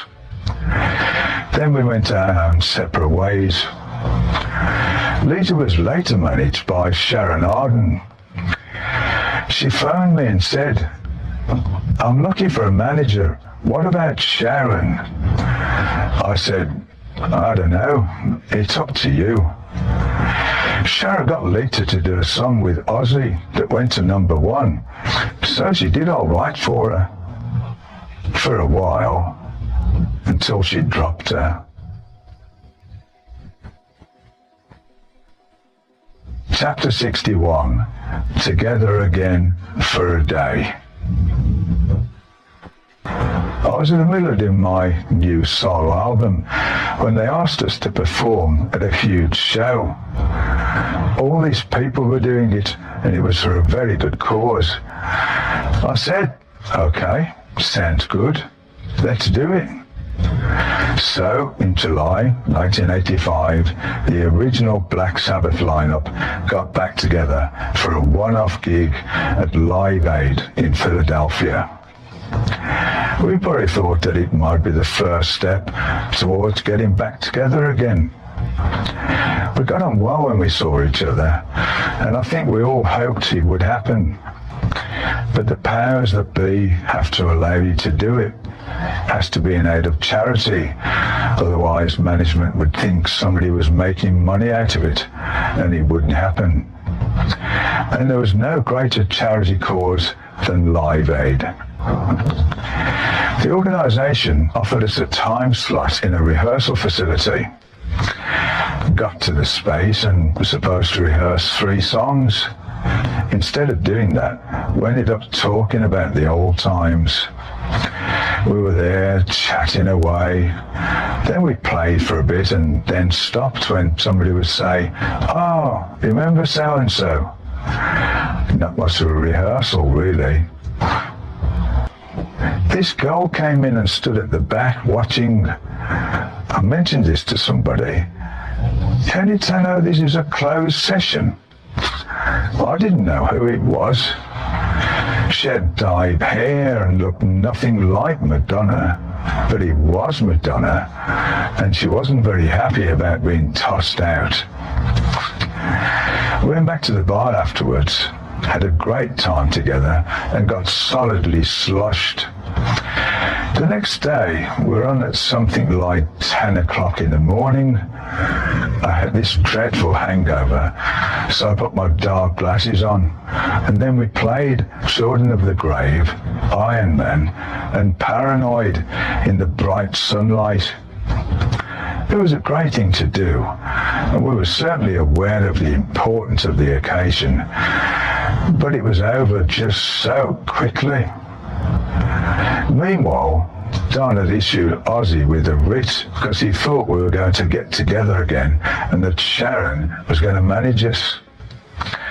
Don wanted to stop anything happening because he made his point that he managed me, and there was no way we were going to do anything without him being involved. Don and Sharon, they were both as paranoid as each other. Don sent a writ to Ozzy And the guy who presented it right there at Live Aid looked like a fan. So Ozzy thought he wanted his autograph and signed it. I didn't actually see the writ, as Sharon whipped that away right quick. But he did put a bit of a dampener on the occasion. I don't know whether Live Aid made a difference. You do the thing, they raise the money, and what happens then? They buy the food or whatever they need, but you're never 100% sure who gets what. But I still think it was a good thing to do anyway. We got to Philly, had a drunken night, got hungover, did the gig, and disappeared.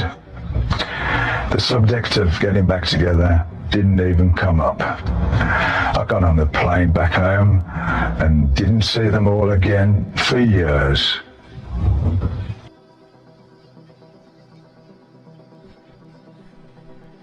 Chapter 62. Twinkle, Twinkle, Seventh Star. I was now the only one left in Black Sabbath. Without a band, I got the idea of doing a solo album with all different singers. I made a list of people I wanted, like Robert Plant, Rob Halford, David Coverdale and Glenn Hughes. But it opened a huge can of worms trying to get them to sing. I ran into all sorts of contractual stuff. The record companies didn't let them, so it was, "Oh no, we're doing an album, so sorry, can't sing on yours." Eventually the idea was dropped. We then tried this guy called Jeff Denholt. He was another one who had played the lead in Jesus Christ Superstar in the Broadway version of that musical. So we had Ian Gillan, who was the original Jesus Christ Superstar, and here we had the Broadway Jesus wanting to join Black Sabbath. We tried Jeff out and he had a good voice. I got a couple of demos with him in Los Angeles. One of the tracks was Star of India, which later turned into Seven Star. Another one was Eye of the Storm, which ended up on the album as Turn to Stone. And we had a track that eventually turned into Danger Zone. Of course, these demos got out and found their way onto a bootleg album again. They called it Eighth Star or something like that. Jeff seemed a nice enough guy. You might have worked with him, even though I wasn't 100% convinced to be able to do our older stuff. But then Jeff Kriegsman came in to produce the album, and he didn't think Tenholt was working out recording-wise, and that was that. A little later, Jeff Tenholt suddenly became this big TV evangelist. I couldn't believe it, because when we met him and he was saying things like, "Oh yeah, I fucked that chick." The New York Times did a thing about him being with Black Sabbath, and they wrote that he's seen the light and rejected evil and all that bollocks. We were right back in the Satanism thing, because Fennell was going on about it. I was getting phone calls to do Larry King Live about him. I thought, I'm not getting involved in that. You try to talk religion on TV in America, and you have no chance. Especially with him being an evangelist now. They're all going to side with him, and I won't have a leg to stand on. Around the time we did some demos, I thought the geezer was going to return. His wife and manager, Gloria, said he wanted to come back. But the next thing I knew, he'd joined Ozzy. Bloody hell, what happened there? Glenn Hughes was, as I've said, one of the singers on my wish list. He came in and sang, and I thought, bloody hell, he's good. He was so impressive that I thought it would be great to use Glenn on all of the songs of what was to become the Seven Star album. But it was difficult to work with him. Fucking hell. He did 10 times more coke than me. It just turned into a nightmare. He'd go, I've got this idea. He'd start a big line and say, all hyper, listen to this. Yeah, okay, good. Yeah, but I've got this other idea. Listen to this. It drove you up the wall. Even he himself now says, I don't know how you put up with it. What made it even worse was that he had all these hangers-on coming down to the studio as well. I tried to get rid of them because I could see they were just a load of leeches. I guess he could afford this big entourage at the time, as he'd just come off being with Deep Purple, but it didn't last. He lost a lot of money and ended up selling all his stuff. When we were doing 7 Star, we recorded the album with Glenn Hughes and Eric Singer, and we had Dave Spitz on bass, a good player we'd found through Jeff Glixman. It was a first for me to play with musicians that young. I was 37 at the time, and Dave and Eric were about 10 years younger than me. It felt funny because when I talked about the old times, they didn't know what I was on about. They would ask me stuff and I'd start talking away, and then I'd find out, hang on, they haven't got a clue. I can't go back that far because they can't relate to that. You know, remember so-and-so? Well, no, we don't actually. Oh, you forgot. And then I'd realise, bloody hell, they weren't even born then. We started recording in LA, but we finalised the album in Atlanta, Georgia, because Jeff Glixman could get a good deal on a studio there. The basic tracks had been done already, so only me and Glenn went down there. I'd taken this big stereo to Atlanta with me. Glenn had nothing to play his stuff on, so I lent it to him. I just bought it. Then he swapped it for some coke. I said to Glenn, what's happened to my stereo? I lent it to somebody. Oh. Then I saw this coke dealer with my stereo and put 2 and 2 together. Glenn was uncontrollable, but he sang like a dream, and so effortlessly. He'd sit in the studio, slouching with a mic, and just sing. Incredible. A God-given voice. We didn't take long recording the album. Some tracks were actually done in the first or second take. I also tried to finish it quickly because I was paying for it all. The road company came up with a good advance later, but I fronted everything myself. We finished 7 Star in August 1985. Gordon Copley's original bass playing is on No Stranger to Love. We kept that from the first sessions. It just seemed to go well with that track. I thought it was a great song. But what I didn't like was doing the video for it.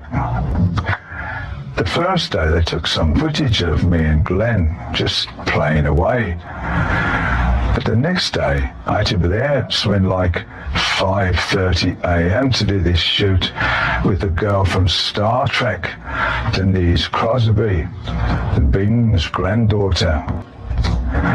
I'm not very good at videos anyway, but I had to do this love scene with her, which was very embarrassing. They put this black eyeliner on me and everything else. It wasn't what we were all about at all, and I hated it.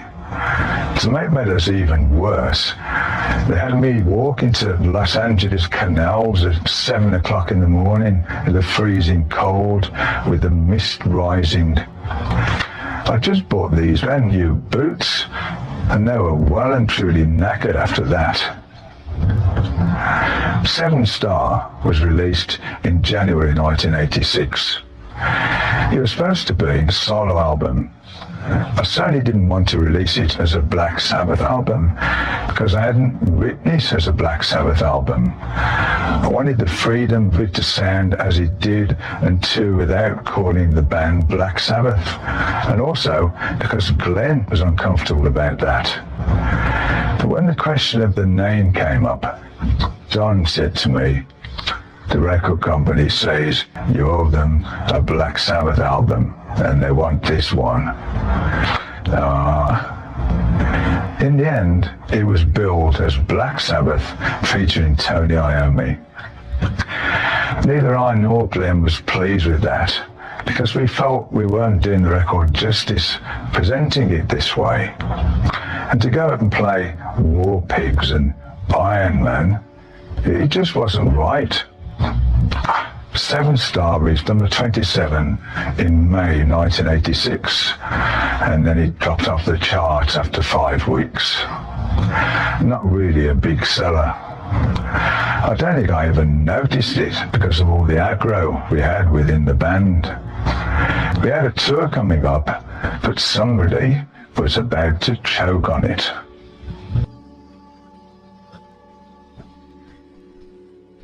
Chapter 63. Glenn falls, but there is a ray of hope. The Seven Star Tour kicked off in Cleveland, Ohio in March 1986. We had a big stage set with lasers and everything. Don Arden's idea again, but I had to pay for it all, of course. To say the tour got off to a bad start is an understatement because it went disastrously wrong with Glenn. I'd hired this bodyguard called Doug Goldstein, who later managed Guns N' Roses, to watch him and to keep all the hangers-on away from him. But no sooner did the tour start than Glenn disappeared back to Atlanta. Doug brought him back just in time for the show. We were at the side of the stage and he went, "I can't go on. I can't go on." So I literally threw him on. "Get out there." I hated being like that, but I just had to do it. Doug Goldstein ended up doing all sorts of things to pin Glenn down. While staying in rooms with adjoining doors, he actually attached a string to his toe and tied it to Glenn's hotel room door, so as soon as Glenn moved, Doug would know about it. It was a bloody nightmare, but Glenn was cunning. He managed to get drug dealers in somehow. I wasn't there when it all happened. I just know that our stage manager, John Downing, ended up thumping Glenn on the day before the first show. John was tough, very forceful, and he could really handle himself. He was good at what he did. He'd worked for Jimi Hendrix and The Move in the past. John said that he couldn't control Glenn and that Glenn had taken a swing at him, so he clocked him. That was John Downing's side of it. But he's dead now, so we can't ask him about it anymore. He drowned while he was on tour in Europe. John had had a row with some bootleggers, and when he was coming back to England on the ferry, they were on the same boat. Story goes that those same bootleggers lobbed him overboard and his body was washed up a couple of days later. John had broken Glenn's nose. Don Arden apparently said to John, he had to go on stage. "Why didn't you thump him in the back of the head?" Typical. Glenn claimed that the blow had caused a blood clot in his throat. Sure, of course, it wasn't the coke. It obviously affected his voice. It does sometimes. It dries your throat up. Glenn is such a great singer, but he was just unable to perform. On top of that, he was getting extremely paranoid. I spoke to Don about it, and I said, "We have to pull the shows." "We can't pull the shows. If we do, they'll sue us." Oh, fucking hell. I simply couldn't afford to run that risk. So what we had to do was locate another singer and bring him in a couple of days before we actually fired Glenn. This way we'd be able to get him to see the show and see how it all worked before he took over.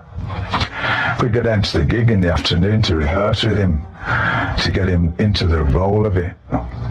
Then, when it all happened with Glenn, the new singer would be able to go on stage to continue with the rest of the shows. Dave Spitz knew this young singer called Ray Gillen from the band in New York. He was a good-looking guy with a great voice. The girls loved him. And when he was with us, there were suddenly lots of women coming to the shows. We brought Ray during the afternoon of our third show. We ran through the songs and Glenn was wondering what was going on. Who's that guy I keep seeing? It was really awkward. But it was the only thing left for us to do. It was either that or cancel the shows. We had to go on with Glenn and then slot Ray in straight away.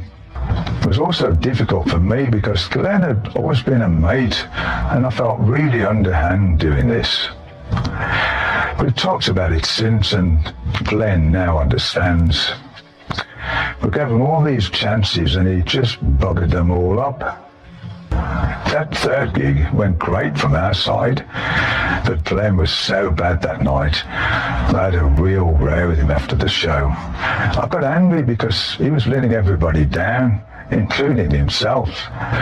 He could hardly sing at all anymore, and Jeff Nichols had to take over on some of the vocals. Of course, Jeff sounded nothing like Glenn, but he just tried his best to finish the songs. A lot of people underestimate how tough you have to be when you're leading a band. You always become the arsehole. People don't understand. They're not here and they don't see all the things that are happening, why you end up kicking somebody out. But there's a reason why they're not there anymore.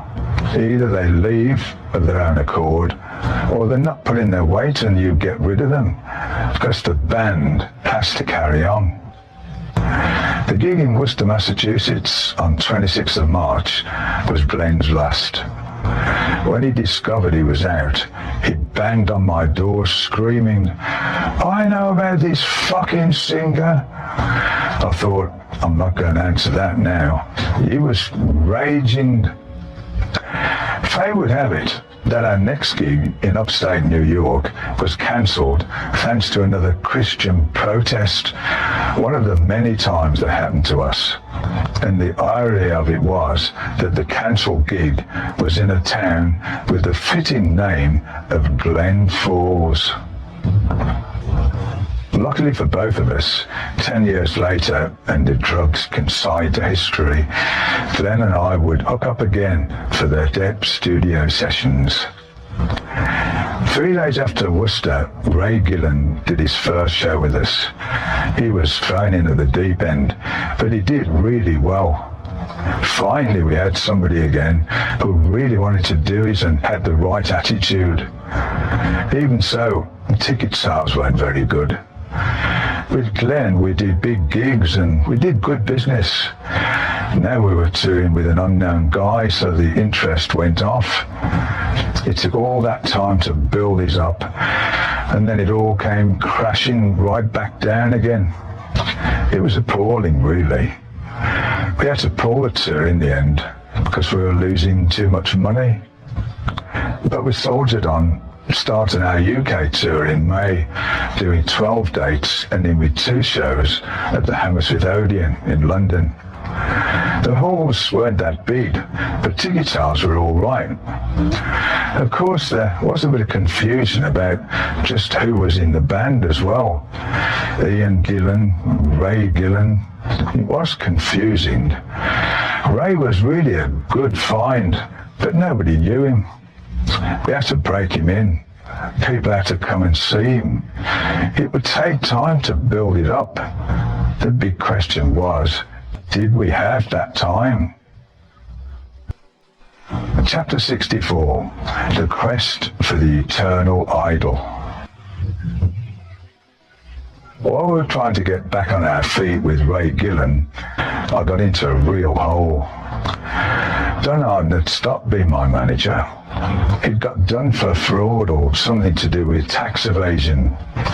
They arrested him and put him behind bars for a while. I was asked to help him out, just like the other band that he managed, Air Supply. His lawyer said to me, "Look, Tony, Don's in a lot of trouble. We need to help him out. Otherwise, he's going to die in that jail. He's never going to be able to stand it. We've got $300,000 of air supply. Could you put some money in as well? You'll get it back. We'll drop these papers and everything will be sorted." So I did. I put about 50 or 60 grand in. Never got it back, of course. And neither did Air Supply, as far as I know. And suddenly, all the papers we had signed, they got lost. What a mess. In the end, somebody had to go to jail, and Don's son David got incarcerated instead of his father. David basically covered for Don and did the time for him. At that point, it was really difficult to find somebody who could manage us. Then Wilf Pine approached me. He said, "Patrick Meehan can help you out." Same old thing. It's ridiculous, and I know it was a stupid thing to do. But I got back with Meehan. The people who surrounded me were trying to rip me off anyway, so my thought was, it might as well be somebody I know and who might do something for me while there's about it. The devil, you know. It's all a bit vague now because it was a period when I was back into doing lots of coke again. And so was Meehan. So I got involved with Meehan, and of course, bang, he went pear-shaped immediately. He got into too much of that playboy thing again. I took up the places with him, and he introduced me to some right dodgy people. Nice people, but dodgy people. And I thought, here we go again. We were writing songs for what was to become the Eternal Hyde album in London, and I stayed in his hotel in Mayfair. I was there for about 6 weeks, and I thought, Christ, this must cost a fortune. But Meehan went, "It's all right, because I'm going to buy this hotel." There was champagne and dinner and God knows what else.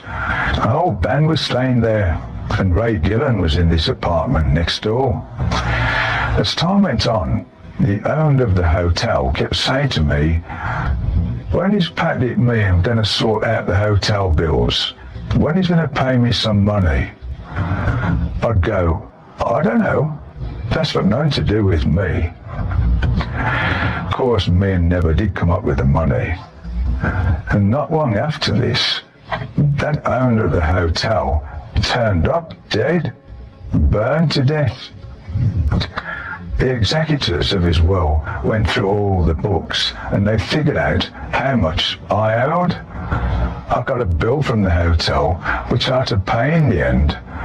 Another Meehan special.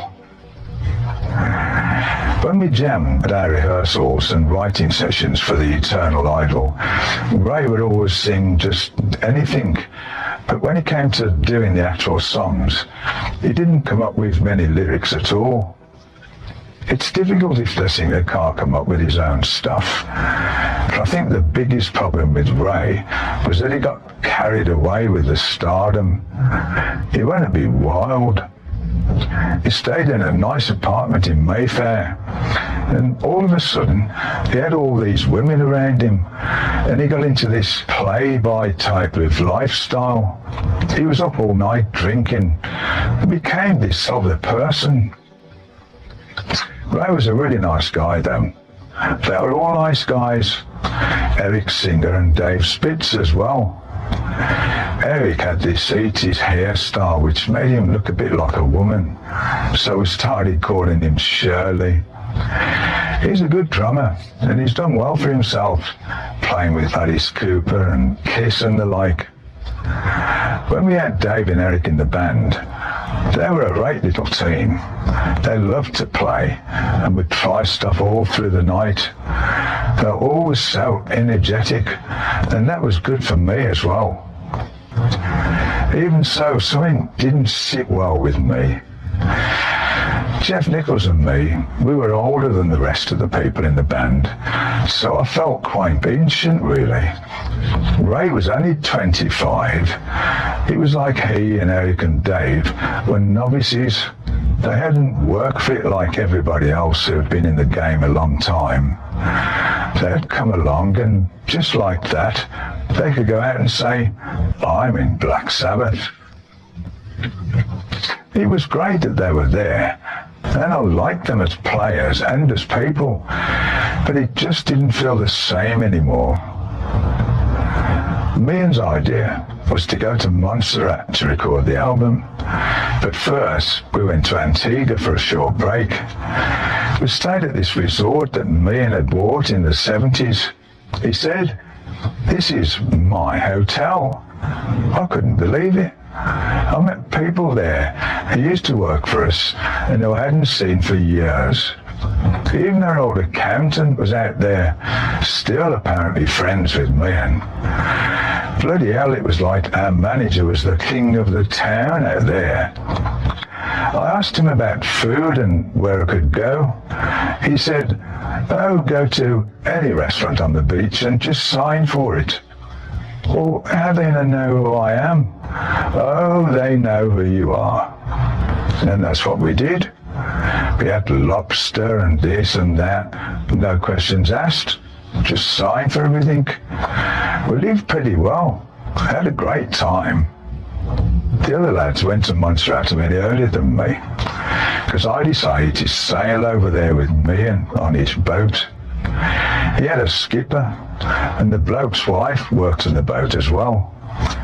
It was great during the day, and we set off. We sat on the deck and sunbathed. It was lovely.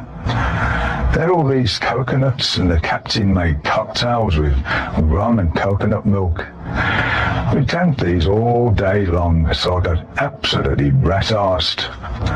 Then this big storm came in. It was pitch black out there, and the boat was flying all over the place, literally down up in the air.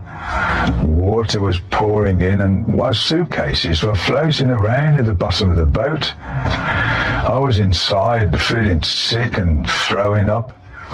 Then all the cupboards burst open and all these things fell out, canned food and this and that. I was terrified because the captain's wife came down saying, "Cool, this is one of the worst storms I've ever been in." Great, thanks for telling me that. I survived, but I swore I'd never get on a boat like that again. Meehan had rented a house in Montserrat for the two of us.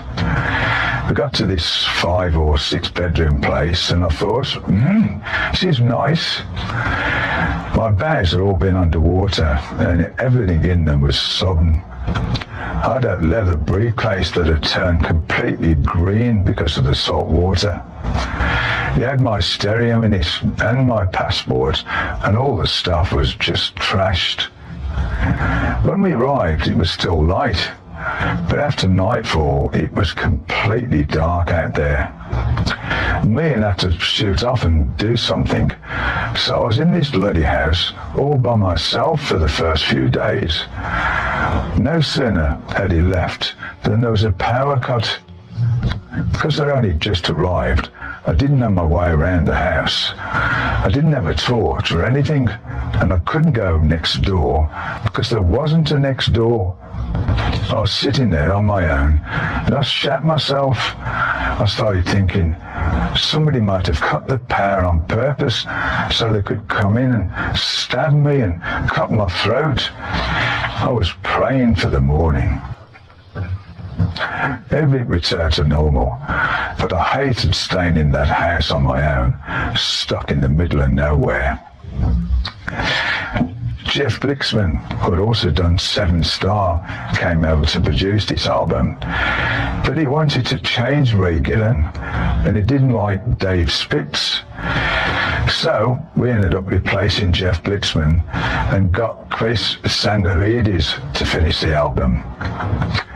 In all this confusion, Dave left because he had some problem at home. So Bob Daisley, who had done all the lyrics and written songs for Ozzy, was taken on to finish the album with us. He put all his bass bits down on the tracks we had done already, and then we wrote another song with him.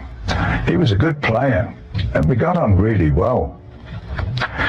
We would sort out advances for everybody, and I'd sign the checks for the guys in the band. The money came from an account that contained the advance from the record company. Me would say, "Oh, we owe the band this much money. Sign these checks and I'll do the rest. I'll sort that out." That old con. I would have had enough coke or drink to go, "Oh yeah, that's a good idea." I was in a terrible state. I always felt like I was going mad because all these different things were happening. I didn't have anybody's turn to. The band would go, "What's going on?" And I'd say, "I've no idea. I just don't know what's happening here." I didn't know how this was done or how that got out of hand or how other things went wrong. Me promised everything to everybody, and then of course when all that went out of the window, it was down to me. It was a really difficult time for me.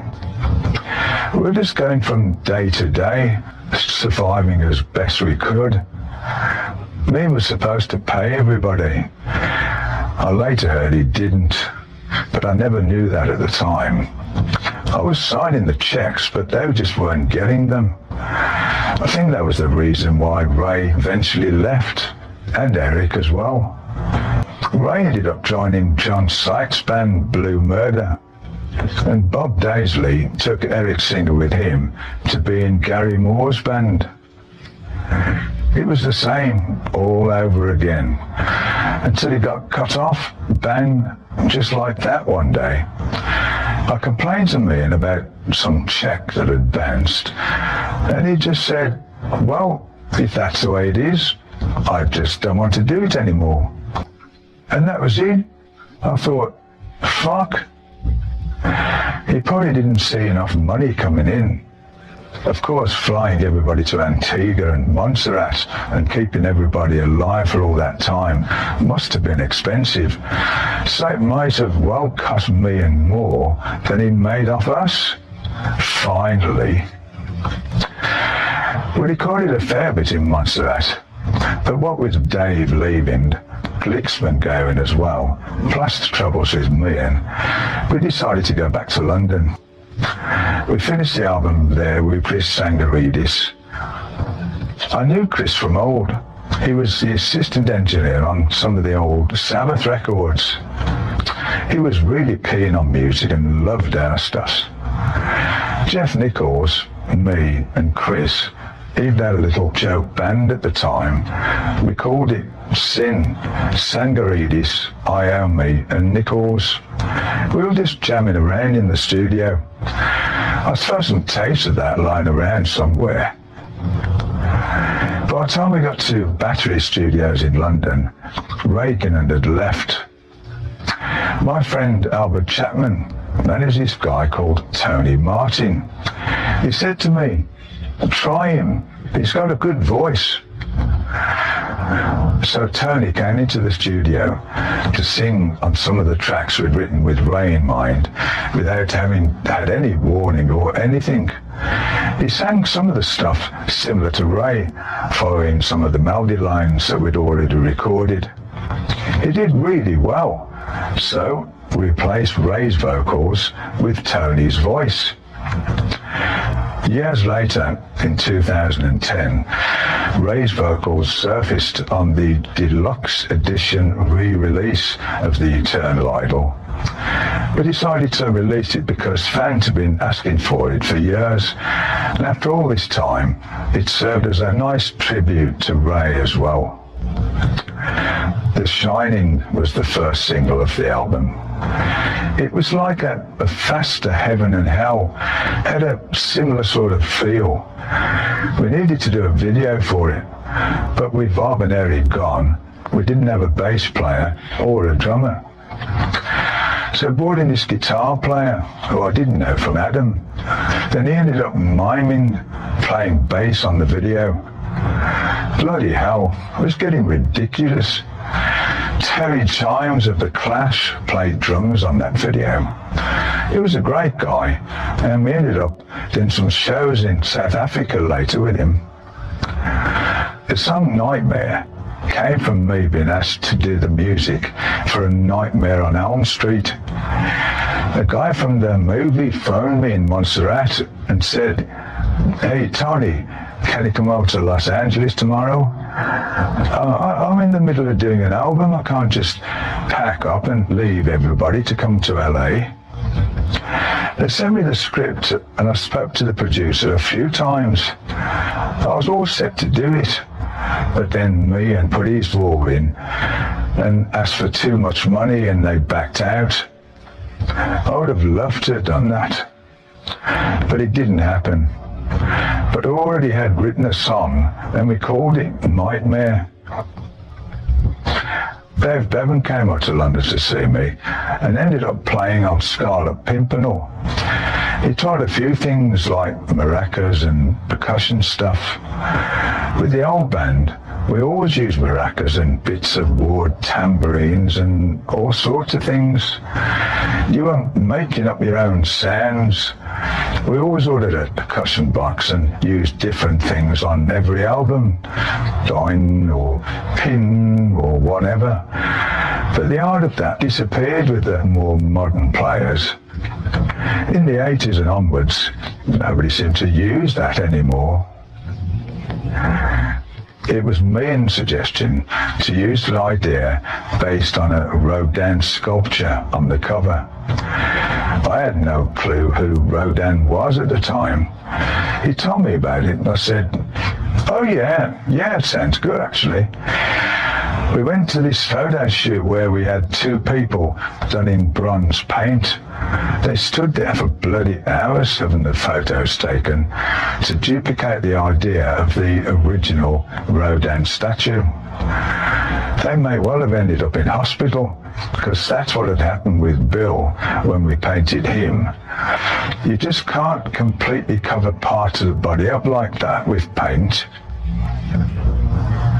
The Eternal Idol was released in November 1987. I started recording it with one band and ended up finishing it with another. You don't want the band to break up, but when it does, you bring somebody else in and that changes it again and get another person and it changes it some more. And you're gradually putting away from what you once were. I lost track of it all in the end because there were that many people in and out in such a short time. How I always looked on it is that you replace somebody when they leave. It's like if you have a factory, if somebody leaves, you don't close down the factory, do you? You replace him. It wasn't as cold as that, actually. I always looked to find somebody who could replicate a friendship as well, but I never found that. I was certainly never able to replicate the friendship the original four guys in Black Sabbath had. It was the same with the lineup of Heaven and Hell with Ronnie. You can't find that again. You think you can, but you never do. The album didn't sell very well at all, which was really disheartening. It was nice to finally get the thing done and get it out, but it was in the lap of the gods as to what was going to happen with it then. It must have been hard for the fans to accept all the changes in the band. I remember when I was a kid and the Shadows got a new lineup, and it just didn't feel the same to me. Now kids saw us with yet another lineup, I can understand that they were thinking, what's going on? It always takes years for something like that to get accepted. During the recording, everything had fallen apart. Everybody just left, but I couldn't leave. I had to hold the fort and put it all back together again. Chapter 65, Taxman. I tried on a few occasions to get Geezer back. It was a bit of an up and down thing where one minute he wanted to do it and the next he didn't. He came to London one time while we were recording there, and we all went out to Trader Vic's, the restaurant below the Hilton. We didn't eat anything, we just drank. We had all these exotic bloody rums, and while I was trying to talk Geezer into coming back, we got absolutely paralytic.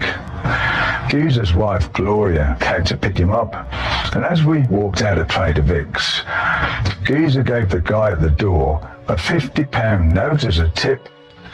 Gloria came flying past and whoosh, she snatched the £50 out of the guy's hand, put Geezer in the car, and off they went.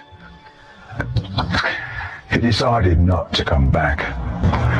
Management would certainly be one reason for Geezer saying no, because he didn't want to have anything to do with me, and he was quite right, of course. I was at an all-time low, but I did pull myself out of it. Once Mean was out of the picture, things started getting better. The last thing he did for us was send us off to Sun City by way of Athens, playing a couple of weeks for a lot of money. We really needed that at the time, because with the band changing constantly, we hadn't done any shows. These people came over from South Africa, and they said to me, what can we do for you to make you believe that this is going to happen? What would make you happy? Out of the blue I said, buy me a Rolls Royce. They should do. But they said, okay, which one do you want? Oh, it was as simple as that. They said, you pick it, we'll pay for it. I picked it, they paid for it, and then I knew they were serious about it. Before going to South Africa, we went to Greece.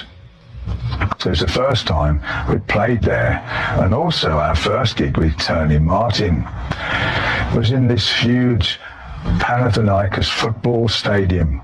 So Tony was to shat himself. While we were doing our sound check, the promoter let the kids in. I was livid. I grabbed him and pushed him up a wall going, you fucking idiot. Afterwards, he took us out to dinner anyway. I thought, oh dear, I called him all the names under the sun and threatened to kill him. And here I am, sharing a meal with him. It was 21st of July, the height of summer, so it was roasting when we did the show. Fans were climbing up the bloody lighting rig at the side of the stage. Got really dangerous, so we were told to get off the stage and we had to cut the show short. So that was a nice start for Tony Martin. One of the first things we did when we got to South Africa was go to Johannesburg to do some press. While in the middle of doing that, somebody let a bum off down the road. That was the only sign of any trouble that I noticed. It wasn't connected to us. It was just one of those things. Well, I hope it wasn't to do with us. The promoter took us out on a safari. We left at 5 o'clock in the morning in a couple of open-top Land Rovers, and all I saw was the dust from the car in front. We stopped for a bit, looked into the distance, and everybody would go, no, I can't see anything. We saw nothing, absolutely fuck all. Great safari. Sun City turned out to be a good place to play. We did 6 shows in the 3 weeks, playing Saturdays and Sundays. During the week, it was as dead as a doornail there, but the weekends, when we played, it was packed. The promoter was black, and we were playing to audiences just like everywhere else, black and white. They'd never seen us, and we did a couple of great shows. To me, it was another gig. Why not branch out? I never thought about the political side of it. I was a bit blind to all that. I didn't really know about how bad it really was. I just thought, I'm a musician. I want to play and get my music around wherever I can. But boy, did I get some stick for playing Sun City. When I got there, I saw all these pictures on the walls of all the bands that had played there before us, like Queen and Status Quo. So I wonder why it was me who got all the shit then. They really came down on me hard back in England. But I can't say I regret doing it. Fans are fans, and it seemed a shame that these people shouldn't be able to hear our music. In November and December 1987, the Eternal Idol Tour went through Europe. The last gig was in Rome, where we played at the same venue as the Pope. He was appearing there the day before us, and he had this light and sound system. After his thing was over, we tried to get rid of his stuff so he'd get ours in. Can you ask the Pope to move his gear, please? For Black Sabbath. That didn't go down very well. It was around this time that I started having problems with the taxman, and it was then that I got in touch with Phil Banfield, basically looking for some help. As well as having his own agency, Phil continued to manage Ian Gillan, and he told me about Ernest Chapman, who was Jeff Beck's manager. I met up with him, and the first thing Ernie said was, "You don't do drugs, do you?" I said, "Oh, no. Because I don't want anything to do with anybody who does drugs." "Oh, no, I don't do them." Lying through my teeth. A really good way to start the relationship. I was amazed at how straight he was. We started talking about stuff, and I said, what about commissions? They had nothing signed, and he just said, "Don't worry about anything like that. Well, we sorted it out. I'll take a percentage. What do you need now?" There was nothing in it for him except grief, but I think he liked a bit of a challenge. Ernest and Phil Banfield worked a lot of things out, and then Ernest said, "Ralph works with me at the office, and he does a lot of my stuff as well." I met Ralph Baker, and then Phil gradually moved out, and Ralph and Ernest have been my managers ever since. The first thing they helped me out with was this big tax situation that I went through after the breakup with Mian. The tax people came on to me like a ton of bricks. I didn't go bankrupt, but I did become insolvent. The taxman said, "You have to sell your house." They came to my house and looked around at everything. They saw all the guitars and all the equipment, and they jotted it all down. "Right, how much will we get for this, and how much will we get for that?" Eh? I couldn't believe it. They were willing to rip everything from under me. I phoned Ernest up. He got them off my back for a bit, but I still had a huge bill to pay. They asked, "What has happened?" I said, "Well, the accountant." They said, "This is not the accountant's problem, it's your problem." I thought, wait, the accountant was taking some of my money and putting it on one side for tax. When I spoke to the accountant, he said, "Well, I did, but you wanted this and you wanted that, so I used the tax money." Oh, that's just great. My income was frozen during the investigation, but Ernest got it all sorted out for me. He managed to work out a deal and got my royalties coming in properly as well. And he sorted the me-and thing out. We were back to square one. There was me, Tony Martin and Jeff Nichols. It was time to leave all the ugly business behind and rebuild the band.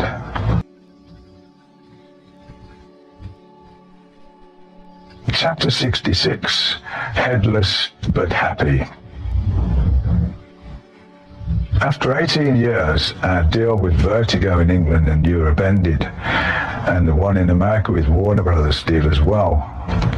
It's horrible to be dropped, but that's the way it goes, I suppose. Soon after, I met Miles Copeland, who owned IRS Records, came to my house and said, "You know how to write albums. You know what people want. You do it, and I'm fine with it." I thought that was great, so we went ahead and signed with IRS. Most of 1988, I was busy sorting out a lot of rubbish from my past. When Phil, Ernest and Ralph got involved, there was a whole mountain of shit to go through. It seemed like we were in never-ending meetings about everything, trying to clear the path before we could start afresh. Of course, there were stumbling blocks along the way. There was a guy who lived near me, a wrestler, who wanted to put a charity thing on to raise money for children in need. He asked me, "Could we put this gig on?" I said, "Yes, we can play there, but I don't want it announced as a Black Sabbath thing." It was just a one-off with me, Jeff playing bass, Tony Martin and Terry Chimes, but it got blown out of all proportion. The gig was on 29th of May 1988 in the Top Spot Club in Albury. You know, one of those working men's clubs where they have a comedian, a juggler and all that sort of stuff. And here it was, top of the bill tonight, Black Sabbath. I just wanted to help raise some money for kids. It was all done as a kind gesture, but it became a bloody thorn in my side. We got lots of flack for it, with people going, "Look at Black Sabbath playing in a little club like that." And to make things even worse, apparently the bloke made money out of it and kept most of it. By that time, we'd already made steps to put the band back together again, and we'd gained some credibility. I met with Phil Banfield, and we talked about drummers, and Cozy Powell's name came up. He'd played with Jeff Beck, Rainbow, and Whitesnake, and I'd been threatening to work with him for years, but it just had never happened. Me and Cozy met, and he was soon on board. That was a great start, and it gave us that credibility that we were looking for. Cozy was really helpful. He stayed for 2 or 3 weeks at my house, and we'd sit in a room, get a bottle of wine, and off we'd go. I had all these ideas. Cozy would tap along and come up with ideas as well. We had the tape player going and just jammed around. If nothing came up, we'd chuck it and go for the next one. Maybe we'd go for a walk, come back and have another go. It really worked well. We'd get Tony Martin over and then get into a rehearsal room and try with everybody. We felt inspired. We were coming up with stuff and we were really pleased with it. Around the time, I heard again from Gloria Butler that Geezer might want to come back. I was telling Cozy about that, and he was going, "What's happening? Is he going to do it or not?" "I don't know. Gloria said he will." But the return of Geezer never happened. We recorded our next album, Headless Cross, with this session guy called Laurie Cottle. He was a jazz player, and a bloody good one at that. We had him on the video of Headless Cross, but trouble was, he just didn't look like the right sort of guy to be in a rock band.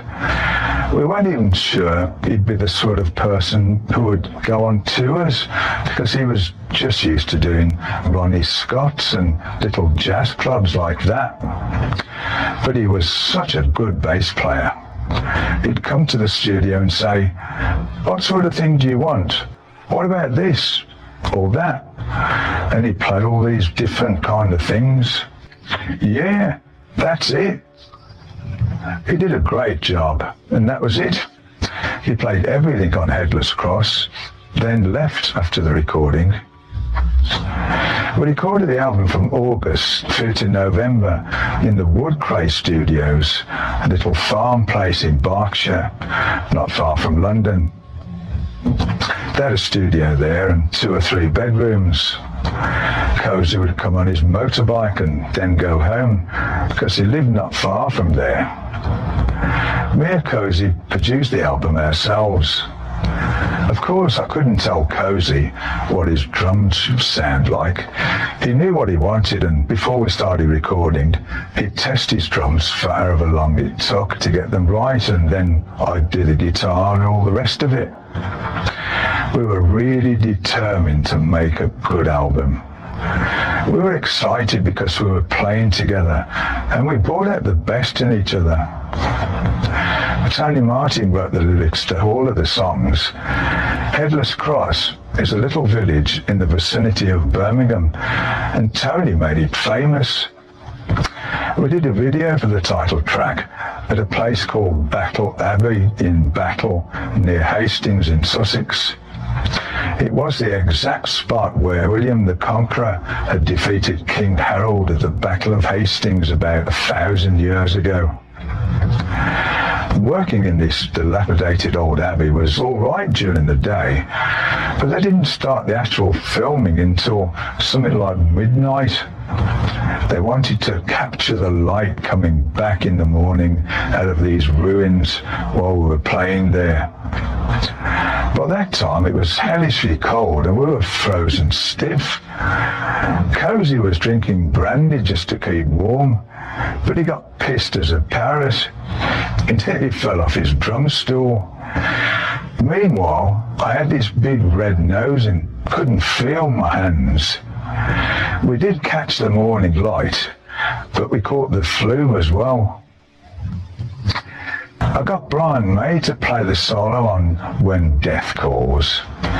He came down a lot when we were recording, sat in the studio and talked away, and I said, "Do you want to play on the album?" "Oh, can I?" "Yeah." "What do you want me to play?" So I'd get a track out. "Play on that." "Yes, okay." He just improvised, because he'd only heard it for the first time right then and there. Left him in the studio for an hour and came back. "How are you getting on?" It was great. He was really good.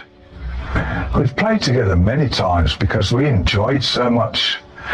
We've even talked about making an album together one day.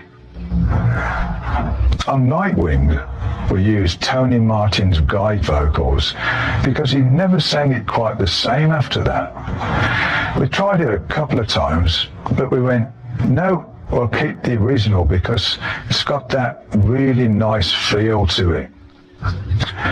Things like that also happened a lot with my guitar parts. I just played a certain way and that was it. You try it again and then you get too precise. So I've kept guitar parts that were on the original demo of the track.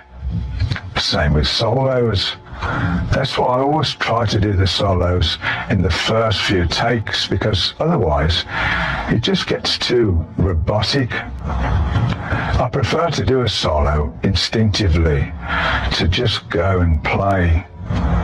When I record a track in the studio, I'll usually play 6 solos in a row. Then I'll ask myself, is it getting better or worse? Usually they get worse as I go on. If I don't catch it after so many tries, I'll leave it for a while. It's better to try again later with a fresh outlook on things. I play solos off the cuff. I'm not good at sitting down and working the solos out. So when I play different tries for a solo, they vary a lot. I can never play them exactly the same. That was really embarrassing when I did one of those instructional videos. They said, we want to play Neon Nights, Black Sabbath, and Heaven and Hell. Can you play the solos to them? Well, I'll play a solo. So I did. Then they said, can you play it slow now? I went, oh fuck, I don't know what I played.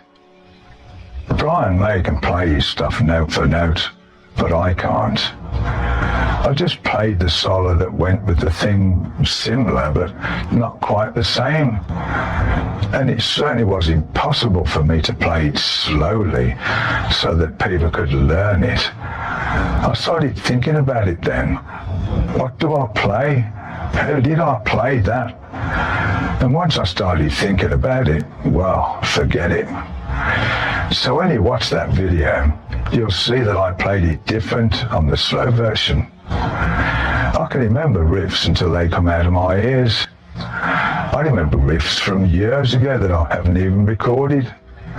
But when it comes to playing a solo note for note and try to play that version slow, well, forget about it. Headless Cross was released in April 1989.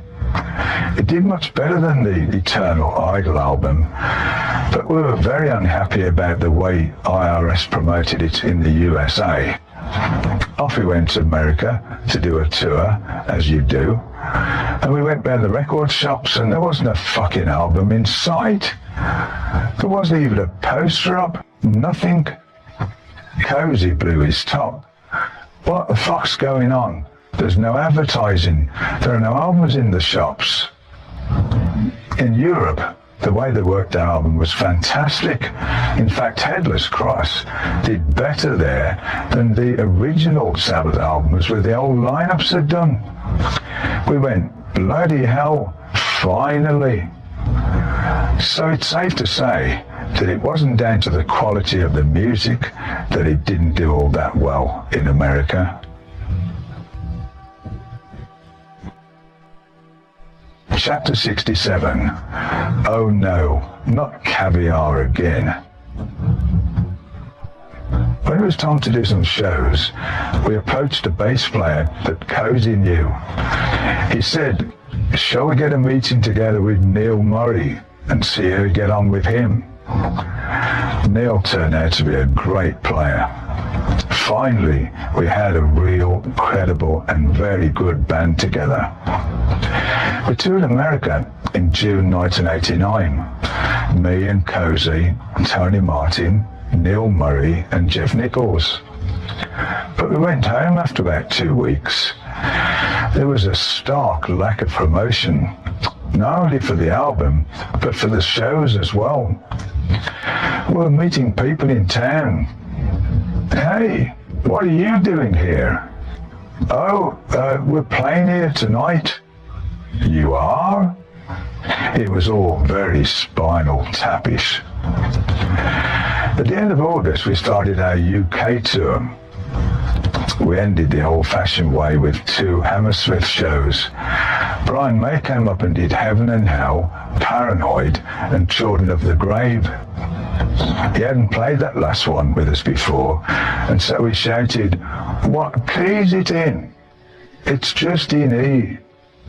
It went very well. As another gig on that tour, I got Ian Gillan up to do Smoke on the Water and Paranoid, which was great for the fans. It went down a storm. We could never do things like get Brian or Ian up with the original lineup because that was just too set. We had a good time on those tours because there wasn't so much pressure apart from the usual financial worries.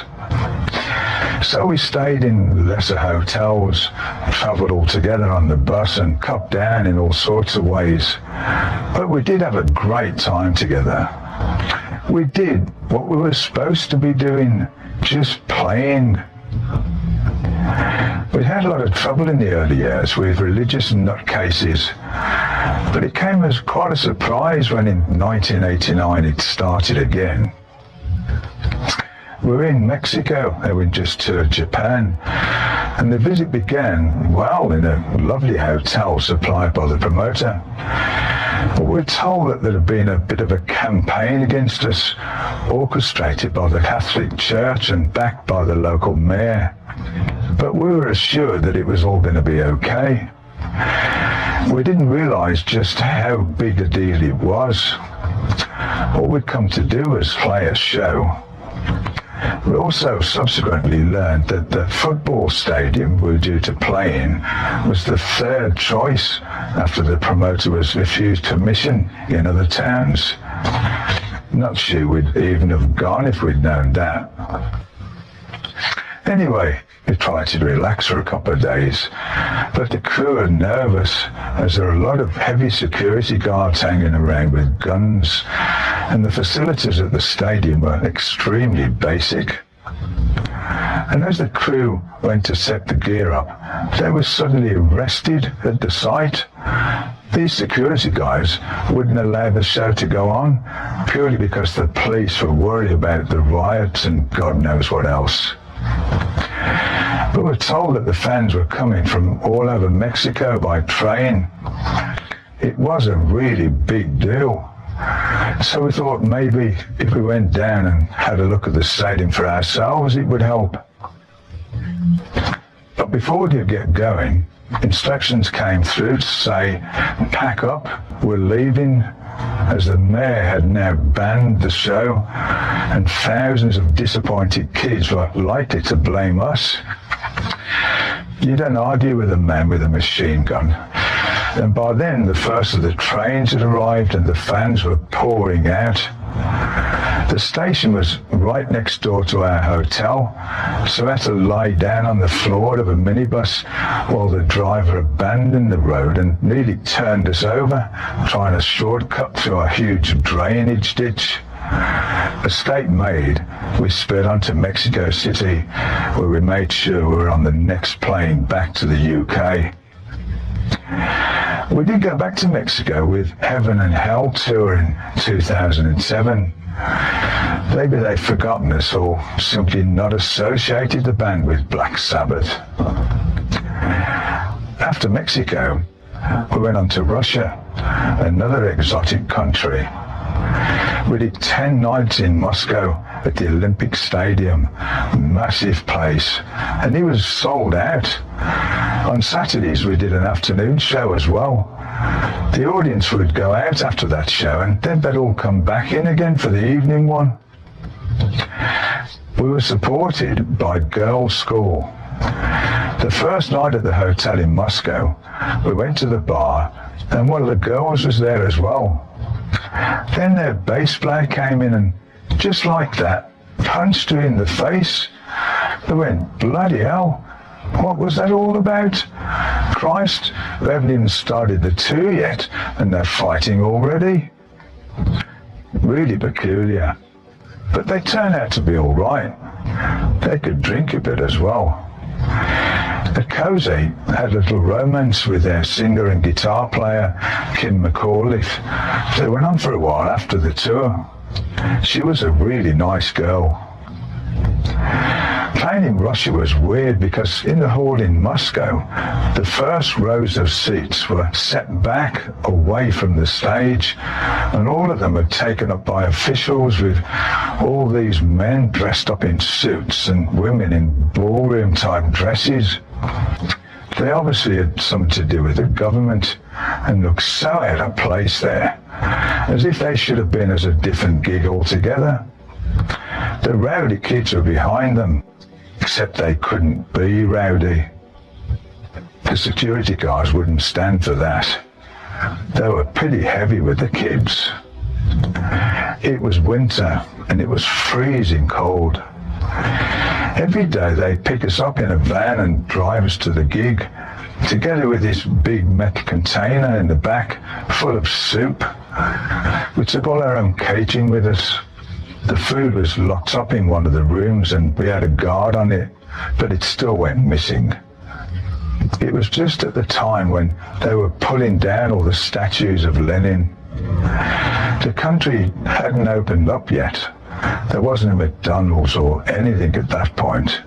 Our caterers went down to the market to buy fresh food, and often they'd be in trouble. If they bought up all the chickens and vegetables and whatever else, the locals would be up in arms. It was bloody difficult for them. We stayed at this hotel called the Ukraine. It was really like Grand Central Station because it had a big open lobby and it was really cold in there. We had 2 KGB people travelling with us all the time. We were very aware of them keeping an eye on us. I wondered if our rooms were bugged. It was so behind the times that even to make a phone call, you had to book it well in advance. My room was very depressing. It was big, but it only had a bed and a china cabinet in it, with pieces of the china going missing every other day. It was obviously the maids taking cups and saucers and whatnot, but of course I got the blame. The hotel was really dodgy as well. When he looked under the balcony, he saw all these credit cards lying there. People had obviously been robbed and the thieves had thrown out the stuff they couldn't use. Some of our crew actually did get robbed. 2 of them were sharing a room and one of them took his clothes off and went to bed. They had somebody come in and thought it was his mate. He wasn't. He was a thief who nicked all his clothes, his wallet and everything. After Moscow, we did another 10 days in Leningrad. The crowd was different there, much more like a regular rock crowd and right up the front as well. It was really good. But we came back with loads of caviar, especially Cozy, who was a big wheeler dealer. He got him with this manager of the Olympic Stadium. We went up to his office and this bloke had all these tins of caviar and hand-painted lacquered boxes and so on lying about. We gave him a couple of t-shirts for this, a pair of sneakers or whatever for that. They loved the t-shirts with the band's name on them. So Cozy ended up with a suitcase full of beluga caviar. God knows what that would be worth. I came back with bloody uniforms, military hats and all sorts of shit. It seemed like a great idea at the time. But as soon as I got them back home, it was, well, what do I do with them? And now they're all in the loft. But I also brought caviar back and that lasted for quite a while. We had a lot of it out there because, well, there was nothing else. First time we went to the restaurant in the hotel, we sat down and it was, what would you like? Would you have some? Yet. Have you got? Yet. What about? Yet. Or yet. Well, what have you got? Ice cream. Ice cream? Really peculiar. Well, then have that then. Everybody would be dying to get out to the gig so they could get something from our catering. But we had so much caviar that it got to the point where we went, oh no, not caviar again. Europe had been great. Germany was sensational and Russia was good for us as well. The album was doing well and the gigs were sold out. To me it felt as if we had turned a corner. It felt real again. Chapter 68, Tear and Tired. For our next album, Tear, We went back to the Woodcray Studios in February 1990 with me and Cozy producing it again. On Headless Cross, Tony had just come into the band and he assumed, Black Sabbath, it's all about the devil. So his lyrics were full of the devil and Satan. It was too much in your face. We told him to be a bit more subtle about it. So for Tear, it had all these lyrics about Nordic gods and whatnot. It took me a while to get my head around that. I particularly liked Anno Mundi. It starts with a choir singing in Latin. Anno Mundi and the Sabbath Stones are really powerful, slow, pounding tracks. I like those heavy riff type things, and the Sabbath Stones is particularly heavy. We did a video for Feels Good to Me, a ballad. It was a love story about some girl on a motorcycle and some boy who cheats on her and falls out with her and all that stuff. It also had footage of us playing on stage somewhere. It was a bit of a sloppy video, well over the top for the sort of stuff that we did. You could compare Tear to Headless Cross like you could compare Mob Rules to Heaven and Hell. If anything, Tear had a heavier feel than Headless Cross. There's the Ozzy thing and the Ronnie thing, and then there's this.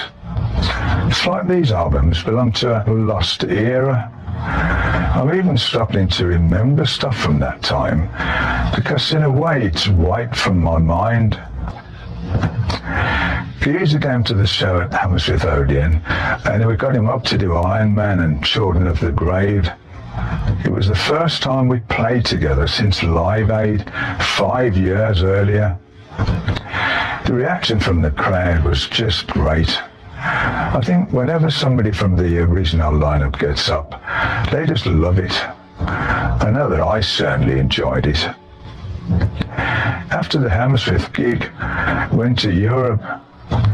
In the Yap Aiden Hall in Amsterdam, Cozy used this CO2 gas that was like a pressure cooker blowing its top with steam shooting up from the stage. When it happened, it blew a couple of tiles out of the ceiling, which then came down on top of his head.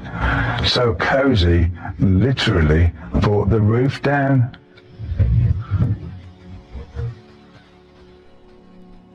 Chapter 69, it's Heaven and Hell again. In December 1990, after the final dates of the Tear tour, Geezer came back. He'd enjoyed getting up on stage with us at the Hammersmith Odeon in September. Neil Murray said at the time that he thought it was really good when Geezer played. Neil was the sort of person who would go, "You know what? You should try it again with Geezer." We did. Geezer came back, and Neil was never vindictive about it. After Ronnie departed back in 1982, we didn't speak for many years. It wasn't like there was a loss of bad blood, but it was just a little uncomfortable. And he and Vinny were off doing the Dio stuff, and they were doing quite well with it. So it was highly unlikely that we were ever going to team up again. But then one day, Geezer got on stage at one of Ronnie's shows and played on Neon Nights with them. They hadn't seen each other for ages, and they really got on well. Geezer said to me, "It was really good. It felt great to play with Ronnie again." When I finally saw Ronnie again, we started talking about getting a lineup together.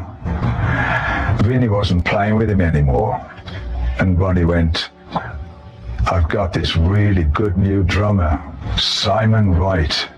I went, "Well, we were thinking of using Cozy." That was a bit awkward because Ronnie and Cozy had played in Rainbow together and didn't really get on that well. Eventually we did go with Cozy anyway and started writing for what was to become Dehumanizer. It was a difficult time because we had already rehearsed with Tony Martin and now had to leave the band. It wasn't really very fair on him. We'd made a few great albums with Tony, but everybody was excited about the idea of getting Ronnie back. Certainly the people at the record company and our management as well. In a way, we got the old lineup back, except for the fact that we now had Cozy on drums. But it turned out to be just awful. There was real friction between our singer and our drummer.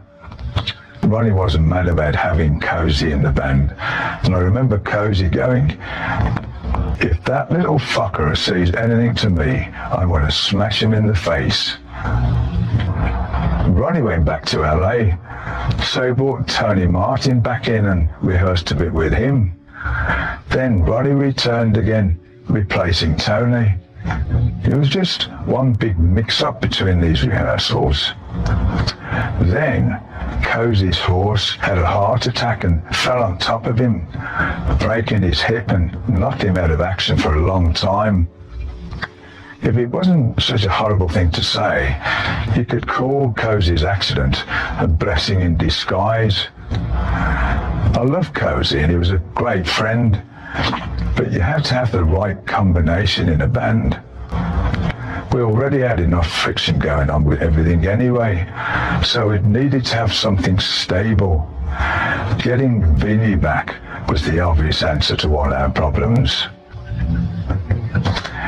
Having Ronnie in the band was a good musical move because the two of us worked well together. Even so, writing Dehumanizer took some doing because we changed it around and analysed it too much, really. There was a lot of pressure because everybody was expecting so much from us. First of all, we put Ronnie in a bit of a corner because we didn't want him to sing anything about Dungeons and Dragons and rainbows. It was a difficult thing to say to him because he'd sung about rainbows on every album he'd ever done. And here, all of a sudden, he was faced with us going, "Can you not sing anything about rainbows, please?" He had to rethink the whole thing. "But I've always used rainbows." "Well, you know, we think it's a bit much, really." It got a little uncomfortable, and there were some tense moments. We rented a house in Hanley-in-Arden in Warwickshire, and Vinny and Ronnie lived there, while the rest of us drove down to rehearsals from our homes. We jammed a lot together and came up with loads of stuff. Vinny taped everything. He'd give us a copy and then we'd live with it for a bit. We analysed and pulled them apart a lot, but in the end, we came up with some good songs. Ronnie knew this German producer called Reinhold Mack, and we decided to use him. He'd done Queen and ELO, and Brian Nye said to me, "Are you definitely sure you're going to work with Mack?" I said, "Yeah, why?" He went, "Dunno really." In other words, we've used him and I'm not sure if you should use him. It didn't sound like his experiences with Mack were altogether positive. He did produce it, but I think that album suffered from too much of that live drum sound. We recorded the album at the Rockville Studios.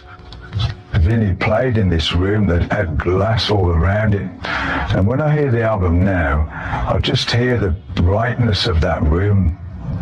But Vinny liked it. Drummers love that big sound. Recording went well though, and it took us no more than 6 weeks. The album opened with Computer God. Geezer wrote the lyrics for that, and since that album his input has gone from strength to strength. I've always wanted to get him involved musically. Come on, show us one of your riffs. His immediate reaction was always, "Oh, you won't like it. You're going to laugh." But he's never actually played me anything for me to laugh at. After all, The Dead was an amalgamation of Beezer's stuff and mine. Geezer booked one of the riffs in that song, which I thought was really good. He played a bit of guitar in it as well, just a little filly bit. When he played this idea to me, I couldn't quite grasp what he was doing. He started playing it to show me, and I said, "I can't get this, but you know it. Why don't you play on it?" So he did. Time Machine was a song that we played throughout the years. We wrote it for the Wayne's World soundtrack and recorded it well before we went in with Reinhold Mack. Leif Marcies had produced Jeff Beck's album, and Ernest Chapman managed Jeff. So that's how we got him in, just to do that song. Leif had done the ABBA stuff in the early days, from ABBA to Sabbath, quite a stretch. The final track of the album was Buried Alive, a mid-tempo soul that had an almost grungy sound. If I say it like that, it sounds like we were influenced by grunge, but of course we weren't. The grunge bands had obviously been influenced by us, and I've heard a lot of them say that umpteen times as well. Even so, it wasn't a particularly good time for our sort of music. Dehumanizer was very well received, and it charted fairly high in the UK and the States, but we thought it would do even better than that, because we hadn't been together for 10 years. Apart from all that, I was not pleased with everything that happened when we recorded it. This band wasn't fitting like a glove. It was a bit too volatile. We're about to go on tour, but at the same time, I felt the whole thing could blow up at any minute. But it turned out to be just awful. There was real friction between our singer and our drummer. Bonnie wasn't mad about having Cozy in the band, and I remember Cozy going, "If that little fucker says anything to me, I want to smash him in the face." Chapter 70, Bound and Shackled. The modestly sized venues we played on the Dehumanizer tour reflected the changing times, but we started off with a bang. In June 1992, we did huge shows in Sao Paulo, Porto Alegre, and Rio de Janeiro. That was a bit wild. There was one show where we practically shat ourselves. We were in the dressing room and we heard that the crowd was rioting. We weren't supposed to be on until a certain time, but they wanted us out there and then. They were getting all overexcited and started invading the stage. We thought, Christ, if they score me, we've got no chance backstage. Eventually, they got to move back and we went on, but that was a bit hairy. To be honest, we were more of a hassle to ourselves than the crowd was. One night in Sao Paulo, I went to bed and left Ronnie and Geezer in the bar. They got drunk and had a disagreement. Geezer walked out all worked up about it. There was this big bronze statue in the centre of the lobby, which he decided to headbutt. Guess who came off worse? I didn't know about it until the next day. When I saw him in dark glasses, I said, "You all right?" He mumbled, Yeah. "Well, blimey, what happened to you?" "Well, it's a long story. I don't know, really." If he drinks too much, Geezer can get a bit violent. But he picked on the wrong bloke that time. I couldn't believe it. His eye came up like a balloon. On the last Black Sabbath and Heaven and Hell tours, we had individual dressing rooms. We did that to give each other some space. If I wanted to run over stuff and practice for a while, the others didn't have to sit down and listen to me. And if they wanted to start chatting with friends, I didn't want to listen to them. I prefer not to see anybody before a show, because I like to get my head around what we're going to do. Or Ronnie would sometimes see people, and Geezer likes to lock himself away and sleep. But on the Dehumanizer tour, we couldn't have our own dressing rooms because of the size of the venues. It was me and Geezer in one dressing room, and Ronnie and Vinny in the other. It's also come about because there was a bit of tension between both parties. We didn't hate each other. It was just down to the different ways people talk, what with Ronnie still being very outspoken and me and Geezer avoiding any kind of direct confrontation. But despite the downsized venues and the tension, we were playing well and we pushed on.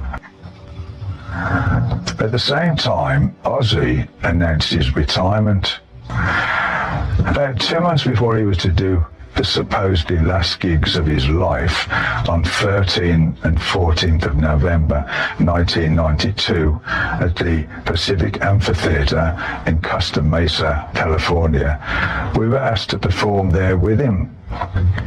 It was Ozzy's first farewell tour, so we genuinely believed that he was going to retire. So when they asked us to do it, we said, yeah, okay, of course we'll be there.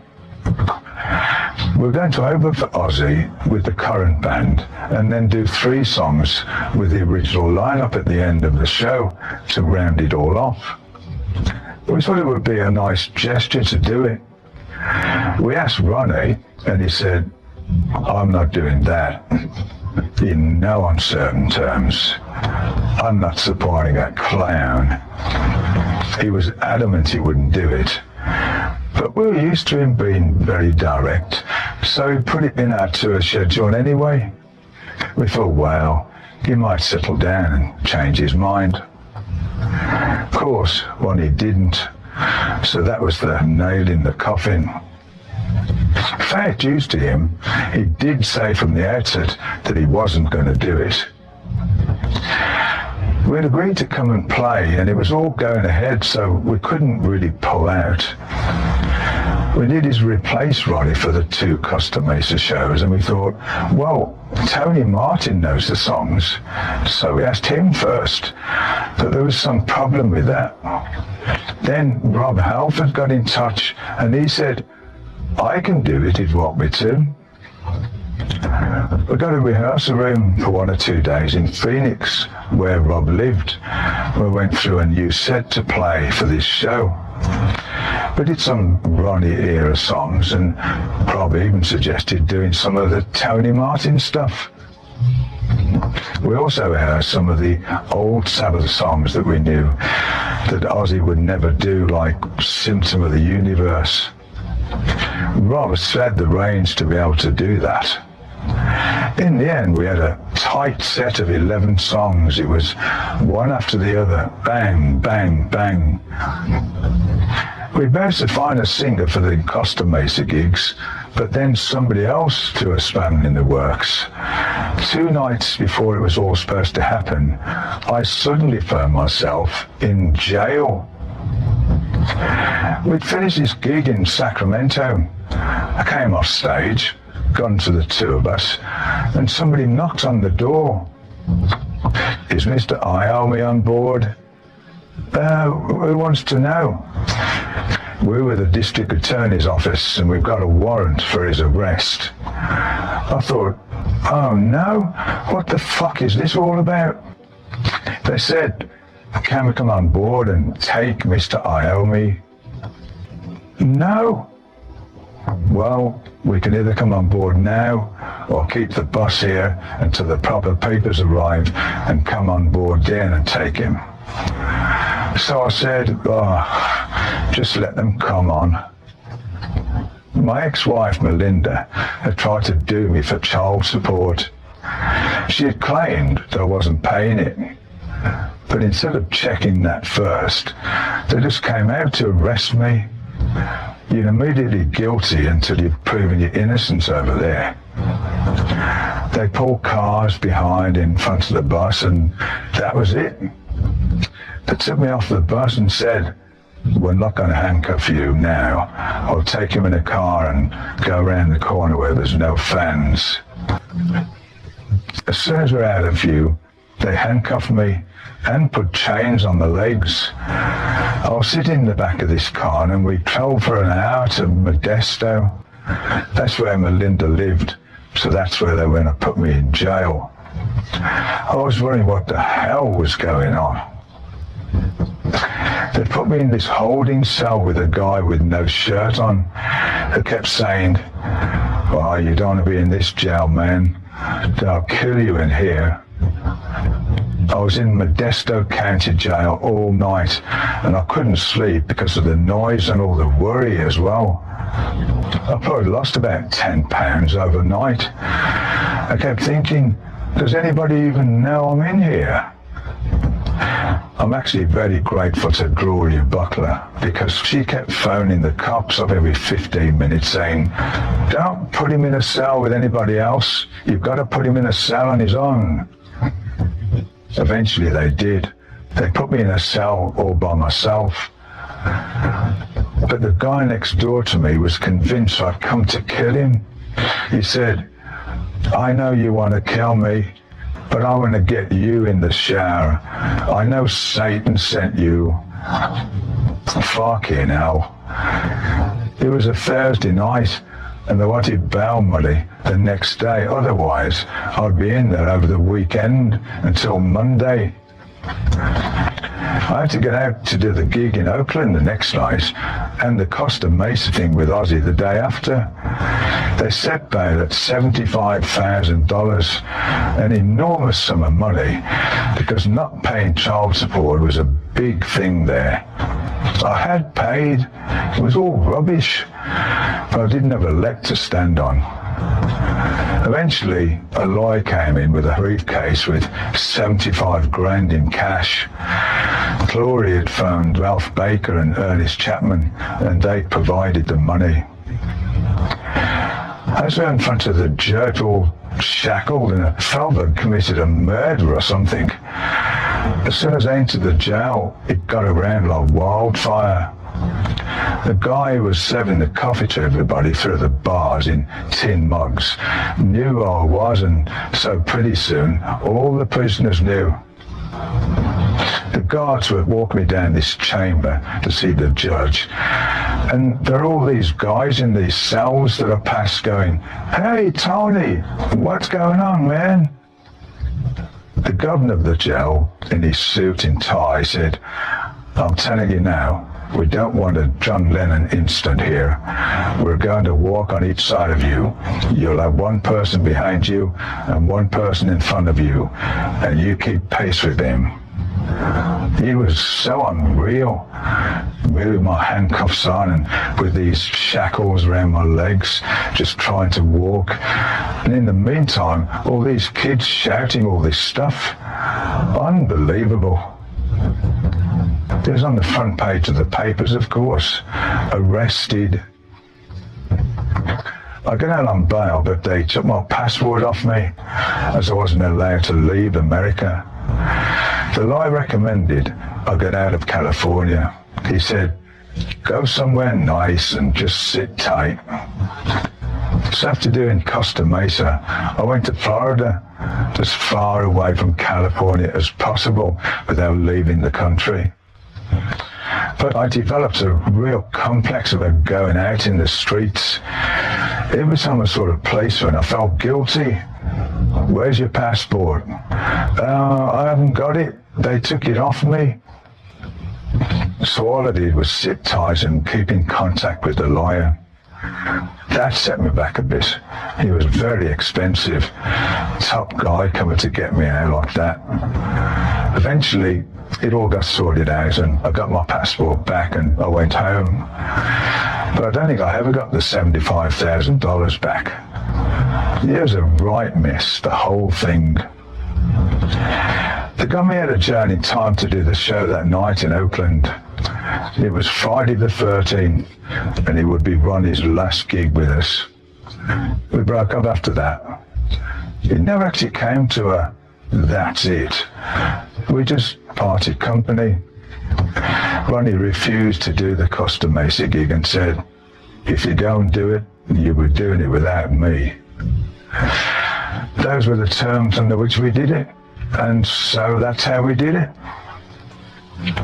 The first of the two Costa Mesa gigs, Rob was nervous.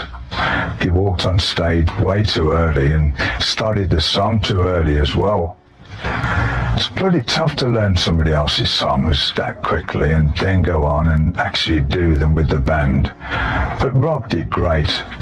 He really is a great professional. The second and last night, we did the thing with Ozzy.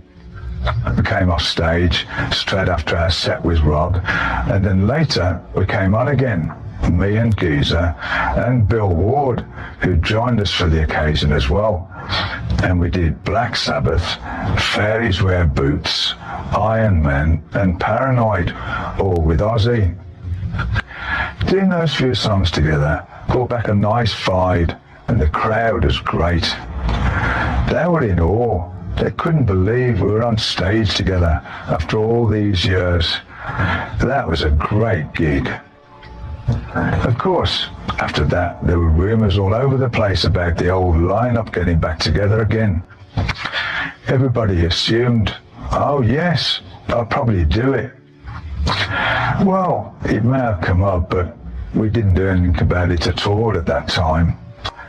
It was a great thing to do, but after the show, we were left with nothing. We had a big finale, and that was it. We didn't even have a band anymore. I sat in Florida for 6 weeks, just waiting for our passport and dying to go home.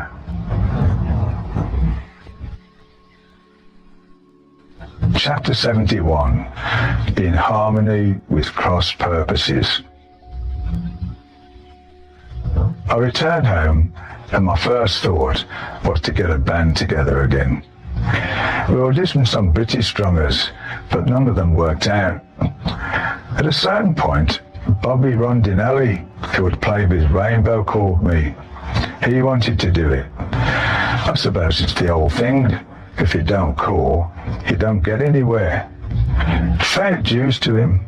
He got in touch, and he got him the job. He'd fly over, and as soon as he started playing, that was it.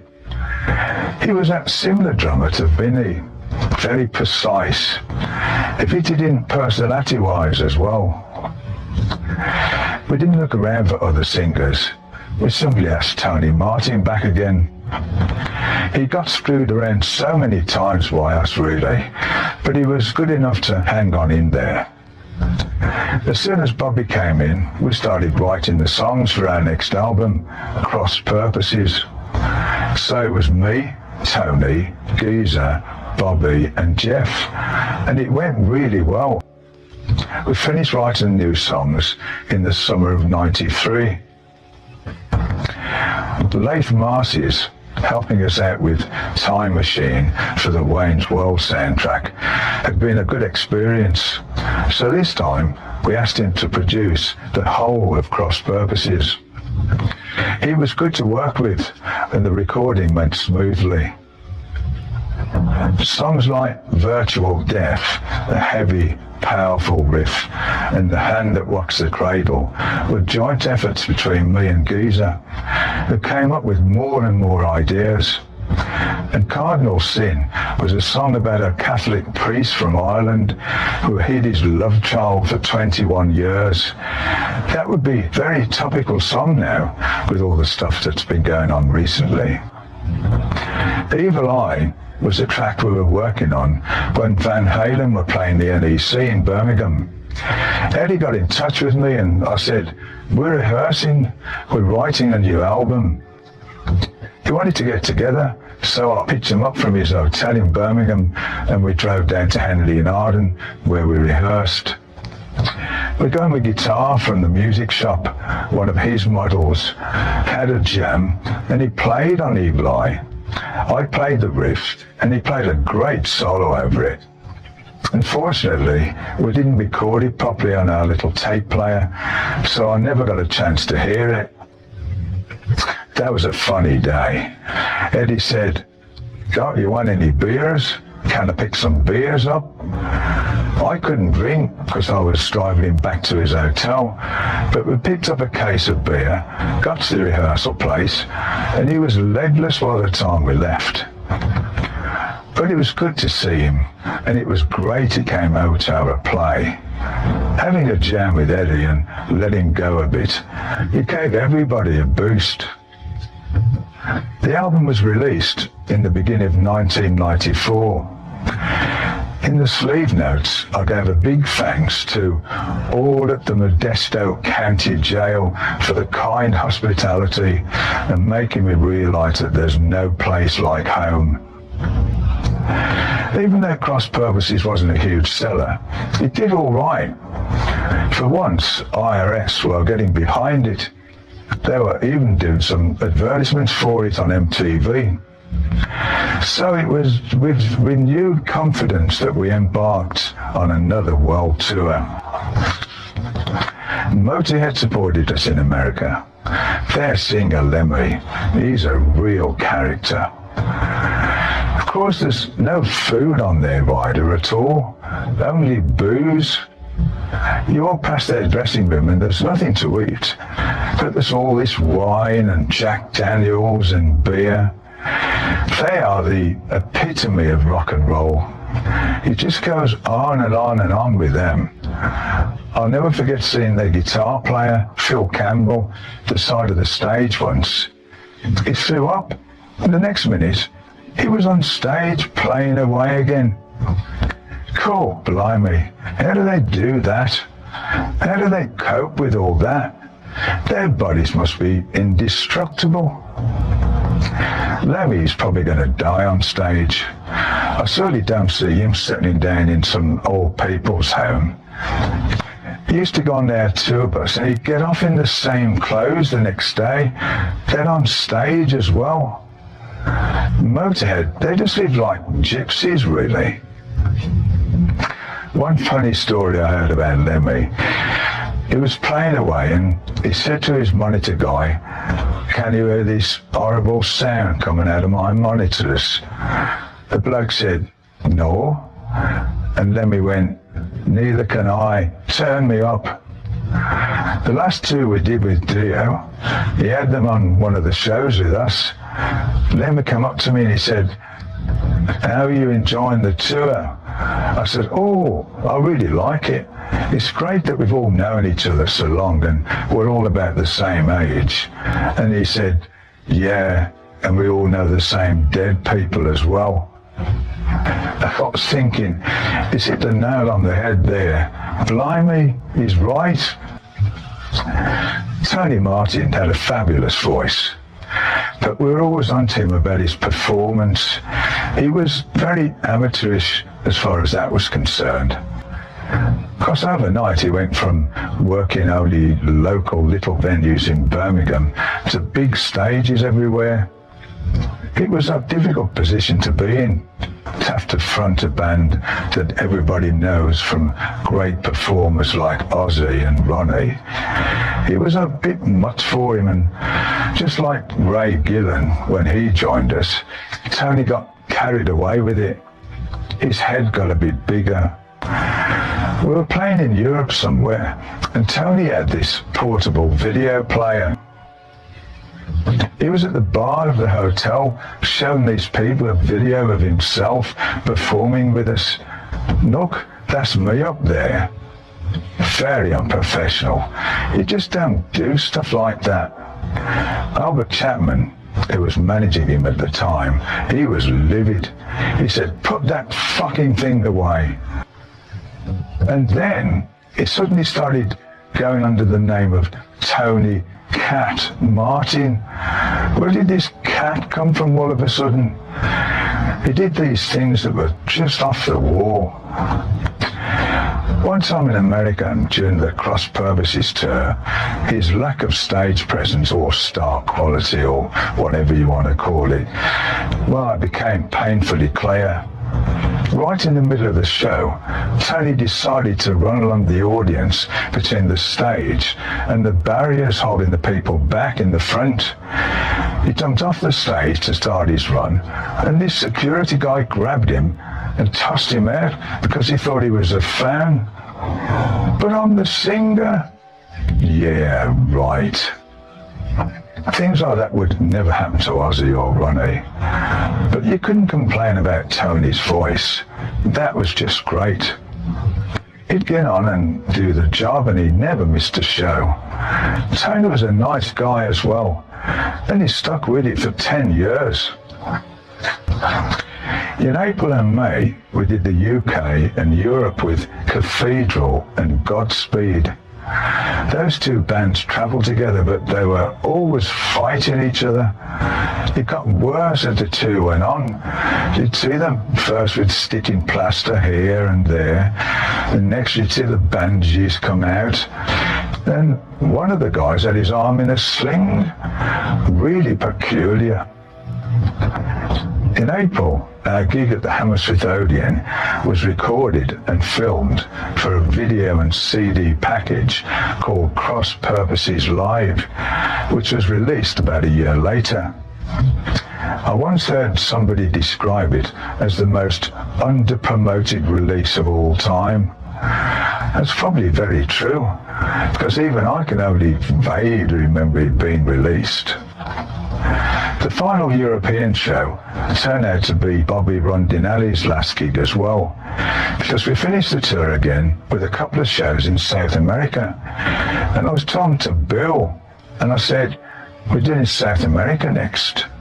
He went, "Oh, I'd love to play South America." "Oh, you want to do it with us then?" "Oh, yeah." Blimey. He said, "What do you want me to do? Meet you there?"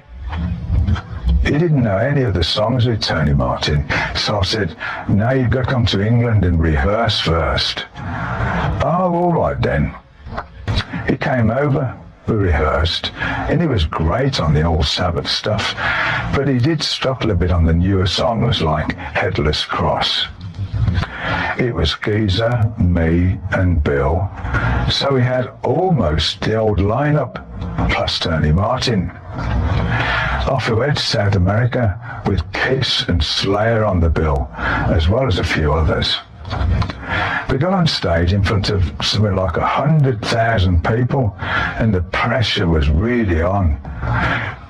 We got by, but in the end dropped the newer material. In order to keep going, we ended up only doing songs like Iron Man and War Pigs, just the stuff that Bill knew. But fair dues to Tony, he sang those old songs really great. After the tour, Geezer went back to Ozzy. Things needed to change. I said, "That's it. I'm getting Neil and Cozy back." Within 5 minutes, we were back together again. There might have been some hard feelings because of how things had worked out in the past, but we soon resolved that. We got back together and started work on the Forbidden album.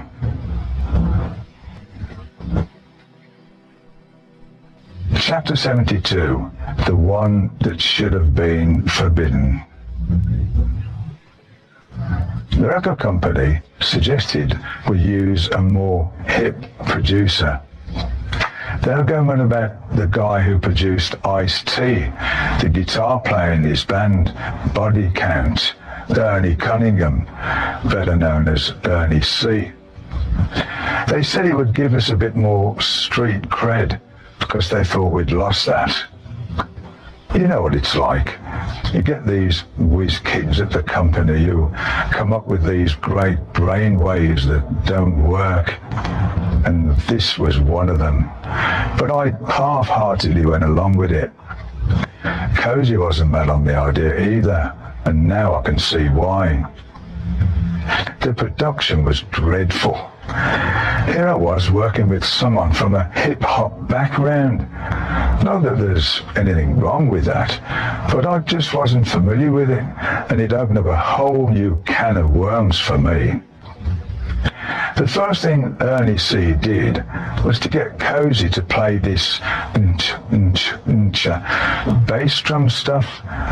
It's a different style of playing altogether that these hip-hop guys do as opposed to what we do, and it caused all sorts of ruckuses.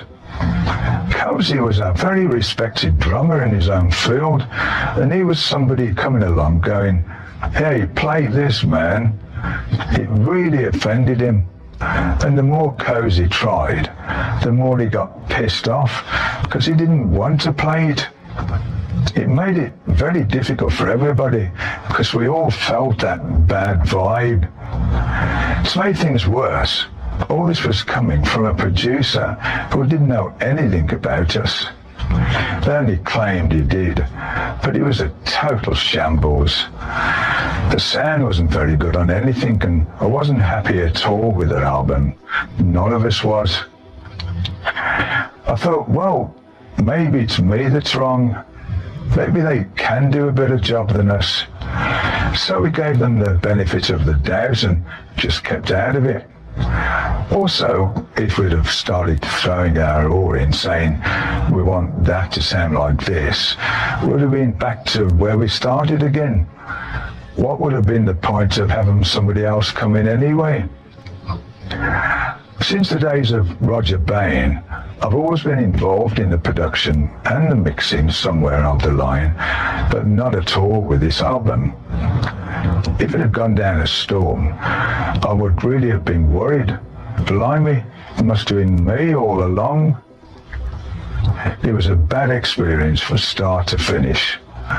Forbidden was released in June 1995. I thought it was crap, even down to the cartoon cover art, so it didn't surprise me that it didn't sell.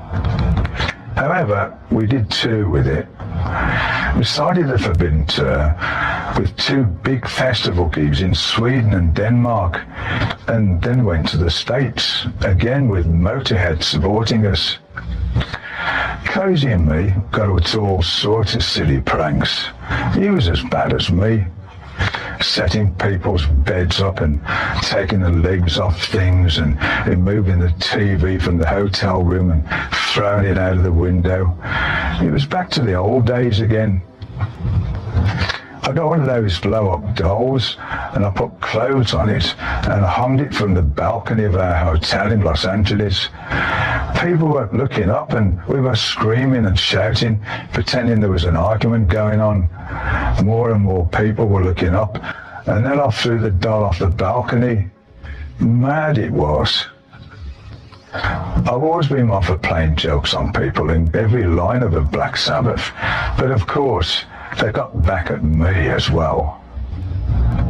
In the early days, I was once taking a shower when there was a knock on the hotel room door. I opened it, and it was Ozzy with a full bucket of water. As I got my head out, he threw the water over me, dropped the bucket and ran. I started after him, but I had no clothes on, and the door shut behind me. I thought, oh, for Christ's sake. I knocked on the other guy's doors because I wanted to phone down to reception to get help, but of course they wouldn't let me in. I just stood there in the hallway naked, and ding, the lift door opened. All these people came out. They're all dressed up from their night out, and there was me with no clothes on at all. We all stood there, staring at each other, not knowing what to do. They must have thought I was a right pervert. Eventually, security came up because someone had phoned down saying, "There's a naked man running round in the hallway." I had to explain what had happened, and they'll let me into my room again. The guys got me good that time.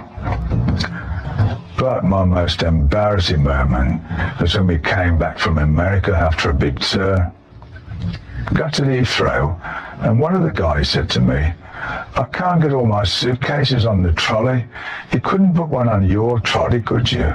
I said, yeah, sure. So I did. We went through the nothing to declare bit, and of course they stopped me.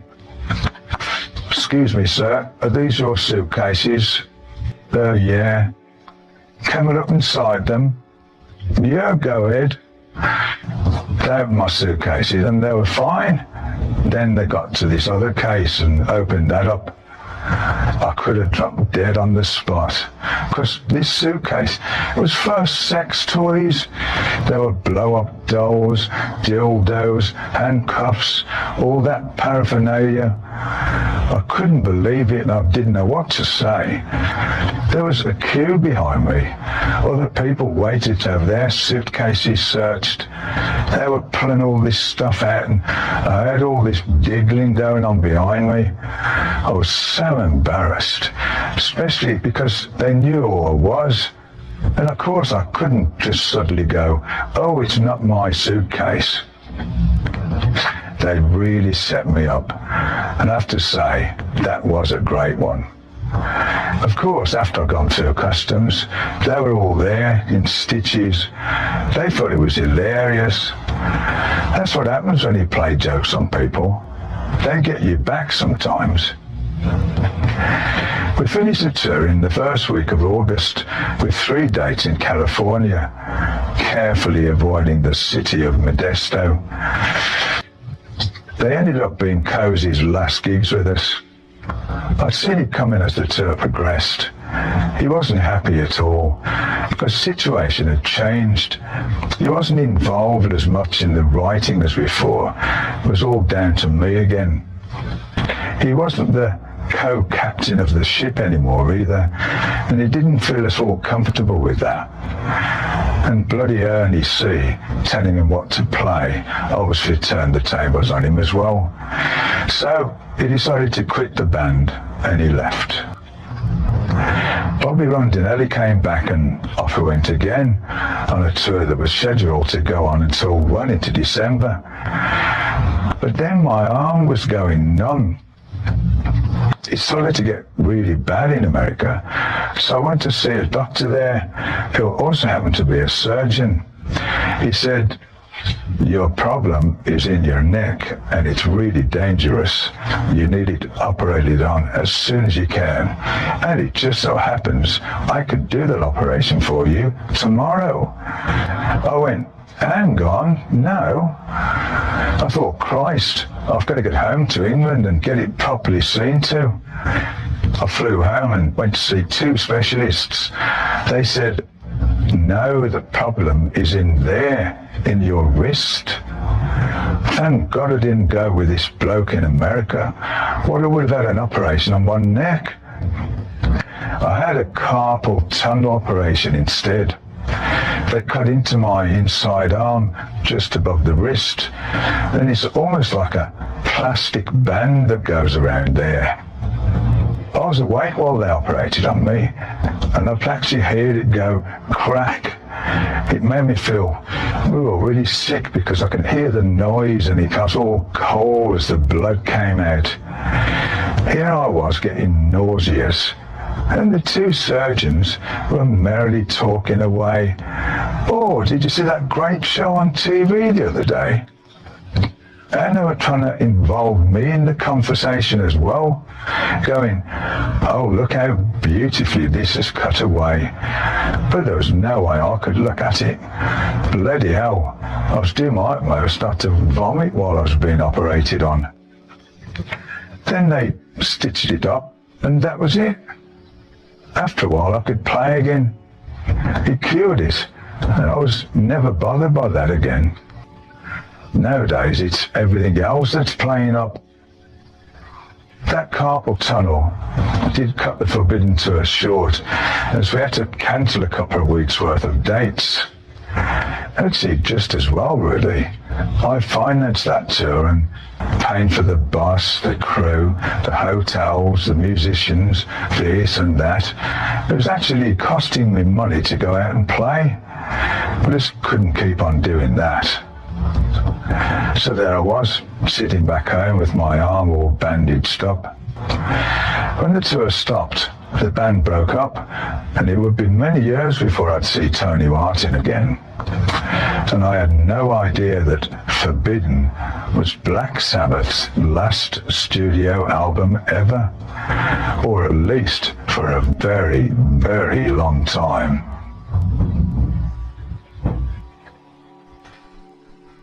Chapter 73, Flying Solo with Glenn Hughes. After the Forbidden album, the deal with IRS Records expired, and to all intents and purposes, Black Sabbath was on hold.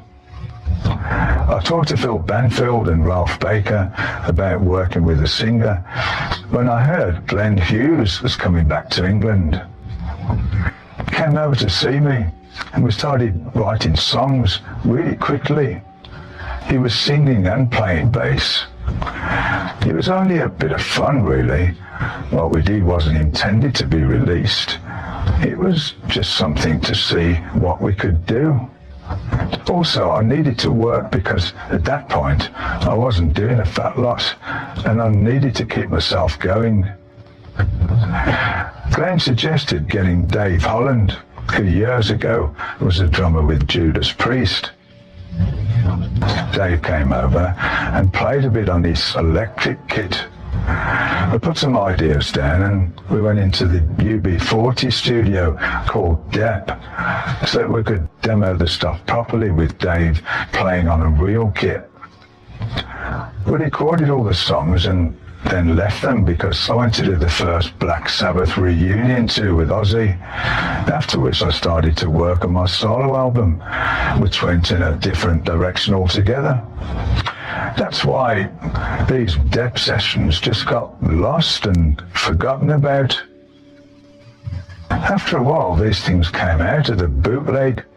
I thought, how did they get it? I asked Glenn, and he said, oh, I don't know. There were only a few people who had access to these tapes. It could have been somebody at the studio, or someone to do with Glenn, or Dave Holland, or someone to do with me, I suppose. We never did find out.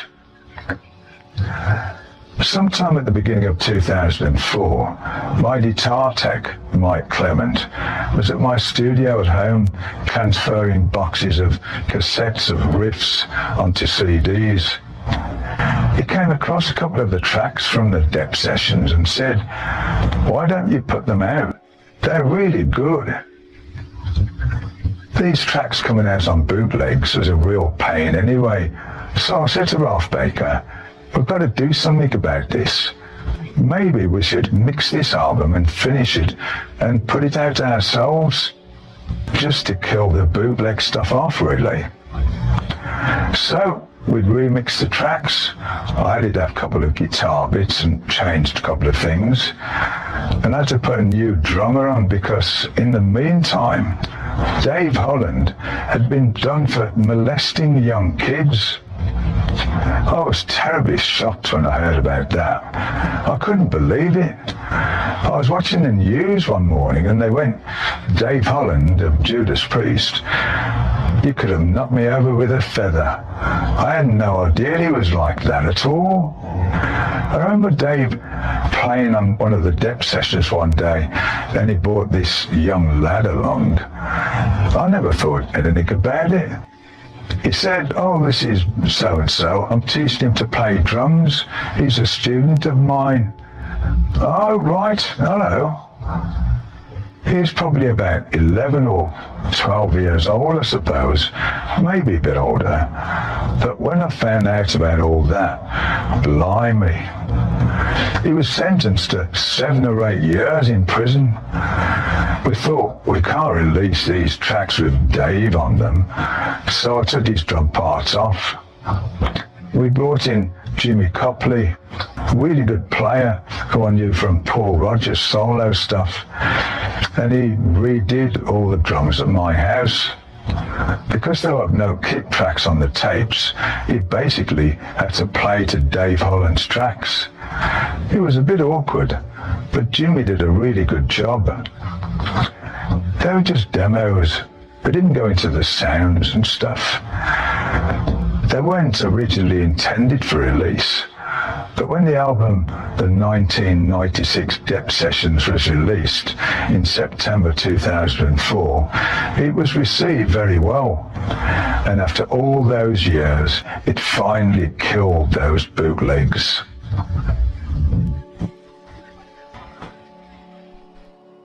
Chapter 74, Living Apart Together.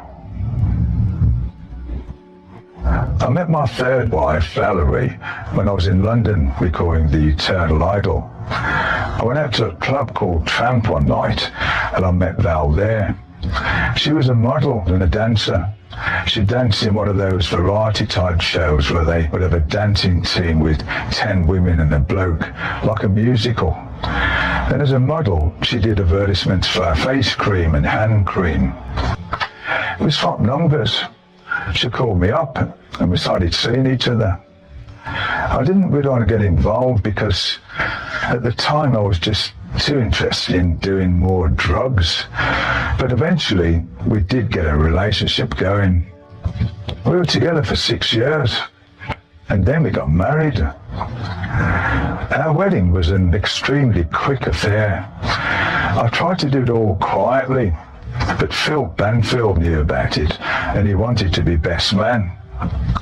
We just got married at this register office with Phil as my witness. Then we went back home and all my friends were there. Blimey, what happened here? It's supposed to be a secret. Phil had organised it and bloody hell, that surprise party, it was really good. We were together for about 12 years. Val helped me out a lot with getting off the drugs because she hated all that. I really owe her a lot for doing that. Alcohol was never a major problem, but I was doing a lot of coke and speed. I was going through a part of my life that I didn't even realise I was in. It was getting worse and worse, and I just didn't see it. I got more aggravated and into more arguments, and I became somebody else, I suppose.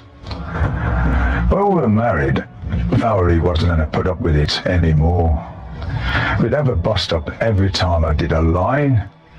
She could tell straight away if I'd done something. I used to sneak into my studio and do a line, and then it was, "You've been doing coke." So eventually I thought, it's not worth it, arguing every time I'd do some drugs. It was either stop or that's it. And that's what I did. Well, I stopped doing it regularly, let's put it that way. I stopped doing it every day. Val had that 6-bedroom house in North London, and I had my house up in the Midlands. She liked to stay in London, where her friends were, and I never wanted to move to London. So we'd be in her house for a while and then come back to mine. Or she'd be in London and I'd be at home. When I was on tour, she wouldn't stay in the Midlands at all. So that meant I'd have somebody to look after the house. It was a bit of a funny relationship, really. Valerie had a son, Jay, really nice kid. It was a bit strange for me, moving from not having my own daughter there and getting married and having somebody else's kid instead. I couldn't bring my daughter at first, so it was all very complicated. I desperately wanted to bring Tony home. Melinda had married again and had 2 kids with her new husband. Apparently this guy owned some nightclubs in Los Angeles and was deep in the mafia. But he got caught for doing something and he was jailed for 7 years. Melinda spent a lot of his money while he was in jail and then dumped him. This bloke got out of prison early, at which time the courts allowed him and his sister to have the kids, all 3 of them. So I went over to Modesto, where they lived, to see Tony at their house, because they would have to be there when I visited. It was an awkward situation because he had the other 2 kids, and Tony was looking after them. She was about 12 or 13 at that time. After a while, visiting rights relaxed. Tony was allowed to stay with me in LA, and I took her with me for a week on tour. In the hotels, we'd have adjoining rooms, but she'd have to have the door open and the light on, as she was terrified because of all the things that were going on in her life. After going through this whole procedure in the courts, I eventually got her out. My big problem was that they thought, oh, he's in a band. Ah, Black Sabbath. I didn't know a leg to stand on. They'd ask, when you're on tour, who's going to look after her? Well, I'll have a nanny. It came down to a choice between an ex-con who wasn't the real father and me. The lawyer I hired in Los Angeles said, look, you are the father and we are going to get her back for you. Eventually, we did get her back, and in 1996, I could take her home to England. Finally. Tony was a nervous wreck when she got here. She was 13. She'd been thrown around from pillar to post, and she didn't know what the hell was going on. It took her a long time to settle down and become normal again. For a long time, she had bad dreams. She had her own little room with the door open and the light on, and she'd start screaming in the night and I'd rush in. At first I wondered, how can I help? What am I supposed to do? You give her love, but it was also a matter of me being accepted because she had missed a great part of her life with me. She didn't get on with her stepfather, so it was very difficult. In the meantime, my marriage with Valerie was in trouble. She wanted this London life and she wanted to travel the world, whereas I didn't. I'd been all over the world 10 times on tour already. We both wanted different things, so we were at loggerheads a lot. But the crunch came when Tony came to England. Val didn't particularly want another child. She already had a son, and we both looked after her. So she said, she should go to college. Put her in school. Let her stay in school. I said, you can't do that. She's been thrown around everywhere. She's got to live with us. Valerie then wanted us to live in London, and we went to see a high school down there, but Tony wasn't happy. She was too young. It was difficult for her to come from California and suddenly live in London. She didn't really know Val, and then to go to this school where she knew nobody was very hard. So Tony didn't want to live there, and Val said, well, if she doesn't want him, that's it. I've done my bit. I got really pissed off about her saying that, because Tony deserved a good life. In the end, I had to hire a nanny to look after her. I thought, Christ, I'm married, she's living in London, and I'm hiring somebody to look after Tony in the Midlands. I had no other option because I was out on tour. Somebody had to do what I was doing and earn the money. It was a real shambles.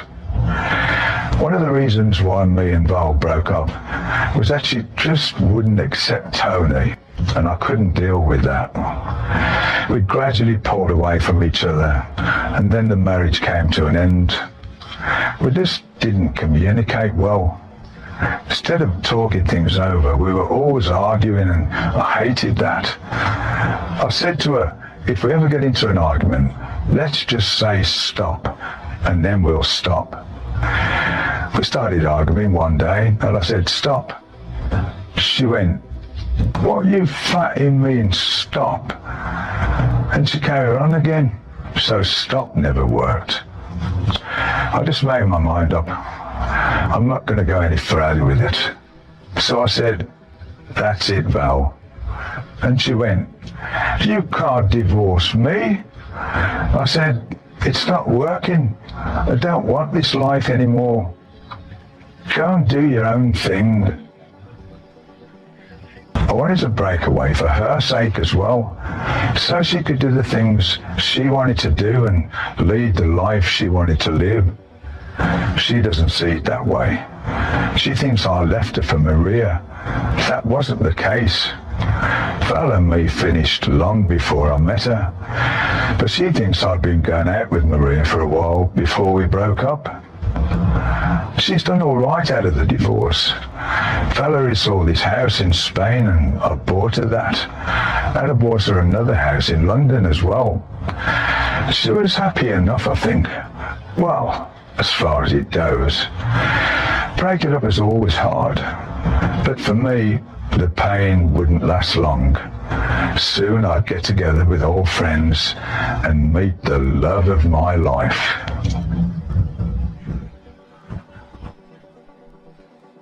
Chapter 75, The Love of My Life. Early in 1997, Sharon Osbourne called and said, "Would you be interested in doing a few shows with Ozzy and maybe a tour? I'm asking you first, and if you say yes, then I'll ask Geezer." It was supposed to be a casual thing as opposed to involving lots of lawyers, so I said yes. Then she asked Geezer, and he said yes. I think she was under the impression that Bill would want to go through lawyers and therefore it would be hard work involving him as well. So she didn't ask him. I asked her about Bill, but she said, "No, we're going to use Mike Bordin, Ozzy's drummer." Geezer and me were only going to do a few songs and it didn't seem like it was a big thing, so we agreed on doing it with Mike. The plan was for Ozzy to do his own set first and then we'd walk on and close the show, not unlike we'd done in Costa Mesa back in 1992. It was just that drawing you on stage sort of thing. We agreed on a fee and did it. In May 1997, we started a 5-week tour of America for about 25 Ozfest shows. I liked it. It was good and things were going well between me, Ozzy and Geezer. I think it was a bit of a trial thing anyway, to see how we all got on again.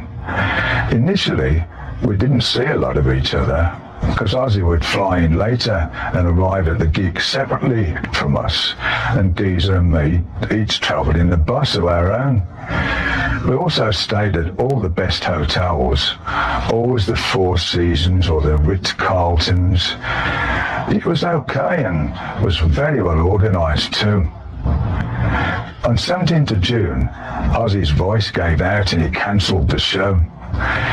Geezer and I heard Ozzy was not going to fly in, but we were in the dressing room already, and the bands were out there playing.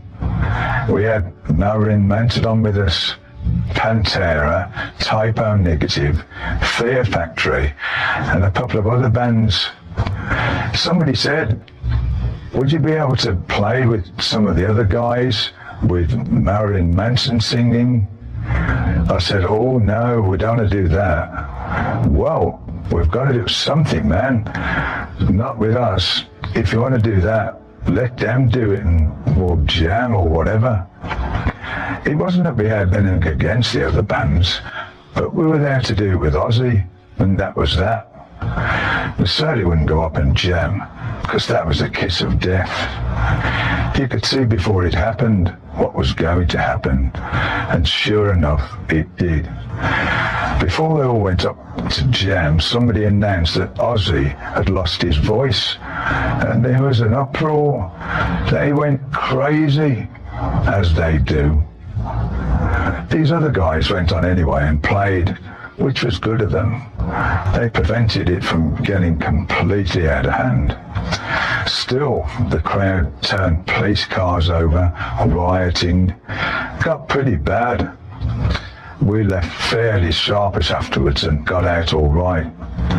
We went back there 2 weeks later to do the rescheduled gig, and that went fine. One day, I bumped into this girl. Martina Axon, who was the drummer in the Swedish band Drain STH, who were on the tour as well. She said, "You've got to come and see the band." I went to catch them a couple of times. They were really good.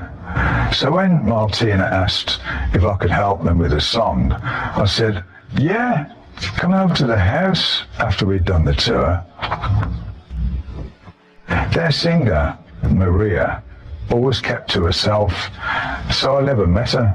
After the tour, she and Martina flew over from Sweden just for a day. They came over to the house, where it was just me and my daughter Tony. Valerie wasn't there because at that point we weren't allowed to anymore. So they said, "Can we cook for you?" "Yeah." After getting groceries at the local market, we went into the studio and I played them some things. I asked them what they wanted and came up with an idea for them. They took all of 20 minutes and then they went into the house to start cooking. They poured all this red wine over and 2 huge bars of Swedish chocolate. I already had this big bar of Cadbury's chocolate as well. They started eating that and we had a few drinks. It's off to dinner and we had some more drinks, and they also ate all of the chocolate they'd bought in for me as well. The pair of them just polished off these 3 big bars of chocolate. I'll never forget that about them. It was really folly. I had to fly off somewhere the next day to start another tour, so they drove up to London with me. I picked Ozzy up on the way and then the 4 of us went to the airport where they took their flight back to Stockholm. Throughout the year, I talked to Maria on the phone about how the song was going. It became a regular thing. I'd call her and we'd be just chatting away, sometimes for hours and hours. We got more and more friendly, and right before the 1999 Black Sabbath reunion tour started, I just said, "Why don't you come over for a few days? I'll send you a ticket. Come to the show in Phoenix." She thought about it and said, "Okay." She flew in and she was really nervous. I didn't know what to do either. Oh dear, she's actually turned up. We played Phoenix on New Year's Eve, and then she came with us to Las Vegas. We really enjoyed each other's company, and that was it. We started seeing each other a lot, and eventually she moved to England. That was in 1999. The track we wrote for Drain STH was called Black, and it appeared on their album Freaks of Nature. It was released in 1999, but the band broke up not long after that. It was an all-girl band. It was tough for them out there. They had toured for years and years, and Maria had had enough of all the travelling. She told the other girls and gave them a tour's notice to find somebody else. They didn't, so they parted company. I probably got the blame for that. We didn't get married until 2005. I'd been married before on the 2nd, the 3rd and the 6th of November, so that definitely was not an auspicious month for me. I said to Maria, "No way we're getting married in November. Don't even mention November." We were on tour in August, a safe distance from November. And when we had a break in Los Angeles, my office organised this woman to come over to the hotel and marry us right there. We got married on the 19th of August at the Sunset Marquee. I didn't tell anybody, not even the band. Nobody was there, so I got Eddie, who worked for me, to come up to be the witness. We wanted to do it without all the fuss, so we did it all just really quietly. Best thing I ever did.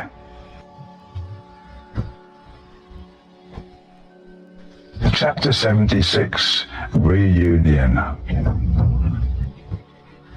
We didn't want to play with Mike Bordin. We all wanted to have Bill back for the next tour. Ozzy, Geezer and me had done the initial test of how we were getting on. We were asking ourselves, is it going to work? What is the interest like? Well, we did get along, and the shows went great and everybody loved it. So it seemed obvious that we should get the old full lineup back for the next tour. That to make the terms so that we didn't get into big arguments, not from our side, but management-wise. We each had our own management and that could be hard work. So we decided that it should be left to one person without everybody else chipping in as well. Otherwise it would be chaos. And that's what happened. Because Sharon had organised the Ozfest, she was also going to manage the reunion tour as well. We rehearsed with Bill and worked out the show, and then we did a few gigs before going to the NEC to record the reunion live album on December the 5th, 1997. We did the NEC too early in the tour, really. I thought we needed to play a lot more first. We had rehearsed, but we'd only done 2 gigs, and then suddenly there we were doing 2 days at the NEC and recording it.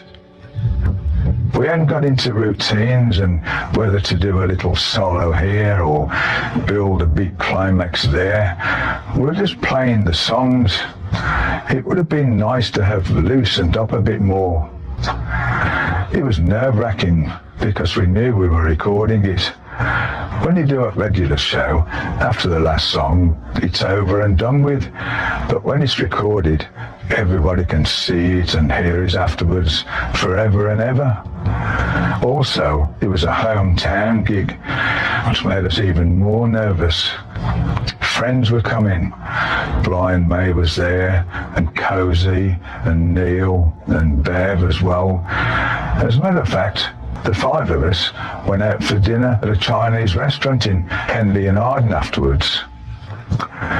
Even so, we were all happy to be able to play together again. I think it went better than we expected. As a matter of fact, it went great. I went over to the A&M studios in Hollywood to mix the live album with Bob Marlette. Then these guys from the record company came down and said, "Hey, why don't you write 2 new songs for the album?" What? Right now? Yeah, now. Oh, what? Me and Bob? Because we were the only ones there. No, I'll get Ozzy down as well. To write new songs in the middle of a mix is not a particularly good idea. You've got your head around how everything should sound, and then you don't want to be thinking, what are we going to write? How do we start? If you don't have the band to start jamming, and you don't even have Ozzy half the time, it's bloody difficult. So we just dropped the mix and started working on the new songs. I had no ideas lying around, so I had to come up with something there and then. It was a good thing I had a guitar there. And then off we went. Blimey. Bob Marlette used programmed drums just so that I could put the riff ideas down. That's how we did it with Psycho Man. I played a riff and he put a drum to the riff, and then we'd build it up like that. Ozzy came down and disappeared and came down again, and went and sat in the other room and got a sandwich and fell asleep and did whatever else he did. Quite often he dozed off on the couch in the control room while we were putting the song together. One time he was spark out and then woke up to go to the toilet. He was gone for about 25-30 minutes. We thought, where the bloody hell is he? We need him now. We sent somebody out to look for him, but the guy came back and said, I can't find him. Maybe he's gone home. So we found his home, but he wasn't there. Where the fuck is he? Even Tony, the guy who works for him and never leaves his side, he didn't have a clue. Then we heard all this commotion in the hallway. It was another band, and they were going, "Oh, wow, man, Ozzy Osbourne is in our studio. He's asleep on the couch." We thought, oh no. Ozzy'd come out of the toilet, half asleep, and he didn't remember what studio we were in. He'd gone into their studio, right in the middle of their recording session, and he'd fallen asleep on their couch. They were out in the studio, playing away, and they came back into the control room, and they found him there, snoring away. They were in awe of him, so they weren't about to tell him to leave. We sent somebody in to get him, but in the meantime, Ozzy'd woken up, come back into our studio, and hovering about, he'd knocked a full pint of water into the recording desk, and the bloody thing blew up. But when Ozzy was awake at our own session, he'd be all enthusiastic. "Oh yeah, I like this." It was the first time I ever saw him write lyrics down, and he got really involved in it. We wrote the songs and recorded Ozzy's and my bits all in one day. It was too fast. We never had time to live with them, but the guy from Sony Records was standing outside waiting to hear them. We got Beezer and Bill to come in later to put their parts down, and that was it. We had the 2 tracks, Psycho Man and Selling My Soul, but I wasn't really pleased with either one of them.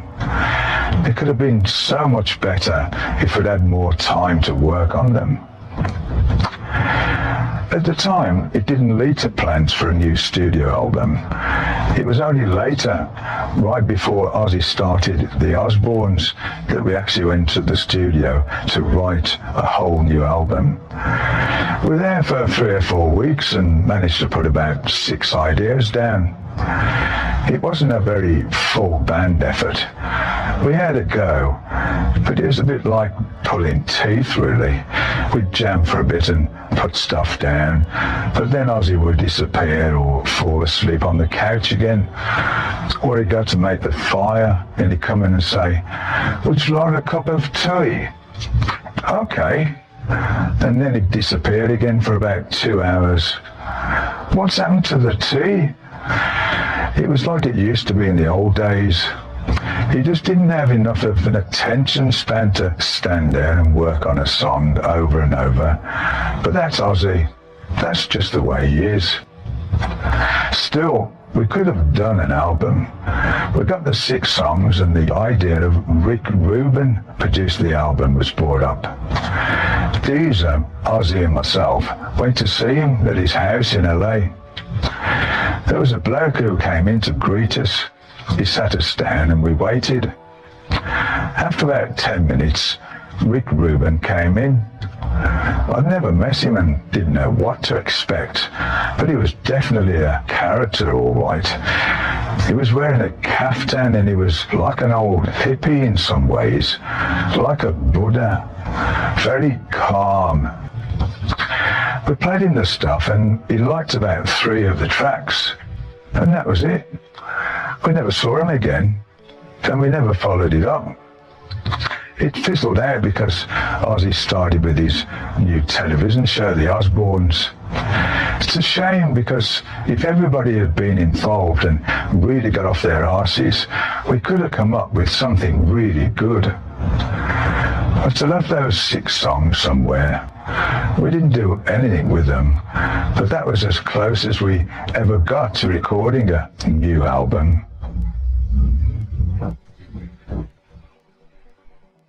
Chapter 77, Cozy's Crash. In April 1998, I was in LA at the Sunset Marquis Hotel when I got a call from Ralph. He said, "I'm really sorry to have to tell you this, but Cozy has been killed in a car crash."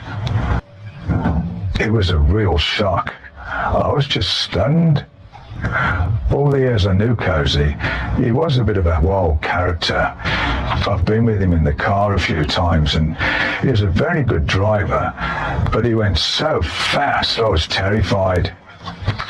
He used to drive around these motor racing tracks in his old Ferrari because he loves speed.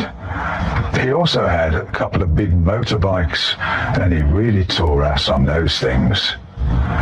When we recorded Headless Cross with Cozy at Woodcray back in 1988, he'd come down on his bike, and sometimes when he'd had a right few drinks, I'd take his keys off him and hide them so that he couldn't ride home. He'd go, "Where's my keys?"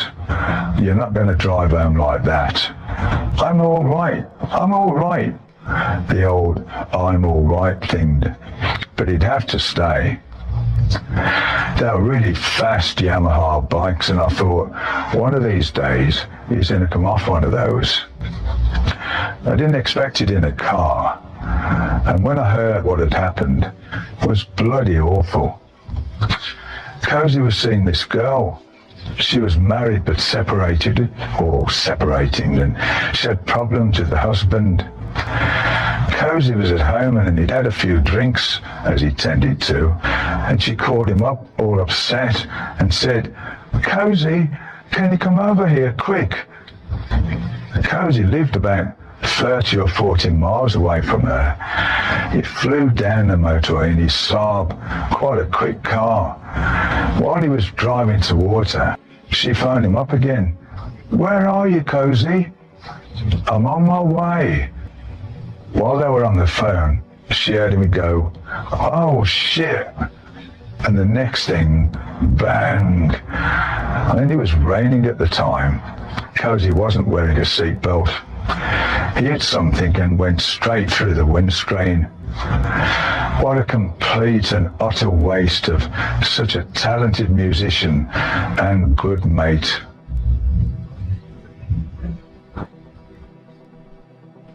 Chapter 78. Bill, Vinny, and Bill and Vinny. With the reunion album in the can, we planned a fully fledged tour with the original lineup, and in May 1998 we went to rehearsals for it. It had been 20 years since the four of us had worked like that.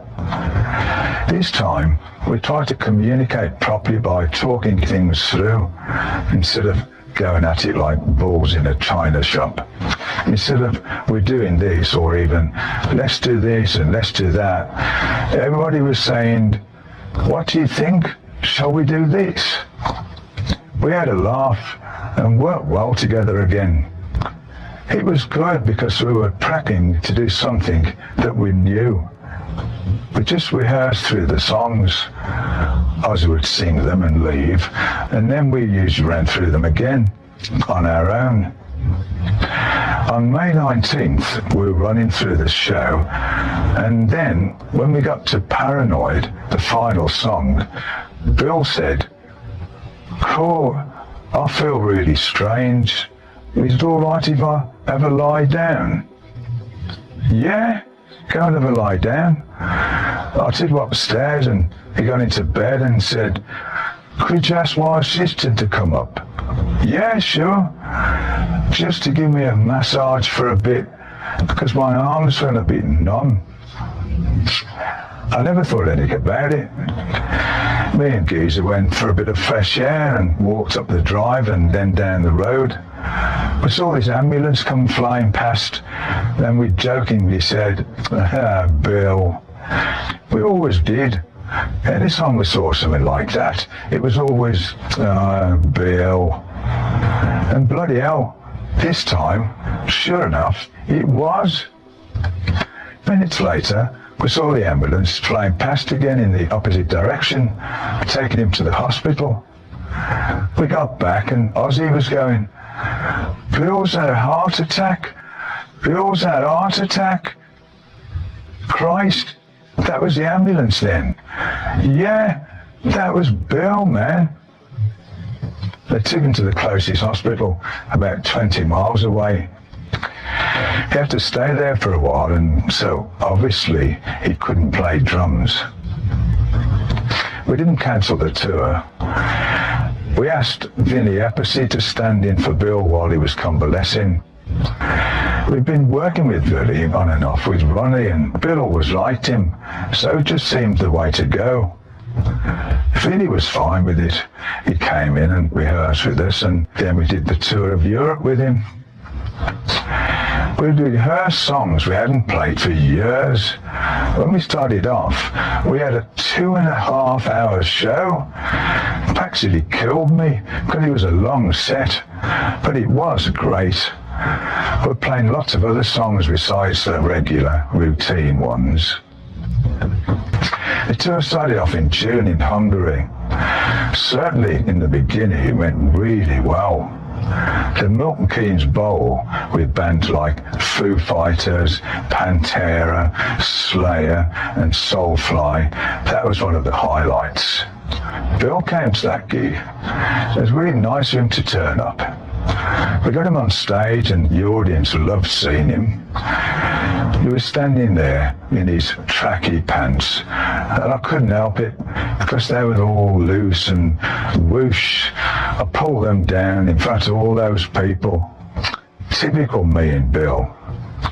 I used to do that all the time to him, and of course this was an ideal opportunity. He just stood there, pulled them up and took no notice. He's a real character like that. In October '98, the RIAA album was finally released. Our label Epic organised a record signing tour of 8 cities in America for the 4 of us, including Bill Ward. They put us in their St. Regis Hotel in New York.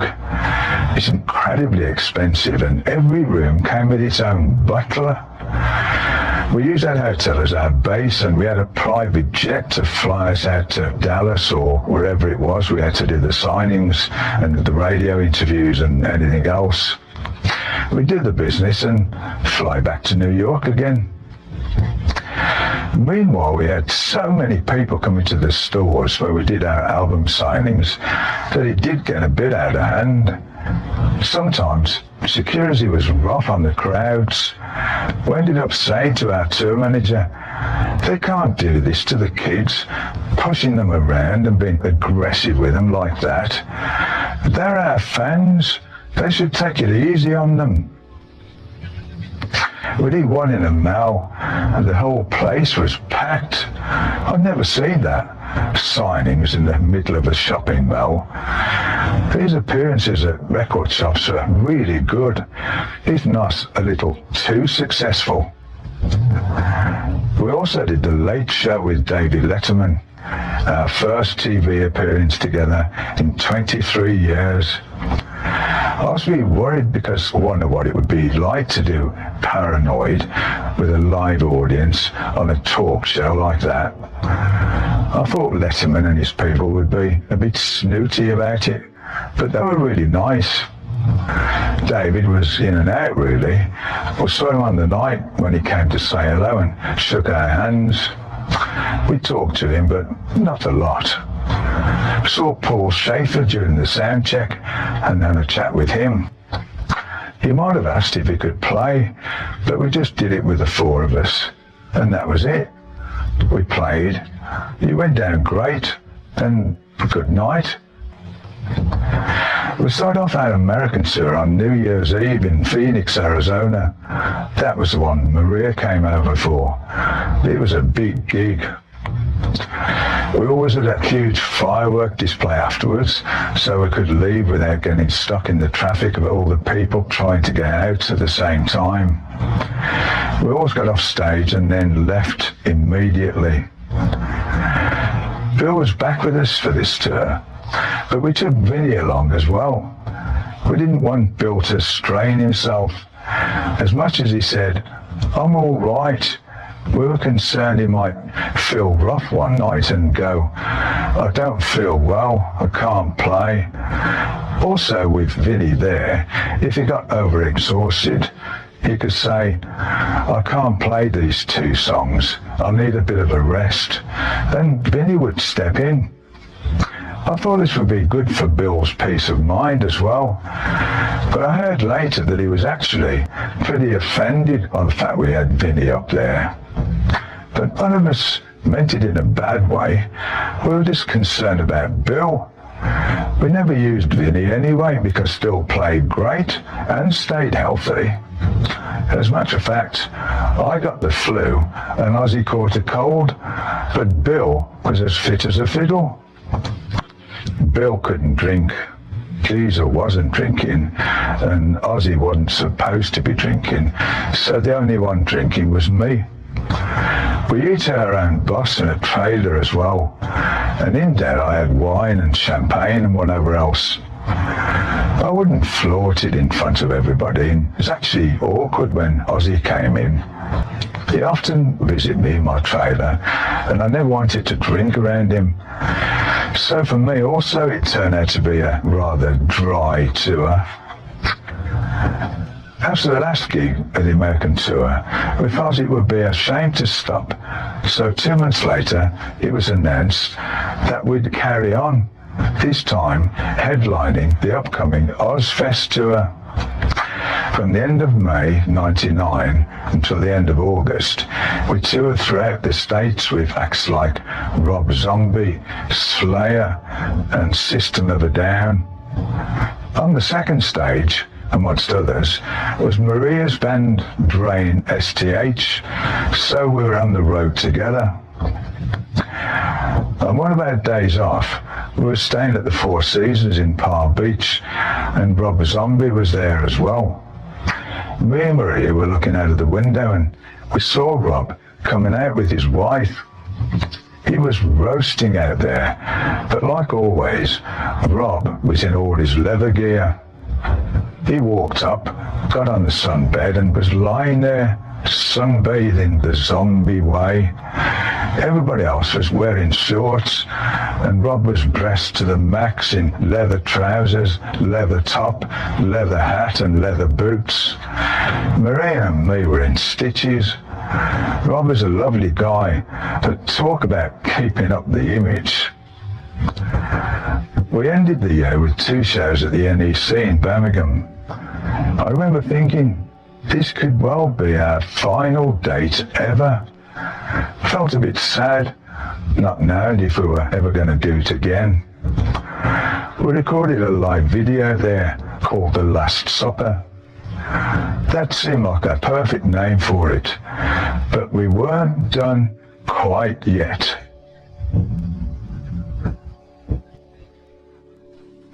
Chapter 79, Belching After a Weenie Roast.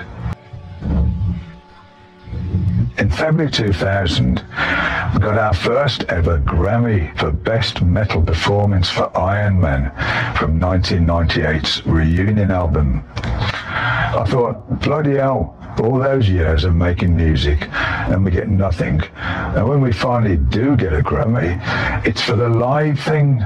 A year or 2 later, we got a nomination for another one, for The Wizard. I don't really remember why that was nominated, but then again, I never knew what the first one was either. Apart from getting a Grammy, 2000 was rather uneventful. In June, we had a one-off show at the KROQ Weenie Roast Festival at Angel Stadium in Anaheim, California. Sharon got in touch with us and said it would be a great deed to do. We would be surprise guests performing after Ozzy's show. It was definitely a surprise, all right. Ozzy had played his set, and then the revolving stage was supposed to turn, and we'd be there, and then we'd start playing. Throughout the whole day, I thought, this is really silly.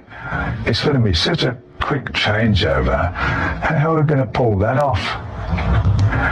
The stage turned around, and I started the riff for War Pigs, the beat note, but nothing happened. As the stage turned, all my cables had ripped out of my amps and all the power went off. My guitar tech nearly had a heart attack, going, "Oh, what do we do? What do we do?" It was so embarrassing just standing there like a couple of dicks. The audience, who didn't expect us to be playing anyway, was probably thinking, Who's that lot there then? After what seemed like an eternity, they whirled on these two speaker cabinets and Zach Wild's Marshall amp so we could play.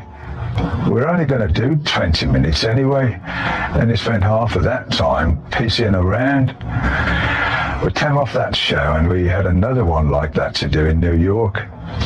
I said to Sharon, there's no way I'm going to do that. She went, well, no, okay, whatever you want. I was so embarrassed. I couldn't talk to anybody for days after that. I just hid at the Sunset Marquee Hotel and kept out of the way.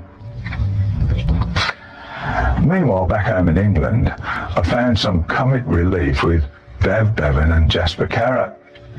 We'd been friends for years and we talked about doing this band thing for a bit of a laugh. They'd done a couple of things and asked me if I'd join. I said, yeah, sounds like a lot of fun. Jess came up with the name Belch. It's the B from Black Sabbath, the E and the L from ELO, and the C from Carrot. Jess was a comedian, and in Belch, he was the singer. Phil Tree was our bass player, and Phil Ackrell played rhythm guitar. Phil Tree now plays with Bev Bevan in The Move. It was great fun. I really enjoyed that. Belch was a hot band. We played anything from Blue Suede Shoes to Tina Turner, or Dire Straits to All Right Now. We rehearsed at Jasper's house. The idea was just to play at one of our friends' parties, but what was supposed to be a lark turned into actual paying gigs. I didn't think we were good enough to be paid, but decided to become serious. We did one gig in Doncaster, about 100 miles from Birmingham, and it was just like the old days. We're all going up in Jasper's estate car, and we broke down on the motorway. None of us was used to that anymore, because we wanted people working for us to sort this kind of stuff out. So we're looking at each other going, what do we do now? I don't know.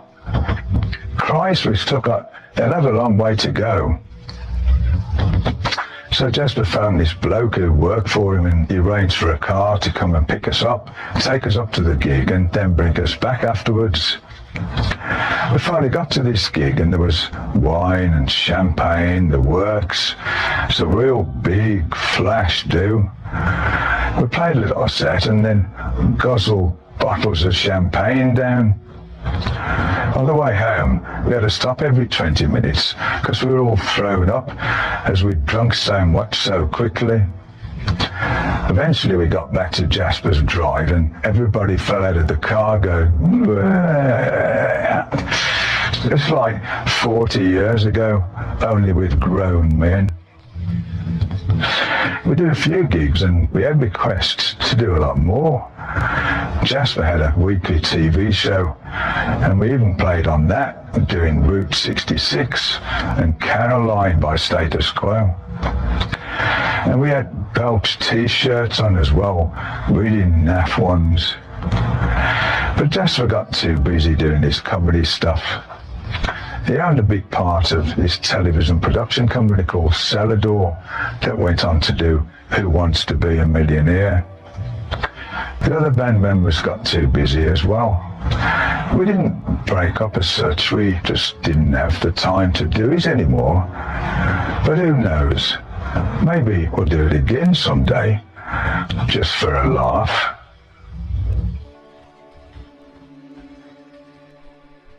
Chapter 80, IOMMY, the album. When I told Sharon Osbourne about my idea of making an album with all different singers, she was really interested in releasing it on the Osbourne's label Divine Records. They had some offers from other companies, but I thought, well, she's good at what she does.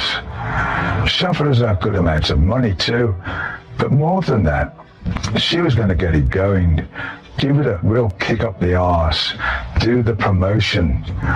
So we came to an agreement. We seemed to get on well then, but I couldn't resist referring to the many disagreements we'd had in the past when I thanked her in the CD booklet writing, "Who'd have thought it?" I wrote some of the stuff at my house, but most of it was done at producer Bob Marlette's place in California. I didn't quite know what direction to go in after the Sabbath stuff. Follow that or just go off a bit. What we ended up doing was still, riffy, but more modern. Bob directed it that way, and he did a good job at that.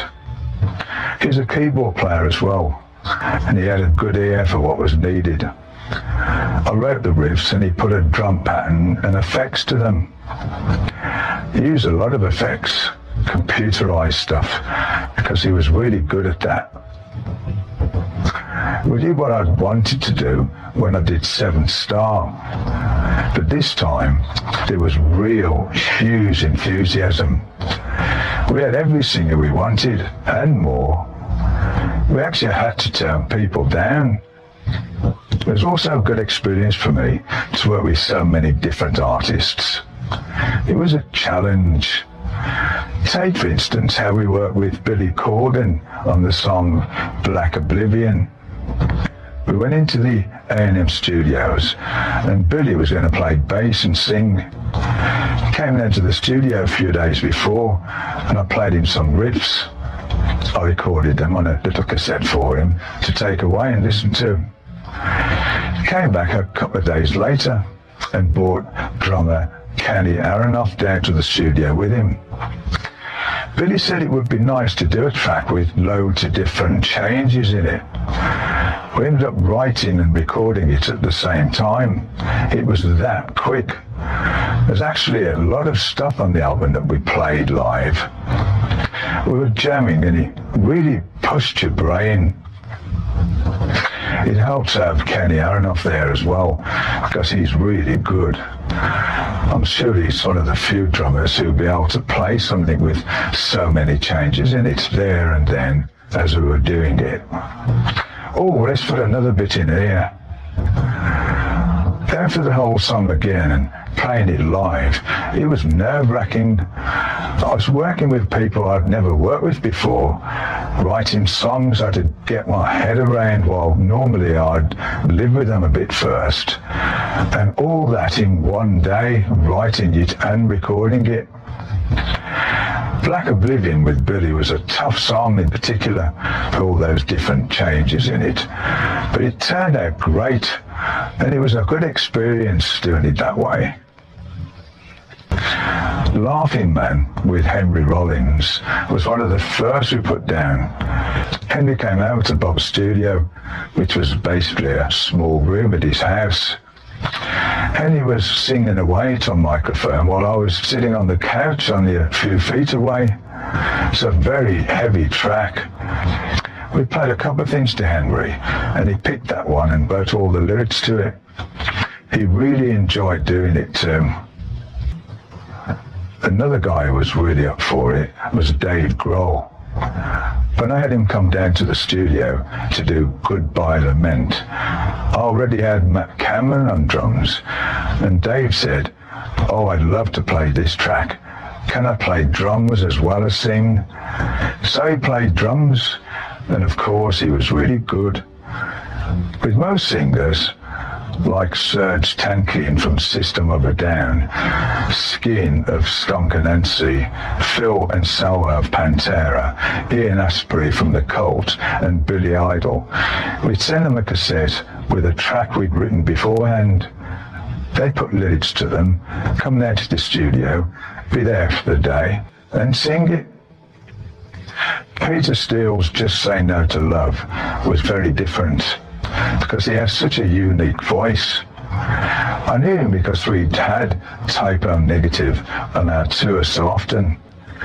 When he came to the studio, he kept saying, "Tony, I'm so honored to do this, that you asked me, and I'm really nervous." I said, "Don't worry, just relax. Before he sang, he said, have you got any wine, men? So I got him a bottle of wine to settle his nerves and gulped the whole thing down just like that. I felt sorry for him, really. He died in April 2010, which came as a huge shock to me. Peter, he was a big man, very tall and very, very nice guy. Ozzy wrote the lyrics to Who's Fooling Who. For Ozzy to sit down and write lyrics was unusual, but he came back with them and just did it.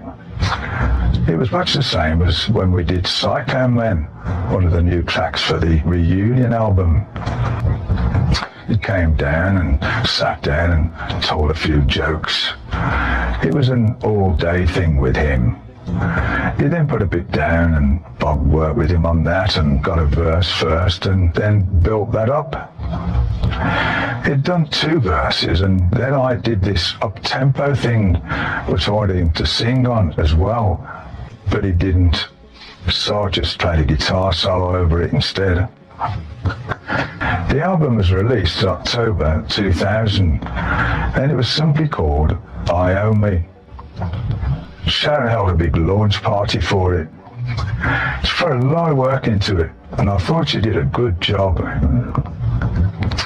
The album got great views all over the place, and especially in America, it received a lot of airplay.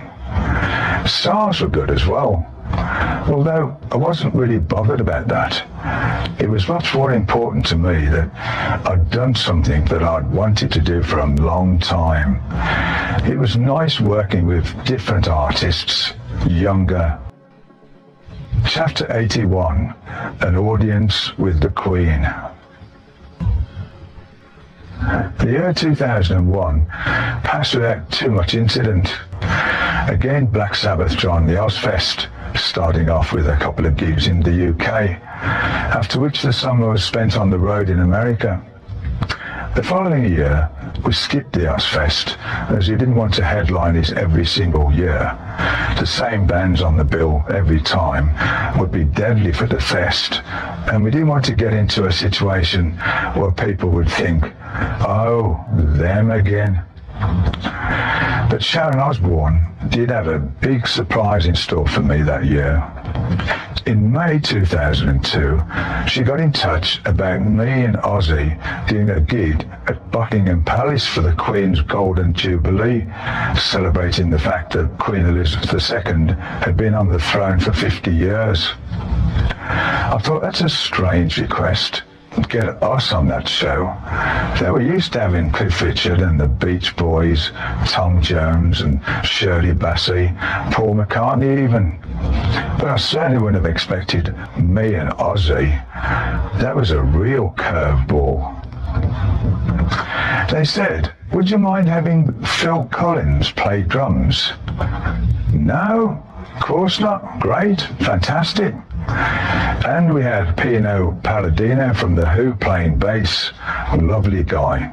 At our rehearsal was suddenly playing Paranoid, and Ozzy turned around and gave Phil Collins a really weird look. I know what Ozzy's like, he just does that anyway. But Phil didn't. After a while, Ozzy left and I ran through the song with Phil and Pino again. Phil said to me, what's the matter with Ozzy? Haven't I been playing it right? Yeah, you've been playing it fine. But he gave me such a dirty look. He probably didn't even notice he did that. Now there's nothing wrong. Oh, I was concerned. Tell me if I'm not playing it right. No, you're playing it great. The next day I went to Buckingham Palace to do the sound check. It was like Fort Knox to get in, which is understandable, I suppose. We went on stage outside in the grounds of the palace. We did our sound check, but we had to come off stage in the middle of it because there was a fire in one of the rooms in the palace. Apparently, they had boxes and boxes of fireworks that were going to let off on the night, and they were concerned that they'd all blow up, so they had to go and investigate. Brian May had called me the day before. He was to go up on the roof and play God Save the Queen. And he said, would you do it with us? I said, oh God, I can't do that. I would never be able to learn that and be comfortable enough to play it in front of billions of people watching on TV. Well, just come up with us then. No, I don't like heights. I can't. Well, you play on stage then, and I'll play up there. Oh, I'd never learn it in time. Phew, thank goodness I said no to that. But Brian was brave enough to do it. Backstage before the gig, I stood outside, talked to Paul McCartney and some of the other people. It was great, but through all these signs saying no drinking, no swearing, no this, no that, that terrified Ozzy more than anything. Because with him, everything is fucking this and fucking that. And he was actually practicing not swearing. He walks up and down in the dressing room going, raise your hands, come on, raise your hands. Instead of his normal, raise your fucking hands, you fuckers. I thought, no way he's going to keep that up. But he did. We went on, and Ozzy went on too soon. He was excited and was already walking on as they announced us. We did the gig and it went really well. We came off and had a chat with a few of the others, Tom Jones and the rest of them. Great day. Afterwards, we were invited to the Palace for a drink. I was standing there in this fantastic, huge, lovely room talking to Phil Collins when Tony Blair spotted me and came over. But Tony, eh? I'd never met him in my life. It was so unreal to have the Prime Minister come over to me like he'd known me for years. He said, I'm a big fan. I got all of the early albums. Then his wife came over, introduced me to her. While I was talking to them, I saw Ozzy walking over to me. He asked me something, and I went, Oz, meet Tony Blair. He went, oh, hello. And that was it. Tony Blair put his hand out, and it was like nothing. Ozzy didn't even acknowledge him and just walked off. I said to Tony, he's always like that, you know, because I didn't know what else to say. Tony said, it's okay. Then I saw Prince Charles walk over to talk to Ozzy. I thought, oh hell, there's no way Ozzy's going to be able to talk to him without swearing.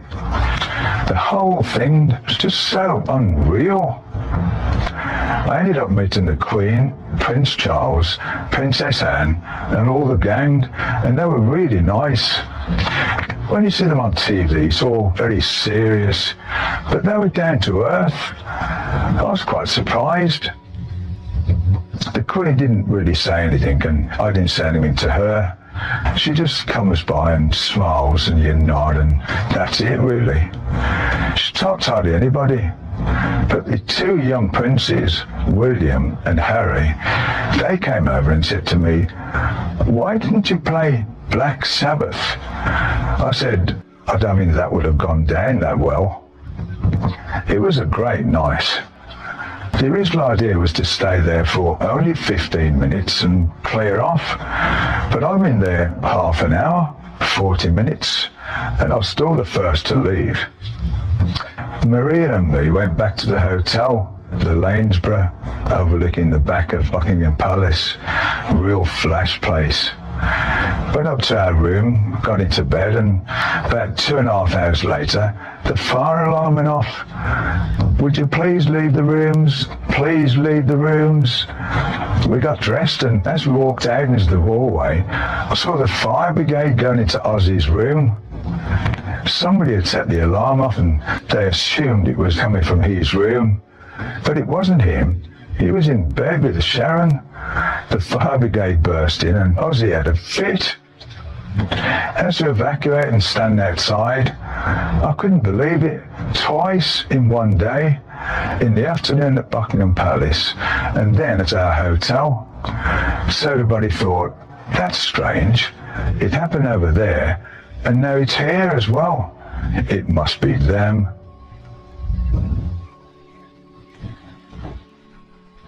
Chapter 82. Hats off to Rob Halford. On the 9th of December 2003, people from several British television shows got in touch with me to see if I would do an interview about Ozzy's accident. I didn't know what the hell they were on about, but I soon learned that he had crashed his quad bike and broken his collarbone and a few other things besides. He was in hospital for quite a while, where he had metal bars put in his shoulder and his collarbone. He was very lucky to be alive. I spoke to him. Of course, I wouldn't just leave him like that. And Sharon let us know how he was doing as well. Apart from him nearly dying, he was doing very well actually. Ozzy had just released the old Black Sabbath song Changes as a duet with his daughter Kelly. I never knew he was going to be doing that, and I was quite surprised, but it was great. And after his crash, he went straight to #1. It took Ozzy quite a while to heal, but in June, he was well enough through the Ozfest again, with Black Sabbath headlining once more. We kicked off in Hartford, Connecticut. While we were playing War Pigs, they projected a film behind us showing George Bush sporting a clown's nose, together with Adolf Hitler. One of the problems with these Ozfests was all this stuff was done without us knowing about it. Either that, or they would show it to us at such a late stage that it would be a case of use it or scrap it altogether. The Hitler thing caused a bit of an uproar, but then again, there's been uproar about everything we ever bloody done. Judas Priest was on the bill as well. Towards the end of the tour, Rob Halford had to step in for Ozzy. In the afternoon of the Camden, New Jersey show, the tour manager and the production manager said to me, "We've got a problem." I thought, uh-oh, here we go. They said, "Ozzy is not going to make the gig tonight." Oh no? How would you feel about somebody else doing the gig, like Rob Halford maybe? Has anybody asked Rob if he'd be interested in doing it? No, we thought we'd ask you first. I said, as long as you let the kids know that Ozzy's not doing the gig before they're coming in, or let them know well in advance that Robbie's going to do it, then fine, we'll do it if Rob can do it. Rob quickly learned our stuff in his bus. He'd seen our show umpteen times, so he just had to watch the DVD bit and gone over the things that he didn't know so well. We just go on stage, and I said to our tour manager, "You did tell the kids, right?" "No, we haven't actually said anything." "You're kidding. You have to let the kids know that Ozzy's not going to be doing it." They asked me if I would go on and announce it, and I said, "You've left it this late. I'm certainly not going to walk out there and say Ozzy's not showing up." Eventually, Bill told the crowd that Ozzy couldn't do it, but that Rob Halford was kind enough to stand in and so on. Black Sabbath followed Judas Priest, so Rob came off the stage, changed his clothes, and he had like half an hour before he had to go back on again. But it went great. It was tremendous how he did his set and ours as well. So hats off to him, he's such a great performer. The tour went on until September the 4th, when we're going to do a show in West Palm Beach. You could say we went down a storm without even playing, because it was cancelled due to Hurricane Francis. We were staying at this hotel then, and I had some friends who flew out from England to watch the show. As soon as they arrived, it was cancelled. The band had a private jet, so we got out before the storm came in big time, and I let my friends stay in my hotel room. They survived it. They must have been all right, because when I received my bill later, I saw that they dropped my minibar dry.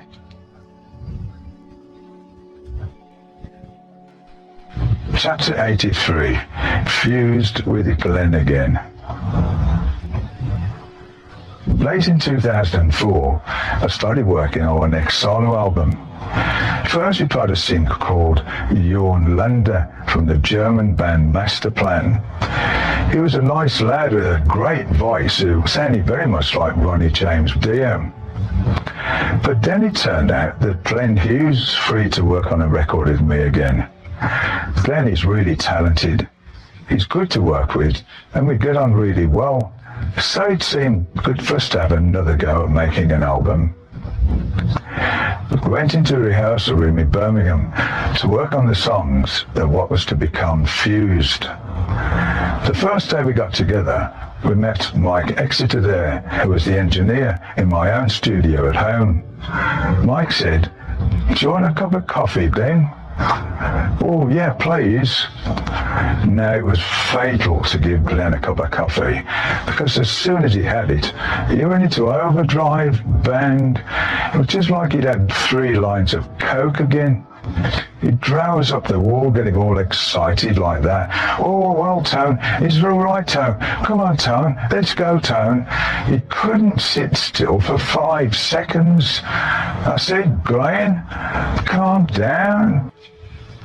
He was fidgeting and talking away. Yeah, well, I'm sorry, I don't drink coffee, and I shouldn't drink it, really."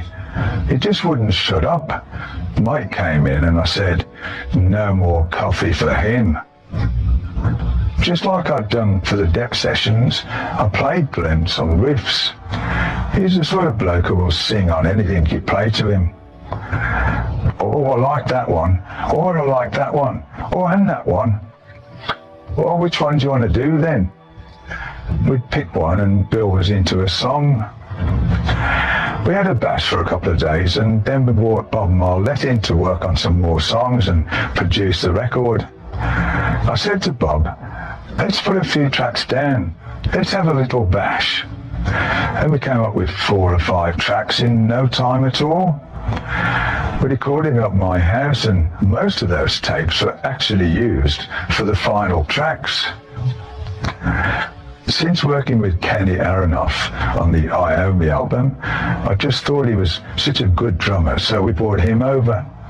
The 4 of us worked on the songs. We did rough takes of all the tracks, and we took it to the Mono Valley studios in Monmouth to record it properly there. It was all so very quick. We got together, wrote it, and recorded it. Fuse was released in July 2005 on Sanctuary Records.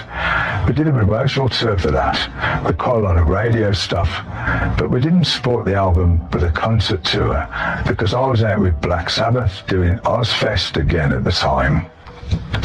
It was good to see that it was received very well by the critics and the audience alike. After having been met with terrible reviews and negative articles for most of my career, it shouldn't have mattered to me that much anymore, but it was nice to see so many people appreciating our music that much.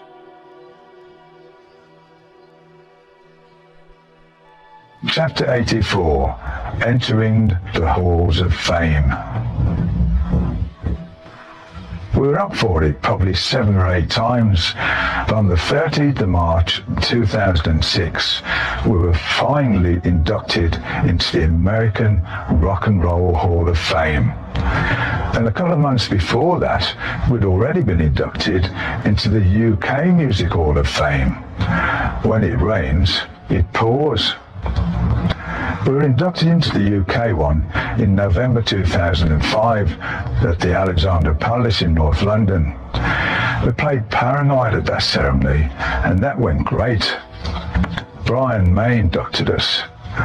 There was a bit of a commotion about that because Sharon wanted Angus Young of AC/DC to do it, but I wanted Brian. Then she wanted Angus and Brian to do it together, but Brian just didn't want to do it that way. I'm glad he stuck to his guns. He was going to do it, and I had to phone him up, and I said, please do it, Brian. Do it for me. He came and made a great speech, absolutely fantastic. I was really proud of him. Ozzy was playing there as well with his band, and Angus Young said about 3 words about that. Well, his first few words were, hello, can you hear me? Can you hear me? He's probably as good a talker as I am on those bloody occasions. We went into this TV station to do an interview after the presentation, and the bloke said, last year we had Michael Jackson in here. He came in with his award, and when he walked out again, he forgot it. I've got it in my bathroom at home now. I said, oh really? Well, fancy him doing that. And blimey, if I didn't do exactly the same thing. In fact, he probably had mine sitting in his bathroom for a while next to Michael Jackson's. But I've got it back now, so everything's okay. When we collected our award for the American Wall of Fame, we stayed at the Waldorf Astoria in New York. The event was held in the hotel ballroom. It was great. You could go downstairs, go to the presentation, collect your award and clear off. Well, supposedly, but you don't do that, because from then on you go into the different TV stations that are hooked up at the back there to do interviews. In doing so, I held onto my award like it was glued to me, because I didn't want to lose it like I had at the UK Music Hall of Fame. When we finally got it, after all those years of being nominated, I was really pleased. Ozzy had said some stuff in the past like, I don't give a fuck about being inducted. But I thought it was a great honour, and I am very proud of it. They wanted us to actually play there, but there's some problem, so Metallica played instead of us. They did Hole in the Sky and Iron Man. They were really good, and they inducted us as well, which was really nice of them. Lars Ulrich and James Hetfield said some wonderful things about us. They are genuine blokes, and they do love what we've done. In fact, James came along to a few Heaven and Hell gigs later, so he's a big fan. And in turn, I think they're really good. I really like them a lot. The Rock and Roll Hall of Fame's a funny old do, really, because it gets a bit stuffy. Fortunately, we could have loosened up a bit with the guys that we knew there, and of course, I loosened up a lot later when I sat in the bar with Geezer Butler until God knows what time. Next day, I felt bloody awful. When I left New York about 4 days after the event, I put my award in my hand baggage just to make sure I didn't lose it. It's quite a big thing, maybe a foot long, and when I passed security in the airport, they said, hey, you can't take that through. What do you mean? It's an award. I know it's an award, but you could use it as a weapon. I thought, oh no, it's taken me 38 bloody years to get it, and now they're going to confiscate it. But everything was sorted out, and I managed to get it home, safe and sound.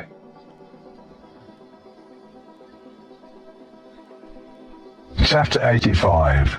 This is for peace. Towards the end of 2006, I was invited to work with Zemblian, this Russian band that played the Kremlin. It was their anniversary, and they wanted to do Heaven and Hell and Paranoid. I said, okay, but I'll just do Paranoid. I just wanted to do something short, because I didn't know who the bloody hell they were, but they're quite big in Russia, and they offered me a fee that I just couldn't refuse. Actually, they offered an initial fee, and I said to Ralph, I don't particularly want to do it, just double it. He doubled it, and they said, okay. So I flew out there. Tony Martin and Glenn Hughes are on as well, and so are Rick Wakeman and his son Adam, and Bonnie Tyler. Then as I got in, the promoter took me out to eat, and the amount of drink was lethal. It was all, have another shot of this, and have a shot of that, and fill up, and another salute to whoever. After just a few of them, I thought, fucking hell, if I do this for a couple of days, I won't survive.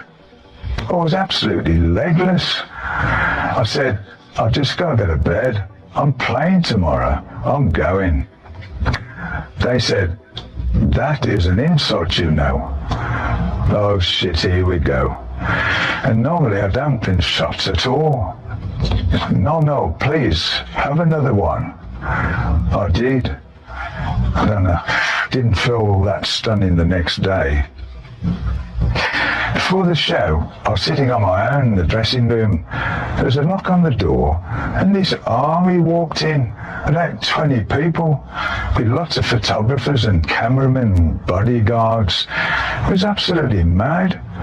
Somebody pinned a medal on me and said, comrade, this is for peace. I shook my hand for the cameras and left. Shoof. As soon as they'd come in, they'd gone. That was it. What happened there? I never found out who it was. For all I know, it could have been Putin himself. Then I did the gig. There are only very wealthy people there, obviously all connected with the government, and they're all dressed up. It was in a small theatre that probably only held about 200 people, right there in the Kremlin. To play a gig like that was ever so weird. I saw Tony Martin there for the first time since the end of the Forbidden Tour back in 1995. He went on and sang Headless Cross. It was alright seeing him there, first at the show and then later at the restaurant. That restaurant was another matter. They'd closed it for regular customers, so it became a private thing for the people connected to the show. We went for lunch there, me, my guitar tech, my assistant, and one of the people from the promoter's office. Apart from us, the place was completely empty. I asked for the wine list and I picked this really expensive wine. They bought a bottle of it, poured it. I had a sip. I said to the bloke, this wine is off. The head waiter came up and said, what is the problem with the wine? It's off. The look on his face, he was so pissed off. It is not off. It cannot be off. But it was. They probably weren't used to people spending that sort of money on a bottle of wine. But then they bought me another one. That was off as well. I said to the promoter bloke, I can't believe it, but don't say anything. Just leave it, because the look they gave me the first time was enough. And the waiters probably thought, he's only had one sip of it. So extravagant.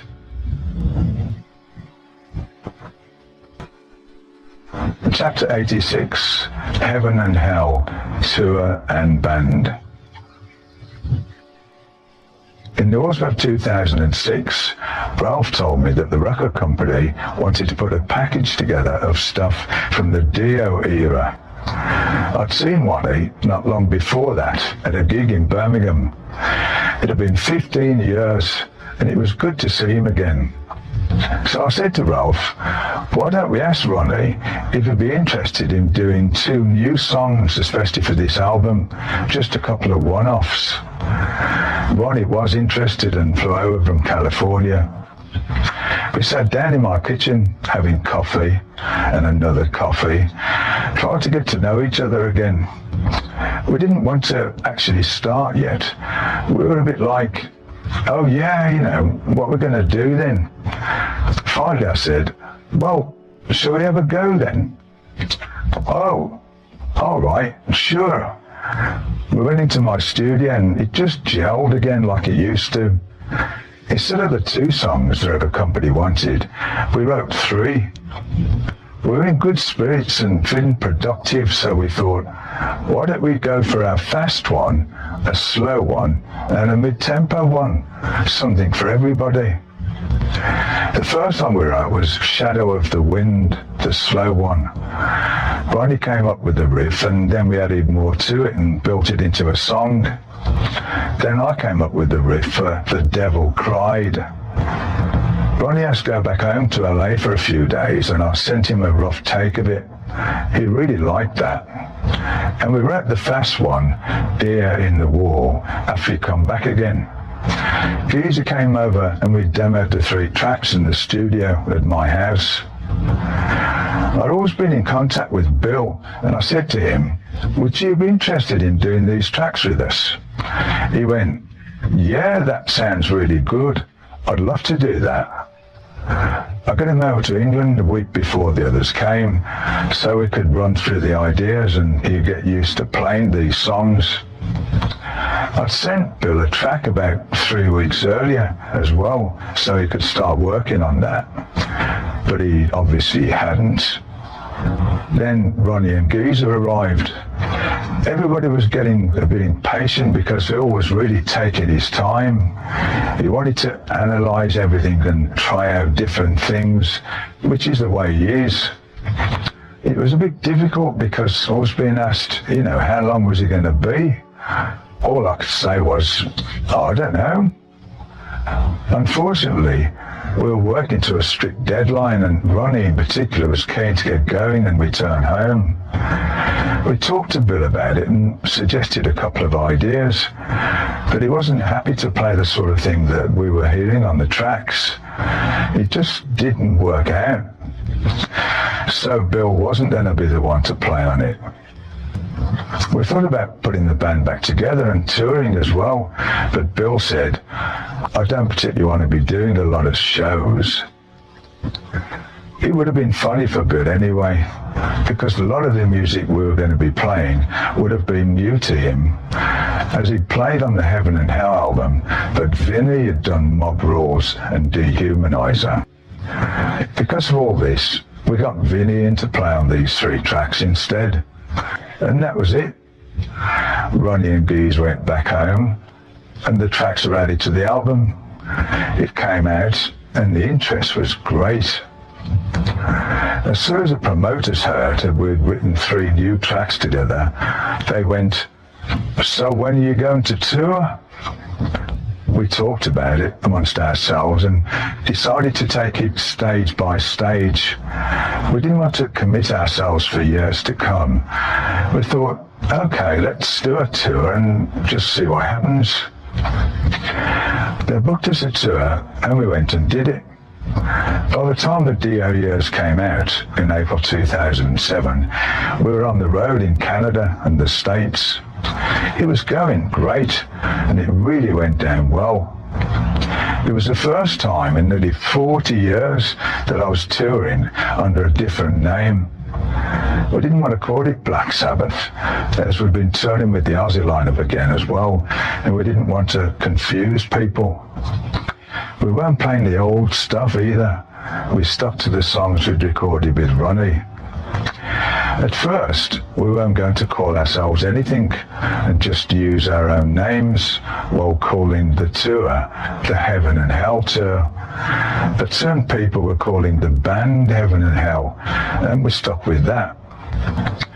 We started with Megadeth and Down with Phil Anselmo, whose spot was taken by Machine Head in mid-tour.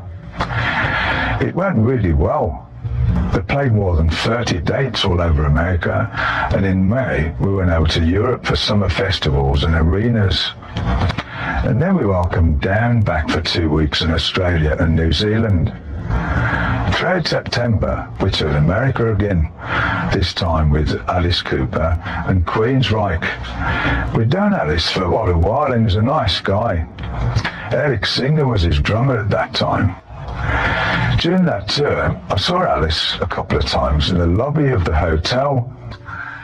You going out for a bit? Yeah, I went to play a round of golf. Apparently, he's a really good golfer.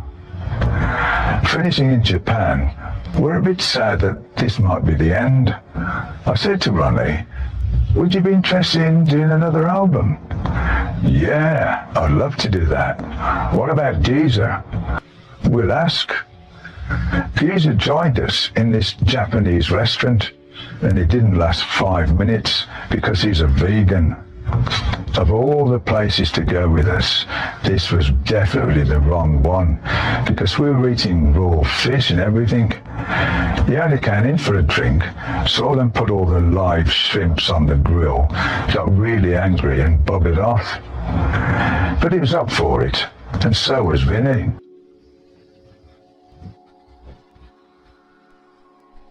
Chapter 87, The Devil You Know. We didn't write while we were on the road. I did have an amp in the dressing room and fiddled about a bit, and sometimes I come up with a couple of riffs which I then recorded onto a little digital machine. I just kept them so I could go back to them at some point, but it never worked trying to write a proper song while on tour. We never sat down together to do it because simply we weren't in each other's company that much. Me and Geezer travelled on one bus together, and Vinny and Ronnie on another. Then we both left at different times. After a gig, Geezer and myself would have a shower, get on the bus and go. Ronnie used to stay behind for a couple of hours because he liked to relax and have a drink and see a few people. Meanwhile, Geezer and me were asleep on the road. I'm an early riser, but Ronnie would sleep in late. With two different schedules like that, to write a track together was very difficult. So after the tour, we had writing sessions. I did a lot at home, where I put loads of riffs down and a lot of the structures of the songs, which I then put onto a CD.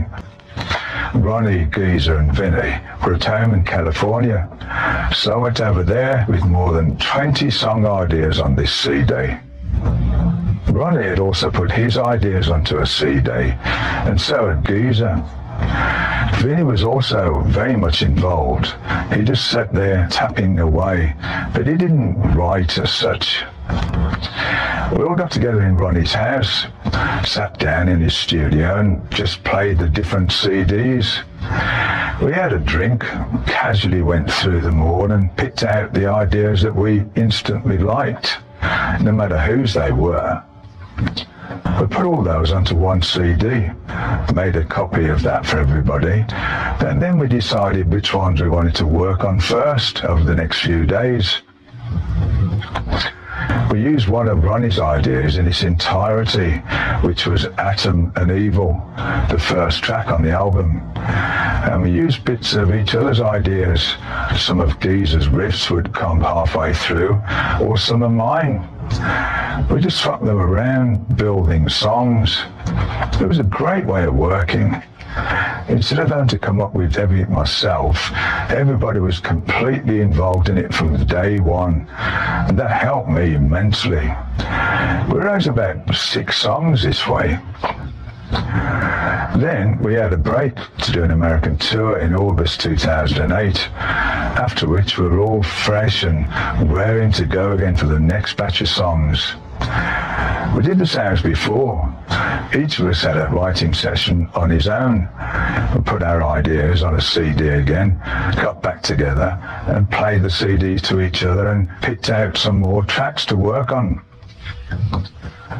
When we decided to record Atom and Evil, because we all liked it so much, Ronnie was quite honoured. He had written the words and the music, but he was very humble. He said, we don't have to do it. And then he added, but you know, if you really like it. I said, it's wonderful. It'd be a great song to do. When we were in LA putting the songs together, I had a little studio set up in the basement of the house I rented. My engineer, Mike Exeter, was staying at the house as well. We put the ideas together at Ronnie's, and afterwards I'd go back home. The next morning I might tinkle around with it and change the riff. And then later in the day, back at Ronnie's, I'd say, what about this idea? On Bible Black, I'd started off with a riff I'd come up with back home in England, and then Ronnie had changed this and that around. Then one morning in my little basement studio, I changed the riff completely. It worked well, and in the end, Bible Black turned into a great song. Not all of the songs came from the ideas we already had on our CDs. We came up with The Turn of the Screw, Neverwhere, and Eating the Cannibals at Ronnie's. They were done from scratch, right then and there. We didn't just sit around listening. We had our instruments there and did a fair amount of writing together on the spot. Most of the songs were group efforts. Even the ones that were almost completed when presented to the other band members were often changed. We'd move stuff around a bit and put new bits in and add little twists that would make them more interesting. Ronnie might say, what about trying that bit there and maybe change this bit? And we'd try it. It was good because we pushed each other. Instead of going, oh, all right, that'll do, it was, yeah, we can make this even better. We got along really well and we came very close. That helped us while writing these songs. We really honed in on the whole thing.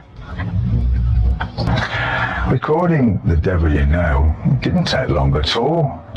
We'd already got into pre-production in LA. Once we'd finished the writing, we rehearsed the songs. We played them and taped them and got them fairly tight. We had a little time off and then everybody came over to the Rockville studios in Monmouth in Wales, where we just played the songs live in the studio. We put them all down in just 3 weeks instead of the 5 we'd originally planned. I was thrilled to be able to write like that and get the pre-production done and then go in and play live. It was absolutely great. But it wouldn't be right to be in the studio with no hijinks, and this time the drummer to be on the receiving end was Vinny. It was cold being November, but Vinny was as usual working up a right sweat, and at every take his hair was soaked, so he'd have a hairdryer next to his kit to dry whenever there was a break. The thing packed up and he got my tech Mike to repair it. He was really pleased when it came back and he tested it, no problem. We took a break and while he was gone, I couldn't resist filling it up with talcum powder. Back to work, and sure enough, Vinny picks up the dryer, but this time, poof! Instead of a black-haired drummer dressed in a black t-shirt, there was now a white apparition. Being Vinny though, he took it all in good spirit. I find when you're coming up with the riffs and you've got the right people around you to put them together, it can go very quickly. There's actually no reason why we couldn't have played everything in one day, because we were doing that at rehearsal. It's just that you get into that thing where you think, we'll do 1 track a day. And then you'd want to do a guitar overdub, or Ronnie would want to do an extra vocal, and a track would take a couple of days. I could have saved an absolute fortune working like this in the past. But you can't work that way with everybody. It takes a certain combination of people to be able to do that. The Devil You Know was released in April 2009. Listening to it, you can hear that we were really inspired and had a great time making it. And therefore it was nice to see that it was received incredibly well. The critics were raving, some calling it the best metal album of the year. In America, it debuted at number 8 on the Billboard album charts. I'd been at it for 40 years and hadn't always been smooth sailing. But The Devil You Know was another high point. I couldn't wait to tour the album and take the show on the road once again. We started off in South America, playing to big crowds that were always wild. The European side festivals are really good as well, and Wacken was especially great. The crowd was fantastic, and it was very well organised.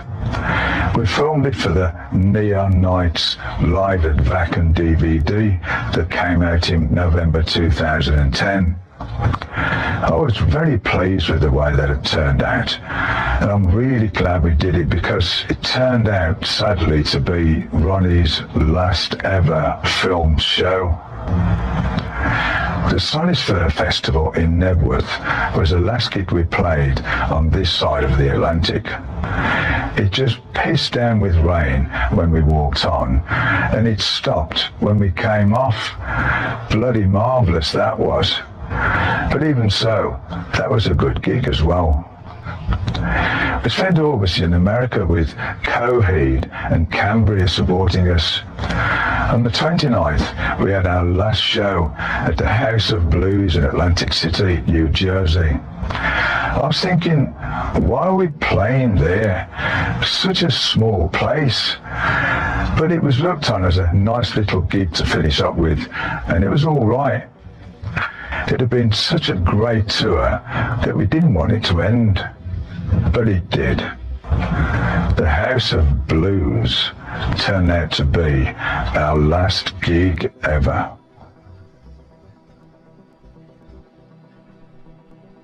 Chapter 88, Farewell to a Dear Friend.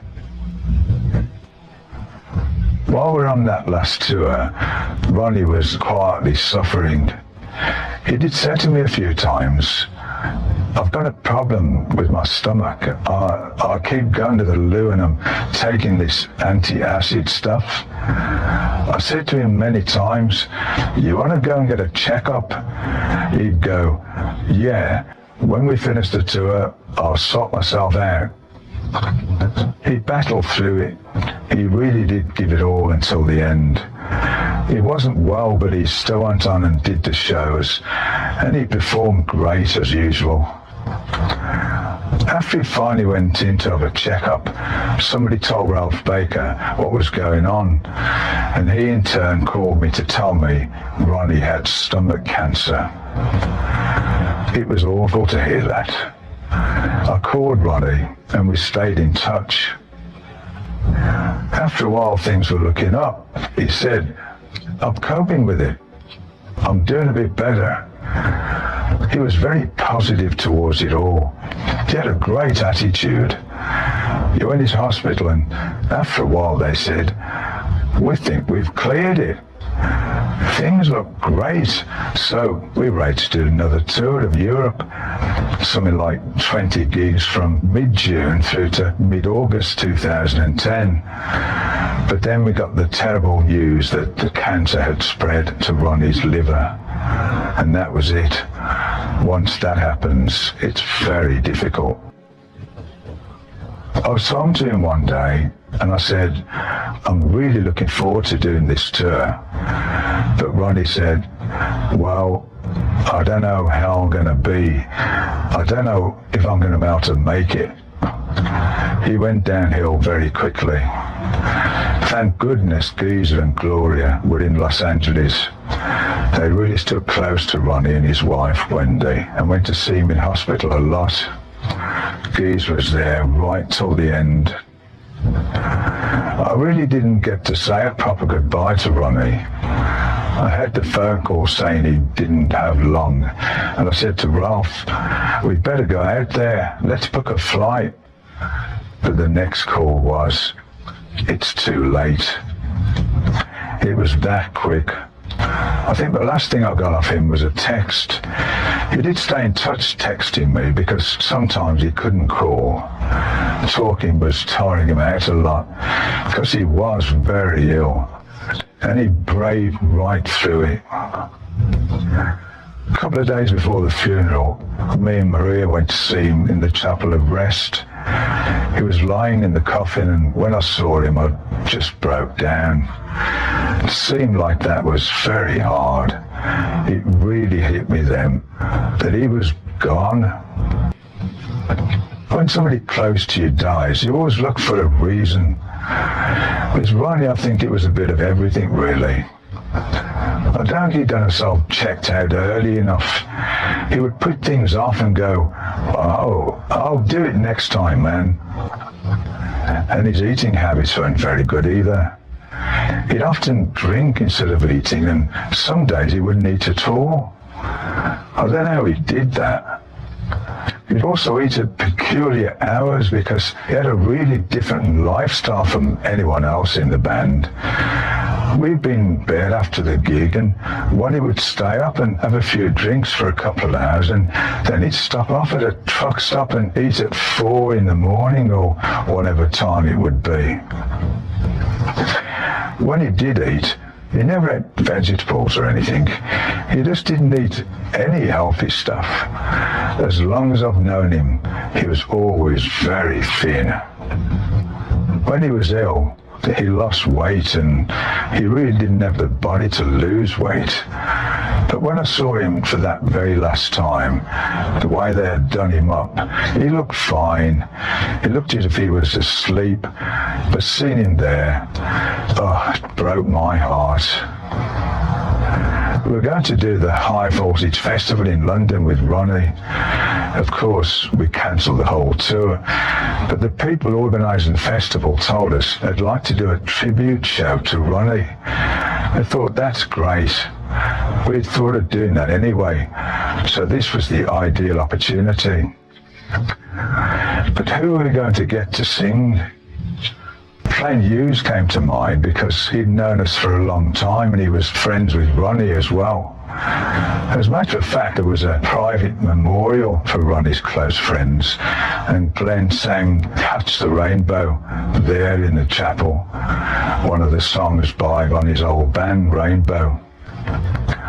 There was a memorial again the following day for the fans in a big venue, and Glenn sang it there as well.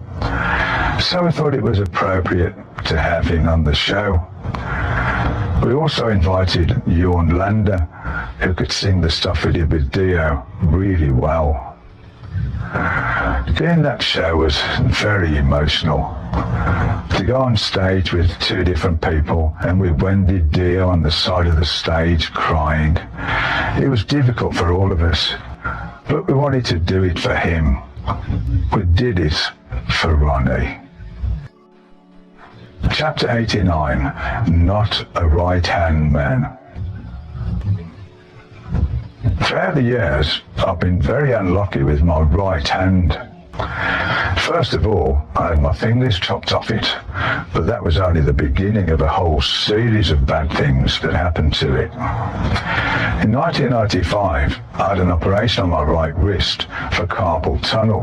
And when we did the Ozfest in 2005, my arm really hurt. I did get cortisone injections for it, but the effects didn't last long. I thought, what the bloody hell is this? I had x-rays and they said, you've broken 3 tendons in your right shoulder. 3 ligaments, actually. They put them back together and it was fine until about 3 years later. I was in New York. We were doing a gig on the night and I was doing some exercises with weights. You're supposed to exercise to strengthen your arms, but I probably did a bit too much and I had this sound like a snapping of an elastic band. I'd broken another one in the same shoulder. My arm was shaking. I couldn't control it and I thought, oh no, it's gone again. They gave me a cortisone shot and some painkillers to go on stage, and I played the gig that night, but it was bloody painful. Fortunately, it was the last gig of the tour. I had it checked out back in England, and the surgeon said, to be honest, it was in a bad state when I repaired it last time. They were afraid really badly and we were lucky to be able to repair it at all. But I don't think we can do it again. And also, it's wrong now. The tendon has shortened too much to reconnect. Maybe a top specialist would have been able to repair it, but I just left it. It does affect me when I'm lifting stuff above my head. If I have to put a suitcase in the overhead locker in a plane, for instance, that's when I notice it. I've also been bitten badly by Rottweilers on my right hand and arm. I had 4 Rottweilers the first time this happened. About 5 years earlier, we had 10 pups, and I gave a friend of mine one of them. When he went through a divorce, he said, "Could you look after the dog for a while?" So we had the dog back, a big bitch, but my dogs didn't get on with her. They started attacking her, which was pretty brutal. I had to pull one of our dogs off her. His collar just came off in my hand and he died back on her again. Blimey. I couldn't get him off and he was ripping the dog apart. So I got one of my big coats and jumped on top of the bitch, covering her up with it. My dog stopped then and Maria managed to get him back inside. But the bitch was in shock, and as I had her covered up, she turned around and wow, in a matter of just a few seconds, she bit 2 fingers, the side of my hand and my thumb. She obviously didn't know where she was. She was just in total shock after my dog had set on her. I thought, oh fuck. Blood squirted all over the place and Marie was shouting at me that I shouldn't have risked it. I just went, quick, get somebody to bandage my hand up. Both of us shouted at each other.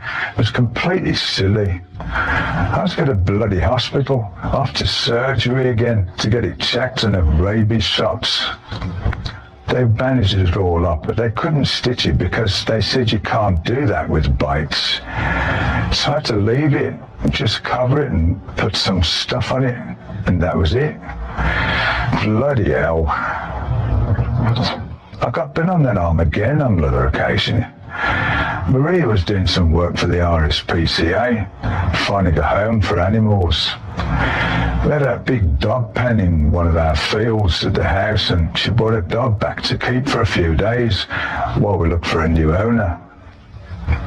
He was a lovely Rottweiler that had been mistreated. Maria told me not to go anywhere near the dog. Of course, I took no notice. All right, yeah, all right. I went to the dog. Hello, hello. I reached out to stroke it and he caught my arm and then he looked at me and bit me again, more or less in the same place. Fuck. That's so bloody quick. The dog just grabbed my arm and it was only a warning as well. If he'd wanted to, he could have ripped the bloody thing off. But he was frightened and he didn't know me from Adam. It was my own fault. I shouldn't have bent over. You're not supposed to do that. And he probably smelled my other dogs as well. It immobilized my arm, so I was off to the surgery again, to the same doctor. He must have thought, what the hell is going on there? And once again, it couldn't be stitched. We had a tour coming up and I thought, oh, for Christ's sake, just typical that is. My arm bothered me for a good few weeks, but it healed eventually. Maria had a real go at me and told me what a silly bugger I'd been again. But I did go down to see the dog again the next day in the pen, just to face my problem. You can't be terrified forever. I was a bit overpowering with him the first time, so now I went to introduce myself properly. I opened the pen and went in there with a couple of biscuits. He stood there looking and I thought, don't go for me again, please. But he was all right. He was great after that. We had him for about a week until we found him a new home. He's probably killed the new owner by now. The worst thing that happened to my hand, though, is the cartilage disintegrating in the thumb joint. I had already had problems with that joint for a couple of years. I had steroid injections, but they were just sticking the needle in roundabouts, and some of it didn't hit the right spot. Eventually, I heard of this place in Birmingham called the Joint Clinic. This doctor called Anna Moon is a specialist in hands. She injected me under X-ray so that she could see exactly where the needle went in, which was brilliant. I had steroids first, and then I tried this new stuff like a gel that they use on knee joints. It looked like glue, and I had to have 3 injections in between the joints over the course of a week. It basically buffered the joint like an artificial cartilage and stopped the bones from rubbing against each other. It was all right, but it still didn't work properly. My hand swelled up from all the playing, and that's put ice on it and take anti-inflammatories and painkillers all the time. Eddie Van Halen had problems with his joints in his hand as well, and saw this doctor in Germany, Dr. Peter Welling from Düsseldorf, who does stem cell treatment. It's the only place that does this kind of treatment. Eddie told me it really helped him, so I went to see this chap. I did 4 hours of all different sorts of x-rays. They checked everything because they can't treat you if you have any other kind of problem. On the x-ray, they found a white mark in my joint, and they said, "I don't think we're going to be able to do this. If it's what we think it is, you're going to be on antibiotics for 6 months." I thought, oh, for Christ's sake. And said, "Well, what do you think it is?" "We think it is fluid in the joint." They checked again and found a hole in my joint, but one of the doctors had at some point injected a steroid right into the bone. That's why I was getting a swelling in my hand. They said, "Now that we know what it is, we can actually go ahead with the procedure." They said, "Blood from my arm, send that to the lab overnight," and grew new cartilage from it. Then a day or 2 later, they injected it back whenever it was needed. The doctor changed his surgical gloves about 3 times in the course of the 5 minutes it took me for the injections. That's how clean they were. I had to be there at the clinic for a week, go in the morning, have the injections, then back to the hotel. They took quite a few big files of blood in case I needed a top-up later, which I did. They grew the cells, and I went in every day that week, and the difference was amazing. It really, really helped. I wasn't getting any pain anymore. I did have to go back to see Dr. Welling again a couple of months later, because the neck's joint up, and also my left hand were playing up as well. I had a full body scan as well to see if there was any problems anywhere else. There was just a little bit at the base of my spine and the top of my neck, in between the neck joints, but that was just normal wear and tear apparently. All these guitar players like Jimmy Page and Pete Townsend, they used to jump up and down and roll on the floor on their knees. Years later, you really feel that. Like footballers, they get these joint problems because of all the abuse. I just stood there with a guitar for 40 years, but you're standing funny when you're playing guitar. So all that gradual wear and tear, putting more weight on one leg and all that, caused me back problems. Dr. Welling gave me injections for my back as well, and after about 4 days of those, I never had another problem there again. All the pain disappeared. It's great. The last time I saw him, he said, "It should be growing all right now."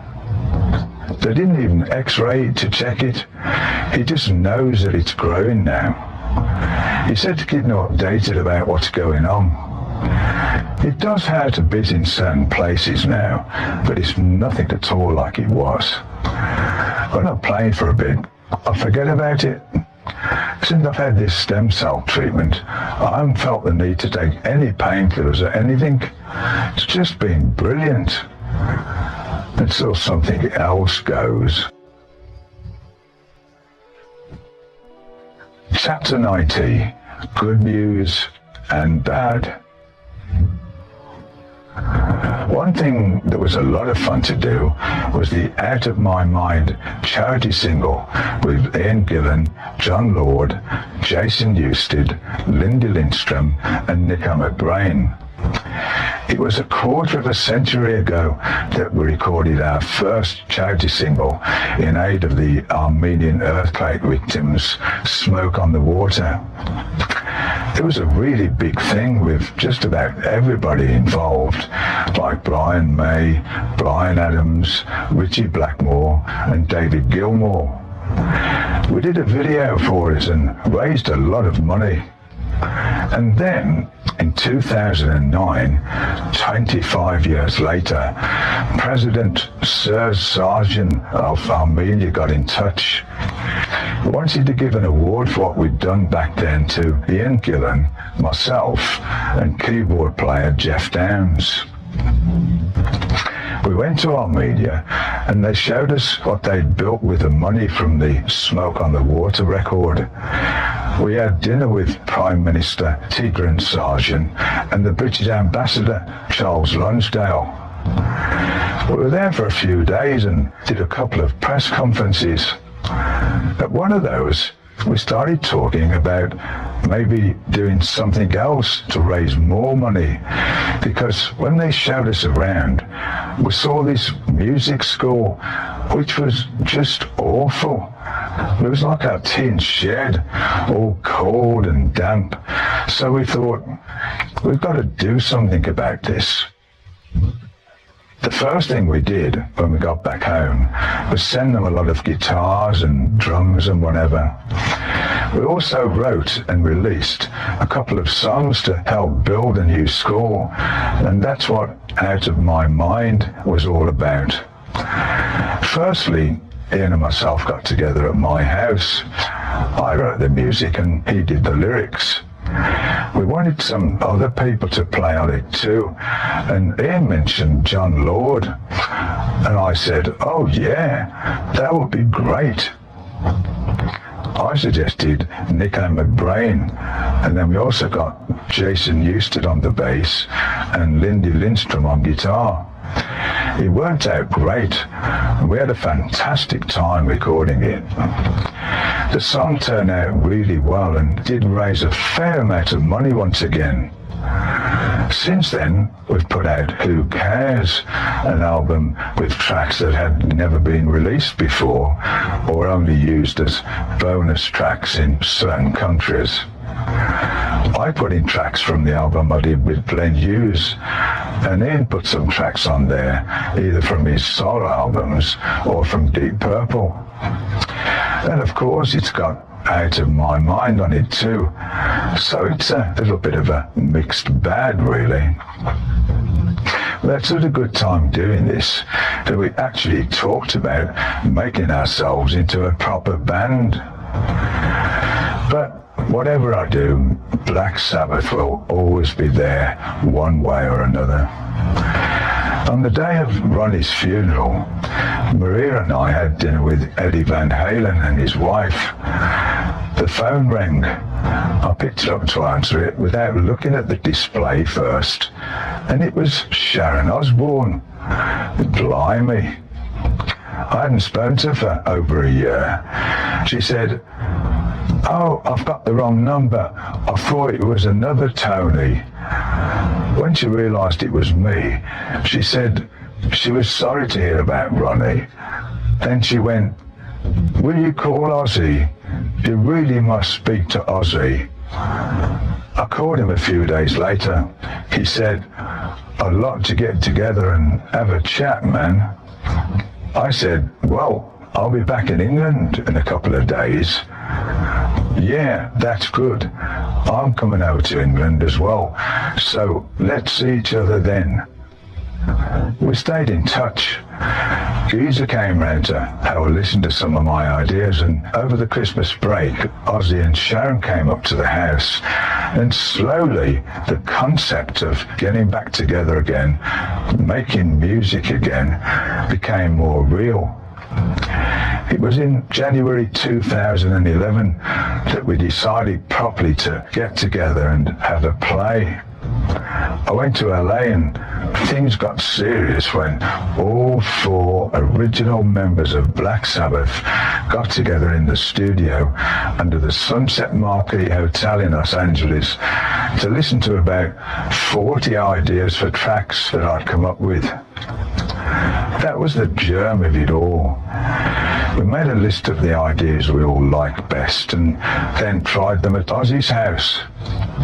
He has a studio in the basement, which made it really easy to work without having the world peering in at us. It was really inspiring. Ideas came up and all sort of gelled. It was the same way of working as I'd done before with Heaven and Hell. My initial idea might spark the guys off, and they, for instance, would pull it apart and use the original riff of one song and add some other bits, and then we might take it into another direction and then make a new song out of that. We then started learning the new songs. Bill hadn't played for a while, so it was a bit rusty at first, but it was going well. The quality of the music was already good before we started, and certainly when Geezer got involved, it turned into that old sound again. My initial ideas turned into Black Sabbath songs. When we talked about us getting back together, we thought it would be good to have somebody else to take the reins and work at getting the best out of each of us. The record company liked the idea of us working with Rick Rubin. We'd met him before, of course, back in 2001 or 2002. When we thought about doing a new album back then, we went to his house to see him, just like we had all those years ago. Back then it was like we were visiting Buddha himself, but this time we were on a more even level. It wasn't a long meeting at all. Most of the time was taken up by Rick playing us the original Black Sabbath album, the one we recorded in just one day back in 1969. It was on about the vibe from that album and was into us doing more stuff as a jam type of thing, just as loose as you did it in the early days. I thought a producer would be there when you're writing the songs, getting involved, going, hey guys, what about trying that bit there, or whatever. But Rick hasn't been so far. He's left it to us. I guess that's good. We've done enough writing over the years to know how to do it. When we worked at Ozzy's studio, I was in touch with Rick, and he'd just say, okay, Tony, let me know when you've got something for me to hear. So whenever we had 1 or 2 new songs, I'd phone him and he'd come down. This happened 4 or 5 times, and that's really as far as we've got with him. We'd play him stuff and he'd say, I like that. I don't like that. Not sure about that. Of course, we in turn would go, why don't you like it? How do you see it then? Then that's it. That's pretty much what he does.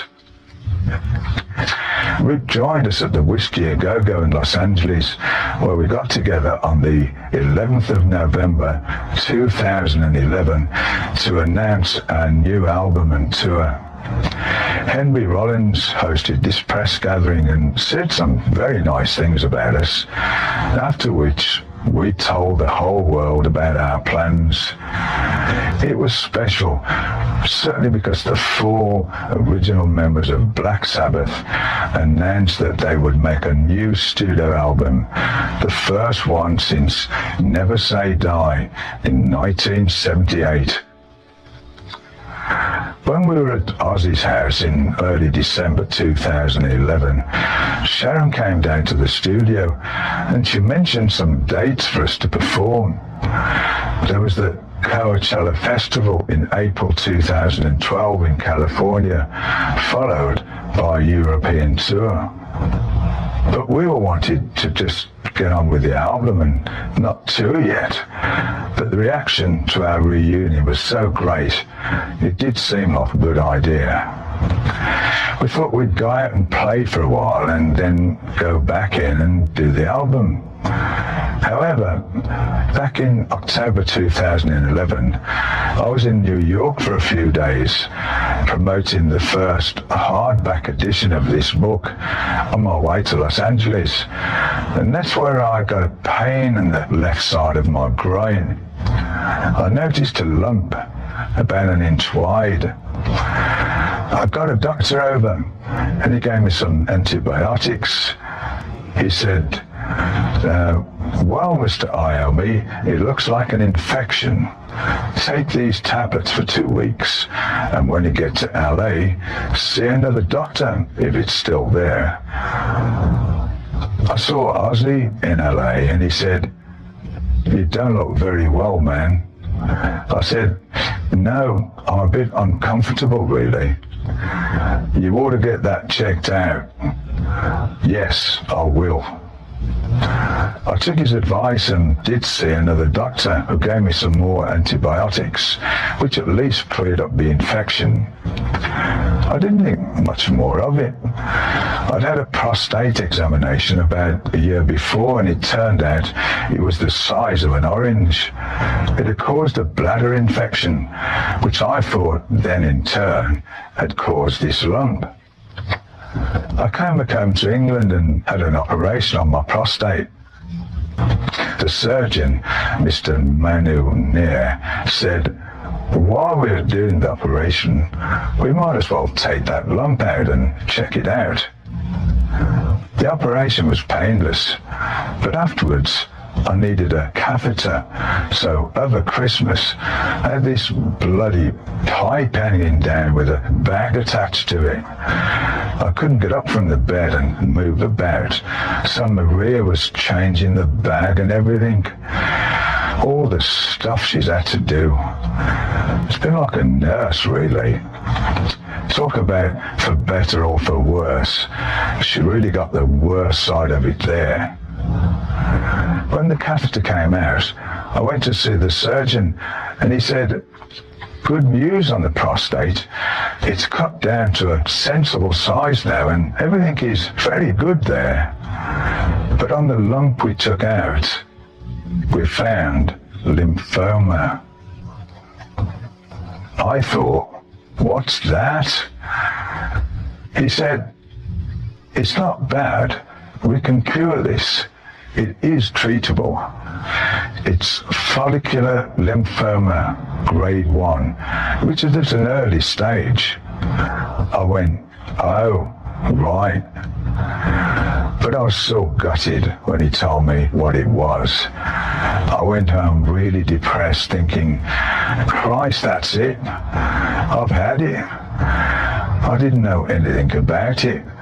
Cancer was death to me.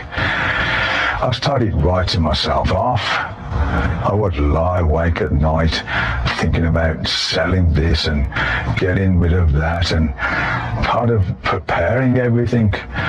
Who should speak at my funeral and where I want to be buried. Really grim stuff. But then again, I also kept thinking, I'm not ready to go yet. I've got too much to do. I don't like being here. About 3 days later, my GP, Dr. Mark Abdu, phoned me up and said, they've done more tests and we found it's not grade 1 after all, but grade 3A. I think that's out of 4. It might even go to 5. So grade 3 was bad news. I went, oh no. Dr. Abdu knew a local specialist and friend, Professor Donald Milligan, and got me an appointment to see him. He said, we'll treat it. We'll do chemo and all the things necessary to try and contain it. I went for numerous scans to see if it had spread to anywhere else. It hadn't. It was all in the left side of my groin. I was still suffering from the after effects of my prostate operation. All the antibiotics and other medication involved had knocked me about a lot, and I was really weak and tired. But once I got over that, they got me to start the chemo. They told me I needed 6 courses of chemo, 1 every 3 weeks.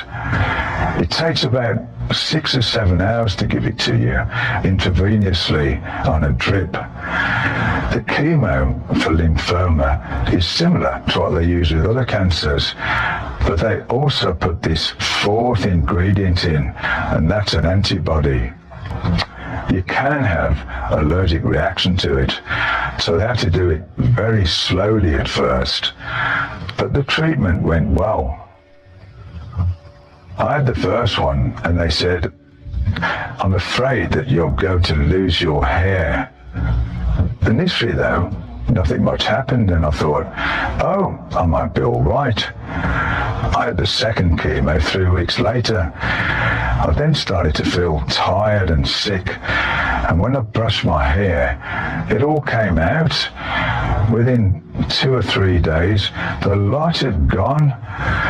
When I'd get up in the night to go to the toilet and look in the mirror, it was, oh God. The hair on my head went first, and some on my chest. My beard and my moustache went thin, but nothing drastic happened to my eyebrows. I've always had long hair, whether it was in the 60s when they said, oi, get your hair cut, or more recently when it was short compared to back then, but still longer than most anybody else's. So, with the hair on my head gone, that was a terrible shock. Of course, the skin underneath was white. It was like an egg. It was all so sudden that it was really hard to get used to. I showed it to Ozzy and Geezer, and their first reaction was, you look like your dad. Being bored. Bloody hell. It's freezing cold.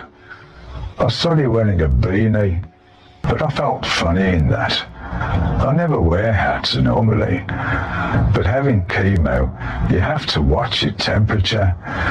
Mine went dangerously low. It was 35 degrees, so I had to build that up.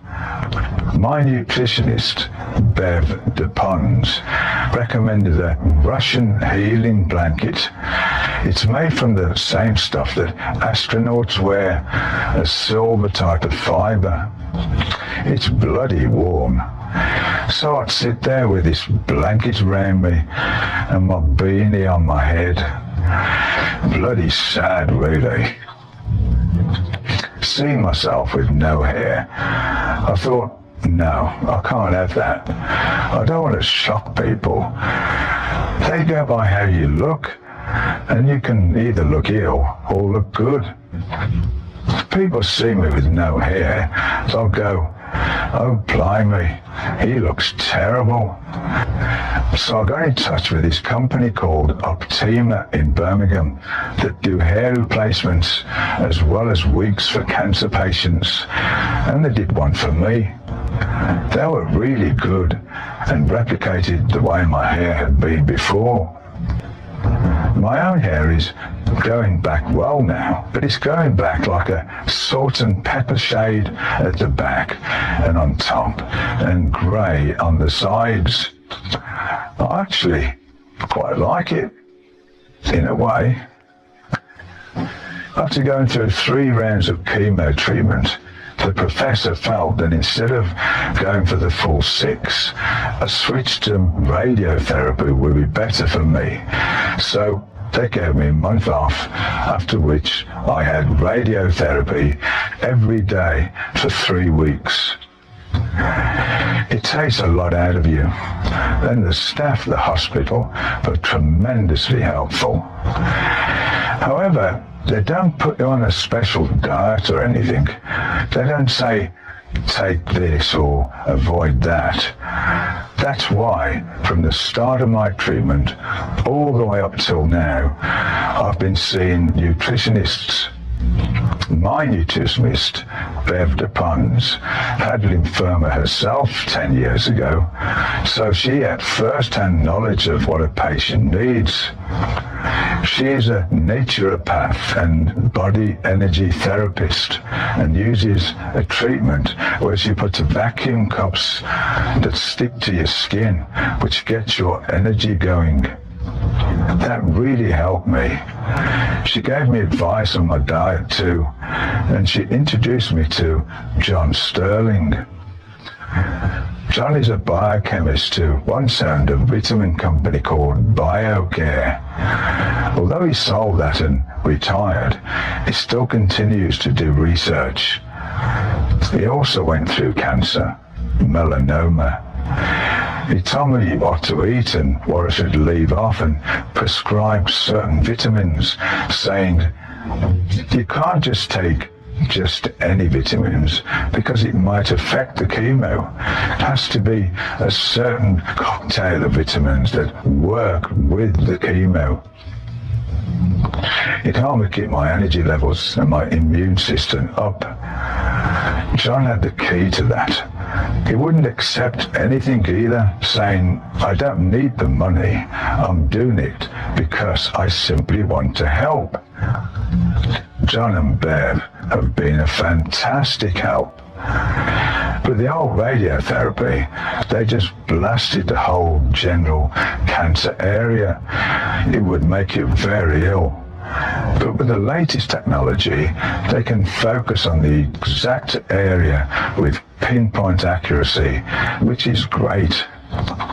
Having radiotherapy every day often burns away your skin. But thanks to all of Bev's and John's nutritional advice, plus a cream that they gave me, that didn't happen in my case. It got painful. It still is, and the after effects can go on for a year or so. But I didn't get any blisters or anything. The last radiotherapy session was in April 2012. I'm writing this a couple of months later, at the start of the summer. I just had a checkup, including another scan, and they said, it looks quite good. When I found out I had lymphoma back in December 2011, Coachella was blown out. I spoke to my doctor saying, look, I've got this European tour coming up, would I be able to do it? They said, we don't know. It's far too early to tell. I really tried to get myself together to do that tour, but the promoters wanted me to guarantee that I would be able to do it. If I gave them such a guarantee, I'd get sued if I then couldn't perform. So Ralph said, no, Tony, you're not doing that. In hindsight, I wouldn't have been able to tour anyway. I wasn't even allowed on planes because of the risk of infection. And I was just too tired some days, and other days just too sick. Ozzy and Geezer went out on the road builders, Ozzy and Friends. And sometimes I thought, oh, I could have been out there now. But I had an email of Geezer saying they weren't on stage until 11 p.m. one night, 11:30 the next. I wouldn't have been able to do that. It would have been much too tiring. I mean, nowadays, by 9:30 at night, I've had it. I just have to recuperate. John Sterling said, "You've just got to be selfish because it's your life you're talking about now. You can't just carry on where you left off. You've got to rethink the whole thing, plan and get yourself in a proper state of mind and get healthy to a point of being able to handle all of that." I've got friends who have cancer who've taken a whole year off altogether and have done nothing just to get themselves better. But I've been trying to work through it, what with the rehearsals and the writing. After finding out I had lymphoma, we decided to work from my house in Birmingham. Ozzy and Geezer came out to England and we were writing all through the chemo period. Some days I just couldn't do it because I didn't feel well, but they understood. They were great. Ozzy would then probably have a go at a vocal or something.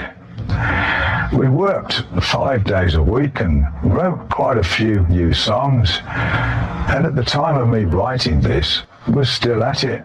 I'm so eager to start recording. I asked Rick Rubin, "When are you planning on this being done?" He said, "Well, when we have the songs." When Ozzy and Geezer get back from the tour, we might just lock a couple more songs out. We'll go through the stuff we've got, make some changes, use this or that, one or the other, make a decision, and then the next thing will be to start recording. I can't wait. I've got that urge to get stuff done now before I can't do it anymore. I didn't tour, but I did 2 UK shows. The first one was a charity gig at the O2 Academy in Birmingham on 19th of May 2012. We did that because we needed to have a play together as a gig. Plus, we needed to do it for me to see if I could last for 2 hours. It was nice to do a hometown gig and give some money to a charity. We did it for Help for Heroes, for people who come back from the war injured, whether it's mental or physical. The only thing that disturbed me was a lot of the tickets were being bought by scalpers who sold them for up to £1,000 a ticket. It would be one thing if they would have given it back to the charity, but to make money on it like that was awful. And some of the true fans had to pay a lot for tickets, which was a shame. We also wanted to do a full set to see how long it would be. This was done in preparation for the second show we did at the Download Festival in Donington on 10th of June 2012. There, we would only be allowed to play 1 hour and 45 minutes, and that was it, plus they had a curfew. At the O2, we had ended up playing a little under 2 hours, so Download would be about the same. The last few times we'd been together, we played roughly the same set. Now we wanted to do other songs we hadn't done for a long time. When we planned to do the O2, I was really concerned about doing the 2-hour set. That for me was a big challenge. I was thinking, I've got to deal with it, and I've got to get a bit of rest before I go on. Of course, that didn't happen, because before we went on, I was in the dressing room talking to Ralph and Mike Exeter about this and that and the other. But on stage, I was fine. The adrenaline kicked in, and I felt great, even after it came off. It actually perked me up. I worried about Donington as well.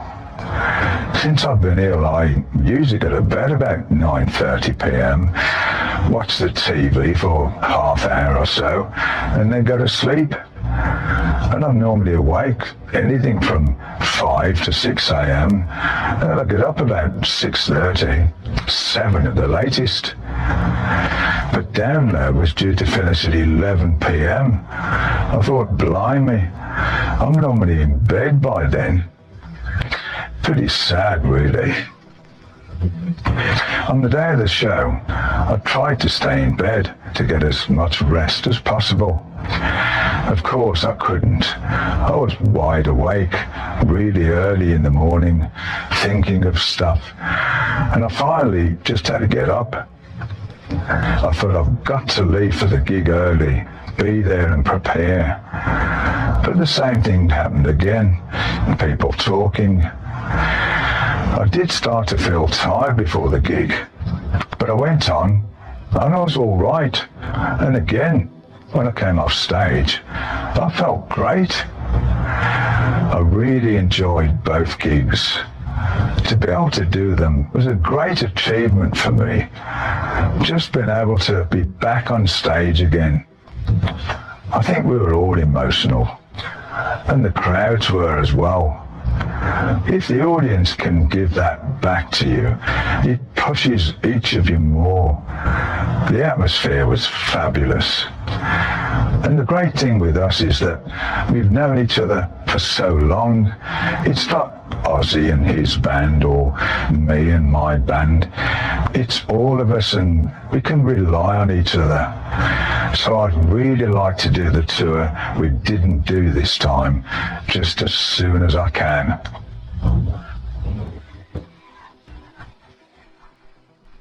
Chapter 91, Coming Out the Other Side.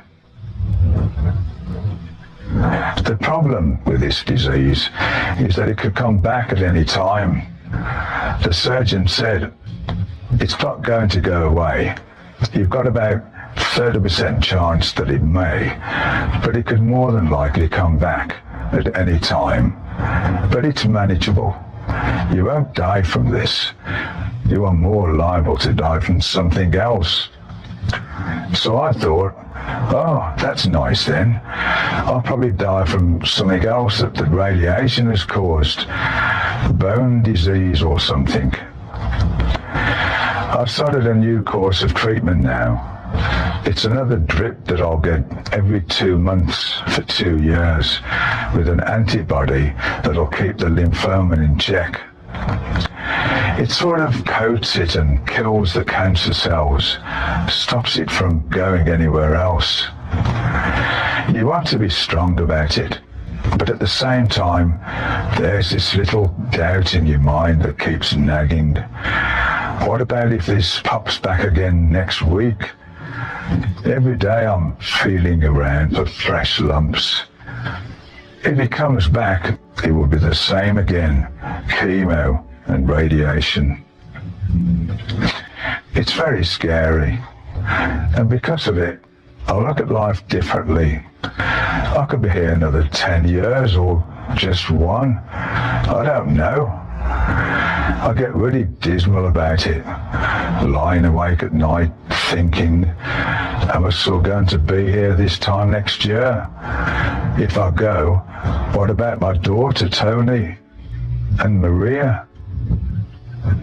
Maybe we should get a smaller house, because the place we have now would be too much for Maria to manage on her own. Maybe it's time to scale down anyway and try to live more of a peaceful life. But then I think, well, I really don't want to let the illness take over. I want to almost try to forget about it and just carry on. I've always fought through any adversity in my life. I can't do it any other way. And with cancer, I have no option but to fight. I've got to do what I have to do and try to beat it.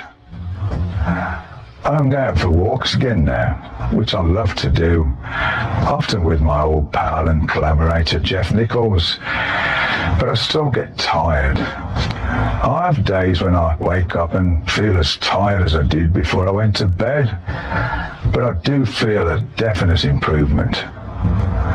The music has really helped me, being able to play and write stuff.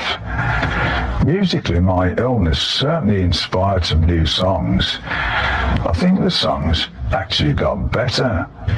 More, for lack of a better word, doom. I didn't feel I don't have to play and write music on certain days, but on the days when I could, studio engineer Mike Exeter would drop in and I came up with lots of ideas. Making music has always been my passion, but now it's even more meaningful to me. I'm definitely not thinking about retiring. When something terrible happens to you, it brings out the best in people. I've had loads of support from all around the world. It's been great. All the emails and texts I've received from friends, fellow musicians, fans, plus so many people I didn't even know. Lance Armstrong, who has had cancer himself, sent me a book and some t-shirts and a letter that said, "We're here to help in any way. Stay positive and live strong. You're not alone. I'm in this with you." Really great. John Lord, who suffered from pancreatic cancer, said, "I've learned a lot since having it. If I can be of any help, do let me know." Sadly, I've just heard he lost his final battle. Brian May has constantly stayed in touch and came up to my house to visit me. When you're very ill, often you actually don't feel like having even the best of friends visit you.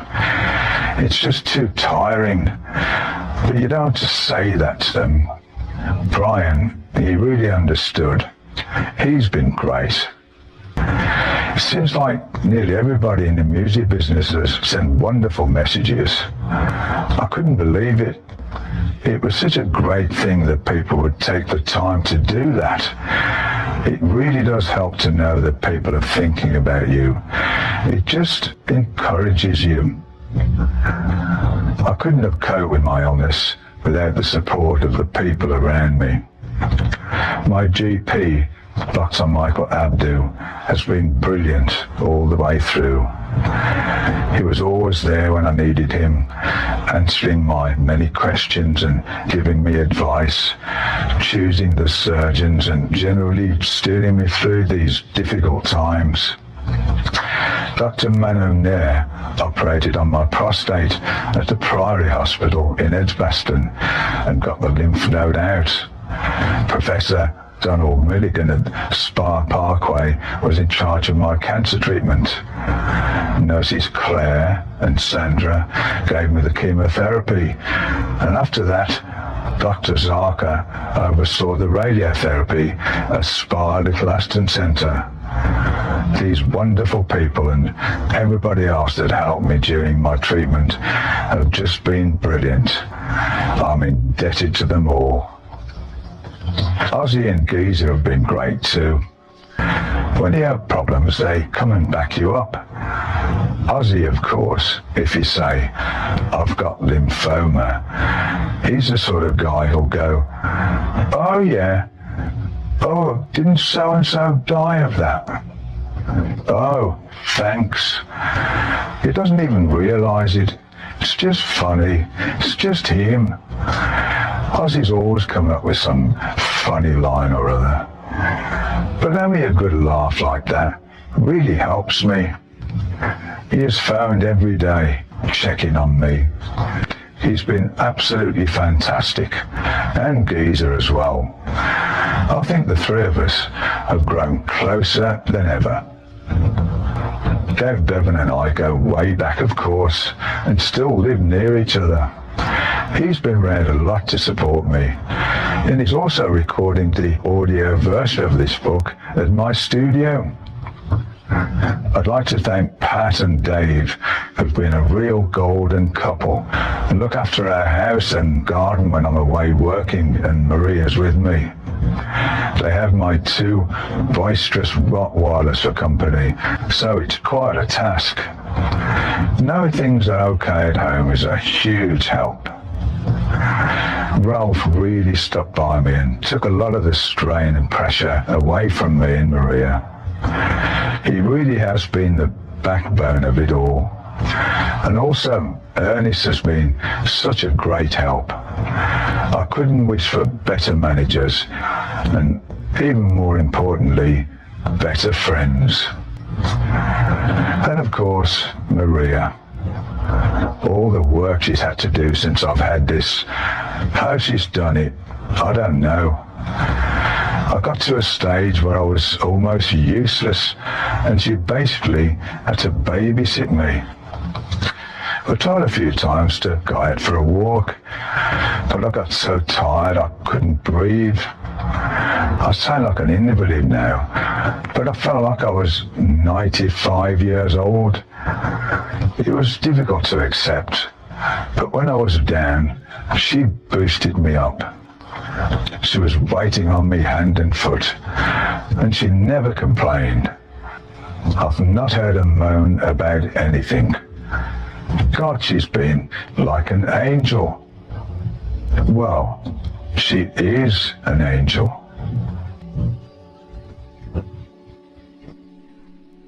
Chapter 92, Reflections. Writing all of this, my story, has obviously given me a lot of time to reflect on my life. It's been a bit like everybody else's, I suppose, up and down. Apart from the lymphoma, I've got no real complaints, although it would have been nice to have had less hassles in the past with the business side of things. You've got to have those as well, I suppose. These things are meant to try us. But when I look around the world now and see all the things that are happening to people, I've had a good life in comparison to most everybody out there. I'm really proud of what we've achieved. Our music has helped inspire a whole new generation of music. You can even say that our music has saved a few lives, judging by the letters we've had from people writing "without you," people who might have wanted to commit suicide or do whatever were it not for the music. There's always somebody you've helped out there. It's very rewarding. There was a time when all of the Brummie bands felt the city didn't really care much about us.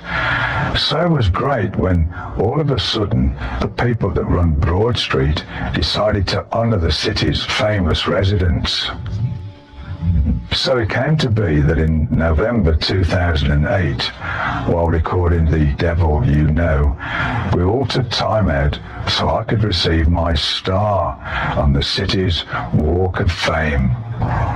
It was bitterly cold, snowing, but even so, a great crowd turned up, and Mike Ollie and his team did a great job with bands playing and Kerrang Radio hosting the event. It was good to join the likes of Ozzy and other famous friends like Jasper Carrot. Then recently, I got involved in Bev Bevan's induction as well. The latest event in this change of heart from the establishment is the Home of Metal exhibition, specifically honouring all of the heavy metal bands that came from the West Midlands, including Judas Priest and Led Zeppelin. I never thought that would happen. And now, I don't have to go out to prove anything anymore to anybody. Years ago, I was trying to prove to people that I could do this and do that. But nowadays, I really enjoy what I do. And I only need to prove to myself that I can do things. Of course, I have regrets, a lot of them. But I think without that, I wouldn't have learned anything. You can't have it all your own way all the time. You've got to have the bad side of life as well, the bad things that happen to you. But you deal with them. I've probably upset some people along the way, what with all the marriages and all the things that have happened over the years. It's all part of life. Hopefully, the people I've upset have gone on to better things. My daughter Tony amazes me. After what she's been through, she's so out front now. Tony lives in Finland. She moved in with her boyfriend Lindy. He's the guitar player in a band called Him. All I'm hoping for these days is that I'm still here in a few years. I enjoy what I'm at now. I really do. It's a good place. I've got a good home life and a good family, great friends and support. And I'm fortunate because I'm still able to create and go out and play music. At the O2 Academy gig in Birmingham, Ozzy called me the strongest man he knows. It was very nice of him to say that, but since my illness, clearly I am not. However, I have some of the best friends on the planet and a family that I adore. If you measure the strength of a man by the amount of love he gets, I must be the strongest man ever.